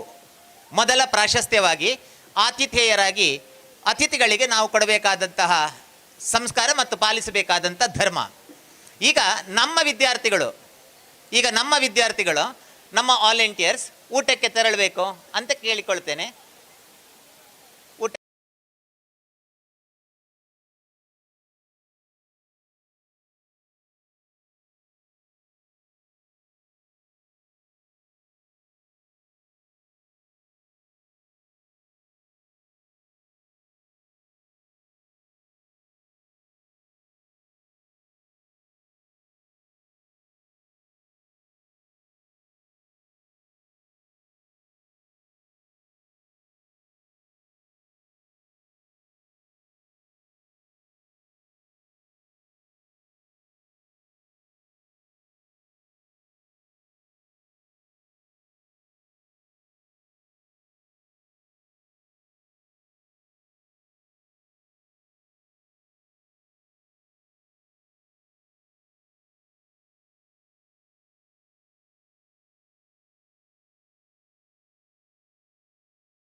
ನಡೆಸುವ ಬಗ್ಗೆ ವಿವೇಕಾನಂದ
ನೀವೇನು ಮಾಡ್ತೀರಿ ಅಂತ ನೋಡಬೇಕಲ್ಲ. ಒಂದು ID ಕಾರ್ಡ್, ಇದು ನಮ್ಮವ್ರದ್ದೇ, ತೊಂದರೆ ಇಲ್ಲ, ಅರ್ಜೆಂಟ್ ಇಲ್ಲ, ಇದು ಮತ್ತೆ ಹೇಳು ಆಯಿತಾ. ಒಂದು ಸ್ಪೆಕ್ಸ್ ಸಿಕ್ಕಿದೆ, ಒಂದು ಸ್ಪೆಕ್ಸ್ ರೌಂಡ್ ಇದೆ ಗ್ಲಾಸು, ಸ್ಪೆಕ್ಸ್ ಒಂದು ಸಿಕ್ಕಿದೆ. ಯಾರ್ದು ಅಂತ ಹೇಳಿದರೆ ಕೊಡ್ತೇನೆ. ಸ್ಪೆಕ್ಸ್ ಒಂದಿದೆ. ಭಾಗ್ಯಶ್ರೀ ಮೇಡಮ್ ರೆಡಿ ಅಲ್ಲ? ಓಕೆ, ಒಂದು ನಿಮಿಷ ಬರ್ತೀರಾ ಮಕ್ಕಳೇ? ನೀವು ಗಂಡು ಮಕ್ಕಳು ಬನ್ನಿ, ಬನ್ನಿ, ಎದುರು ಬನ್ನಿ ಆಯಿತಾ. ನಿಮಗೇನು ಕೆಲಸ ಇದೆ? ವಾಲಂಟಿಯರ್ಸ್ ಏನು ಕೆಲಸ ಇದೆ? ಕೆಲಸ ಇಲ್ಲದಿದ್ದರೆ ಬನ್ನಿ. ಹಾಂ ಇಕೊಳ್ಳಿ, ತಗೊಳ್ಳಿ, ಇಲ್ಲಿ ಉಂಟು. ಮಕ್ಕಳೇ ಅಲ್ಲಿ ಏನು ಕೆಲಸ ಇದೆ? ಬನ್ನಿ, ಎದುರು ಬನ್ನಿ. ಅಲ್ಲಿ ಎಂಟ್ರೆನ್ಸ್ ಅಲ್ಲಿ ವಾಲಂಟಿಯರ್ಸ್, ನಮ್ಮ ಹುಡುಗರು ಎಂಟ್ರೆನ್ಸ್ ಅಲ್ಲಿರೋರು, ಏನು ಕೆಲಸ ಇದೆ?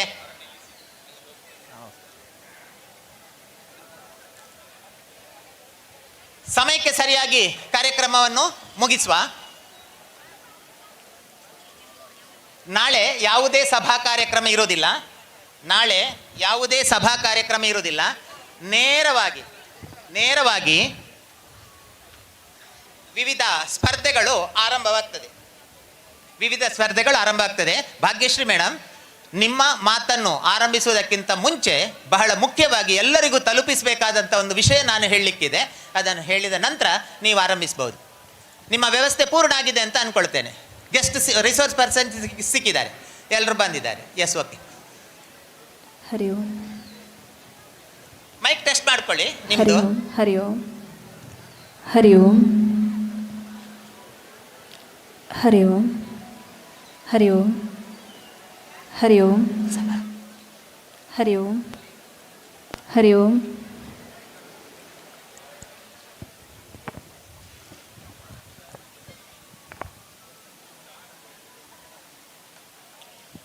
ಮುಂದಿನ ವ್ಯಕ್ತಿತ್ವ ವಿಕಸನ ಕಾರ್ಯಾಗಾರ, ಇದನ್ನು ಸಾಕ್ಷೀಕರಿಸುವುದಕ್ಕೆ ನಾವೆಲ್ಲರೂ ಅಣಿಯಾಗಿದ್ದೇವೆ, ತಯಾರಾಗಿದ್ದೇವೆ. ಈ ಮಕ್ಕಳೇ, ಈ ಮಧ್ಯೆ ವಿದ್ಯಾರ್ಥಿಗಳು, ಬೇರೆ ಬೇರೆ ಶಾಲೆಯಿಂದ ಬಂದಂತಹ ವಿದ್ಯಾರ್ಥಿಗಳು, ಶಿಕ್ಷಕರು, ಅದೇ ರೀತಿಯಲ್ಲಿ ನಮ್ಮ ವಿದ್ಯಾರ್ಥಿಗಳು ಕೂಡ ಗಮನಿಸಿಕೊಳ್ಬೇಕಾದಂಥ ಒಂದು ವಿಷಯ, ವೈಯಕ್ತಿಕವಾಗಿ ನಮಗೆ ಅಲ್ಲದಿದ್ದರೂ ಕೂಡ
ವಿದ್ಯಾಲಯಕ್ಕೆ ಮಗದೊಮ್ಮೆ ಆತ್ಮೀಯವಾದ ಸ್ವಾಗತವನ್ನು ಬಯಸ್ತಾ ಇದ್ದೇನೆ. ಭಾರತ ದೇಶದ ಭವ್ಯ ಪರಂಪರೆ, ಸಂಸ್ಕೃತಿ, ಸಂಪ್ರದಾಯಗಳನ್ನು ಅಳವಡಿಸಿಕೊಳ್ಳಬೇಕು ಎನ್ನುವ ಪರಿಕಲ್ಪನೆಯೊಂದಿಗೆ ಜನ್ಮ ತಾಳಿರುವುದೇ ವಿವೇಕಾನಂದ ವಿದ್ಯಾವರ್ಧಕ ಸಂಘ. ವಿವೇಕಾನಂದ ವಿದ್ಯಾವರ್ಧಕ ಸಂಘದ ಮೊದಲ ಸಂಸ್ಥೆಯೇ ವಿವೇಕಾನಂದ ಪದವಿ ಪೂರ್ವ ಕಾಲೇಜು. ವಿಜ್ಞಾನ, ವಾಣಿಜ್ಯ ಹಾಗೂ ಕಲಾ ವಿಭಾಗಗಳಲ್ಲಿ ತನ್ನದೇ ಆದ ಛಾಪನ್ನು ಮೂಡಿಸಿ ಅಭಿವೃದ್ಧಿಯತ್ತ ಮುಂದುವರಿಯುತ್ತಿರುವ ಹೆಮ್ಮೆಯ ಸಂಸ್ಥೆ. ಗ್ರಾಮೀಣ ಹಾಗೂ ನಗರ ಭಾಗದ ವಿದ್ಯಾರ್ಥಿಗಳಿಗೆ ಶೈಕ್ಷಣಿಕ ಆಶೋತ್ತರಗಳನ್ನು ಈಡೇರಿಸುವ ಹಾಗೂ ಅವರ ಕನಸುಗಳ ಸಾಕಾರಕ್ಕೆ ಬೆನ್ನೆಲುಬಾಗಿ ನಿಂತಿರುವ ಈ ಸಂಸ್ಥೆಯು ಕನಸುಗಳು ಎಂಬ ಕಾರ್ಯಕ್ರಮವನ್ನು ಹಮ್ಮಿಕೊಂಡಿದೆ. ಕನಸುಗಳು ಕಾರ್ಯಕ್ರಮದ ಮೊದಲನೇ ದಿನವಾದ ಇಂದು ವ್ಯಕ್ತಿತ್ವ ವಿಕಸನ ಕಾರ್ಯಾಗಾರವನ್ನು ಹಮ್ಮಿಕೊಂಡಿದ್ದೇವೆ. ಈ ಕಾರ್ಯಕ್ರಮಕ್ಕೆ ಸಂಪನ್ಮೂಲ ವ್ಯಕ್ತಿಗಳಾಗಿ ನಮ್ಮೊಂದಿಗೆ ಶ್ರೀಯುತ ವಿನಯ್ ವಿ ಜಾಧವ್, ಉಪಾಧ್ಯಕ್ಷರು BS ಇನ್ಸ್ಟಿಟ್ಯೂಷನ್ಸ್ ಬೆಂಗಳೂರು, ಹಾಗೂ ವಿವೇಕಾನಂದ ವಿದ್ಯಾವರ್ಧಕ ಸಂಘದ ನಿರ್ದೇಶಕರಾಗಿರುವ ಡಾಕ್ಟರ್ ಮುರಳೀಕೃಷ್ಣ ರೈ ಇವರು ನಮ್ಮ ಜೊತೆಗಿದ್ದಾರೆ. ಇವರನ್ನು ಅತ್ಯಂತ ಗೌರವದಿಂದ ವೇದಿಕೆಗೆ ಆಹ್ವಾನಿಸ್ತಾ ಇದ್ದೇನೆ. ಜೊತೆಗೆ ಸಂಸ್ಥೆಯ ಸಂಪ್ರದಾಯದಂತೆ ತಾಯಿ ಭಾರತೀಯ ಭಾವಚಿತ್ರಕ್ಕೆ ಪುಷ್ಪಾರ್ಚನೆಯ ನಮನಗೈದು ವೇದಿಕೆಯನ್ನು ಅಲಂಕರಿಸಬೇಕು ಅಂತ ವಿನಂತಿಸಿಕೊಳ್ತಾ ಇದ್ದೇನೆ.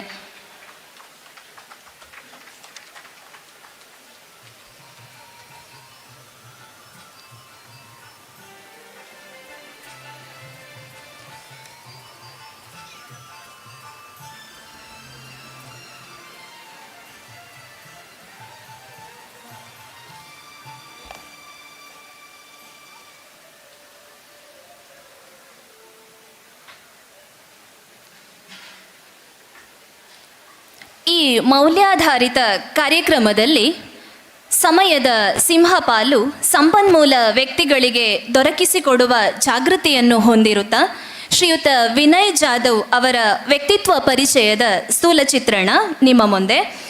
ಶ್ರೀಯುತರು ಮೂಲತಃ ಶಿವಮೊಗ್ಗ ಜಿಲ್ಲೆಯ ತೀರ್ಥಹಳ್ಳಿಯ ಪ್ರತಿಭೆ. ಬಾಲ್ಯದ ದಿನಗಳಿಂದಲೇ ಬಹಳ ಪ್ರತಿಭಾನ್ವಿತರಾಗಿದ್ದುಕೊಂಡು 2011ರಲ್ಲಿ ತಮ್ಮ MCom ವಿದ್ಯಾಭ್ಯಾಸ ಸ್ನಾತಕೋತ್ತರ ಪದವಿಯನ್ನು ಪಡೆದು ತಮ್ಮ ಸ್ವಂತ ಉದ್ಯಮವನ್ನು ಹೊಂದಿದವರಾದರೂ ಕೂಡ ಶಿಕ್ಷಣ ಕ್ಷೇತ್ರದಲ್ಲಿ ವ್ಯಕ್ತಿತ್ವವನ್ನು ರೂಪಿಸಬಲ್ಲಂತಹ ಅನೇಕಾನೇಕ ಅವಕಾಶಗಳನ್ನು ಅರಿತು BS ಇನ್ಸ್ಟಿಟ್ಯೂಟ್ನ ಆಡಳಿತ ಆಢ್ಯರಾಗಿ ಉಪಾಧ್ಯಕ್ಷರಾಗಿ ಸೇವೆ ಸಲ್ಲಿಸುತ್ತಾ ಹ್ಯೂಮನ್ ರಿಸೋರ್ಸ್ ಕನ್ಸಲ್ಟೆಂಟ್ ಆಗಿ ರಾಜ್ಯಾದ್ಯಂತ 10,000ಕ್ಕಿಂತಲೂ ಅಧಿಕ SSLC, PUC ಹಾಗೂ ಪದವಿ ವಿದ್ಯಾರ್ಥಿಗಳಿಗೆ ವ್ಯಕ್ತಿತ್ವ ರೂಪಿಸುವ ಕಾರ್ಯಾಗಾರ, ಶಿಕ್ಷಕರಿಗೆ ಮತ್ತು ವಿವಿಧ ಇಲಾಖೆಗಳ ಉದ್ಯೋಗಿಗಳಿಗೆ ತರಬೇತಿ ಕಾರ್ಯಾಗಾರ, ಪರೀಕ್ಷಾ ತಯಾರಿ ಮುಂತಾದ ಶೈಕ್ಷಣಿಕ ಮೌಲ್ಯಗಳುಳ್ಳ ಕಾರ್ಯಾಗಾರಗಳನ್ನು ನಡೆಸಿದ ಬಹುಮುಖ ಪ್ರತಿಭಾನ್ವಿತರು. ವಿವೇಕಾನಂದ ಸಂಸ್ಥೆಗಳ ಮೇಲೆ ಅಭಿಮಾನವುಳ್ಳವರಾಗಿ ನಮ್ಮ ಸಂಸ್ಥೆಯ ಕಾರ್ಯಕ್ರಮಗಳಿಗೆ ಸದಾ ಆಹ್ವಾನಿತರು.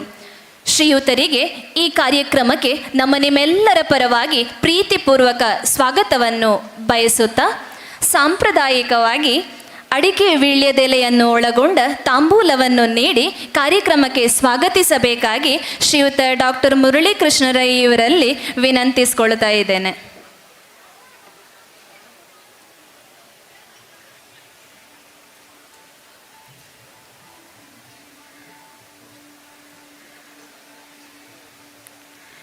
ಅದೇ ರೀತಿ ಕಾರ್ಯಕ್ರಮದ ಅಧ್ಯಕ್ಷ ಸ್ಥಾನವನ್ನು ವಹಿಸಿರುವ ಡಾಕ್ಟರ್ ಮುರಳೀಕೃಷ್ಣ ರೈ, ನಿರ್ದೇಶಕರು, ವಿವೇಕಾನಂದ ವಿದ್ಯಾವರ್ಧಕ ಸಂಘ, ಇವರಿಗೂ ನಿಮ್ಮೆಲ್ಲರ ಪರವಾಗಿ ಆತ್ಮೀಯ ಸ್ವಾಗತವನ್ನು ಬಯಸ್ತಾ ಇದ್ದೇನೆ. ಇದೀಗ ಕಾರ್ಯಕ್ರಮದ ಅಧ್ಯಕ್ಷ ಸ್ಥಾನವನ್ನು ವಹಿಸಿರುವವರು ಡಾಕ್ಟರ್ ಮುರಳೀಕೃಷ್ಣ ರೈ, ಇವರು ನಮ್ಮೆಲ್ಲರಿಗೆ ಶುಭ ಹಾರೈಕೆಯನ್ನು ಮಾಡಬೇಕು ಅಂತ ವಿನಂತಿಸಿಕೊಳ್ತಾ ಇದ್ದೇನೆ.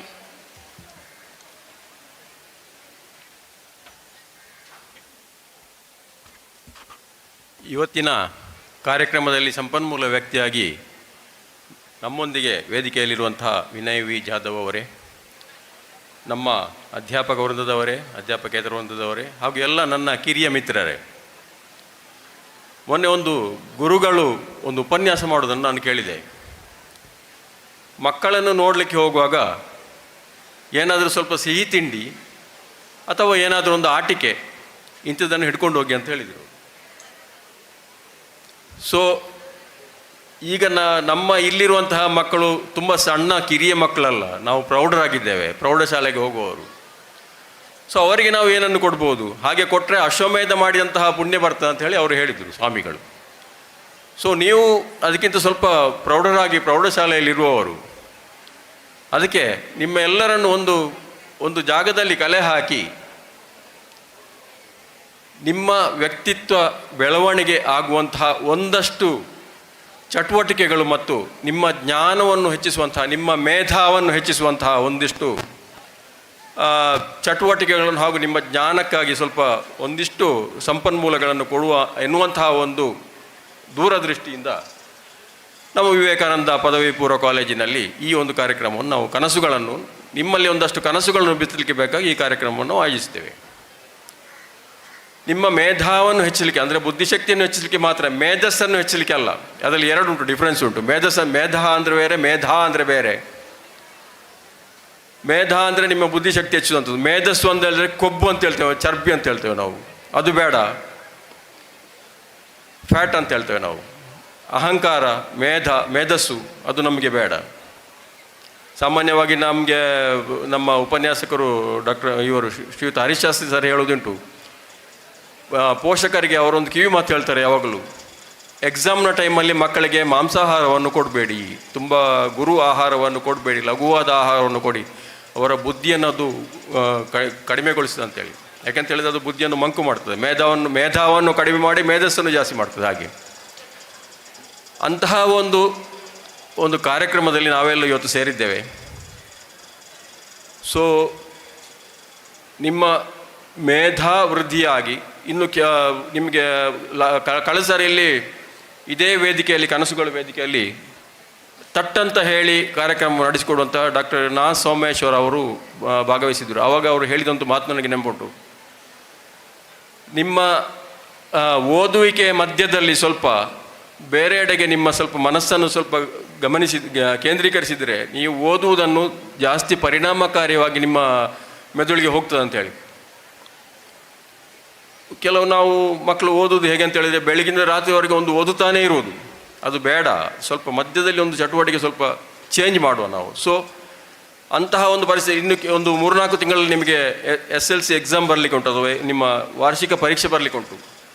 ಸೊ ಆ ಒಂದು ಸಂದರ್ಭದಲ್ಲಿ ನಿಮ್ಮ ಮನಸ್ಸನ್ನು ಒಂದಿಷ್ಟು ಉಲ್ಲಸಿತವಾಗಿಸಿ, ಮನಸ್ಸನ್ನು ಸ್ವಲ್ಪ ತೀಕ್ಷ್ಣಗೊಳಿಸಿ, ಆ ಪರೀಕ್ಷೆಯಲ್ಲಿ ನಿಮ್ಮ ಒಂದು ಪ್ರಯತ್ನ ಅಥವಾ ನಿಮ್ಮ ಅದರಲ್ಲಿ ಪಾಲ್ಗೊಳ್ಳುವಿಕೆ ತುಂಬ ಯಶಸ್ವಿಯಾಗಿ ಆಗಲಿ ಅಂತ ಹೇಳುವಂತಹ ಉದ್ದೇಶದಿಂದ ನೀವು ಶ್ರದ್ಧೆಯಿಂದ ಓದಿ ನಿಮ್ಮ ಮೇಧಾವನ್ನು ಜಾಸ್ತಿ ಮಾಡಿಕೊಂಡು ಫಲಿತಾಂಶ ಪಡೆದು ಯಶಸ್ಸನ್ನು ಪಡೆಯಿರಿ ಅಂತ ನಾವು ಯಾವಾಗಲೂ ಪ್ರಾರ್ಥನೆ ಮಾಡುವಾಗ ಹೇಳ್ತೇವೆ. ನಮಗೆ ಐಶ್ವರ್ಯಂ, ಧನಂ, ಧಾನ್ಯಂ, ಮೇಧ, ಯಶಃ ಅದನ್ನು ಕೊಡಿ ಅಂತೇಳಿ ನಾವು ಕೇಳ್ತೇವೆ. ವಿದ್ಯಾಂ, ಬುದ್ಧಿಂ, ಯಶಂ ಅದನ್ನು ಕೇಳ್ತೇವೆ ನಾವು.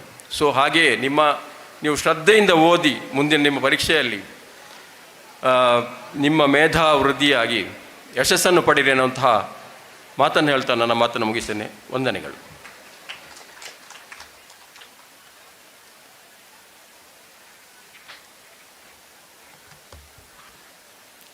ಮುಂದಕ್ಕೆ ಸಂಪನ್ಮೂಲ ವ್ಯಕ್ತಿಗಳಾದ ಶ್ರೀಯುತ ವಿನಯ್ ಜಾಧವ್ ಇವರು ಈ ಅವಧಿಯನ್ನು ತೆಗೆದುಕೊಳ್ಳಿಕ್ಕಿದ್ದಾರೆ. ಸರ್, ತಮಗಾಗಿ ವೇದಿಕೆ.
ಶಾರದೆ ದಯ ಪಾಲಿಸು ಈ ಬಾಳನು ಬೆಳಕಾಗಿಸು ಹೇ ಶಾರದೆ ದಯ ಪಾಲಿಸು ಈ ಬಾಳನು ಬೆಳಕಾಗಿಸು ನಾಳೆಗಳ ದಾರಿಯಲೇ ನಂಬಿಕೆಯ ನೆಲೆಯಾಗಿರಿಸು ಮುನ್ನಡೆಸು ಕೈ ಹಿಡಿದು ನಾವಾಡೋ ಪದ ಪದದಲ್ಲೂ ಸಂಚರಿಸು ಹೂವಲ್ಲಿ ಜೇನು ಗುಡಿ ಕಟ್ಟದೇನು ನೀರಲ್ಲಿ ಮೀನು ಅಡಿ ಮುಟ್ಟದೇನು ಆ ದೇವರಾಜ್ಞೆನೇ ಎಲ್ಲಾನು ಹೇ ಶಾರದೆ ದಯ ಪಾಲಿಸು ಈ ಬಾಳನು ಬೆಳಕಾಗಿಸು ಹೇ ಶಾರದೆ.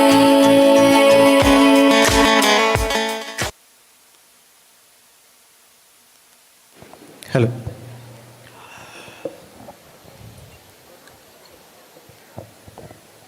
ಅಲ್ಲಿ ಜೋಡಿಸ್.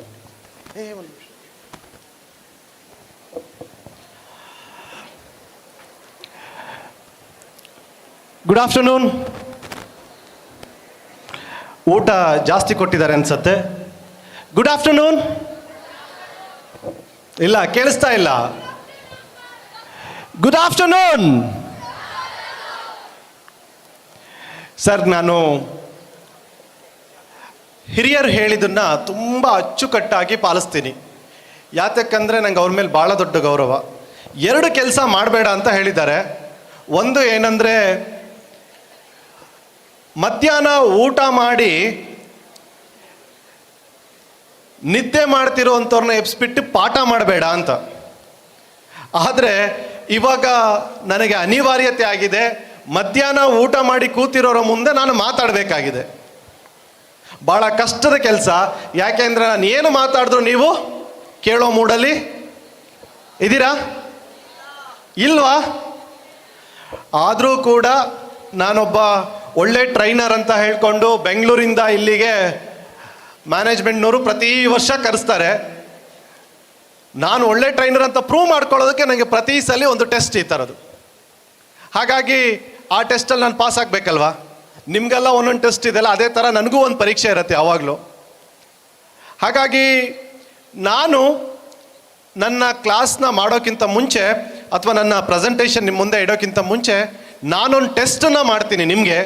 ಆ ಟೆಸ್ಟಲ್ಲಿ ನೀವು ಪಾಸ್ ಆದರೆ ನನ್ನ ಸೆಷನ್ನ ಕಂಟಿನ್ಯೂ ಮಾಡ್ತೀನಿ, ಇಲ್ಲ ಅಂದರೆ ನಾನು ಮಾಡಲಿಕ್ಕೆ ಹೋಗಲ್ಲ. ಯಾಕೆ ಅಂದರೆ I don't want to waste your time and my time and entire resource.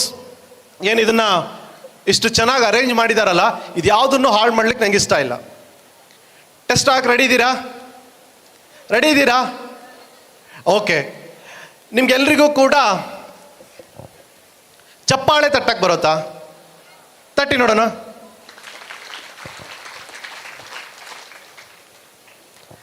ಇದೇನು ಚಪ್ಪಾಳೆ ರೀ? ಇಷ್ಟು ಜನ ಇದ್ದೀರಾ ನೀವು, ಚಪ್ಪಾಳೆ ತಟ್ಟೋದು ಎಷ್ಟು ಜೋರಾಗಿ ಕೇಳಬೇಕು ಅಂದರೆ ಹೊರಗಡೆ ಎಂಟ್ರೆನ್ಸಲ್ಲಿರೋರಿಗೂ ಗೊತ್ತಾಗಬೇಕಿಲ್ಲ ಏನೋ ನಡೀತಾ ಇದೆ ಅಂತ. ಗುಡ್. ಈ ಚಪ್ಪಾಳೆ ತಟ್ಟಲಿಕ್ಕೆ ನನ್ನ ಹತ್ರ ಒಂದು ವಾಲ್ಯೂಮ್ ಇದೆ, ನನ್ನ ಹತ್ರ ಒಂದು ಕಂಟ್ರೋಲ್ ಇದೆ, ವಾಲ್ಯೂಮ್ ಕಂಟ್ರೋಲ್. ಹೇಗೆ ಹೌದೇ ಕಂಟ್ರೋಲ್ ಮೈಕ್ ಅಲ್ವಾ, ಆ ಥರ. ಸೊ ಇದು ನನ್ನ ವಾಲ್ಯೂಮ್ ಅಂತ ಅಂದ್ಕೊಳ್ಳಿ. ವಾಲ್ಯೂಮ್ ಲೋ ಇದೆ.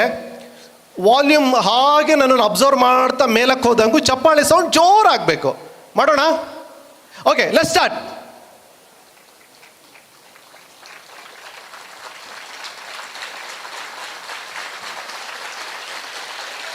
Come on.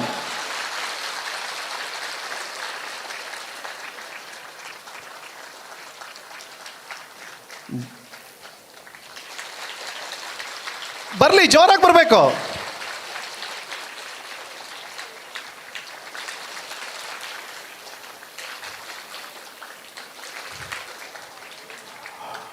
ಸೂಪರ್. ನನ್ನ ಟೆಸ್ಟಲ್ಲಿ ಪಾಸ್ ಆದ್ರಿ. ಯಾಕೆ ಅಂದರೆ ನನ್ನನ್ನು ನೀವು ಎಷ್ಟು ಅಬ್ಸರ್ವ್ ಮಾಡ್ತಿದ್ದೀರಾ ಅನ್ನೋಗೋಸ್ಕರ ಈ ಟೆಸ್ಟ್ ಮಾಡಿದೆ ಅಷ್ಟೇ, ಬೇರೆ ಇನ್ನೇನೂ ಇಲ್ಲ ಇದರಲ್ಲಿ. ಎರಡನೇದೊಂದು ಸೀಕ್ರೆಟ್ ಇದೆ. ಏನು ಅಂದರೆ, ನನ್ನಂಥ ಟ್ರೈನರು ಪಾಠ ಮಾಡೋಕ್ಕಿಂತ ಮುಂಚೆ ಅಲ್ಲಿರೋ ರಿಸೀವರ್ಸ್ ಇದ್ದೀರಲ್ಲ, ನೀವೆಲ್ಲ ರಿಸೀವರ್ಸು, ನಾನು ಹೇಳೋದನ್ನ ನೀವು ಕೇಳಬೇಕು ಅನ್ನೋದ್ರಿಂದ ನಿಮ್ಗೆ ಆ ನಿದ್ದೆ ಇದೆ ಅಲ್ಲ, ಆ ನಿದ್ದೆ ಹೊರಟೋಗ್ಬೇಕು. ಆ ನಿದ್ದೆ ಹೊರಟೋಗ್ಲಿಕ್ಕೆ ಏನು ಮಾಡ್ತೀವಿ ಗೊತ್ತಾ? ಜೋರ ಚಪ್ಪಾಳೆ ತಟ್ಟೋದ್ರಿಂದ ಏನಾಯ್ತು? ಕೈ ಉರಿತುಂಟು ತಾನೆ? ಈ ಥರ ಉರಿಯೋದ್ರಿಂದ ಏನಾಗುತ್ತೆ, ನಿಮ್ಮ ಕೈಯಲ್ಲಿರುವಂಥ ಆಕ್ಯುಪಂಚರ್ಸ್ ಏನಂತಾರೆ, ಇಲ್ಲಿ ಹೇಗೆ ಡಾಕ್ಟರ್ಸ್ ಇದ್ದಾರೆ ಅವ್ರಿಗೆ ಗೊತ್ತಿದೆ, ಎರಡೂ ಕೈ ಜೋರಾಗಿ ರಬ್ ಮಾಡೋದ್ರಿಂದ ಮೆದುಳು ಚೆನ್ನಾಗಿ ಕೆಲಸ ಮಾಡುತ್ತೆ. ಅದಕ್ಕೆ ನಮಗೆ ಮುದ್ರಗಳನ್ನೆಲ್ಲ ಹೇಳ್ಕೊಡೋದು. ಹಾಗೆ ಕೈಯಲ್ಲಿ ಆ ಥರದ ಒಂದು ನರ್ವ್ಸ್ ಅಂದರೆ ಆಕ್ಯುಪಂಚರ್ ಅಂದರೆ ಎಲ್ಲ ನರ್ವ್ಸ್ಗೆಲ್ಲ ಕನೆಕ್ಟಿವಿಟಿ ಇರುತ್ತೆ. ಹಾಗಾಗಿ ಜೋರಾಗಿ ಚಪ್ಪಾಳೆ ತಟ್ಟೋದ್ರಿಂದ ನಾನು ಮಾತಾಡೋದನ್ನ ಇನ್ನೊಂದು 10 ನಿಮಿಷ ತನಕ ನಿಮಗೆ ರಿಸೀವಿಂಗ್ ಇರುತ್ತೆ. ಇದರಲ್ಲಿ ನಂದೊಂದು ಸ್ವಾರ್ಥ ಆಯಿತು ಅಷ್ಟೇ. ನನ್ನ ಸ್ವಾರ್ಥನ ನಿಮ್ಮ ಮೇಲೆ ಚಪ್ಪಾಳೆ ತಟ್ಟೋ ಆ್ಯಕ್ಟಿವಿಟೀಸ್ ಮೂಲಕ ಮಾಡಿಸಿದ್ದೀನಿ. ಈಗ ಎಂಟೈರ್ ಸೆಷನ್ನೇ ಹಾಗೆ ಇರುತ್ತೆ. ನೀವು ನಾನು ಹೇಳೋದನ್ನ ಕೇಳ್ತಾ ನನ್ನೊಟ್ಟಿಗೆ ಇಂಟ್ರ್ಯಾಕ್ಟ್ ಮಾಡ್ತಿದ್ರೆ, ನಿಮಗೆ ಈಗ ಒಂದು ವಿಡಿಯೋ ತೋರಿಸಿದೆ, ಕಾಣ್ತಾ ವಿಡಿಯೋ ಚೆನ್ನಾಗಿತ್ತು ಸಾಂಗ್. ಈ ಥರ ಸಾಂಗ್ ಮೂಲಕ ಎಂಟೈರ್ ಸೆಷನ್ಸ್ ಇರುತ್ತೆ. ಮಧ್ಯ ಆಟ ಆಡಿಸ್ತೀನಿ, ಆ್ಯಕ್ಟಿವಿಟೀಸ್ ಮಾಡಿಸ್ತೀನಿ. ಹಾಗೆ ನೀವು ಅಂದ್ಕೊಂಡಿದ್ದೀರಲ್ಲ ಫ್ಯೂಚರ್ ಮುಂದೇನಾಗತ್ತೆ, SSLC ಎಕ್ಸಾಮ್ 9th ಪಾಸ್ ಆಗ್ತಿದ್ದ ಹಾಗೇನೆ SSLC ಎಕ್ಸಾಮ್ ಬಗ್ಗೆ ಮಾತಾಡ್ತಾರೆ ಮನೇಲಿ. ಮಾತಾಡ್ತಾರಾ? ಜೋರಾಗಿ ಹೇಳಿ. 9th ಪಾಸ್ ಆಗ್ಲಿಕ್ಕಿಲ್ಲ, ಪಕ್ಕದ ಮನೆಯವ್ರು ಶುರು ಮಾಡ್ತಾರೆ, ಈ ವರ್ಷ 9th ನೀನು, ಈ ವರ್ಷ 10th ನೀನು, ಈ ವರ್ಷ 10th ನೀನು. ಮನೆಗೆ ಬಂದರು ನೆಂಟರು ಬರ್ತಾರೆ, ಅವರು 9th 10th ಬಗ್ಗೆ ಮಾತಾಡ್ತಾರೆ. ಸ್ಕೂಲಿಗೆ ಬಂದ್ರಿ, ಎಕ್ಸ್ಟ್ರಾ ಕರಿಕ್ಯುಲಮ್ ಆ್ಯಕ್ಟಿವಿಟೀಸ್ ಎಲ್ಲ ಕಟ್, ಓನ್ಲಿ ಕ್ಲಾಸ್. ಎಲ್ಲ ಕ್ಲಾಸ್ ಸಿಲೆಬಸ್ ಕಂಪ್ಲೀಟ್ ಆಯಿತು. ಆಮೇಲೇನು? ರಿವಿಷನ್. ಸೊ ಈ ರಿವಿಷನ್ ಕ್ಲಾಸಸ್ಗಳನ್ನ ಮಾಡ್ತಾ ಹೋಗೋದು. ಮೇ ಬಿ ವರ್ಷದಲ್ಲಿ ಕೆಲವು ಕಾಲೇಜ್ಗಳು ಸ್ಕೂಲ್ಗಳು ಮಾತ್ರ ಈ ಥರದ್ದು ಯಾವ್ದಾದ್ರು ಒಂದು ಫೆಸ್ಟ್ ಆರ್ಗನೈಸ್ ಮಾಡ್ತಾರೆ. ಅದೊಂದಕ್ಕೆ ನಾವು ಕಾಯ್ಕೊಂಡಿರ್ತೀವಿ. ಇನ್ನು ವರ್ಷ ಇಡೀ ಏನು ವರ್ಷ ಇಡೀ ಓದೋದೆ. ಎಷ್ಟು ಜನಕ್ಕೆ ಈ ಥರ ಓದೋದ್ರಿಂದ ಮೆಂಟಲ್ ಪ್ರೆಷರ್ ಆಗ್ತಾ ಇದೆ, ಸ್ಟ್ರೆಸ್ ಆಗ್ತಾ ಇದೆ? ಅಪ್ಪ SSLC ಎಕ್ಸಾಮ್ ಓದೋದು ಅನ್ನೋದಿದೆ, ಕೈ ಎತ್ತಿ. ತೊಂದರೆ ಇಲ್ಲ, ನಾನು ನಿಮಗೆಲ್ಲ ಟಿಪ್ಸ್ ಕೊಡ್ತೀನಿ. ಕೈ ಎತ್ತಿ, ಹಾನೆಸ್ಟಾಗಿ ಹೇಳಿ. ತುಂಬ ಕಷ್ಟ ಆಗ್ತಾ ಇದೆ ಸರ್, ತುಂಬ ಪ್ರೆಷರ್ ಆಗ್ತಾ ಇದೆ, ಇದೆಯಾ? ಓಕೆ, ಬೇರೆಯವ್ರು ನೋಡ್ತಾ ಇದ್ದಾರೆ ಯಾರು ಕೈ ಎತ್ತುತ್ತಾರೆ, ಆಮೇಲೆ ನೋಡಿ ನಾನು ಕೈ ಎತ್ತುತ್ತೀನಿ ಅಂತ. ಎರಡನೇದಿದೆ, ಎಕ್ಸಾಮ್ಗೆ ತುಂಬ ಕಷ್ಟಪಟ್ಟು ಓದ್ತೀನಿ, ಎಕ್ಸಾಮ್ ಹಾಲ್ ಒಳಗೆ ಕಾಲು ಇಡ್ತಿರ್ಬೇಕಾದ್ರೆ ಕ್ವಶನ್ ಪೇಪರ್ನ ಕ್ವಶನ್ ನೋಡ್ತಿರ್ಬೇಕಾದ್ರೆ ಓದಿದೆಲ್ಲ ಮರ್ತೋಗ್ತಾ ಇದೆ, ಕೈ ಎತ್ತಿ. ಸೂಪರ್, ನೋಡಿ ನಿಮ್ದೆಲ್ಲ ಪ್ರಾಬ್ಲಮ್ ನನ್ನ ಹತ್ರ ಸೊಲ್ಯೂಷನ್ ಇದೆ, ಕೈ ಇಳಿಸಿ. ಇನ್ನು ಎಕ್ಸಾಮ್ ಹಾಲಿಂದ ಹೊರಗೆ ಬಂದು ಕ್ವಶನ್ ಪೇಪರ್ ನೋಡ್ತಿದ್ದಂಗೆ ಆ ಕ್ವಶನ್ಸ್ ಮತ್ತೆ ನೆನಪು ಬರ್ತಾ ಇದೆಯಲ್ಲ? ಹಾಗಾದರೆ ನಾನು ಕೇಳ್ತಾ ಇರೋದು, ಈ ಟೀಚರ್ಸ್ ಲೆಕ್ಚರ್ಸ್ ಅಥವಾ ಕಾಲೇಜ್ನವರು ಎಕ್ಸಾಮ್ ಹಾಲ್ ಒಳಗೆ ಮೊಬೈಲ್ ಜಾಮರ್ ಹಾಕ್ದಂಗೆ ಇನ್ನೇನಾದರೂ ಮೆಮೊರಿ ಜಾಮರ್ ಹಾಕಿದಾರಾ? ಮೆಮೊರಿ ಜಾಮರ್ ಹಾಕಿದಾರಾ? ಇಲ್ಲ ತಾನೇ? ನಮ್ಗೆ ಯಾರಿಗೂ ಕೂಡ ಆ ಥರದ್ದು ಹಾಕಿಲ್ಲ. ಆದರೂ ಈಗ ಪ್ರಾಬ್ಲಮ್ ಇದೆ, ನಾವು ಫೇಸ್ ಮಾಡ್ತಾ ಇದ್ದೀವಿ. ಯಾತಕ್ಕೆ ಇದಾಗ್ತಾ ಇದೆ? What is behind in this issue? ನಾವಿದಕ್ಕೆ ಸೊಲ್ಯೂಷನ್ ಕಂಡಿದ್ದೇವೆ ಇವತ್ತು. ನೀವೆಲ್ಲ ರೆಡಿ ಇದ್ದೀರಾ? Are you ready? ಸೂಪರ್. ಈ ಜೋಶ್ ಇರಬೇಕು ಕೊನೆ ತನಕ. ಮೊದಲನೇದಾಗಿ ಈ ವೈ SSLC, ಯಾತಕ್ಕೆ SSLC? ಯಾಕೆ SSLC ಎಕ್ಸಾಮ್ ಬರಿಬೇಕು? ಏನು ಅನ್ನಿಸ್ತಾ ಇದೆ ನಿಮಗೆ? ಯಾಕೆ SSLC ಎಕ್ಸಾಮ್? ನಾನು ಕೆಳಗೆ ಹೋಗ್ಬೋದಲ್ಲ, ಮೈಕು ಹೇಳಿ ನೋಡೋಣ. ನನಗೆ ಇವತ್ತಿನ ಪ್ರೋಗ್ರಾಮ್ ಹೆಸರೇನು? ಕನಸುಗಳು ಅಲ್ವಾ? ಈ ಕನಸು, ಓಕೆ, ಅದ್ರ ಬಗ್ಗೆ ಆಮೇಲೆ ಮಾತಾಡ್ತೀನಿ. ಯಾಕೆ SSLC ಎಕ್ಸಾಮ್ ಇಂಪಾರ್ಟೆಂಟ್? ಯಾತಕ್ಕೆ ನಾವು SSLC PUC ತುಂಬ ಸೀರಿಯಸ್ ಆಗಿ ತಗೊಳತ್ತೆ ಈ ಸೊಸೈಟಿ, ನಮ್ಮ ಅಪ್ಪ ಅಮ್ಮ, ನಮ್ಮ ಕಾಲೇಜು ಮ್ಯಾನೇಜ್ಮೆಂಟು, ನಮ್ಮ ಟೀಚರ್ಸ್? ಯಾಕೆ ಹೇಳ್ಬೋದಾ? ಹೇಳು. ಏನಕ್ಕೆ ಫನ್ ಆಗಿದ್ರು ತೊಂದರೆ ಇಲ್ಲ, ಹೇಳು. ಗೊತ್ತಿಲ್ವಾ ಯಾಕೆ SSLC? ನೀನು ಆಮೇಲೆ ಇನ್ಸ್ಟಾಗ್ರಾಮ್ ವಿಡಿಯೋ ಮಾಡಿ, ಈಗ ಹೇಳು. ಹೇಳಪ್ಪ, ಹೇಳು.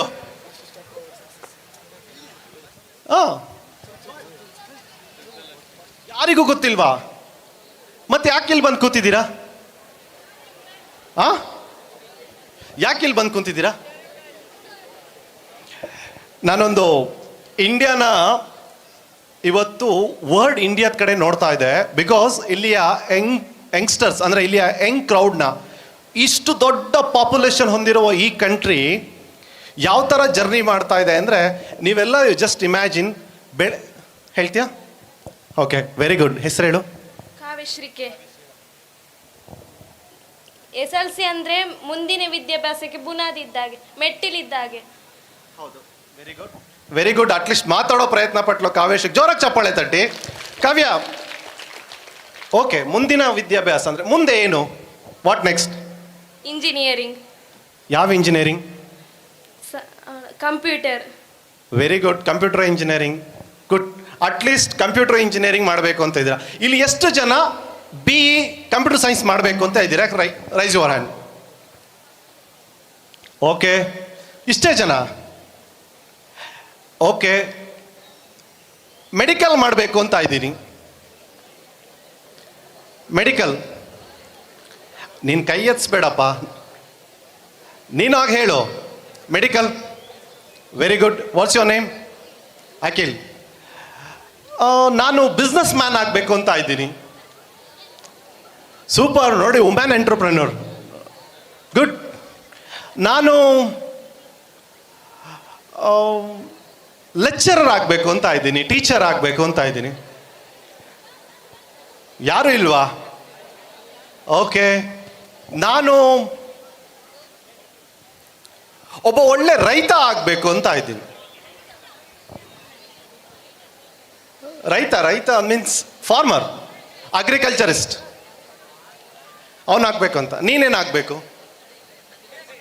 Business man. ಸೂಪರ್. ಇದು ಬಿಟ್ಟು ಏನಾದರೂ ಸ್ಪೆಷಲ್ ಗೋಲ್ ಇದೆ ಸರ್, ನಾನು ಈ ಥರ ಆಗಬೇಕು ಅಂತ ಇದ್ದೀನಿ, this is my dream, this is my goal ಅನ್ನೋಂಥವ್ರು ಯಾರಿದ್ದೀರಾ? ಸ್ಪೆಷಲ್ ಗೋಲ್ ಯಾರಿಗೂ ಇಲ್ವಾ? ಇದು ಬಿಟ್ಟು ಇಲ್ವಾ? Okay, I'll come to the point. ಯಾತಕ್ಕೆ ಇದು ಇಂಪಾರ್ಟೆಂಟ್? ವಿವೇಕಾನಂದ ಪದವಿ ಪೂರ್ವ ಕಾಲೇಜ್ನವರು ಯಾತಕ್ಕೆ ಈ ಪ್ರೋಗ್ರಾಮ್ನ ಇವತ್ತು ಆರ್ಗನೈಸ್ ಮಾಡಿದ್ರು ಅಂದರೆ, ಅಲ್ಲಿ ಬರ್ತಿದಾರಲ್ಲ ನೇಮ್, ಕನಸು, ಡ್ರೀಮ್. ಡ್ರೀಮ್ ನಥಿಂಗ್ ಬಟ್ ಗೋಲ್. ಗೊತ್ತಿದೆಯಾ? ಕನಸು, ಗೋಲ್. ಯಾರಿಗೆ ಗೊತ್ತು, ಗುರಿ ಇದೆ, ನಾನು ಯಾವ ಕಡೆ ಟ್ರಾವೆಲ್ ಮಾಡ್ತಿದ್ದೀನಿ ಅಂತ ಗೊತ್ತಿದೆ, ಅವನು ಸಕ್ಸಸ್ಫುಲ್ ಮ್ಯಾನ್ ಆಗ್ತಾನೆ. ನಿಮಗೆ ನಿಮ್ಮ ಅಕ್ಕಪಕ್ಕದ ಮನೆಯವ್ರಿಗೆ ಕೇಳಿ, ಓದೋದ್ರಲ್ಲಿ ಅವ್ನು ತುಂಬ ಪೂರ್, ಏನೂ ಓದ್ತಿರ್ಲಿಲ್ಲ. ಬಟ್ ಒಂದು 5 ವರ್ಷ ಆದಮೇಲೆ ನಿಮ್ಮ ಏರಿಯಾದಲ್ಲಿ ಒಳ್ಳೆ ಕಾರ್ ತಗೊಂಡು, ಚೆನ್ನಾಗಿ ಮನೆ ಕಟ್ಟಿಸಿ, ಒಂದೊಳ್ಳೆ ಗಾಗಲ್ಸ್ ಹಾಕ್ಕೊಂಡು, ಶೂಸ್ ಗೀಸ್ ಹಾಕ್ಕೊಂಡು, ಬ್ಲೇಸರ್ ಹಾಕ್ಕೊಂಡು ಓಡಾಡ್ತಿರ್ತಾನೆ. ಅವಾಗ ಅವನು ನಮ್ಮಂಥ ರ್ಯಾಂಕ್ ಬಂದವ್ರನ್ನ ನೋಡಿಬಿಟ್ಟು ಆಡ್ಕೊತಿರ್ತಾನೆ. ನಾನೇನು ಓದಿಲ್ಲ, ಬಟ್ ನಾನು ಯಾವಂಥ ಪೊಸಿಷನಲ್ಲಿದ್ದೀನಿ, ನೀನು ಎಷ್ಟು ಓದಿದ್ಯಾ, ಏನೂ ಆಗಿಲ್ಲ ಅನ್ನುವಂಥ ಎಷ್ಟು ಉದಾಹರಣೆಗಳಿದೆ ನಮ್ಮ ಸುತ್ತಮುತ್ತ. ಇದೆಯಾ? ತುಂಬ ಜನ ಮತ್ತೊಂದು ಇನ್ನೊಂದು ಎಲ್ಲವನ್ನು ಓದಿರ್ತಾರೆ, ಬಟ್ ಒಳ್ಳೆ ಪ್ಲೇಸ್ಮೆಂಟ್ ಸಿಗಲ್ಲ, ಒಳ್ಳೆ ಕೆಲಸ ಸಿಗೋದಿಲ್ಲ.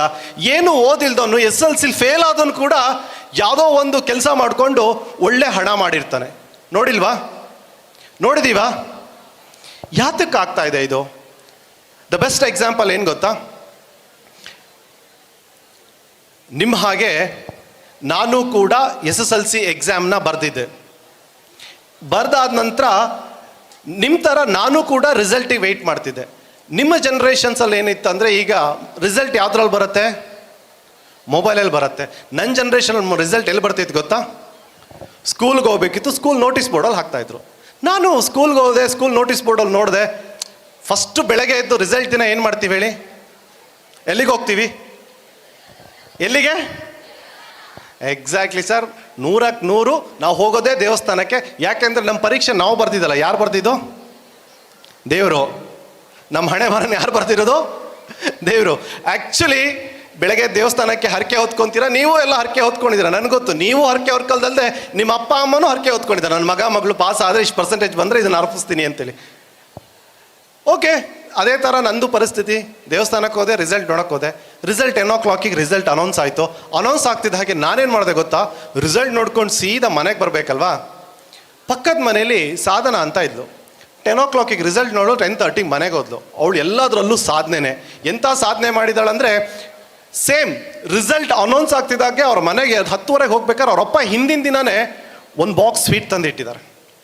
ಸ್ವೀಟನ್ನು ಸಾಧನಂಗೆ ತಿನ್ನಿಸ್ತಾ, ಕಂಗ್ರ್ಯಾಚುಲೇಷನ್ಸ್ ಸಾಧನ, ನೀನು 98 ತೆಗಿತೀಯಾ ಅಂತ ಅಪೇಕ್ಷೆ ನಿರೀಕ್ಷೆಯಲ್ಲಿ ಇಟ್ಕೊಂಡಿದ್ದೆ, ಬಟ್ ನೀನು ಪರವಾಗಿಲ್ಲ 94 ತೆಗೆದಿದ್ಯಾ, ಎನಿ ಹೌ ಕಂಗ್ರ್ಯಾಚುಲೇಷನ್ ಅಂತ ಹೇಳಿ ಅವಳಿಗೆ ಸ್ವೀಟ್ ತಿನ್ನಿಸ್ತಾ, ನಿಮಗೆ ಅಲ್ಲಿ ವಿವೇಕಾನಂದ PU ಕಾಲೇಜಲ್ಲಿ ಸೈನ್ಸಿಗೆ ಅಡ್ಮಿಷನ್ಸ್ ಕೊಡ್ತಾ ಇದ್ದಾರೆ, ಒಳ್ಳೆ ಚೆನ್ನಾಗಿದೆ, ಅಲ್ಲಿ ಹೋಗಿ ಸೈನ್ಸಿಗೆ ತೆಗೋ, JEE EE ಆಮೇಲೆ ನೀಟಿಗೆಲ್ಲ ಟ್ರೈನಿಂಗು ಕೂಡ ಸಿಗತ್ತೆ, ಗೋ ಹೆಡ್ ಅಂತ ಕಳಿಸ್ತಾರೆ. ಇನ್ನು ಹಿಂದ್ಗಡೆ ಮನೆ ಹರೀಶ 10:30 11:00 ಮನೆಗೆ ಹೋದ. ಅವನಿಗೆ ಎಷ್ಟು ಗೊತ್ತಾ, 75%. ಈ 75% ತೆಗೆದಿರೋ ಹರೀಶ ಏನು ಮಾಡ್ತಾನೆ, ಅವರಪ್ಪ ಇವನು ಹರೀಶ ಏರಿಯಾ ಎಂಟ್ರಿ ಆಗ್ತಿದ್ದಂಗೆ ಅಕ್ಕಪಕ್ಕದ ಮನೆ ಶುರು ಮಾಡಿರ್ತಾರೆ. ಏನೋ ಹರೀಶ 75 ಎಷ್ಟು ನಿನ್ನ ಪರ್ಸೆಂಟೇಜು, ಸಾಧನ ನೋಡು 94 ತೆಗೆದಿದ್ದಾಳೆ ಅಂತ. ಹರೀಶ ಮನೆಗೆ ಹೋಗ್ಬೇಕಾದ್ರೆ ಅವರಪ್ಪ ಸ್ವಲ್ಪ ಗರಂ ಆಗಿದ್ರು. ಏನೋ ನೋಡೋ ಸಾಧನ 94 ತೆಗೆದು ಅವರಪ್ಪ ಎಷ್ಟು ಪ್ರೌಡ್ ಫೀಲ್ ಮಾಡ್ತಾರೆ, ನೀನು 75 ತೆಕ್ಕೊಂಡು ಬಂದಿದ್ಯಾ, ಓಕೆ ಏನೋ ನಿನಗೆ ಸೈನ್ಸ್ ಎಲ್ಲ ಕಷ್ಟ ಆಗ್ಬಿಡತ್ತೆ, go and take commerce. And ನಮ್ಮಂಥವ್ರು ಅಪ್ಪ ಕೊಟ್ಟಿರೋ 10 ರೂಪಾಯಿಲಿ ಸಂಜೆ ತನಕ ಟೈಮ್ ಪಾಸ್ ಮಾಡಿಕೊಂಡು 10 ರೂಪಾಯಿಯಲ್ಲಿ ಬೆಳಗ್ಗೆಯಿಂದ ಸಂಜೆ ತನಕ ಏನೇನು ತಿನ್ಲಕ್ಕಾಗತ್ತೆ ಅದನ್ನು ಅಲ್ಲೇ ಬ್ಯಾರಿಜೆಟ್ಟಲ್ಲಿ ತಿನ್ಕೊಂಡು ಏರಿಯಾ ಒಳಗೆ ಎಂಟ್ರಿ ಕೊಡಬೇಕು. ಬಟ್ ಏರಿಯಾ ಒಳಗೆ ಎಂಟ್ರಿ ಕೊಡ್ಬೇಕಾದ್ರೆ ನಮಗೂ ಸ್ವಲ್ಪ ಪ್ರಾಬ್ಲಮ್, ಈಗೋ ಇಸ್ ಪ್ರಾಬ್ಲಮ್. ಏನಂದರೆ ವರ್ಷ ಇಡೀ ಕಾಲರ್ ಎತ್ಕೊಂಡು ಓಡಾಡಿದ್ವಿ, ಆದರೆ ರಿಸಲ್ಟ್ ಇನ್ನ ತಲೆ ತೆಗೆಸುವಂಥ ಪರಿಸ್ಥಿತಿ. ಯಾತಕ್ಕೆ ಅಂದರೆ ನಮಗೆ ಆ 40ರಿಂದ ಮೇಲೂ ಹೋಗಲ್ಲ, 40ರಿಂದ ಕೆಳಗೂ ಬರಲ್ಲ. ಆದರೂ ಎಂಟ್ರಿ ಕೊಟ್ವಿ, ಯಾರಿಗೂ ಕಾಣಲಿಲ್ಲ ನಮ್ಮ ಏರಿಯಾದವರಿಗೆ. ಒಳಗೆ ಹೋದ ನಂತರ ನಮ್ಮಪ್ಪ ಬೆಳಗ್ಗೆಯಿಂದ ಸಂಜೆ ತನಕ ನನ್ನನ್ನು ಕಾಯ್ಕೊಂಡಿದ್ರು. ಬರ್ತಿದ್ದ ಹಾಗೇನೆ ಏರಿಯಾದ ಕೊನೆ ಮೊನೆ ಕೇಳೋ ಹೋಗಿ ನನಗೆ ಬೈಯಕ್ಕೆ ಶುರು ಮಾಡಿದ್ರು. ಅಷ್ಟೇ ಅಲ್ಲ, 1ನೇ ಕ್ಲಾಸಿಂದ 10th ತನಕ ನನಗೆ ಏನೇನು ಕೆಲಸ ಮಾಡಿದ್ರು ಆ ಖರ್ಚದೆಲ್ಲ ಒಂದು ಅಕೌಂಟ್ಸ್ ಕೂಡ ಇಟ್ಟರು ಲೆಕ್ಕ. ಆ ಲೆಕ್ಕ ಇಟ್ಟಾದ ನಂತರ ನನ್ನ ತಂದೆಗೆ ನಾನು ಹಾಳಾಗ ಕಾರಣ ಯಾರು ಹೇಳು, ನಮ್ಮಮ್ಮ. ನಮ್ಮಮ್ಮನ ಕಾರಣ ಯಾರು, ನಮ್ಮಮ್ಮಂಗೆ ನಾನು ಹಾಳಾಗ ಕಾರಣ ಯಾರು ಹೇಳಿ, ನಮ್ಮಪ್ಪ. ಕೊನೆಗೆ ಅವರಿಬ್ರು ನಡುವೆ ಜಗಳ ಬರುತ್ತೆ, ಹಾಳಾಗಕ್ಕೆ ನೀವು ಕಾರಣ ನೀನು ಕಾರಣ ಅಂತ.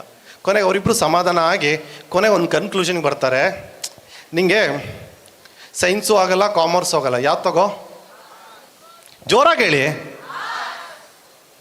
ಹಲೋ, 90% ಬಂದವರಲ್ಲ ಸೈನ್ಸ್ ತಗೊಳ್ಳೋದು, 40% ಬಂದವರಲ್ಲ ಆರ್ಟ್ಸ್ ತಗೊಳ್ಳೋದು. ಈ ಅಂದರೆ ಸೈನ್ಸ್ ತಗೊಂಡವರಲ್ಲ ಬುದ್ಧಿವಂತರು, ಆರ್ಟ್ಸ್ ತಗೊಂಡವರಲ್ಲ ದಡ್ರು. ಹೆಂಗಾದ್ರೆ ಕಾಮರ್ಸ್ ತಗೊಂಡವರು ಆ ಕಡೆನೂ ಇಲ್ಲ ಈ ಕಡೆನೂ ಇಲ್ಲ.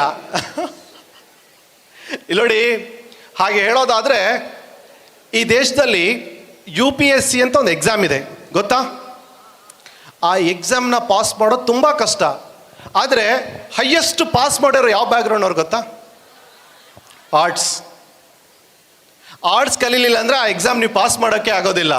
ಹಾಗಾದರೆ ಹೇಳಿ, ಯಾರು ಬುದ್ಧಿವಂತರು? ಹಾಗೆ ಹೇಳಕ್ಕೆ ಹೋಗ್ಬೇಡಿ ಮೇಡಮ್, ಸರ್. ವರ್ಲ್ಡಲ್ಲಿ ಸೈನ್ಸ್ ಆ್ಯಂಡ್ ಟೆಕ್ನಾಲಜಿ ಇನೋವೇಷನ್ಸ್ಗಳು ನಡೆದಿದ್ರೆ ಯಾರಿಂದ ಆಗಿರೋದು? ಸೈನ್ಸಿಂದ. ಹಾಗಾದರೆ ಇಷ್ಟೊಂದು ಟೆಕ್ನಾಲಜಿಗಳು ಮುಂದುವರೆದಿದೆ, ನೋಬಲ್ ಅಂತ ಪ್ರೈಸ್ಗಳು ಬಂದಿದೆ ಅಂದರೆ ಹೈಯೆಸ್ಟ್ ಸೈನ್ಸ್ ಡಿಪಾರ್ಟ್ಮೆಂಟಿಗೆ. ಹಾಗಾದರೆ ಯಾರು ಬುದ್ಧಿವಂತರು? ಯಾರು ಬುದ್ಧಿವಂತರು? ಇಷ್ಟೊಂದು GDP, ಮ್ಯಾನೇಜ್ಮೆಂಟ್, ಎಕನಾಮಿ ಬೆಳೀತಾ ಇದೆ. India is the 3rd largest country in the world. ದೊಡ್ಡ ಎಕನಾಮಿ ಬೆಳೀತಾ ಇದೆ ಅಂದರೆ ಯಾರು ರೀಸನ್ನು? Commerce and management. ಹಾಗಾದರೆ ಹೇಳಿ, ಯಾರು ಬುದ್ಧಿವಂತರು? ಯಾವ ಫೀಲ್ಡ್ ಬುದ್ಧಿವಂತರದು? ಇವತ್ತು ಏನಾಗಿದೆ ಅಂದರೆ ನಮಗೆ ಗೊತ್ತಿಲ್ಲದ ಹಾಗೇ ಎಂಟೈರ್ ಸೊಸೈಟಿ ನಮ್ಮನ್ನು ಈ ರೀತಿ ಸೈನ್ಸ್, ಆರ್ಟ್ಸ್, ಕಾಮರ್ಸ್ ಅಂತ ಡಿವೈಡ್ ಮಾಡಿ ಆ ಪರ್ಸಂಟೇಜ್ ವೈಸಿಗೆ ರೆಡಿ ಮಾಡಿಬಿಟ್ಟು ನಮ್ಮನ್ನು ಕಳಿಸ್ತಾ ಇದ್ದಾರೆ. ನನಗೆ ಗೊತ್ತಿಲ್ಲ, ನೀವೆಲ್ಲರೂ ಕೂಡ ಒಂದೊಂದು ಸ್ಕೂಲ್ನ ಸೆಲೆಕ್ಟ್ ಮಾಡ್ಕೊಂಡು ಓದ್ತಾ ಇದ್ದೀರಲ್ಲ, ಇದು ಬೈ ಚಾಯ್ಸಾ ಬೈ ಫೋರ್ಸಾ? ಬೈ ಚಾಯ್ಸಾ ಬೈ ಫೋರ್ಸಾ? ಅಂದರೆ UKGಲೇ ಡಿಸೈಡ್ ಮಾಡಿದ್ರೆ ನಾನು ಇದೇ ಓದಬೇಕು ಅಂತ.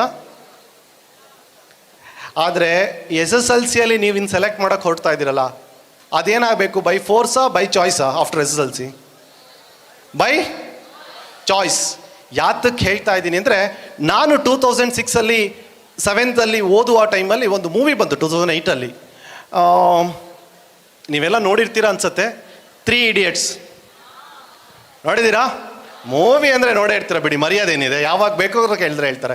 ಯಾರು ಹೀರೋ ಹೀರೋಯಿನ್ ಅಂದರೆ ನಂಗೆ ಗೊತ್ತಿದೆ ಅಲ್ವಾ? ಆಮೇಲೆ ಕಟ್ರಿ ನಂಗೆ ಗಂಡು ಮಗು ಆಯ್ತಾ ಹೆಣ್ಣು ಮಗು ಆಯ್ತಾನೋ ಹೇಳ್ತೀರಾ.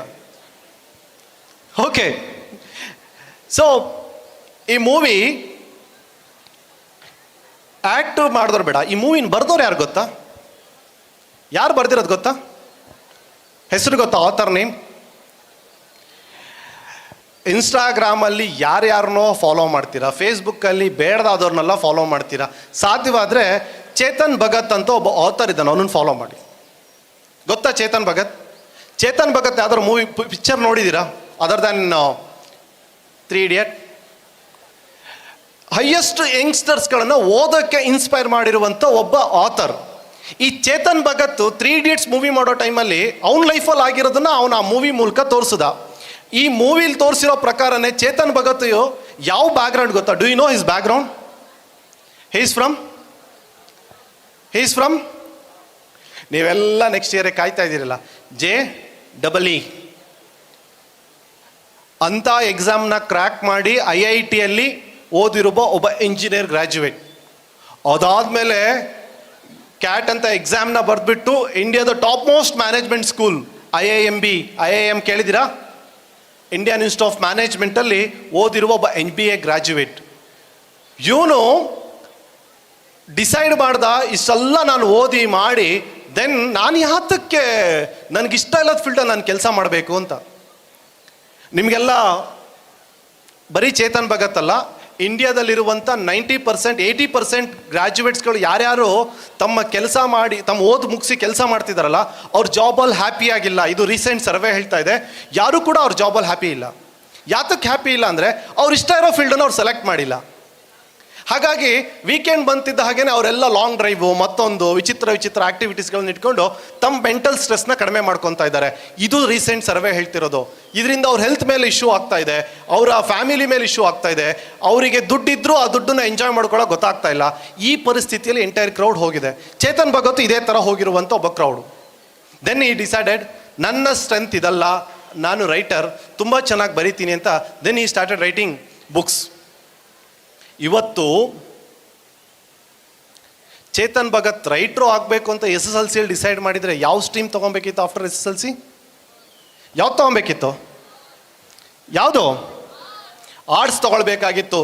ಆರ್ಟ್ಸ್ನ ತೊಗೊಳೋದು ಬಿಟ್ಟು ಆರ್ಟ್ಸಲ್ಲೂ ಲಿಟ್ರೇಚರ್ ಅಂತ ಒಂದು ಸ್ಟ್ರೀಮ್ ಇದೆ, ಅದನ್ನೇ ತೊಗೊಳ್ಬೇಕಾಗಿತ್ತು. ಇವತ್ತು ಎಂಟೈರ್ ಇಂಡಿಯನ್ ಕ್ರೌಡ್ ಹೇಗೆ ಗೊತ್ತಾ? ನೀವೆಲ್ಲ ಒಂದು ಬಸ್ಸಲ್ಲಿ ಕೂತಿದ್ದೀರಾ, ಬಸ್ ಜರ್ನಿ ಶುರುವಾಗಿದೆ. ಆದರೆ ಬಸ್ ಹೆಂಗಿದೆ ಗೊತ್ತಾ? ಸೀದಾ ಮನೆಯಿಂದ ಒಂದು ಬ್ಯಾಗ್ ಇಟ್ಕೊಂಡು ಬಸ್ಸಿಗೆ ಹೋದ್ರಿ, ಬಸ್ ಸ್ಟ್ಯಾಂಡಿಗೆ ಹೋದ್ವಿ. ಯಾವ ಬಸ್ ಹತ್ತೀರಾ?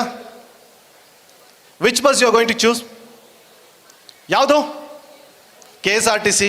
KSRTCಲಿ 3-4 ಇದೆ, Airavat, club class, dream, Utsav. ಯಾವ್ದು ಸತ್ತುತ್ತೀರಾ? Red bus. ಓಕೆ, ಹತ್ತಾದ್ಮೇಲೆ ಅಲ್ಲೊಬ್ಬ ಕಂಡಕ್ಟರ್ ಬರ್ತಾನೆ. ಹೇ ಲಾಸ್ಟ್ ಫಸ್ಟ್ ಕ್ವಶನ್ ಏನು? ಎಲ್ಲಿಗೆ?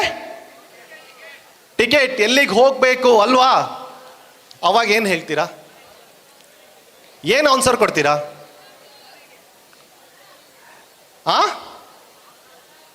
ನೀವು ಇವತ್ತು ನಾನು ಕೂತು ಈ ಬಸ್ಸಲ್ಲಿ ಕೇಳ್ತಿರೋದು ಅಷ್ಟೇ, ಎಲ್ಲಿಗೆ?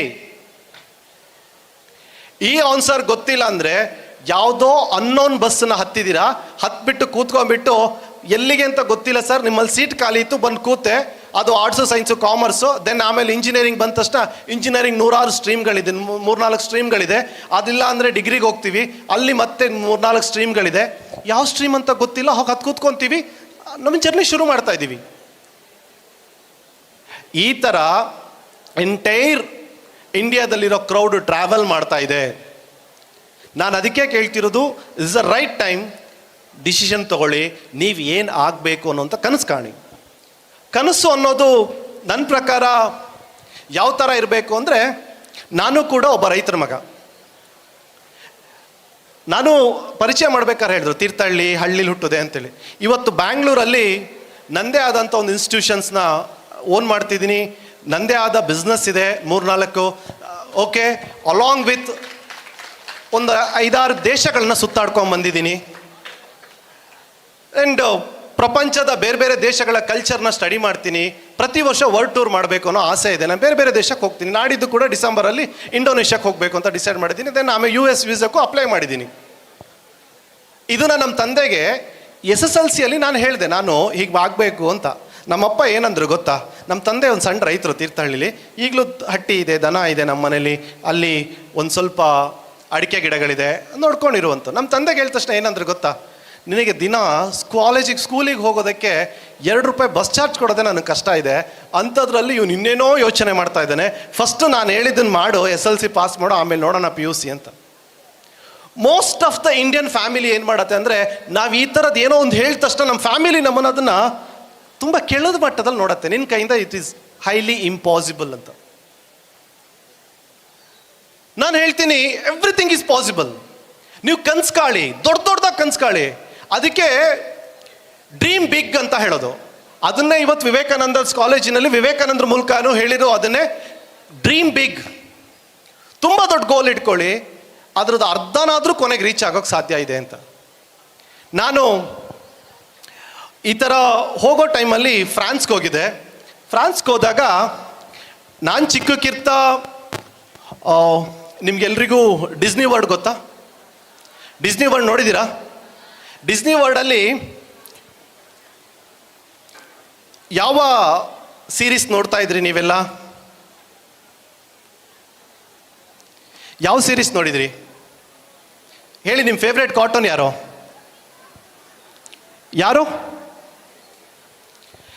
ನಾನು ಡಿಸ್ನಿ ವರ್ಲ್ಡಿಗೆ ಹೋದಾಗ ಅಲ್ಲೊಂದು ಸಾಂಗ್ ಬಂತು. ಡಿಸ್ನಿ ವರ್ಲ್ಡಲ್ಲಿ ಎವ್ರಿ ನೈಟ್ ಫ್ರಾನ್ಸಲ್ಲಿ ಆ ಒಂದು ಶೋ ಆಗತ್ತೆ ಸಂಜೆ.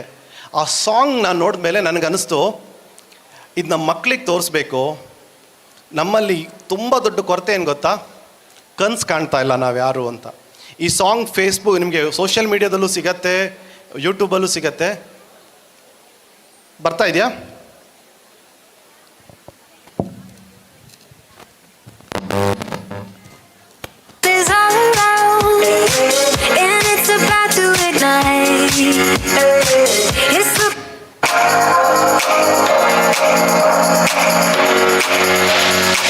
Look to the sky, hope is all around, and it's about to ignite. It's looking bright, go on, let it out. The spark you're feeling inside. We're gonna dream a little bigger, laugh a little harder, sing a little louder now. We're gonna dance a little bolder, love a little better. Take my hand, I'll show you how. The future holds so much more than we've ever seen before. There's something so magical shining from our dreams. A monkey s'illumine. A monkey s'illumine.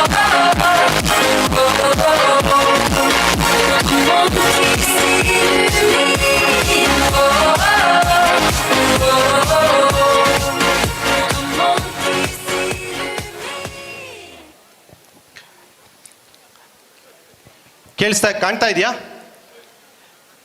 ಇದು? ಯಾರವರು? ಅಬ್ದುಲ್ ಕಲಾಂ. ನಾನು dream ಅನ್ನೋ ವಿಷಯ ಬಂದಾಗ ಅಬ್ದುಲ್ ಕಲಾಂನ ಯಾವತ್ತೂ ನೆನೆಸ್ಕೊತೀನಿ. ಯಾತಕ್ಕೆ ಅಂದರೆ, ನಿಮಗೆ ಗೊತ್ತಿರ್ಬೋದು, ಇಡೀ ವರ್ಲ್ಡಲ್ಲಿ ಭಾರತನ ನೋಡಿ ಹೆದರುತ್ತಿರೋದು ಭಾರತದ ಸೈನ್ಯ ನೋಡಿ ಅಲ್ಲ, ಭಾರತದ ಮಿಸೈಲ್ಸ್ ಪವರ್ನ ನೋಡಿ. ಆ ಮಿಸೈಲ್ ಪವರ್ಗೆ ಅದನ್ನು ಇನ್ವೆನ್ಷನ್ ಮಾಡಿರುವ ಮಿಸೈಲ್ ಮ್ಯಾನ್ ಯಾರು? ಅಬ್ದುಲ್ ಕಲಾಂ. ಜೋರಾಗಿ ಚಪ್ಪಾಳೆ ಕೊಡಿ ಅಬ್ದುಲ್ ಕಲಾಂ ಅವರಿಗೆ. ಪಿನಾಕ ಅಂತ ಹೇಳಿ ಒಂದು ಹೊಸ ಮಿಸೈಲ್, ನಮ್ಮಲ್ಲೊಂದು ಮಿಸೈಲ್ ಇದೆ. ಈ ಮಿಸೈಲ್ನ ಫ್ರಾನ್ಸ್ ಬೈ ಮಾಡಬೇಕು ಅಂತ ಇಂಡಿಯಾದೊಟ್ಟಿಗೆ ಮಾತಾಡ್ತಾ ಇದೆ. ಯಾಕಂದರೆ ಅಷ್ಟು ಪವರ್ಫುಲ್ ಆಗಿರುವಂಥ ಒಂದು ಮಿಸೈಲ್. ಈಗ ತೇಜಸ್ ಏರ್ಕ್ರಾಫ್ಟನ್ನು ನಾವು ಬೈ ಮಾಡಬೇಕು ಅಂತ ಹೊರಟಿದ್ದಾರೆ ಬೇರೆ ಕಂಟ್ರಿಯವರು. ವರ್ಲ್ಡಲ್ಲೇ ಹೈಯೆಸ್ಟು ಯುದ್ಧದ ವಿಮಾನಗಳನ್ನು ಸಪ್ಲೈ ಮಾಡಬೇಕು ಅಂತ ಇಂಡಿಯಾ ಹೊರಟಿದೆ. ಅದಕ್ಕೆ ಬೆಂಗಳೂರಲ್ಲಿ ಒಂದು ಸಂಸ್ಥೆ ಇದೆ, ಅದನ್ನೆಲ್ಲ ಪ್ರಿಪೇರ್ ಮಾಡುವಂಥದ್ದು. ಯಾವ್ದು ಹೇಳಿ? HUL ಕೇಳಿದಿರಲ್ಲ? HUL ಇದೆ. ಅದರೊಟ್ಟಿಗೆ ಬೆಂಗಳೂರಿನಲ್ಲಿ ಏರೋಟೆಕ್ ಸ್ಪೇಸ್ ಪಾರ್ಕ್ ಅಂತಲೇ ಶುರುವಾಗಿದೆ. ಏರೋನಾಟಿಕಲ್ ಇಂಜಿನಿಯರಿಂಗ್ ಮಾಡುವಂಥ ಎಲ್ಲ ಹುಡುಗರಿಗೂ ತುಂಬ ದೊಡ್ಡ ಮಟ್ಟದ ಫ್ಯೂಚರಲ್ಲಿ ತುಂಬ ದೊಡ್ಡ ಆಫರ್ ವರ್ಲ್ಡಲ್ಲಿ ಕೊಡುವಂಥದ್ದು ಯಾವುದು? ಈ ಸ್ಪೇಸ್ ಆ್ಯಂಡ್ ಸೈನ್ಸ್ ಆ್ಯಂಡ್ ಟೆಕ್ನಾಲಜಿಯಲ್ಲಿ. ಈ ಅಬ್ದುಲ್ ಕಲಾಂ ನಿಮ್ಮ ಥರನೇ ಒಂದು ಚಿಕ್ಕ ಊರಲ್ಲಿ, ಒಂದು ಚಿಕ್ಕ ರಾಮೇಶ್ವರಂ ಅಂತ ಹಳ್ಳಿಲಿ ಒಂದು ಸ್ಕೂಲಲ್ಲಿ ಓದ್ತಿರ್ಬೇಕಾದ್ರೆ ಒಂದು ವಿಮಾನ ಹೊರಗಡೆ ಹಾರ್ತು. ತಕ್ಷಣ ಟೀಚರ್ ಹೊರಕರೆದು ಎಲ್ಲ ಮಕ್ಳಿಗೆ ವಿಮಾನ ತೋರಿಸಿದ್ರು. ನೋಡಿ ವಿಮಾನ ನೋಡಿ, ಹಳ್ಳಿಲಿ ಅದು ನೋಡೋಕೆ ಕಷ್ಟ ಅಂತ. ನೋಡ್ಲಿಕ್ಕಂತ ಬಂದವ್ರಿಗೆ, ವಿಮಾನ ನೋಡಿದವರಿಗೆ ಆ ಮಕ್ಕಳು ಕೇಳಿದ್ರು ಟೀಚರ್ಗೆ, ವಿಮಾನ ಹೆಂಗೆ ಹಾರತ್ತೆ ಅಂತ. ಟೀಚರ್ ತುಂಬ ಸಿಂಪಲ್ ಆಗಿ ಹೇಳಿದ್ರು, ಹಕ್ಕಿ ಹೆಂಗೆ ಹಾರತ್ತೆ ಹಾಗೆ ರೆಕ್ಕೆ ಒಟ್ಟಿಗೆ ಇಟ್ಕೊಂಡು ವಿಮಾನ ಹಾರತ್ತೆ. ಆವಾಗ ಅಲ್ಲಿರೋ ಅಬ್ದುಲ್ ಕಲಾಮಿಗೆ ಒಂದು ಕ್ವಶನ್, ಸೈಂಟಿಸ್ಟ್ ಹಾಗೆ ಲಾಜಿಕಲ್ ಯೋಚನೆ ಮಾಡ್ತಾರೆ. ವಿಮಾನ 2 ರೆಕ್ಕೆನ ಹಲ್ಲಾಡ್ಸತ್ತೆ, ಸಾರಿ ಹಕ್ಕಿ 2 ರೆಕ್ಕೆನ ಹಲ್ಲಾಡ್ಸತ್ತೆ, ವಿಮಾನ ಯಾಕೆ ರೆಕ್ಕೆನ ಹಲ್ಲಾಡ್ಸಲ್ಲ? ಯಾಕೆ ಅಲ್ಲಾಡ್ಸಲ್ಲ ಹೇಳಿ? ಕೊನೆಗೆ ಟೀಚರಿಗೆ ಇವ್ನು ಕೇಳೋ ಕ್ವಶನ್ಸ್ಗೆಲ್ಲ ಉತ್ತರ ಕೊಡೋಕ್ಕಾಗಲ್ಲ. ಒಂದು ಕೆಲಸ ಮಾಡು, ನೀನು SSLC ಆದಮೇಲೆ PUC ಆದಮೇಲೆ ಈ ಥರ ಸೈನ್ಸ್ ತೊಗೊಂಡು ದೆನ್ ನಿನಗೆ ಈ ಥರದ ಒಂದು ಸ್ಪೇಸ್ ಆ್ಯಂಡ್ ಸೈನ್ಸ್ ಟೆಕ್ನಾಲಜಿಯಲ್ಲಿ ನಿಂಗೆ ಓದ್ಲಿಕ್ಕೆ ಸಿಗತ್ತೆ, ಅಂಥ ಕಡೆ ಹೋಗು, ಏರೋನಾಟಿಕಲ್ ಇಂಜಿನಿಯರಿಂಗ್ ಮಾಡು, ಅಲ್ಲಿ ನಿನಗೆ ಇದೆಲ್ಲವನ್ನು ಹೇಳ್ಕೊಡ್ತಾರೆ, ನೀನು ಕೂಡ ವಿಮಾನ ಥರದನ್ನು ಹಾರಿಸ್ಬೋದು ಅಂತ. ಕೊನೆಗೆ ಅಬ್ದುಲ್ ಕಲಾಂ ನಿಮ್ಗೆ ಗೊತ್ತಿರ್ಬೋದು, ಇಂಡಿಯಾದಲ್ಲಿ ಇಸ್ರೋ ಒಟ್ಟಿಗೆ ಸೇರಿಕೊಂಡು ರಾಕೆಟ್ ಲಾಂಚರ್ಗಳನ್ನು ಮಾಡಿದ್ರು. ಇಡೀ ಪ್ರಪಂಚ ನಮ್ಮ ಸೈನ್ಸ್ ಟೆಕ್ನಾಲಜಿಯನ್ನು ನೋಡಿ ನಗಾಡೋಂಥ ಟೈಮಲ್ಲಿ ಈ ದೇಶದಲ್ಲಿ ಸೈಂಟಿಸ್ಟ್ಗಳು ಚಂದ್ರಯಾನವನ್ನು ಮಾಡೋಕ್ಕಾಗಿರೋ ದೇಶದಲ್ಲಿ ನಂಬರ್ 1 ಚಂದ್ರಯಾನ ಮಾಡಿ ಸಕ್ಸಸ್ ಆಗಿರೋ ದೇಶ ಯಾವುದು? ಇಂಡಿಯಾ. ಈ ಥರ ಸೈನ್ಸ್ ಆ್ಯಂಡ್ ಟೆಕ್ನಾಲಜಿಯಲ್ಲಿ ಕಂಟ್ರಿ ಮುಂದುವರಿಯಂಗೆ ಮಾಡಿದ್ರು. ಅಷ್ಟೇ ಎಲ್ಲ, ಪ್ರಪಂಚ ಅಣುಬಾಂಬಿಗೆ ಹೆದರತ್ತೆ. ಫಸ್ಟ್ ಅಣುಬಾಂಬ್ ಟೆಸ್ಟ್ ಮಾಡ್ತಾರೆ ಯಾರೋ ಇಂಡಿಯಾದಲ್ಲಿ? ಅಬ್ದುಲ್ ಕಲಾಂ ನೇತೃತ್ವದಲ್ಲಿ ಪ್ರೋಗ್ರಾಮ್ ಅಣು ಟೆಸ್ಟ್ ಮಾಡಿದ್ವಿ. ವರ್ಲ್ಡ್ ನಮ್ಮ ಹತ್ರನೂ ನ್ಯೂಕ್ಲಿಯರ್ ಪವರ್ ಇದೆ ಅಂತ ತೋರಿಸಿದ್ವಿ. ಅಷ್ಟೇ ಅಲ್ಲ, ಇವತ್ತು ನಮ್ಮಲ್ಲಿರುವಂಥ ಎಲ್ಲ ಮಿಸೈಲ್ಸ್ಗಳನ್ನು ಬೇರೆ ಕಂಟ್ರಿಯವ್ರು ಪರ್ಚೇಸ್ ಮಾಡ್ತಿದ್ದಾರೆ. ಬಿಕಾಸ್ ಅವರ ಶತ್ರುವಿಂದ ರಕ್ಷಣೆ ಬೇಕು ಅಂದರೆ ನಮ್ಮ ಮಿಸೈಲ್ಸ್ ಬೇಕು. ಇದಕ್ಕೆ ಅಬ್ದುಲ್ ಕಲಾಂ. ಹಾಗಾದರೆ ಹೇಳಿ, ಕನಸು ಚಿಕ್ಕದಾಗಿ ಕಾಣಬೇಕಾ ದೊಡ್ಡದಾಗಿ ಕಾಣಬೇಕಾ? ದೊಡ್ಡದಾಗಿ ಕಾಣಿ. ನಾನು ರಾಮೇಶ್ವರಮಲ್ಲಿರೋ ಅಬ್ದುಲ್ ಕಲಾಂ ಮನೆ ಹತ್ರ ಹೋಗಿ ನೋಡ್ಕೊಂಬಂದಿದ್ದೀನಿ. ಸಮುದ್ರದ ಸೈಡಲ್ಲಿರುವಂಥ ಒಂದು ಚಿಕ್ಕ ಊರು, ಚಿಕ್ಕ ಹಳ್ಳಿ, ಚಿಕ್ಕ ಮನೆ. ಇವತ್ತಿಷ್ಟು ದೊಡ್ಡ ಮಟ್ಟಕ್ಕೆ ಹೆಸರು ಮಾಡ್ಲಿಕ್ಕೆ ಸಾಧ್ಯ ಆಯಿತು ಅಂದರೆ ಚಿಕ್ಕ ವಯಸ್ಸಿಂದನೇ ದೊಡ್ಡ ಕನಸನ್ನ ಇಟ್ಕೊತಾರೆ. ನಾನು ಡಿಸ್ನಿ ವರ್ಲ್ಡ್ ಯಾಕೆ ಹೇಳಿದೆ ಅಂದರೆ, ಡಿಸ್ನಿ ವರ್ಲ್ಡಲ್ಲಿ ಯಾರು ನಮ್ಮ ಫೇವ್ರೆಟ್ ಕಾರ್ಟೂನ್ ಮಿಕ್ಕಿ ಮೌಸ್ ನೋಡಿದ್ದೀರಾ? ಮಿಕ್ಕಿನ ಡಿಸೈನ್ ಮಾಡಿದವ್ರು ಯಾರು ಹೇಳಿ?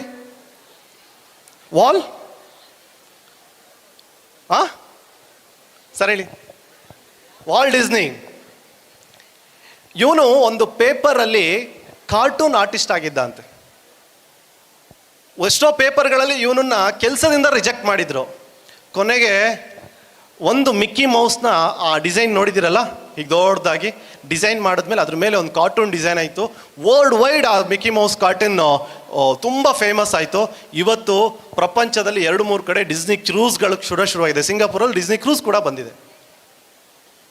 ಇಷ್ಟು ದೊಡ್ಡ ಮಟ್ಟದಲ್ಲಿ ಒಬ್ಬ ಕನ್ಸು ಕಾಣ್ದ, ಇಮ್ಯಾಜಿನೇಷನ್, ವಿಜುವಲೈಸೇಷನ್, ಇದೆಲ್ಲವನ್ನು ನೀವು ಮಾಡ್ಲಿಕ್ಕೆ ಸಾಧ್ಯ ಇದೆ.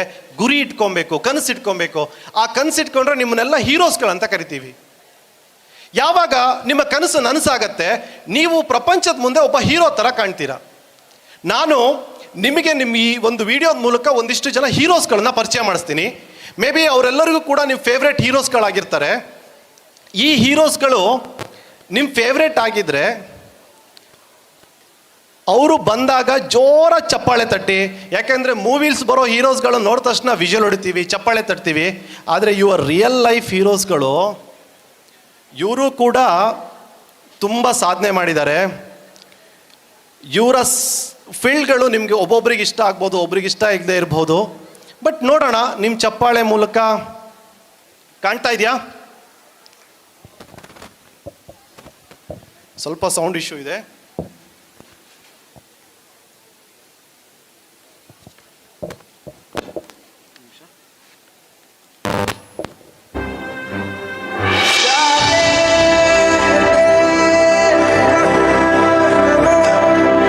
ಕಾಣಿಸ್ತಾ ಇದೆಯಾ?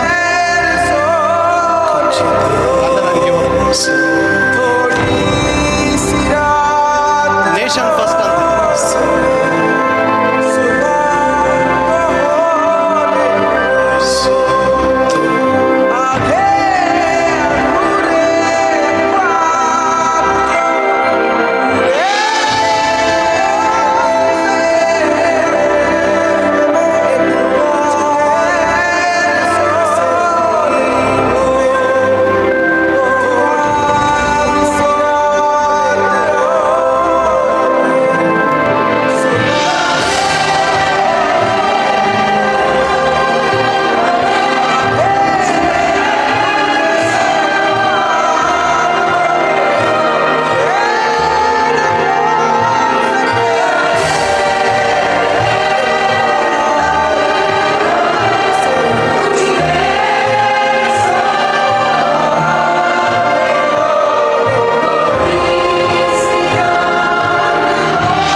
ಚೆನ್ನಾಗಿತ್ತಾ? ಜೋರಾಗಿ ಚಪ್ಪಾಳೆ ತಟ್ಟಿ ಮತ್ತೆ. ನನಗೆ ನೀವು ಚಪ್ಪಾಳೆ ತಟ್ಟೋ ಸೌಂಡಲ್ಲೇ ಗೊತ್ತಾಯಿತು ಯಾರು ನಿಮ್ಮ ಫೇವ್ರೇಟು, ಯಾರು ನಿಮ್ಗೆ ಇಷ್ಟ ಆಗಿಲ್ಲ ಅಂತೇಳಿ. ಆದರೆ ನನಗಂತೂ ಫಸ್ಟ್ ಬಂದಲ್ಲ ಒಬ್ಬ ಕ್ಯಾರೆಕ್ಟರ್ ಭಾಳ ಇಷ್ಟ. ಯಾತಕ್ಕೆ ನಾನು ಇವರ ಬಗ್ಗೆ ಯಾವ ಬುಕ್ಸ್ ಕೇಳಿದ್ರು ನಾನು ಓದಿದ್ದೀನಿ, ರಿಸರ್ಚ್ ಮಾಡಿದ್ದೀನಿ, ತಿಳ್ಕೊಂಡಿದ್ದೀನಿ. ಯಾತಕ್ಕೆ ಫೇವ್ರೇಟ್ ಅಂದರೆ ನೀವೆಲ್ಲ ಎಷ್ಟು ಏಜ್ ಈಗ? ಇನ್ ಬಿಟ್ವೀನ್ 16 to 17, 18 ಅಲ್ವಾ? 16ರಿಂದ 18 ವರ್ಷದೊಳಗಿರೋ ನಮಗೆ ನಿಮಗೆ SSLC PUC ಅನ್ನೋ ಎಕ್ಸಾಮ್ ಭಾಳ ಕಷ್ಟ, ಇದನ್ನು ಎದುರಿಸೋಕ್ಕೆ ಆಗಲ್ಲ ಅನ್ನೋ ಥರ ಇದ್ದೀವಿ. ಆದರೆ ಇದೇ 13 ವಯಸ್ಸಿಗೆ ಕನ್ಸು ಕಾಣ್ತಾನೆ ನಾನೊಬ್ಬ ರಾಜ ಆಗಬೇಕು ಅಂತೇಳಿ. 16ನೇ ವಯಸ್ಸಿಗೆ 10 ಕೋಟೆಗಳನ್ನು ಗೆದ್ದಿರೋನು ಯಾರು ಗೊತ್ತಾ? ಛತ್ರಪತಿ ಶಿವಾಜಿ. ನಂಗೆ ಶಿವಾಜಿ ಇಷ್ಟ ಆಗೋದು ಏನಂದರೆ ಅಪ್ಪ ಅಂಗೈಯಷ್ಟು ಜಾಗ ಕೊಟ್ಟಿಲ್ಲ. ಯಾಕಂದರೆ ಅಪ್ಪ ರಾಜನೇ ಅಲ್ಲ, ಪೇಶ್ವೆ, ಬೇರೆ ಕಡೆ ಕೆಲಸಕ್ಕಿದ್ದಿದ್ದು. ಅಮ್ಮ ಕನ್ಸು ಕೊಟ್ಕೊಳ್ಟ್ರು ನೀನೊಬ್ಬ ದೊಡ್ಡ ರಾಜನಾಗಿ ಬೆರಿಬೇಕು ಅಂತೇಳಿ. ಆದರೆ ಹಿಂದ್ಗಡೆ ಕೈಯಲ್ಲಿ ಕತ್ತಿ ಇಲ್ಲ, ಸೈನಿಕರಿಲ್ಲ, ಯಾರೂ ಇಲ್ಲ. ಬಟ್ ಆದರೂ ಯುದ್ಧ ಗೆಲ್ಲಬೇಕು. ಹೆಂಗೆ ಗೆಲ್ಲೋದು? ಕಾಡು ಹುಡುಗರನ್ನ ಸ್ನೇಹ ಮಾಡ್ಕೊಂಡು ಫ್ರೆಂಡ್ಶಿಪ್ ಮಾಡ್ಕೊಂಡು ರಾಜನ ಆಗ್ತಾ ಹೋಗ್ತಾನೆ. ಕೊನೆಗೆ ಅಫ್ಘಾನಿಸ್ತಾನ ತನಕನೂ ತನ್ನ ರಾಜ್ಯವನ್ನು ವಿಸ್ತರಿಸ್ತಾನೆ. ಅವನೇ ಛತ್ರಪತಿ ಶಿವಾಜಿ ಮಹಾರಾಜನಾಗ್ತಾನೆ. ಇದು ಕನಸು. ಯಾವ ಫೆಸಿಲಿಟೀಸ್ ಇದೆ ಅನ್ನೋದನ್ನ ಮಾತ್ರ ಯೋಚನೆ ಮಾಡಬೇಡಿ, ಇರೋ ಫೆಸಿಲಿಟೀಸ್ನ ಹೆಂಗೆ ಬಳಸ್ಕೊಬೋದು ಅನ್ನೋದನ್ನು ಶಿವಾಜಿ ನೋಡಿ ಕಲಿಬೇಕು. ಎದುರುಗಡೆ ಎಷ್ಟು ಸ್ಟ್ರಾಂಗ್ ಇದ್ದಾರೆ ಅನ್ನೋದ್ರ ಬಗ್ಗೆ ಯೋಚನೆ ಮಾಡೋಕೆ ಹೋಗ್ಬಾರ್ದು, ನನ್ನಲ್ಲಿ ಎಷ್ಟು ಕರೇಜ್ ಇದೆ ಅನ್ನೋದ್ರ ಬಗ್ಗೆ ಯೋಚನೆ ಮಾಡಬೇಕು. ಶಿವಾಜಿ ನೋಡಿ ಕಲಿಬೇಕು.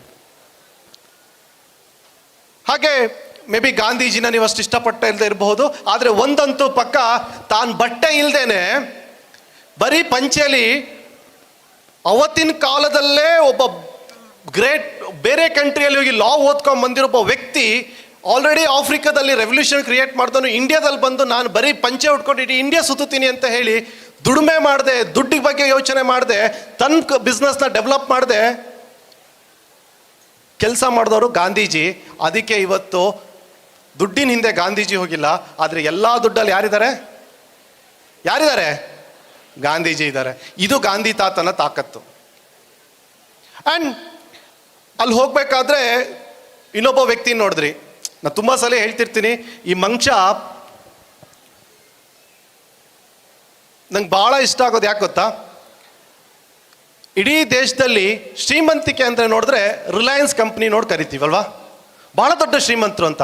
ಆದರೆ ರಿಲಯನ್ಸ್ ಕಂಪ್ನಿಲಿ ನಿಮ್ಗೆ ಗೊತ್ತಿರ್ಬೋದು, ಧೀರುಭಾಯಿ ಅಂಬಾನಿ ಮಾಡಿದಾರಲ್ಲ. ಧೀರುಭಾಯಿ ಒಬ್ಬ ಪೆಟ್ರೋಲ್ ಬಂಕಲ್ಲಿ ಪೆಟ್ರೋಲ್ ಹಾಕ್ತಿದ್ದಂಥ ವ್ಯಕ್ತಿ ಇಡೀ ಇಂಡಿಯಾಕ್ಕೆ ಪೆಟ್ರೋಲಿಯಂ ಕೆಮಿಕಲ್ ಲಿಮಿಟೆಡ್ ಕಂಪ್ನಿ ಶುರು ಮಾಡ್ಬೋದು ಅಂತ ಕನಸನ್ನು ಕಟ್ಟಿ ಅದಾದ ನಂತರ ಮಕ್ಕಳಿಗೆ ಆಸ್ತಿ ಕೊಟ್ಟರೆ ಮಕ್ಕಳು ತನ್ನ ಕಂಪ್ನಿನ ಡೆವಲಪ್ ಮಾಡಿದ್ರು. ಮೊಮ್ಮಕ್ಕಳು ಸುಮ್ಮನೆ ಕೂತಿದ್ದಾರೆ ಇವತ್ತು.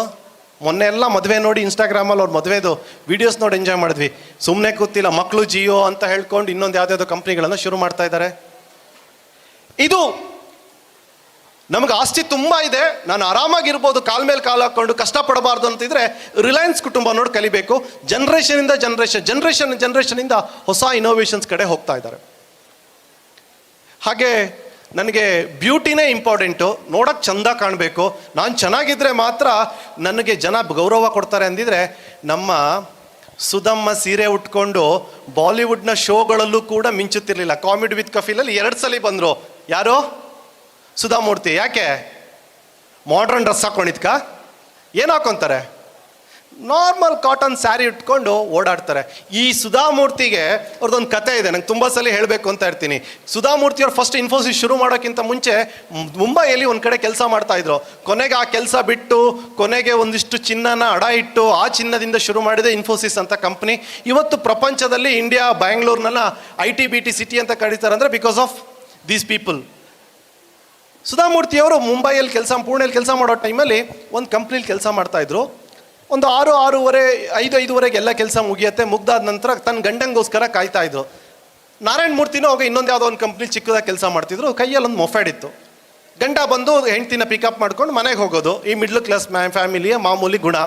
ಯಾಕೆಂದರೆ 2 ಸಲ ಆಟೋಗಳಿಗೆ ಕೊಡೋಕ್ಕೆ, ಬಸ್ಗಳಿಗೆ ಕೊಡೋಕ್ಕೆ ಹಣಗಳನ್ನು ಬಜೆಟ್ ಫ್ರೆಂಡ್ಲಿ ಜೀವನ. ಸುಧಾಮೂರ್ತಿಯವ್ರು ಕಾಯ್ತಾ ಇದ್ರು. 5:30 ಆಯಿತು, 6:30 ಆಯಿತು, 6:45 ಆಗ್ತಾ ಬಂತು. ನಾರಾಯಣ ಮೂರ್ತಿಯವ್ರು ಇನ್ನೂ ಬಂದೇ ಇಲ್ಲ. ಅವತ್ತಿನ ಕಾಲದಲ್ಲಿ ಮೊಬೈಲ್ ಇಲ್ಲ, ಫೋನ್ ಮಾಡಿ ಹೇಳೋಣ ಅಂದರೆ ಲೇಟ್ ಆಗ್ತಿದೆ ಅಂತೇಳಿ. ಅಷ್ಟೊತ್ತಿಗೆ ಕತ್ಲಾಗ್ತಾ ಆಯಿತು. ಲೈಟ್ಸ್ ಎಲ್ಲ ಆಫ್ ಆಗ್ತಾಯಿದೆ ಅಕ್ಕಪಕ್ಕದ್ದು ಸ್ಟೋರ್ಸ್ಗಳದ್ದು. ಜನ ಖಾಲಿ ಆಗ್ತಿದೆ ರೋಡಲ್ಲಿ. ಆವಾಗ ಕಂಪ್ನಿ ಓನರು ಕಾರ್ ಹೊರಗೆ ಬಂತು. ಹೊರಗೆ ಬರಬೇಕಾದ್ರೆ ಸುಧಾಮೂರ್ತಿ ಒಬ್ಬರೇ ನಿಂತಿರೋದನ್ನು ಅವ್ರು ಅಬ್ಸರ್ವ್ ಮಾಡಿದ್ರು. ಹೊರಗೆ ಬಂದು ಸುಧಾಮೂರ್ತಿಯವ್ರ ಹತ್ರ ಕೇಳ್ತಾರೆ, ಯಾತಕ್ಕಮ್ಮ ವೆಯ್ಟ್ ಮಾಡ್ತಾ ಇದೆಯಾ, 6:30 7 ಗಂಟೆ ಆಗ್ತಾ ಇದೆ, ಕತ್ಲಾಗ್ತಿದೆ ಅಂತ. ಸುಧಾಮೂರ್ತಿಯವ್ರು ಹೇಳ್ತಾರೆ, ಇಲ್ಲ ನನಗೆ ನನ್ನ ಗಂಡ ಬರಬೇಕಿತ್ತು, ನಾನು ಕರ್ಕೊಂಡು ಹೋಗೋಕ್ಕೆ, ಯಾಕೋ ಲೇಟ್ ಆಯಿತು, ದಿನ 5:30 ಬರೋರು ಇನ್ನೂ ಬಂದಿಲ್ಲ ಅಂತ. ಓಕೆ, ನಾನು ನಿನ್ನೊಟ್ಟಿಗೆ ಇದು ವೆಯ್ಟ್ ಮಾಡ್ತೀನಿ ಅಂತ. ಇವರಿಗೆ ಸುಧಾಮೂರ್ತಿಗೆ ಸಂಕೋಚ, ಓನರ್ ನನಗೋಸ್ಕರ ವೆಯ್ಟ್ ಮಾಡೋದಂತ. ಇಲ್ಲ, ನಾನು ಇರ್ತೀನಿ, ಆರಾಮಾಗಿ ಕೂತ್ಕೋ ಅಂತೇಳಿ ಅಲ್ಲೇ ವೆಯ್ಟ್ ಮಾಡಿದ್ರು. ಸುಮಾರು ಒಂದು ½ ಆನ್ ಅವರ್ ಆದಮೇಲೆ ನಾರಾಯಣ ಮೂರ್ತಿಯವರು ಮೊಫೈಡ್ ಬೈಕ್ ತೊಗೊಂಡು ಬಂದರು. ಬಂದಂಥ ನಾರಾಯಣ ಮೂರ್ತಿಯವ್ರನ್ನ ಆ ಓನರ್ ಕೇಳ್ತಾರೆ, ಏಕಪ್ಪ ಲೇಟ್ ಮಾಡಿದೆ, ಇಷ್ಟೊತ್ತು ವೆಯ್ಟ್ ಮಾಡಿಸ್ತಾರೆ ಹೆಣ್ಮಕ್ಳನ್ನ, ಈ ಜನ ಎಲ್ಲ ಜಾಗದಲ್ಲಿ, ಏನಾರು ಹೆಚ್ಚು ಕಮ್ಮಿ ಆದರೆ ಏನು, ನಾಳೆಯಿಂದ ಬೇಗ ಬಂದು ಕರ್ಕೊಂಡು ಹೋಗೋರನ್ನ ಅಂತ ಹೇಳಿ ಒಂದು ಬುದ್ಧಿವಾದ ಹೇಳಿ ಅವ್ರು ಹೊರಟೋಗ್ತಾರೆ. ಈ ಥರ ತನ್ನ ಎಂಪ್ಲಾಯಿಗೋಸ್ಕರ ½ ಆನ್ ಅವರ್ ರೋಡಲ್ಲಿ ಕಾಯ್ತಾ ಕೂತವ್ರು ಯಾರು ಗೊತ್ತಾ? ನೀವ್ಯಾರು ಇಮ್ಯಾಜಿನೇಷನ್ ಮಾಡ್ಕೊಳಕ್ಕಾಗಲ್ಲ. ಪ್ರಪಂಚದಲ್ಲಿ ಅವ್ರದ್ದೇನಾದ್ರು ಇಂಡಿವಿಜುವಲ್ ಹೆಸರಲ್ಲಿ ಏನಾದ್ರು ಆಸ್ತಿ ಇಟ್ಟಿದ್ರೆ, ಅದೆಲ್ಲ ಆಸ್ತಿ ಟ್ರಸ್ಟ್ ಹೆಸರಲ್ಲಿದೆ. ಇಂಡಿವಿಜುವಲ್ ಆಸ್ತಿಲಿ ಏನಾದ್ರು ಇದ್ದಿದ್ರೆ ಎಲಾನ್ ಮಸ್ಕ್ ಅಲ್ಲ, ಇವರೇ ಶ್ರೀಮಂತ ವ್ಯಕ್ತಿ ಆಗ್ತಿದ್ರು. ಅವರೇ ನಮ್ಮ ಟಾಟಾ ಗ್ರೂಪ್ನ ಚೇರ್ಮ್ಯಾನ್ ರತನ್. ಎಕ್ಸಾಕ್ಟ್ಲಿ, ಸುಮ್ಮನೆ ರತನ್ ಟಾಟಾ ಆಗಿದಲ್ಲ, ಇವ್ರನ್ನ ಹೀರೋ ಅಂತ ಕರೆದಿದ್ದಲ್ಲ. ಅದರಿಂದ ಇನ್ಸ್ಪೈರ್ ಆಗಿದ್ದು ಸುಧಾಮೂರ್ತಿಯವರು ವಿಪ್ರೋದನ್ನ ಬಿಟ್ಟು ಕೊನೆಗೆ ಅವರ ಓನ್ ಕಂಪ್ನಿಯನ್ನು ಶುರು ಮಾಡ್ತಾರೆ. ಆ ಕಂಪ್ನಿ ಇವತ್ತು ಇನ್ಫೋಸಿಸ್ ಆಗಿ ಇಷ್ಟು ದೊಡ್ಡಕ್ಕೆ ಬೆಳೆಯುತ್ತೆ. ಲೈಫಲ್ಲಿ ಇನ್ನೊಬ್ಬರನ್ನ ಇನ್ಸ್ಪೈರ್ ಮಾಡ್ತಾರೆ. ಇದನ್ನ ಸುಧಾಮೂರ್ತಿಯವರ ತಮ್ಮ ಬುಕ್ಸಲ್ಲಿ ಇದನ್ನು ಬರ್ತಾರೆ ಈ ಸ್ಟೋರಿ. ಈ ಥರದ್ದು ಎಷ್ಟೋ ಅವರ ಅನುಭವಗಳನ್ನು ಶೇರ್ ಮಾಡಿದ್ದಾರೆ, ಓದಿ. ಇವೆಲ್ಲ ರಿಯಲ್ ಲೈಫ್ ಹೀರೋಸ್ಗಳು. ಅದಕ್ಕೆ ನಾನು ಇವ್ರನ್ನೆಲ್ಲ ತೋರಿಸಿದ್ದು, ನೋಡ್ತಾ ಹೋಗಿ ಇವ್ರ ಬಗ್ಗೆ ನಿಮ್ಗೆ ಗೊತ್ತಾಗತ್ತೆ ಅಂತೇಳಿ. ನಾನು ಈ ಥರದ್ದು ಎಷ್ಟೋ ಹೀರೋಸ್ಗಳು ನೋಡೋ ಟೈಮಲ್ಲಿ ನಂಗೆ ಇನ್ನೊಬ್ಬ ಭಾಳ ಯಾವಾಗಲೂ ಇಷ್ಟ ಆಗೋದೇನು ಅಂದರೆ, ಮೂವಿ ನೋಡಿದ ತಕ್ಷಣ ಎಲ್ಲ ಹೀರೋಗಳನ್ನು ಜೋರಾಗಿ ಚಪ್ಪಾಳೆ ತಟ್ಟಿದ್ರಿ. ನಾನು ಒಬ್ಬ ಫ್ಯಾನಿಂದ ಹಾಳೋದೋ ಹೀರೋನು ನೋಡಿದೆ, ಫ್ಯಾನ್ಸಿಂದ ಹೇಗಿರಬೇಕು ಅನ್ನೋ ಇನ್ನೊಬ್ಬ ಹೀರೋನು ನೋಡಿದೆ. ನಾನು ಲಾಸ್ಟ್ ಇಯರು 2 ವರ್ಷದ ಹಿಂದೆ ನಾನು ಇಟಲಿಯ ಮಿಲಾನೋದಿಂದ ವೆನ್ನಿಸ್ಸಿಗೆ ಟ್ರೈನಲ್ಲಿ ಟ್ರಾವೆಲ್ ಮಾಡ್ತಾ ಇದ್ದೆ. ಮಾಡೋ ಟೈಮಲ್ಲಿ ಹಿಂದ್ಗಡೆ ನನ್ನ ಪಕ್ಕದಲ್ಲಿ ಅಮೇರಿಕದ ಇಬ್ಬರು ಗಂಡ ಹೆಂಡತಿ ಕೂತಿದ್ರು. ನನ್ನನ್ನು ಅವರು ಟೂರಿಗೋಸ್ಕರ ಬಂದಿದ್ರು. ನಾನು ನನ್ನ ವೈಫ್ ಕೂತಿದ್ವಿ, ನಮ್ಮಿಬ್ರು ನೋಡಿ ಮಾತಾಡ್ಸಿದ್ರು, ನೀವೆಲ್ಲಿ ಅವರು, ಏನು ಕಂಪ್ಯೂಟರ್ ಇಂಜಿನಿಯರ ಅಂತ. ಅವ್ರಿಗೆ ಈ ಸೌತ್ ಇಂಡಿಯನ್ ಮುಖ ನೋಡಿದ ತಕ್ಷಣ ಎನ್ಸೋದೇನು ಗೊತ್ತಾ, ನಾವೆಲ್ಲ ಕಂಪ್ಯೂಟರ್ ಇಂಜಿನಿಯರ್, ಇಲ್ಲ ನಾವೆಲ್ಲ ಬಿಸ್ನೆಸ್ ಮ್ಯಾನ್, ನಾನು she was software engineer, but ನಾನಲ್ಲ ಅಂತ ಹೇಳಿ ಮಾತಾಡಿದೆ. ಕೊನೆಗೆ ಸೌತ್ ಇಂಡಿಯಾ ಹೇಗಿದೆ, ಬಟ್ ನಂಗೆ ಸೌತ್ ಇಂಡಿಯಾ ನೋಡಬೇಕಂತ ಆಸೆ, ಒನ್ ಟೈಮ್ ಡೆಲ್ಲಿಗೆ ಬಂದಿದ್ವಿ ಯಾವುದೋ ಒಂದು 20 ವರ್ಷದ ಹಿಂದೆ ಅಂದರು. ನಾನು ಹೇಳಿದೆ, ಯಾಕೆ ಸೌತ್ ಇಂಡಿಯಾದ ಬಗ್ಗೆ ಅಷ್ಟು ಇಂಟ್ರೆಸ್ಟ್ ಅಂದೆ. ಅವಾಗ ಅವ್ರು ಹೇಳಿದ್ದು ಏನು ಗೊತ್ತಾ, ಆಶ್ಚರ್ಯ ಪಡೋ ವಿಚಾರ, ನಾನು now days I am watching South India's movie. Baahubali ನೋಡಿದೆ, RR ನೋಡಿದೆ, ಆಮೇಲೆ ಈಗ ನೋಡಿದೆ, ದೆನ್ ಐ ವಾಚ್ಡ್ KGF ನೋಡಿದೆ. ಆ KGF ರಿಯಲಿ ಉಂಟು ಆ ಥರದ್ದು ಒಂದು ಗಣಿ, ಹಿಂಗೆಲ್ಲ ಕ್ಯೂರಿಯಾಸಿಟಿಲಿ ಕೇಳೋಕೆ ಶುರು ಮಾಡಿದ್ರು. ನಂಗೆ ಆಶ್ಚರ್ಯ ಆಯಿತು, ಸೌತ್ ಇಂಡಿಯಾದ ಈ ಮೂವೀಸ್ಗಳು ವರ್ಲ್ಡ್ ವೈಡ್ ಇವತ್ತು ಸ್ಪ್ರೆಡ್ ಆಗ್ತಿದೆ ಅಂದರೆ ಇವ್ರು ಎಷ್ಟು ದೊಡ್ಡ ಮಟ್ಟದ ಇಮ್ಯಾಜಿನೇಷನ್ ಇಟ್ಕೊಂಡು ಕೆಲಸ ಮಾಡಿದ್ದಾರೆ ಇವರೆಲ್ಲ ಅಂತೇಳಿ. ಅಷ್ಟೇ ಅಲ್ಲ, ಅವಾಗ ಕಾಂತಾರ ಇನ್ನೂ ರಿಲೀಸ್ ಆಗಿದೆ, ಇಲ್ಲ ಅಂದರೆ ಅದನ್ನು ಹೇಳ್ಬರ್ತಿದೆ, ನೆಕ್ಸ್ಟ್ ಬರುತ್ತೆ ಕಾಂತಾರ ನೋಡ್ಕೊಂಬನ್ನಿ, ಸೌತ್ ಇಂಡಿಯಾದಲ್ಲೂ ನಮ್ಮ ಮನೆ ಹತ್ರ ಊರಲ್ಲೇ ಇರೋದು, ಕುಂದಾಪುರದಲ್ಲಿ ಅಂತೇಳಿ. ಈ ಲೆವೆಲಲ್ಲಿ ಇವತ್ತು ನಮ್ಮ ದೇಶದ, ನಮ್ಮ ಸೌತ್ ಕರ್ನಾಟಕದ ಯುವಕರು ಕನಸು ಕಾಣ್ತಾ ಇದ್ದಾರೆ. ಪ್ರಪಂಚ ನಮ್ಮ ಕಡೆ ನೋಡ್ತಾ ಇದೆ. ನಾನು ಮೂವಿಯವ್ರನ್ನ ಬಗ್ಗೆ ಮಾತಾಡಬೇಕಾದ್ರೆ ನಂಗೆ ತುಂಬ ಇಷ್ಟ ಆಗೋದು ಇನ್ನೊಂದು ಕ್ಯಾರೆಕ್ಟರ್ ಯಾರು ಅಂದರೆ ರಜನಿಕಾಂತ್ನ ಯಾವುದೇ ಮೂವಿ ರಿಲೀಸ್ ಆಗಲಿ, ಬೆಂಗಳೂರಿನಲ್ಲಿ ಎಲ್ಲ ಥಿಯೇಟ್ರ್ ಎದುರುಗಡೆ ರಜನಿಕಾಂತ್ನ ಇದಕ್ಕೆ ಹಾಲು ಸುರಿತಾ ಇರ್ತಾರೆ, ನೋಡಿದ್ದೀರಾ? ತುಂಬ ದೊಡ್ಡ ಮಟ್ಟದ ಹಾಲಿನ ಅಭಿಷೇಕ ಮಾಡ್ತಾರೆ. ಆದರೆ ರಜನಿಕಾಂತ್ ಏನು ಮಾಡ್ತಾರೆ ಗೊತ್ತಾ, ಅವತ್ತು ಯಾವ ಫ್ಯಾನ್ಸ್ ಒಟ್ಟಿಗೆ ಇತ್ಕೊಂಡು ಸೆಲೆಬ್ರೇಷನ್ ಮಾಡಲ್ಲ. ಮೂವಿ ರಿಲೀಸ್ ದಿನ ಹಿಂದಿನ ದಿನ ರಾತ್ರಿ ಫ್ಲೈಟ್ ಹತ್ಕೊಂಡು ಸೀದಾ ಜಮ್ಮು ಕಾಶ್ಮೀರ ದಾಟಿ ಹಿಮಾಲಯದ ಗುಹೆ ಒಳಗಡೆ ಚಪ್ಪಡಿ ಮೇಲೆ ಒಂದು ಪಂಚೆ ಹೊತ್ಕೊಂಡು ಮಲಗಿರ್ತಾರೆ. ರಜನಿಕಾಂತ್ ದೊಡ್ಡ ಆಧ್ಯಾತ್ಮದ ಗುರು, ವಾಪಸ್ ಹೋಗಿರೋದೆಲ್ಲಿ? 70 ವರ್ಷ ಆದರೂ ರಜನಿಕಾಂತ್ ಮೂವಿ ಇಷ್ಟು ದುಡ್ಡು ಮಾಡತ್ತೆ, ಇಷ್ಟು ಸೂಪರ್ ಹಿಟ್, ಇಷ್ಟು ದೊಡ್ಡ ಫ್ಯಾನ್ಸ್ ಇದ್ದಾರೆ. ಒಬ್ಬೊಬ್ಬ ಆ್ಯಕ್ಟ್ರಿಗೆ ಕನ್ನಡದಲ್ಲಿ ಅಥವಾ ಇಡೀ ವರ್ಲ್ಡಲ್ಲಿ 18ರಿಂದ ಹಿಡಿದು 70 ವರ್ಷ ತನಕ ಫ್ಯಾನ್ಸ್ ಇದ್ದಾರೆ ರಜನಿಕಾಂತಿಗೆ. ಆದರೆ ಅದೇ ರಜನಿಕಾಂತ್ ಫ್ಯಾನ್ಸ್ ಒಟ್ಟಿಗಿರಲ್ಲ, ಸೆಲೆಬ್ರೇಷನ್ ಮಾಡಲ್ಲ. ಹೋಗಿ ನಾನು ಏನೂ ಅಲ್ಲ, ನಾನು ಬಂದಿದ್ದೀನಿ ಮಣ್ಣಿಂದ, ಆ ಮಣ್ಣಲ್ಲೇ ಇರಬೇಕು ಅಂತೇಳಿ ಹಿಮಾಲಯದ ಗುಹೆಯ ಬಂಡೆಗಳಲ್ಲಿ ಮಲ್ಕೊತಾರೆ.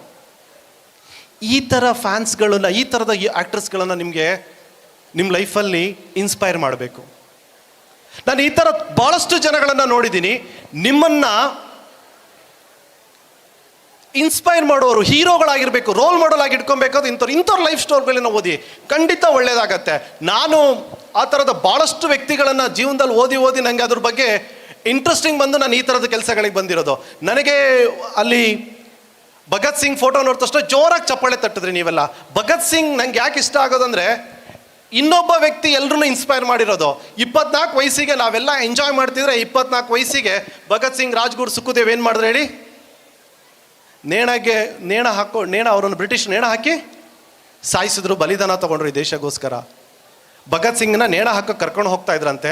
ಕರ್ಕೊಂಡು ಹೋಗ್ಬೇಕಾದ್ರೆ ಅವ್ರು ಗೊತ್ತಲ್ಲ, ಅವ್ರು 3 ಜನ ಭಾಳ ಖುಷಿಯಿಂದ ನಗ್ನಾಗ್ತಾ ಖುಷಿಯಿಂದ ನೇಣನ ಕುದುಕೆಗೆ ಮುತ್ತುನಿಟ್ಟು ಬ್ರಿಟಿಷ್ ವಿರುದ್ಧ ಹೋರಾಟ ಕಟ್ಟುವಂಥ ಯೂತ್ಸ್ಗಳು ಮುಂದೆ ಬರ್ತಾರೆ.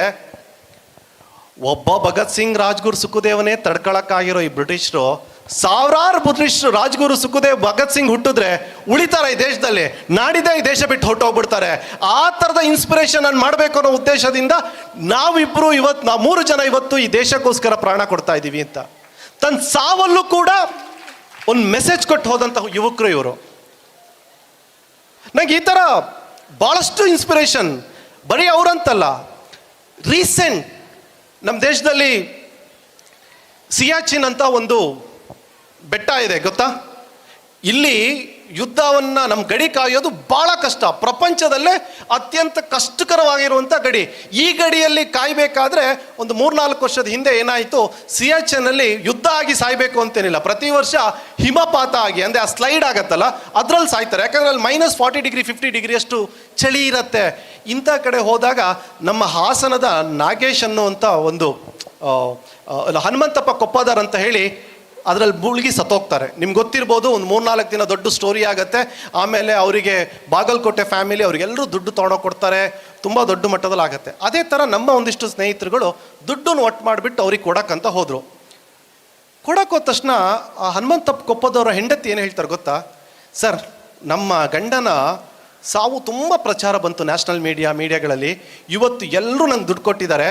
ದ ಸೇಮ್ ಟೈಮ್ ಅದೇ ದಿನ ನಮ್ಮ ಹಾಸನದ ನಾಗೇಶ್ ಅವರು ಕೂಡ ಸತ್ತಿದ್ದಾರೆ, ಅವ್ರದ್ದು ಎಲ್ಲೂ ಕೂಡ ಮೀಡಿಯಾದಲ್ಲಿ ಬಂದಿಲ್ಲ.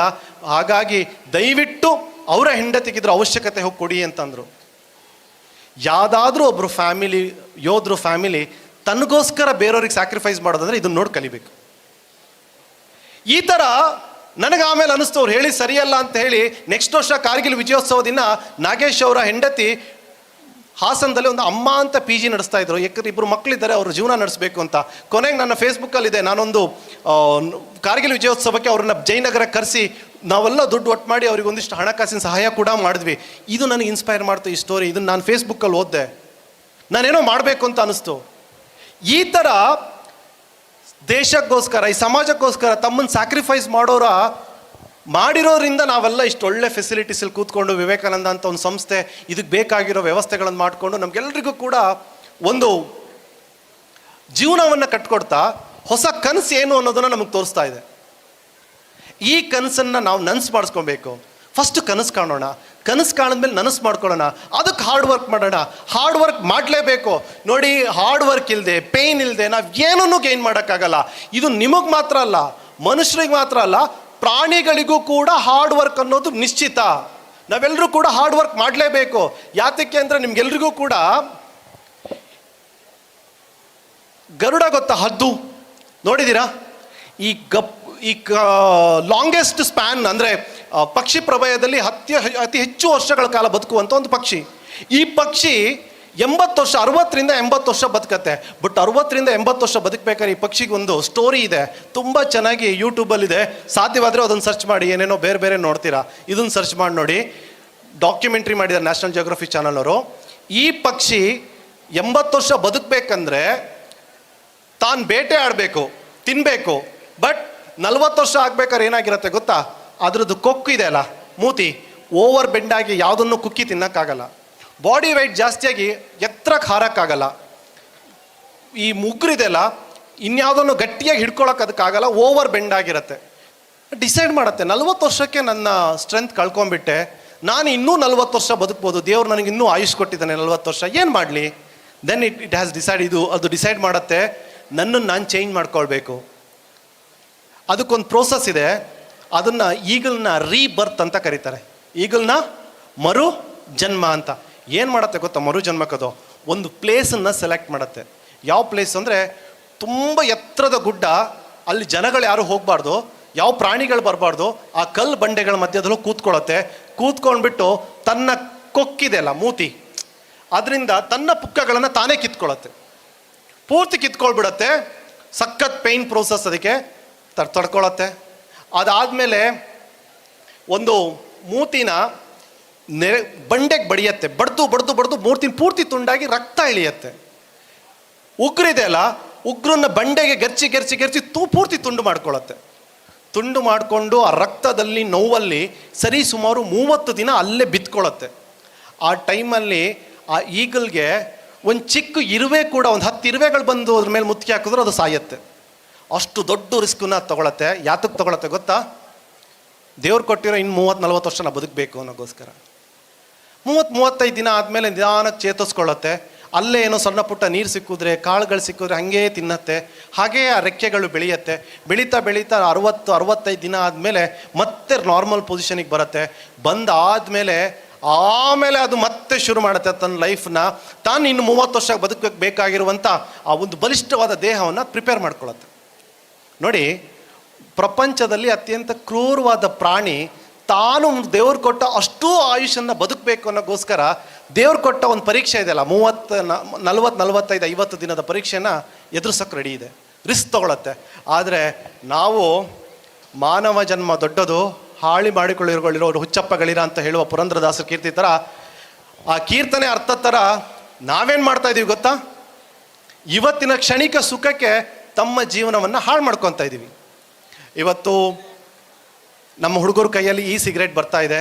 16 ವರ್ಷ ಆಗ್ತಿದ್ದಂಗೆ I am eligible to take cigarettes, gutka, ಮತ್ತೊಂದು ಇನ್ನೂ ನೆಕ್ಸ್ಟ್ ಲೆವೆಲಿಗೆ ಹೋಗಿದೆ ಕಾಲೇಜ್ ಕ್ಯಾಂಪಸ್ಗಳು.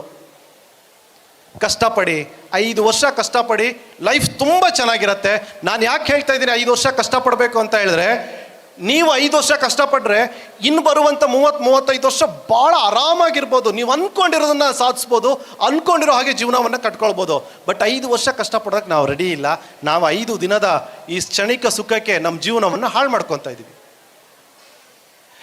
ನಾನು ಈ ಕಷ್ಟಪಡೋ ವಿಷಯ ಬಂದಾಗ ತುಂಬ ಸಲ ನಂಗೆ ನೆನಪಾಗೋದು, ನೀವುಗಳು ಹುಟ್ಟೋಕ್ಕಿಂತ ಮುಂಚೆ ನೀವುಗಳು ಏನು ಆಗಬೇಕು ಅನ್ನೋದನ್ನು, ನಿನ್ನೆ ಒಂದು ಪೇರೆಂಟ್ಸ್ ಮೀಟಿಂಗ್ ಕೂತಿದೆ. ಆ ಪೇರೆಂಟ್ಸ್ ಮೀಟಿಂಗಲ್ಲಿ ನನಗೆ ಗೊತ್ತಾಗ್ತಿದೆ, ಪೇರೆಂಟ್ಸ್ಗಳು ಎಷ್ಟು ಹೇಳ್ತಾ ಇದ್ರು, ನಮ್ಮ ಮಕ್ಕಳು ಓದ್ತಾ ಇಲ್ಲ, ಮ್ಯಾಥ್ಸ್ ಕಷ್ಟ, ಸೈನ್ಸ್ ಕಷ್ಟ, ಅದು ಕಷ್ಟ ಅಂತ. ಬಟ್ ಈ ಪೇರೆಂಟ್ಸ್ಗಳ ಕನಸು ಏನು ಗೊತ್ತಾ?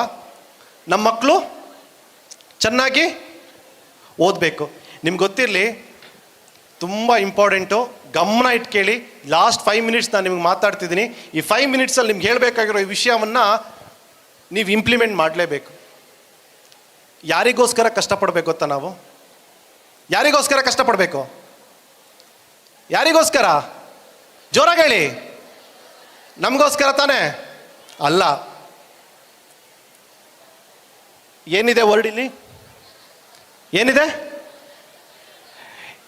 ನಿಮಗೆ, ನೀವು ನಿಮ್ಮ ತಾಯಿಯ ಗರ್ಭದಲ್ಲಿ ಇರಬೇಕಾದ್ರೆ, ಅಥವಾ ನೀವಿನ್ನೂ ಹುಟ್ಟೇ ಇಲ್ಲ, ಹುಟ್ಟೋಕ್ಕಿಂತ ಮುಂಚೆನೆ ಇನ್ನೊಬ್ಬರು ನಿಮ್ಮ ಬಗ್ಗೆ ಕನಸು ಕಂಡಿದ್ರು. ಯಾರು ಗೊತ್ತಾ? ಯಾರು ಕನಸು ಕಂಡಿದ್ರು ಗೊತ್ತಾ? ಯಾರು? ಎಸ್, ನಿಮ್ಮ ತಂದೆ. ಭಾಳಷ್ಟು ಕಡೆ ಏನಾಗತ್ತೆ, ನಿಮ್ಮ ತಂದೆ ತನ್ನ ಮಕ್ಕಳಿಗೋಸ್ಕರ ಭಾಳ ದೊಡ್ಡ ಸ್ಯಾಕ್ರಿಫೈಸ್ ಮಾಡ್ತಾನೆ. ಮನೆಯಲ್ಲಿ ಅಮ್ಮ ಅಳೋದನ್ನು ನೋಡಿದ್ದೀರಾ? ತಂದೆ ಅಳೋದು ಯಾವತ್ತರ ನೋಡಿದ್ದೀರಾ? ತಂದೆ ಅಳೋದೇ ಇಲ್ಲ ರೀ. ತಂದೆ ಏನು ಕೇಳ್ತಾನೆ ಗೊತ್ತಾ? ಬೇಕಾಗಿದ್ರೆ ನಮಗೆ ಪ್ರೊವೈಡ್ ಮಾಡ್ತಾನೆ. ನೀವೇನು ಕೇಳ್ತೀರೋ ಅದನ್ನು ಕೊಡೋಕೆ ಅವ್ನು ರೆಡಿ ಇರ್ತಾನೆ. ಆದರೆ 2 ದಿನ ಲೇಟ್ ಆಗ್ಬೋದು, ಬಟ್ ಕೊಡ್ತಾನೆ. ಇಡೀ ಫ್ಯಾಮಿಲಿನ ಪ್ರೊಟೆಕ್ಟ್ ಮಾಡ್ತಾನೆ.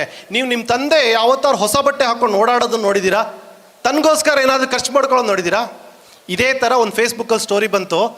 ನಾನೊಂದು ತಂದೆ ನೋಡಿದೆ. ಯಾವ ಥರ ಅಂದರೆ, ಅವನು ತನ್ನ ಮಗಂಗೆ ದಿನ ಡಿಮ್ಯಾಂಡು, ನಾನು SLC ಆಯಿತು, PUC ಹೋಗ್ತಾ ಇದ್ದೀನಿ, ನಾನು ಇನ್ನು ಮುಂದೆ ಸ್ಕೂಲ್ ಬಸ್ಸಲ್ಲಿ ಹೋಗಲ್ಲ, ನನಗೊಂದು KTM ಬೈಕ್ ಕೊಡಿಸು ಅಂತ. ತಂದೆನೇ ಒಂದು TVS ಬೈಕ್ ಇಟ್ಕೊಂಡು ಆಫೀಸಿಗೆ ಹೋಗ್ತಾ ಇದ್ದಾನೆ. ಮಗಂಗೆ ಎಲ್ಲಿಂದ KTM ಬಸ್ ಬೈಕ್ ಕೊಡೋದು? ಮಗ ಗಲಾಟೆ ಮಾಡೋಕ್ಕೆ ಶುರು ಮಾಡ್ದ, ನಂಗೆ ಬೈಕ್ ಬೇಕು. ಮನೇಲಿ ನಾವೇನು ಮಾಡ್ತೀವಿ? ತಂದೆ ನಾವು ಕೇಳಿದ್ದು ಕೊಟ್ಟಿಲ್ಲ ಅಂದರೆ ಏನು ಮಾಡ್ತೀವಿ? ಕೊನೆಯ ಅಸ್ತ್ರ ಏನೋ? ಮನೆ ಬಿಟ್ಟು ಓಡೋಗೋದು. ರಾತ್ರಿ ಡಿಸೈಡ್ ಮಾಡ್ದ, ನಮ್ಮಪ್ಪ ನಾನು ಕೇಳಿದ್ದು ಏನೂ ಕೊಡ್ತಿಲ್ಲ, ನಾನು ಮನೇಲೇ ಇರಲ್ಲ ಅಂಥೇಳಿ ಹಿ ಡಿಸೈಡೆಡ್. ಮನೆ ಬಿಟ್ಟು ಹೋದ. ರಾತ್ರಿ ಮನೆ ಬಿಟ್ಟು ಹೋಗಬೇಕಾದ್ರೆ ದುಡ್ಡು ಬೇಕಲ್ಲ, ಅಪ್ಪನ ಪರ್ಸ್ ಯಾವತ್ತೂ ಇಷ್ಟು ದಪ್ಪ ಇರತ್ತೆ. ಅಪ್ಪನ ಪರ್ಸ್ನ ಜೋಬಲ್ಲಿ ಇಟ್ಕೊಂಡು ಹೋಗ್ಬಿಟ್ಟ, ಈ ದುಡ್ಡು ತುಂಬ ಇದೆ ಇದರಲ್ಲಿ ಅಂತ. ಹೋಗಿ ತುಂಬ ದೂರ ಹೋದ್ಮೇಲೆ ಗೊತ್ತಾಯಿತು, ಕಾಲು ಯಾಕೋ ಕಚ್ಚಲಿಕ್ಕೆ ಶುರುವಾಯಿತು. ಬಗ್ಗಿ ನೋಡ್ತಾನೆ, ಇವನ್ ಶೂಸ್ ಹಾಕೊಂಬಂದಿರಲ್ಲ. ಅರ್ಜೆಂಟಲ್ಲಿ ಯಾರು ಶೂ ಹಾಕೊಂಬಂದಿರ್ತಾನೆ ಗೊತ್ತಾ? ಅಪ್ಪನ ಶೂ ಹಾಕೊಂಡ್ಬಿಡ್ತಾನೆ. ಅಪ್ಪನ ಶೂ ಏನಾಗಿದೆ, ಹರಿದೋಗ್ಬಿಟ್ಟಿದೆ. ಹರಿದ್ಬಿಟ್ಟು ಕಾಲಿಗೆ ಚುಚ್ಚಲಿಕ್ಕೆ ಶುರುವಾಗ್ಬಿಟ್ಟಿದೆ. ಆ ಚುಚ್ಚೋದ್ರಿಂದ ರಕ್ತ ಬರ್ತಾ ಇದೆ. ಯಾಕೋ ನಡಿಯೋಕ್ಕಾಗಲ್ಲ ಅಂತ ಸೈಡಿಗೆ ಕೂತ್ಕೊಂಡು ಅಪ್ಪನ ಪರ್ಸ್ ತೆಗ್ದ. ದೊಡ್ಡ ಪರ್ಸ್ ಅಲ್ಲ, ಏನಿದೆ ನೋಡೋಣ ಅಂತ ತೆಗೆದು ಒಂದೊಂದೇ ಚೀಟಿ ತೆಗಿತಾ ಇದ್ದಾನೆ.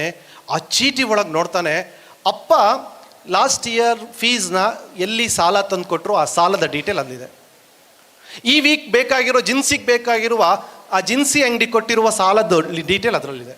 ಇನ್ನೊಂದು ಚೀಟಿ ತೆಗಿತಾನೆ, ಏನಿದೆ ಅಂತ, ಅಪ್ಪನ ಡ್ರೆಸ್ ಸರಿ ಇಲ್ಲ, ಅಪ್ಪನ ಬಟ್ಟೆ ಸರಿ ಇಲ್ಲ ಅಂತ ಹೇಳಿ ಅಪ್ಪ ಹೋಗ್ತಿರೋ ಕೆಲಸ ಮಾಡ್ತಿರುವ ಜಾಗದಿಂದ ಕಂಪ್ನಿಯವರು ನೋಟಿಸ್ ಕೊಟ್ಟಿರ್ತಾರೆ, ಇನ್ನು ಮುಂದಾದರೂ ನೀವು ವೆಲ್ ಡ್ರೆಸ್ಸಿಂದ ಬನ್ನಿ, ಇದು ನಮ್ಮ ಕಂಪ್ನಿ ರೆಪ್ಯುಟೇಷನಿಗೆ ಪ್ರಾಬ್ಲಮ್ಮು, ಇಲ್ಲಾಂದರೆ ನಿಮ್ಮ ಮೇಲೆ ನೋಟಿಸ್ ಕೊಡ್ತೀವಿ, ಪನಿಷ್ಮೆಂಟ್ ಫೈನ್ ಹಾಕಬೇಕಾಗತ್ತೆ ಅಂತ ಹೇಳಿ.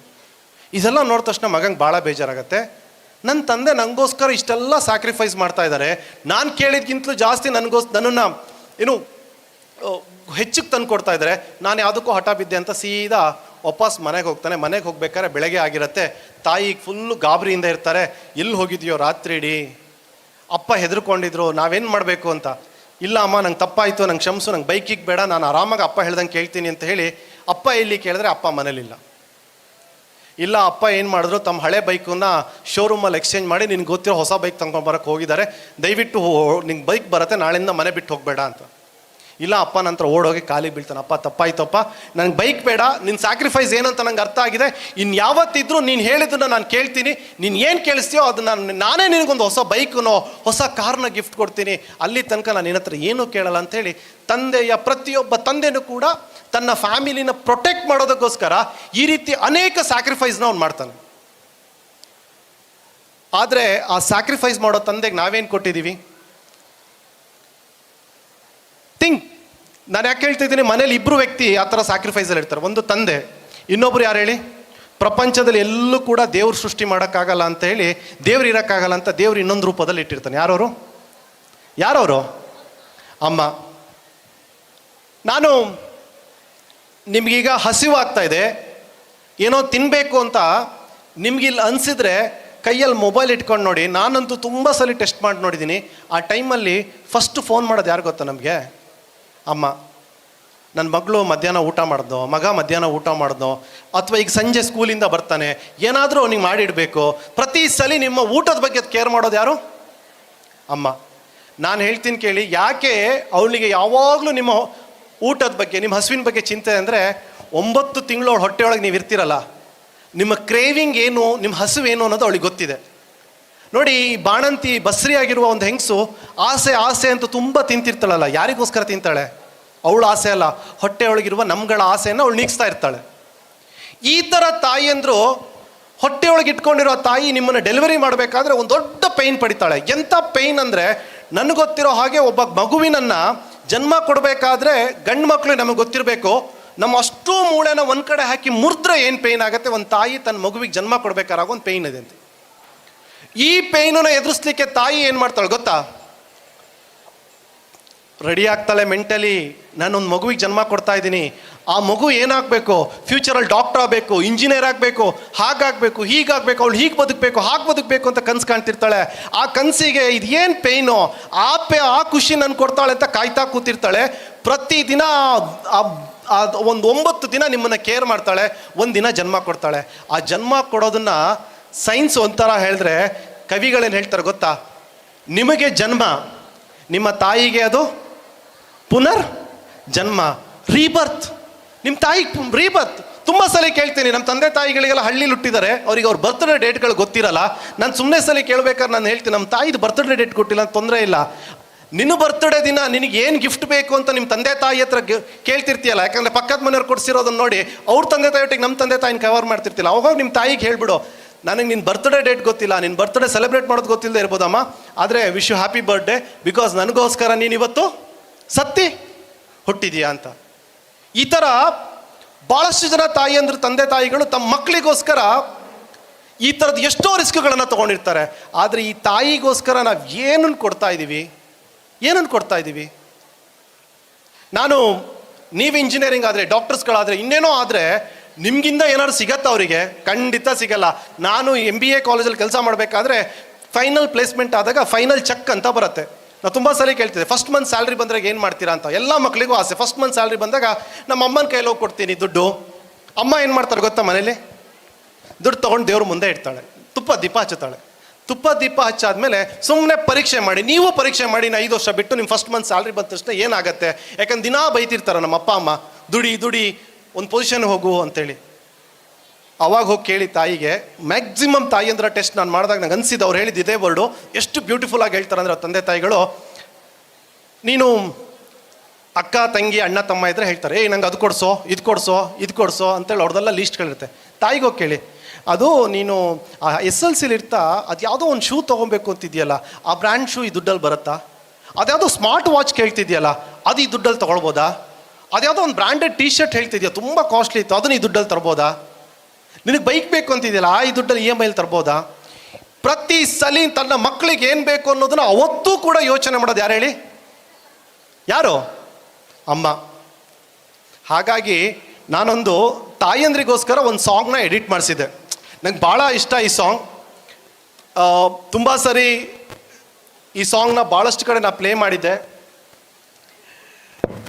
ಸ್ವಲ್ಪ ಈ ಸಾಂಗ್ ಕೇಳ್ತಾ ನಿಮ್ಮ ತಾಯಂದ್ರ ತಂದೆ ತಾಯಿಗಳ ಸ್ಯಾಕ್ರಿಫೈಸ್ ಏನು ಅನ್ನೋದನ್ನು ಒಂಚೂರು ಯೋಚನೆ ಮಾಡಿ ಫ್ರೆಂಡ್ಸ್.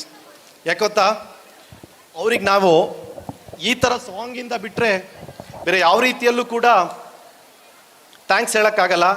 ಯಾಕಂದರೆ ತಂದೆ ತಾಯಿ ಋಣನ ತೀರ್ಸೋದು ತುಂಬ ಕಷ್ಟ.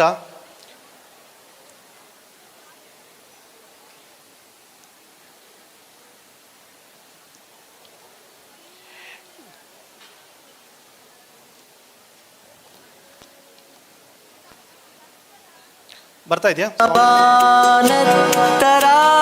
ಬೆಳೆಸಿದೆ ಕಲ್ಪನೆಗಳಾಚೆಗೆ ಸೆಳೆದು ಕಂಬನಿಗಳಿಗೆ ಕೊಡೆ ಹಿಡಿದು, ಕಲ್ಪನೆಗಳಾಚೆಗೆ ಸೆಳೆದು ಕಂಬನಿಗಳಿಗೆ ಕೊಡೆ ಹಿಡಿದು, ಅಂದು ನೀ ಕಂಡ ಕನಸು ನನ್ನ ಕಣ್ಣಲೆ ಹರಸಿದೆ. ನನ್ನ ಬಾನೆತ್ತರ ಬೆಳೆಸಿದೆ ಕಲ್ಪನೆಗಳನ್ನು ಸಡಾರಿವೆ ಎಲ್ಲ ಎಡವಿದಾಗ ನಡೆಸಿದೆ ಮೆಲ್ಲ.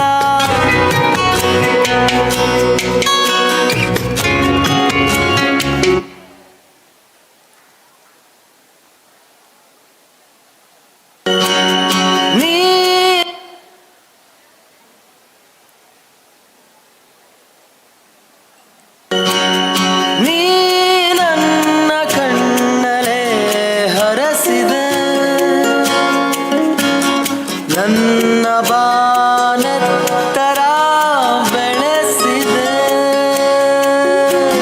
ಕಲ್ಪನೆಗಳಾಚೆಗೆ ಸೆಳೆದು ಕಂಬನಿಗಳಿಗೆ ಕೊಡೆ ಹಿಡಿದು, ಕಲ್ಪನೆಗಳಾಚೆಗೆ ಸೆಳೆದು ಕಂಬನಿಗಳಿಗೆ ಕೊಡೆ ಹಿಡಿದು, ಅಂದು ನೀ ಕಂಡ ಕನಸು ನಾನಲ್ಲವೇ ಅಮ್ಮ. ಅಮ್ಮ ಅಮ್ಮ ಮೊದಲ ನೋಟದ ಅರಿವೆ ಇಲ್ಲ ಎಡವಿದಾಗ ನಡೆಸಿದೆ ಮೆಲ್ಲ.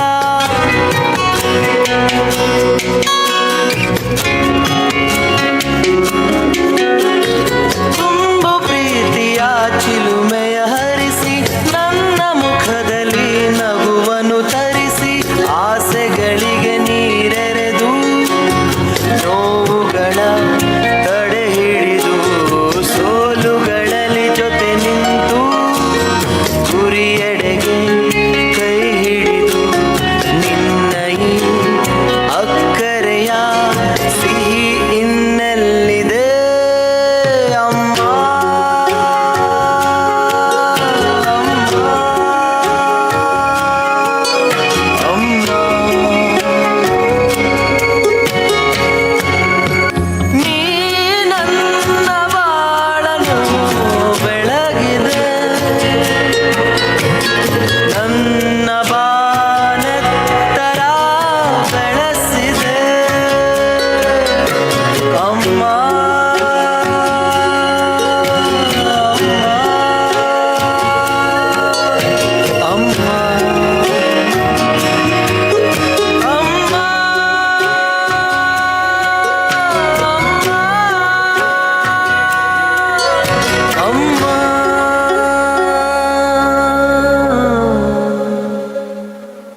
ನೋಡಿ, ಅವಳು ಕೂಡ ಒಂದು ಕನಸು ಕಟ್ಟಿದ್ಲು. ಆ ಕನಸು ಯಾರು? ನಾವು. ಅವಳು ಕನಸನ್ನು ನನಸು ಮಾಡೋಕ್ಕೋಸ್ಕರ ಆದರೂ ನಾವು ಕಷ್ಟಪಡೋಣ, ನಾವು ಕಷ್ಟಪಟ್ಟು ಓದೋಣ, ನಮ್ಮ ಕನಸನ್ನು ಕಟ್ಕೊಂಡು ಅವಳು ಕನಸನ್ನು ನನಸು ಮಾಡ್ತಾ ಯಾವುದೇ ರಿಸಲ್ಟು ಅಥವಾ ಏನೇ ಬಂದ ತಕ್ಷಣ ಫಸ್ಟು ಆ ವ್ಯಕ್ತಿನ ಇಂಟರ್ವ್ಯೂ ಮಾಡ್ತಾರೆ. ಇಂಟರ್ವ್ಯೂ ಮಾಡಿದ ತಕ್ಷಣ ಅವ್ರ ಅಕ್ಕಪಕ್ಕದಲ್ಲಿ ಅವ್ರ ತಂದೆ ತಾಯಿ ಇರ್ತಾರೆ. ಈ ತಂದೆ ತಾಯಿಯಲ್ಲಿ ಒಂದು ಕಣ್ಣೀರು ಹಾಕ್ತಿರ್ತಾರೆ, ನೋಡಿದ್ದೀರಾ? ಏನಂತಾರೆ ಆ ಕಣ್ಣೀರನ್ನ? ಸಕ್ಸಸ್ ಟೈಮಲ್ಲಿ ಒಂದು ಕಣ್ಣೀರು ಹಾಕ್ತಾರೆ. ಆ ಕಣ್ಣೀರನ್ನ ಏನಂತಾರೆ? ಆನಂದ. ನೀವು ನಿಮ್ಮ ತಂದೆ ತಾಯಿಯ ಕಣ್ಣಲ್ಲಿ ಒಂದು ದಿನ ಆದರೂ ಆನಂದ ಬಾಷ್ಪವನ್ನು ನೋಡಿ ನಿಜಕ್ಕೂ ಕೂಡ ಅವತ್ತು ಅವ್ರು ಕಂಡಂಥ ಕನಸು ನನಸಾದ ಹಾಗೆ ಕಮಿಟ್ ಆಗಿ ಇವತ್ತಿಂದ ಈ ಕನಸು ಕಾರ್ಯಕ್ರಮದಿಂದ, ವಿವೇಕಾನಂದ ಕನಸು ಕಾರ್ಯಕ್ರಮದಿಂದ ನಾನು ನನ್ನ ತಂದೆ ತಾಯಿ ಕಣ್ಣಲ್ಲಿ ಯಾವುದ್ಯಾವುದೋ ವಿಷಯ ಕಣ್ಣೀರು ಹಾಕ್ಸ್ಬಿಟ್ಟಿದ್ದೀನಿ, ಇಂಥ ಮಗನನ್ನು ಎತ್ಬಿಟ್ಟೆ, ಇಂಥ ಮಗಳನ್ನ ಎತ್ಬಿಟ್ಟೆ ಅನ್ನೋದು ಬಿಟ್ಟು ಆನಂದ ಬಾಷ್ಪ ಹಾಕ್ಸ್ತೀನಿ ಅಂತ. ದಯವಿಟ್ಟು ಆ ಆನಂದ ಬಾಷ್ಪವನ್ನು ನೋಡಿ, ಅದಾದ ನಂತರ ಕೊನೆಗೆ ಒಬ್ಳು ಇದ್ದಾಳೆ ತಾಯಿ, ಒಬ್ಳು ಜನ್ಮ ಕೊಡ್ತಾಳೆ, ಇನ್ನೊಬ್ಳು ಜೀವನ ಕೊಡ್ತಾಳೆ. ಯಾರು ಜೀವನ ಕೊಡೋದು? ಯಾರವಳು? ಭಾರತ ಮಾತೆ. ಆ ತಾಯಿಗೋಸ್ಕರ ನಾವು ಬದುಕೋಣ, ಆ ತಾಯಿ ಋಣ ತೀರ್ಸೋಣ. ಪ್ರಪಂಚದಲ್ಲಿ ಈ ಭಾರತವನ್ನು ಮತ್ತೆ ಇನ್ಯಾರೂ ಆಕ್ರಮಿಸ್ಕೊಳ್ಬಾರ್ದು. ಭಾರತನ ಮೋಸ್ಟ್ ಪವರ್ಫುಲ್ ಕಂಟ್ರಿ ಮಾಡೋಣ. ಇಲ್ಲಿರೋ ಭ್ರಷ್ಟಾಚಾರನ ಹೊಡೆದಾಕೋಣ, ಇಲ್ಲಿರೋ ನಿರುದ್ಯೋಗವನ್ನು ಹೊಡೆದಾಕೋಣ, ಇಲ್ಲಿಯ ಸಂಸ್ಕೃತಿನ ಉಳಿಸೋಣ ಅನ್ನೋದು ಬೇಕು. ಪ್ರಪಂಚ ಇವತ್ತು ಭಾರತ ಕಡೆ ನೋಡ್ತಾ ಇದೆ. ನಿಮ್ಗೆ ಗೊತ್ತಿರ್ಬೋದು, ಮೊನ್ನೆ ಡೊನಾಲ್ಡ್ ಟ್ರಂಪ್ ಅಮೆರಿಕದಲ್ಲಿ ಎಲೆಕ್ಷನ್ ಗೆದ್ರೆ 7 ಜನ ಇಂಡಿಯನ್ಸ್ ಅಲ್ಲಿ ಸೆನೆಟಿಗೆ ಸೆಲೆಕ್ಟ್ ಆಗಿದ್ದಾರೆ, ಗೊತ್ತಾ? ಅಮೆರಿಕದ ಇಲಾನ್ ಮಸ್ಕ್ ಅಮೆರಿಕದ ಎಲೆಕ್ಷನ್ ಅಲ್ಲಿ ಎಷ್ಟು ರೋಲ್ ಪ್ಲೇ ಮಾಡಿದ್ರೋ ಅಷ್ಟೇ ವಿವೇಕ್ ರಾಮಸ್ವಾಮಿ ಅಂತ ಇನ್ನೊಬ್ಬ ವ್ಯಕ್ತಿನೂ ಕೂಡ ಅಲ್ಲಿ ಅಷ್ಟೇ ಕೆಲಸ ಮಾಡಿದ್ದಾನೆ. ಅವರಿಬ್ರು ಕೂಡ ಇವತ್ತು ಅಮೆರಿಕದ ಬಹಳ ದೊಡ್ಡ ಪೊಸಿಷನ್ ಅನ್ನು ಡೊನಾಲ್ಡ್ ಟ್ರಂಪ್ ಕೊಟ್ಟಿದ್ದಾರೆ. ಪ್ರಪಂಚದಲ್ಲಿ ಇಂಡಿಯಾ ವಿಶ್ವಗುರು ಆಗ್ತಾ ಇದೆ.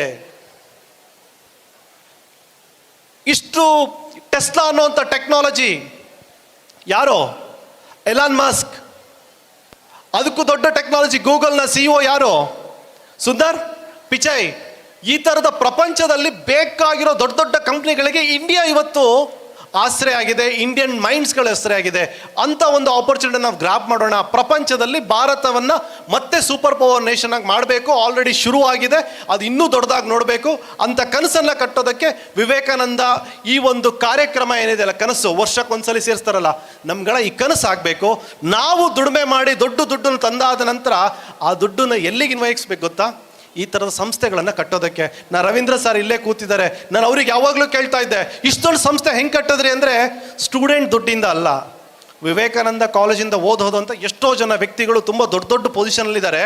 ಅವರೆಲ್ಲರೂ ಕೂಡ ವಾಪಸ್ ಬಂದು ನಮ್ಮ ಮಕ್ಕಳಿಗೆ ಏನಾದ್ರು ಒಳ್ಳೇದು ಮಾಡಿ ಅಂತ ದೇಣಿಗೆಗಳನ್ನು ಕೊಡ್ತಾರೆ. ಆ ಥರ ಕೊಡುವಂಥ ಕನಸನ್ನು ನೀವು ಕಾಣಿ, ಖಂಡಿತ ಆಗತ್ತೆ. ನಾವೆಲ್ಲರೂ ಕೂಡ ಒಂದು ಹೊಸ ಕನಸನ್ನು ಕಟ್ಕೊಂಡು ಇಲ್ಲಿಂದ ಇವತ್ತು ಹೋಗಬೇಕು.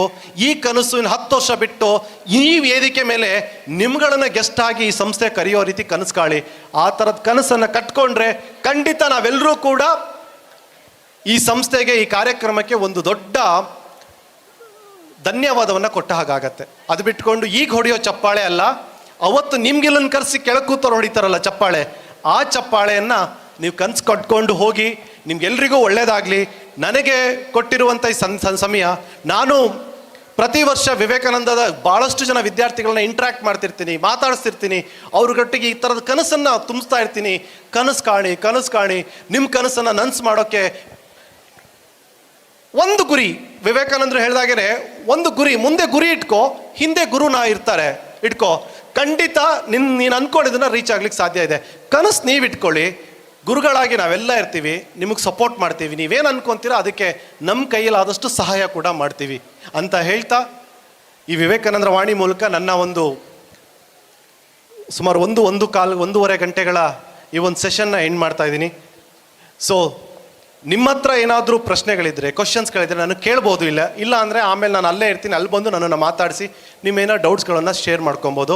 ಖಂಡಿತ ನನ್ನ ಕೈಲಾದಷ್ಟು ನನಗೇನು ಗೊತ್ತಿದೆ ಅದನ್ನು ನಾನು ನಿಮ್ಗೆ ಹೇಳ್ತಾ, ಈ ಒಂದು ಸಂಸ್ಥೆ ಕರೆದು ಪ್ರತಿ ವರ್ಷ ನನಗೆ ಈ ಥರದ ಹೊಸ ಈ ಅರಳುವ ಹೂಗಳು ಅಂತ ಕರಿತೀವಿ, ಈ ಅರಳುತ್ತಿರುವಂಥ ಈ ಹೂಗಳೊಟ್ಟಿಗೆ ನನ್ನನ್ನು ಮಾತಾಡ್ಲಿಕ್ಕೆ ಬಿಡುವಂಥ ಈ ಸಂಸ್ಥೆಯ ಎಲ್ಲ team, faculty members and entire Vivekananda ಇವರೆಲ್ಲರಿಗೂ ಕೂಡ ಧನ್ಯವಾದ ಅಂತ ಹೇಳ್ತಾ, ಎಸ್ಪೆಷಲಿ ಇಷ್ಟೋ ತನಕ ಕೂತ್ಕೊಂಡು ನಾನು ಹೇಳೋದನ್ನು ಕೇಳ್ತಾ ಇದ್ರಲ್ಲ, ಇಟ್ ವಾಸ್ ಬೋರಿಂಗ್. ಬೋರಿಂಗಾ? ಜೋರಾಗಿ ಹೇಳಿ. ಏನಾದರೂ ಸ್ವಲ್ಪ ಹೋಯ್ತಾ? Okay, thank you very much. All the best. Bharat Mata ಕಿ. ಏನಾದರೂ ಕೇಳೋದಿದೆಯಾ ಪ್ರಶ್ನೆ?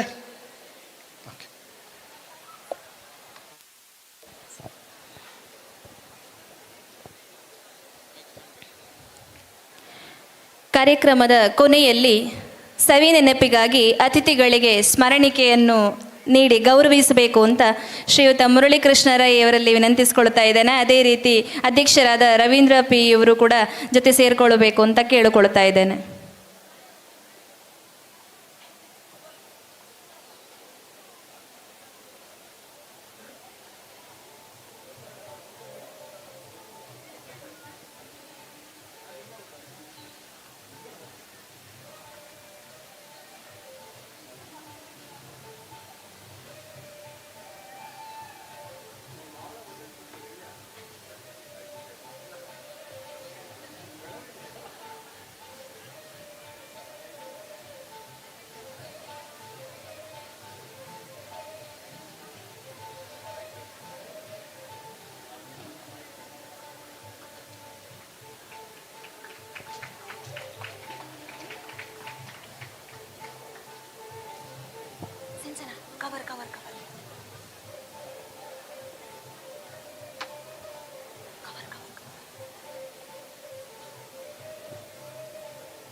ಕಾರ್ಯಕ್ರಮದ ಸಂಪನ್ಮೂಲ ವ್ಯಕ್ತಿಗಳಾಗಿ ವಿದ್ಯಾರ್ಥಿಗಳಿಗೆ ಮಾರ್ಗದರ್ಶನವನ್ನು ನೀಡಿ ವ್ಯಕ್ತಿತ್ವ ನಿರ್ಮಾಣದ ಕನಸನ್ನು ಕಟ್ಟಿಕೊಟ್ಟ ಶ್ರೀಯುತ ವಿನಯ್ ವಿ ಜಾಧವ್ ಅವರಿಗೆ ನಿಮ್ಮೆಲ್ಲರ ಪರವಾಗಿ ಪ್ರೀತಿಯ ಧನ್ಯವಾದಗಳನ್ನು ಸಮರ್ಪಿಸ್ತಾ ಇದ್ದೇನೆ.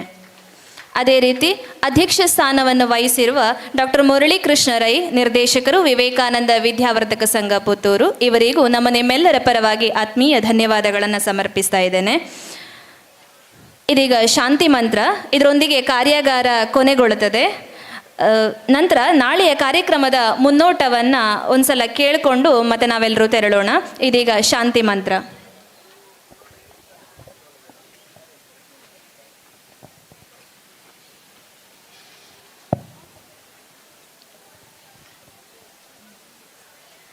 ಸರ್ವೇ ಭವಂತು ಸುಖಿನಃ, ಸರ್ವೇ ಸಂತು ನಿರಾಮಯ, ಸರ್ವೇ ಭದ್ರಾಣಿ ಪಶ್ಯಂತು,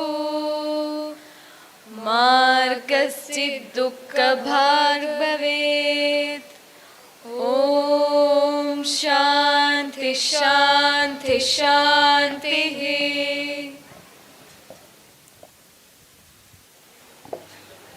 ನಮ್ಮ ಹೆಮ್ಮೆಯ ಸಂಸ್ಥೆ ಮಕ್ಕಳೇ, ನಾಳೆಯ ಬಗ್ಗೆ ಒಂದು ಇನ್ಸ್ಟ್ರಕ್ಷನ್ ಇದೆ.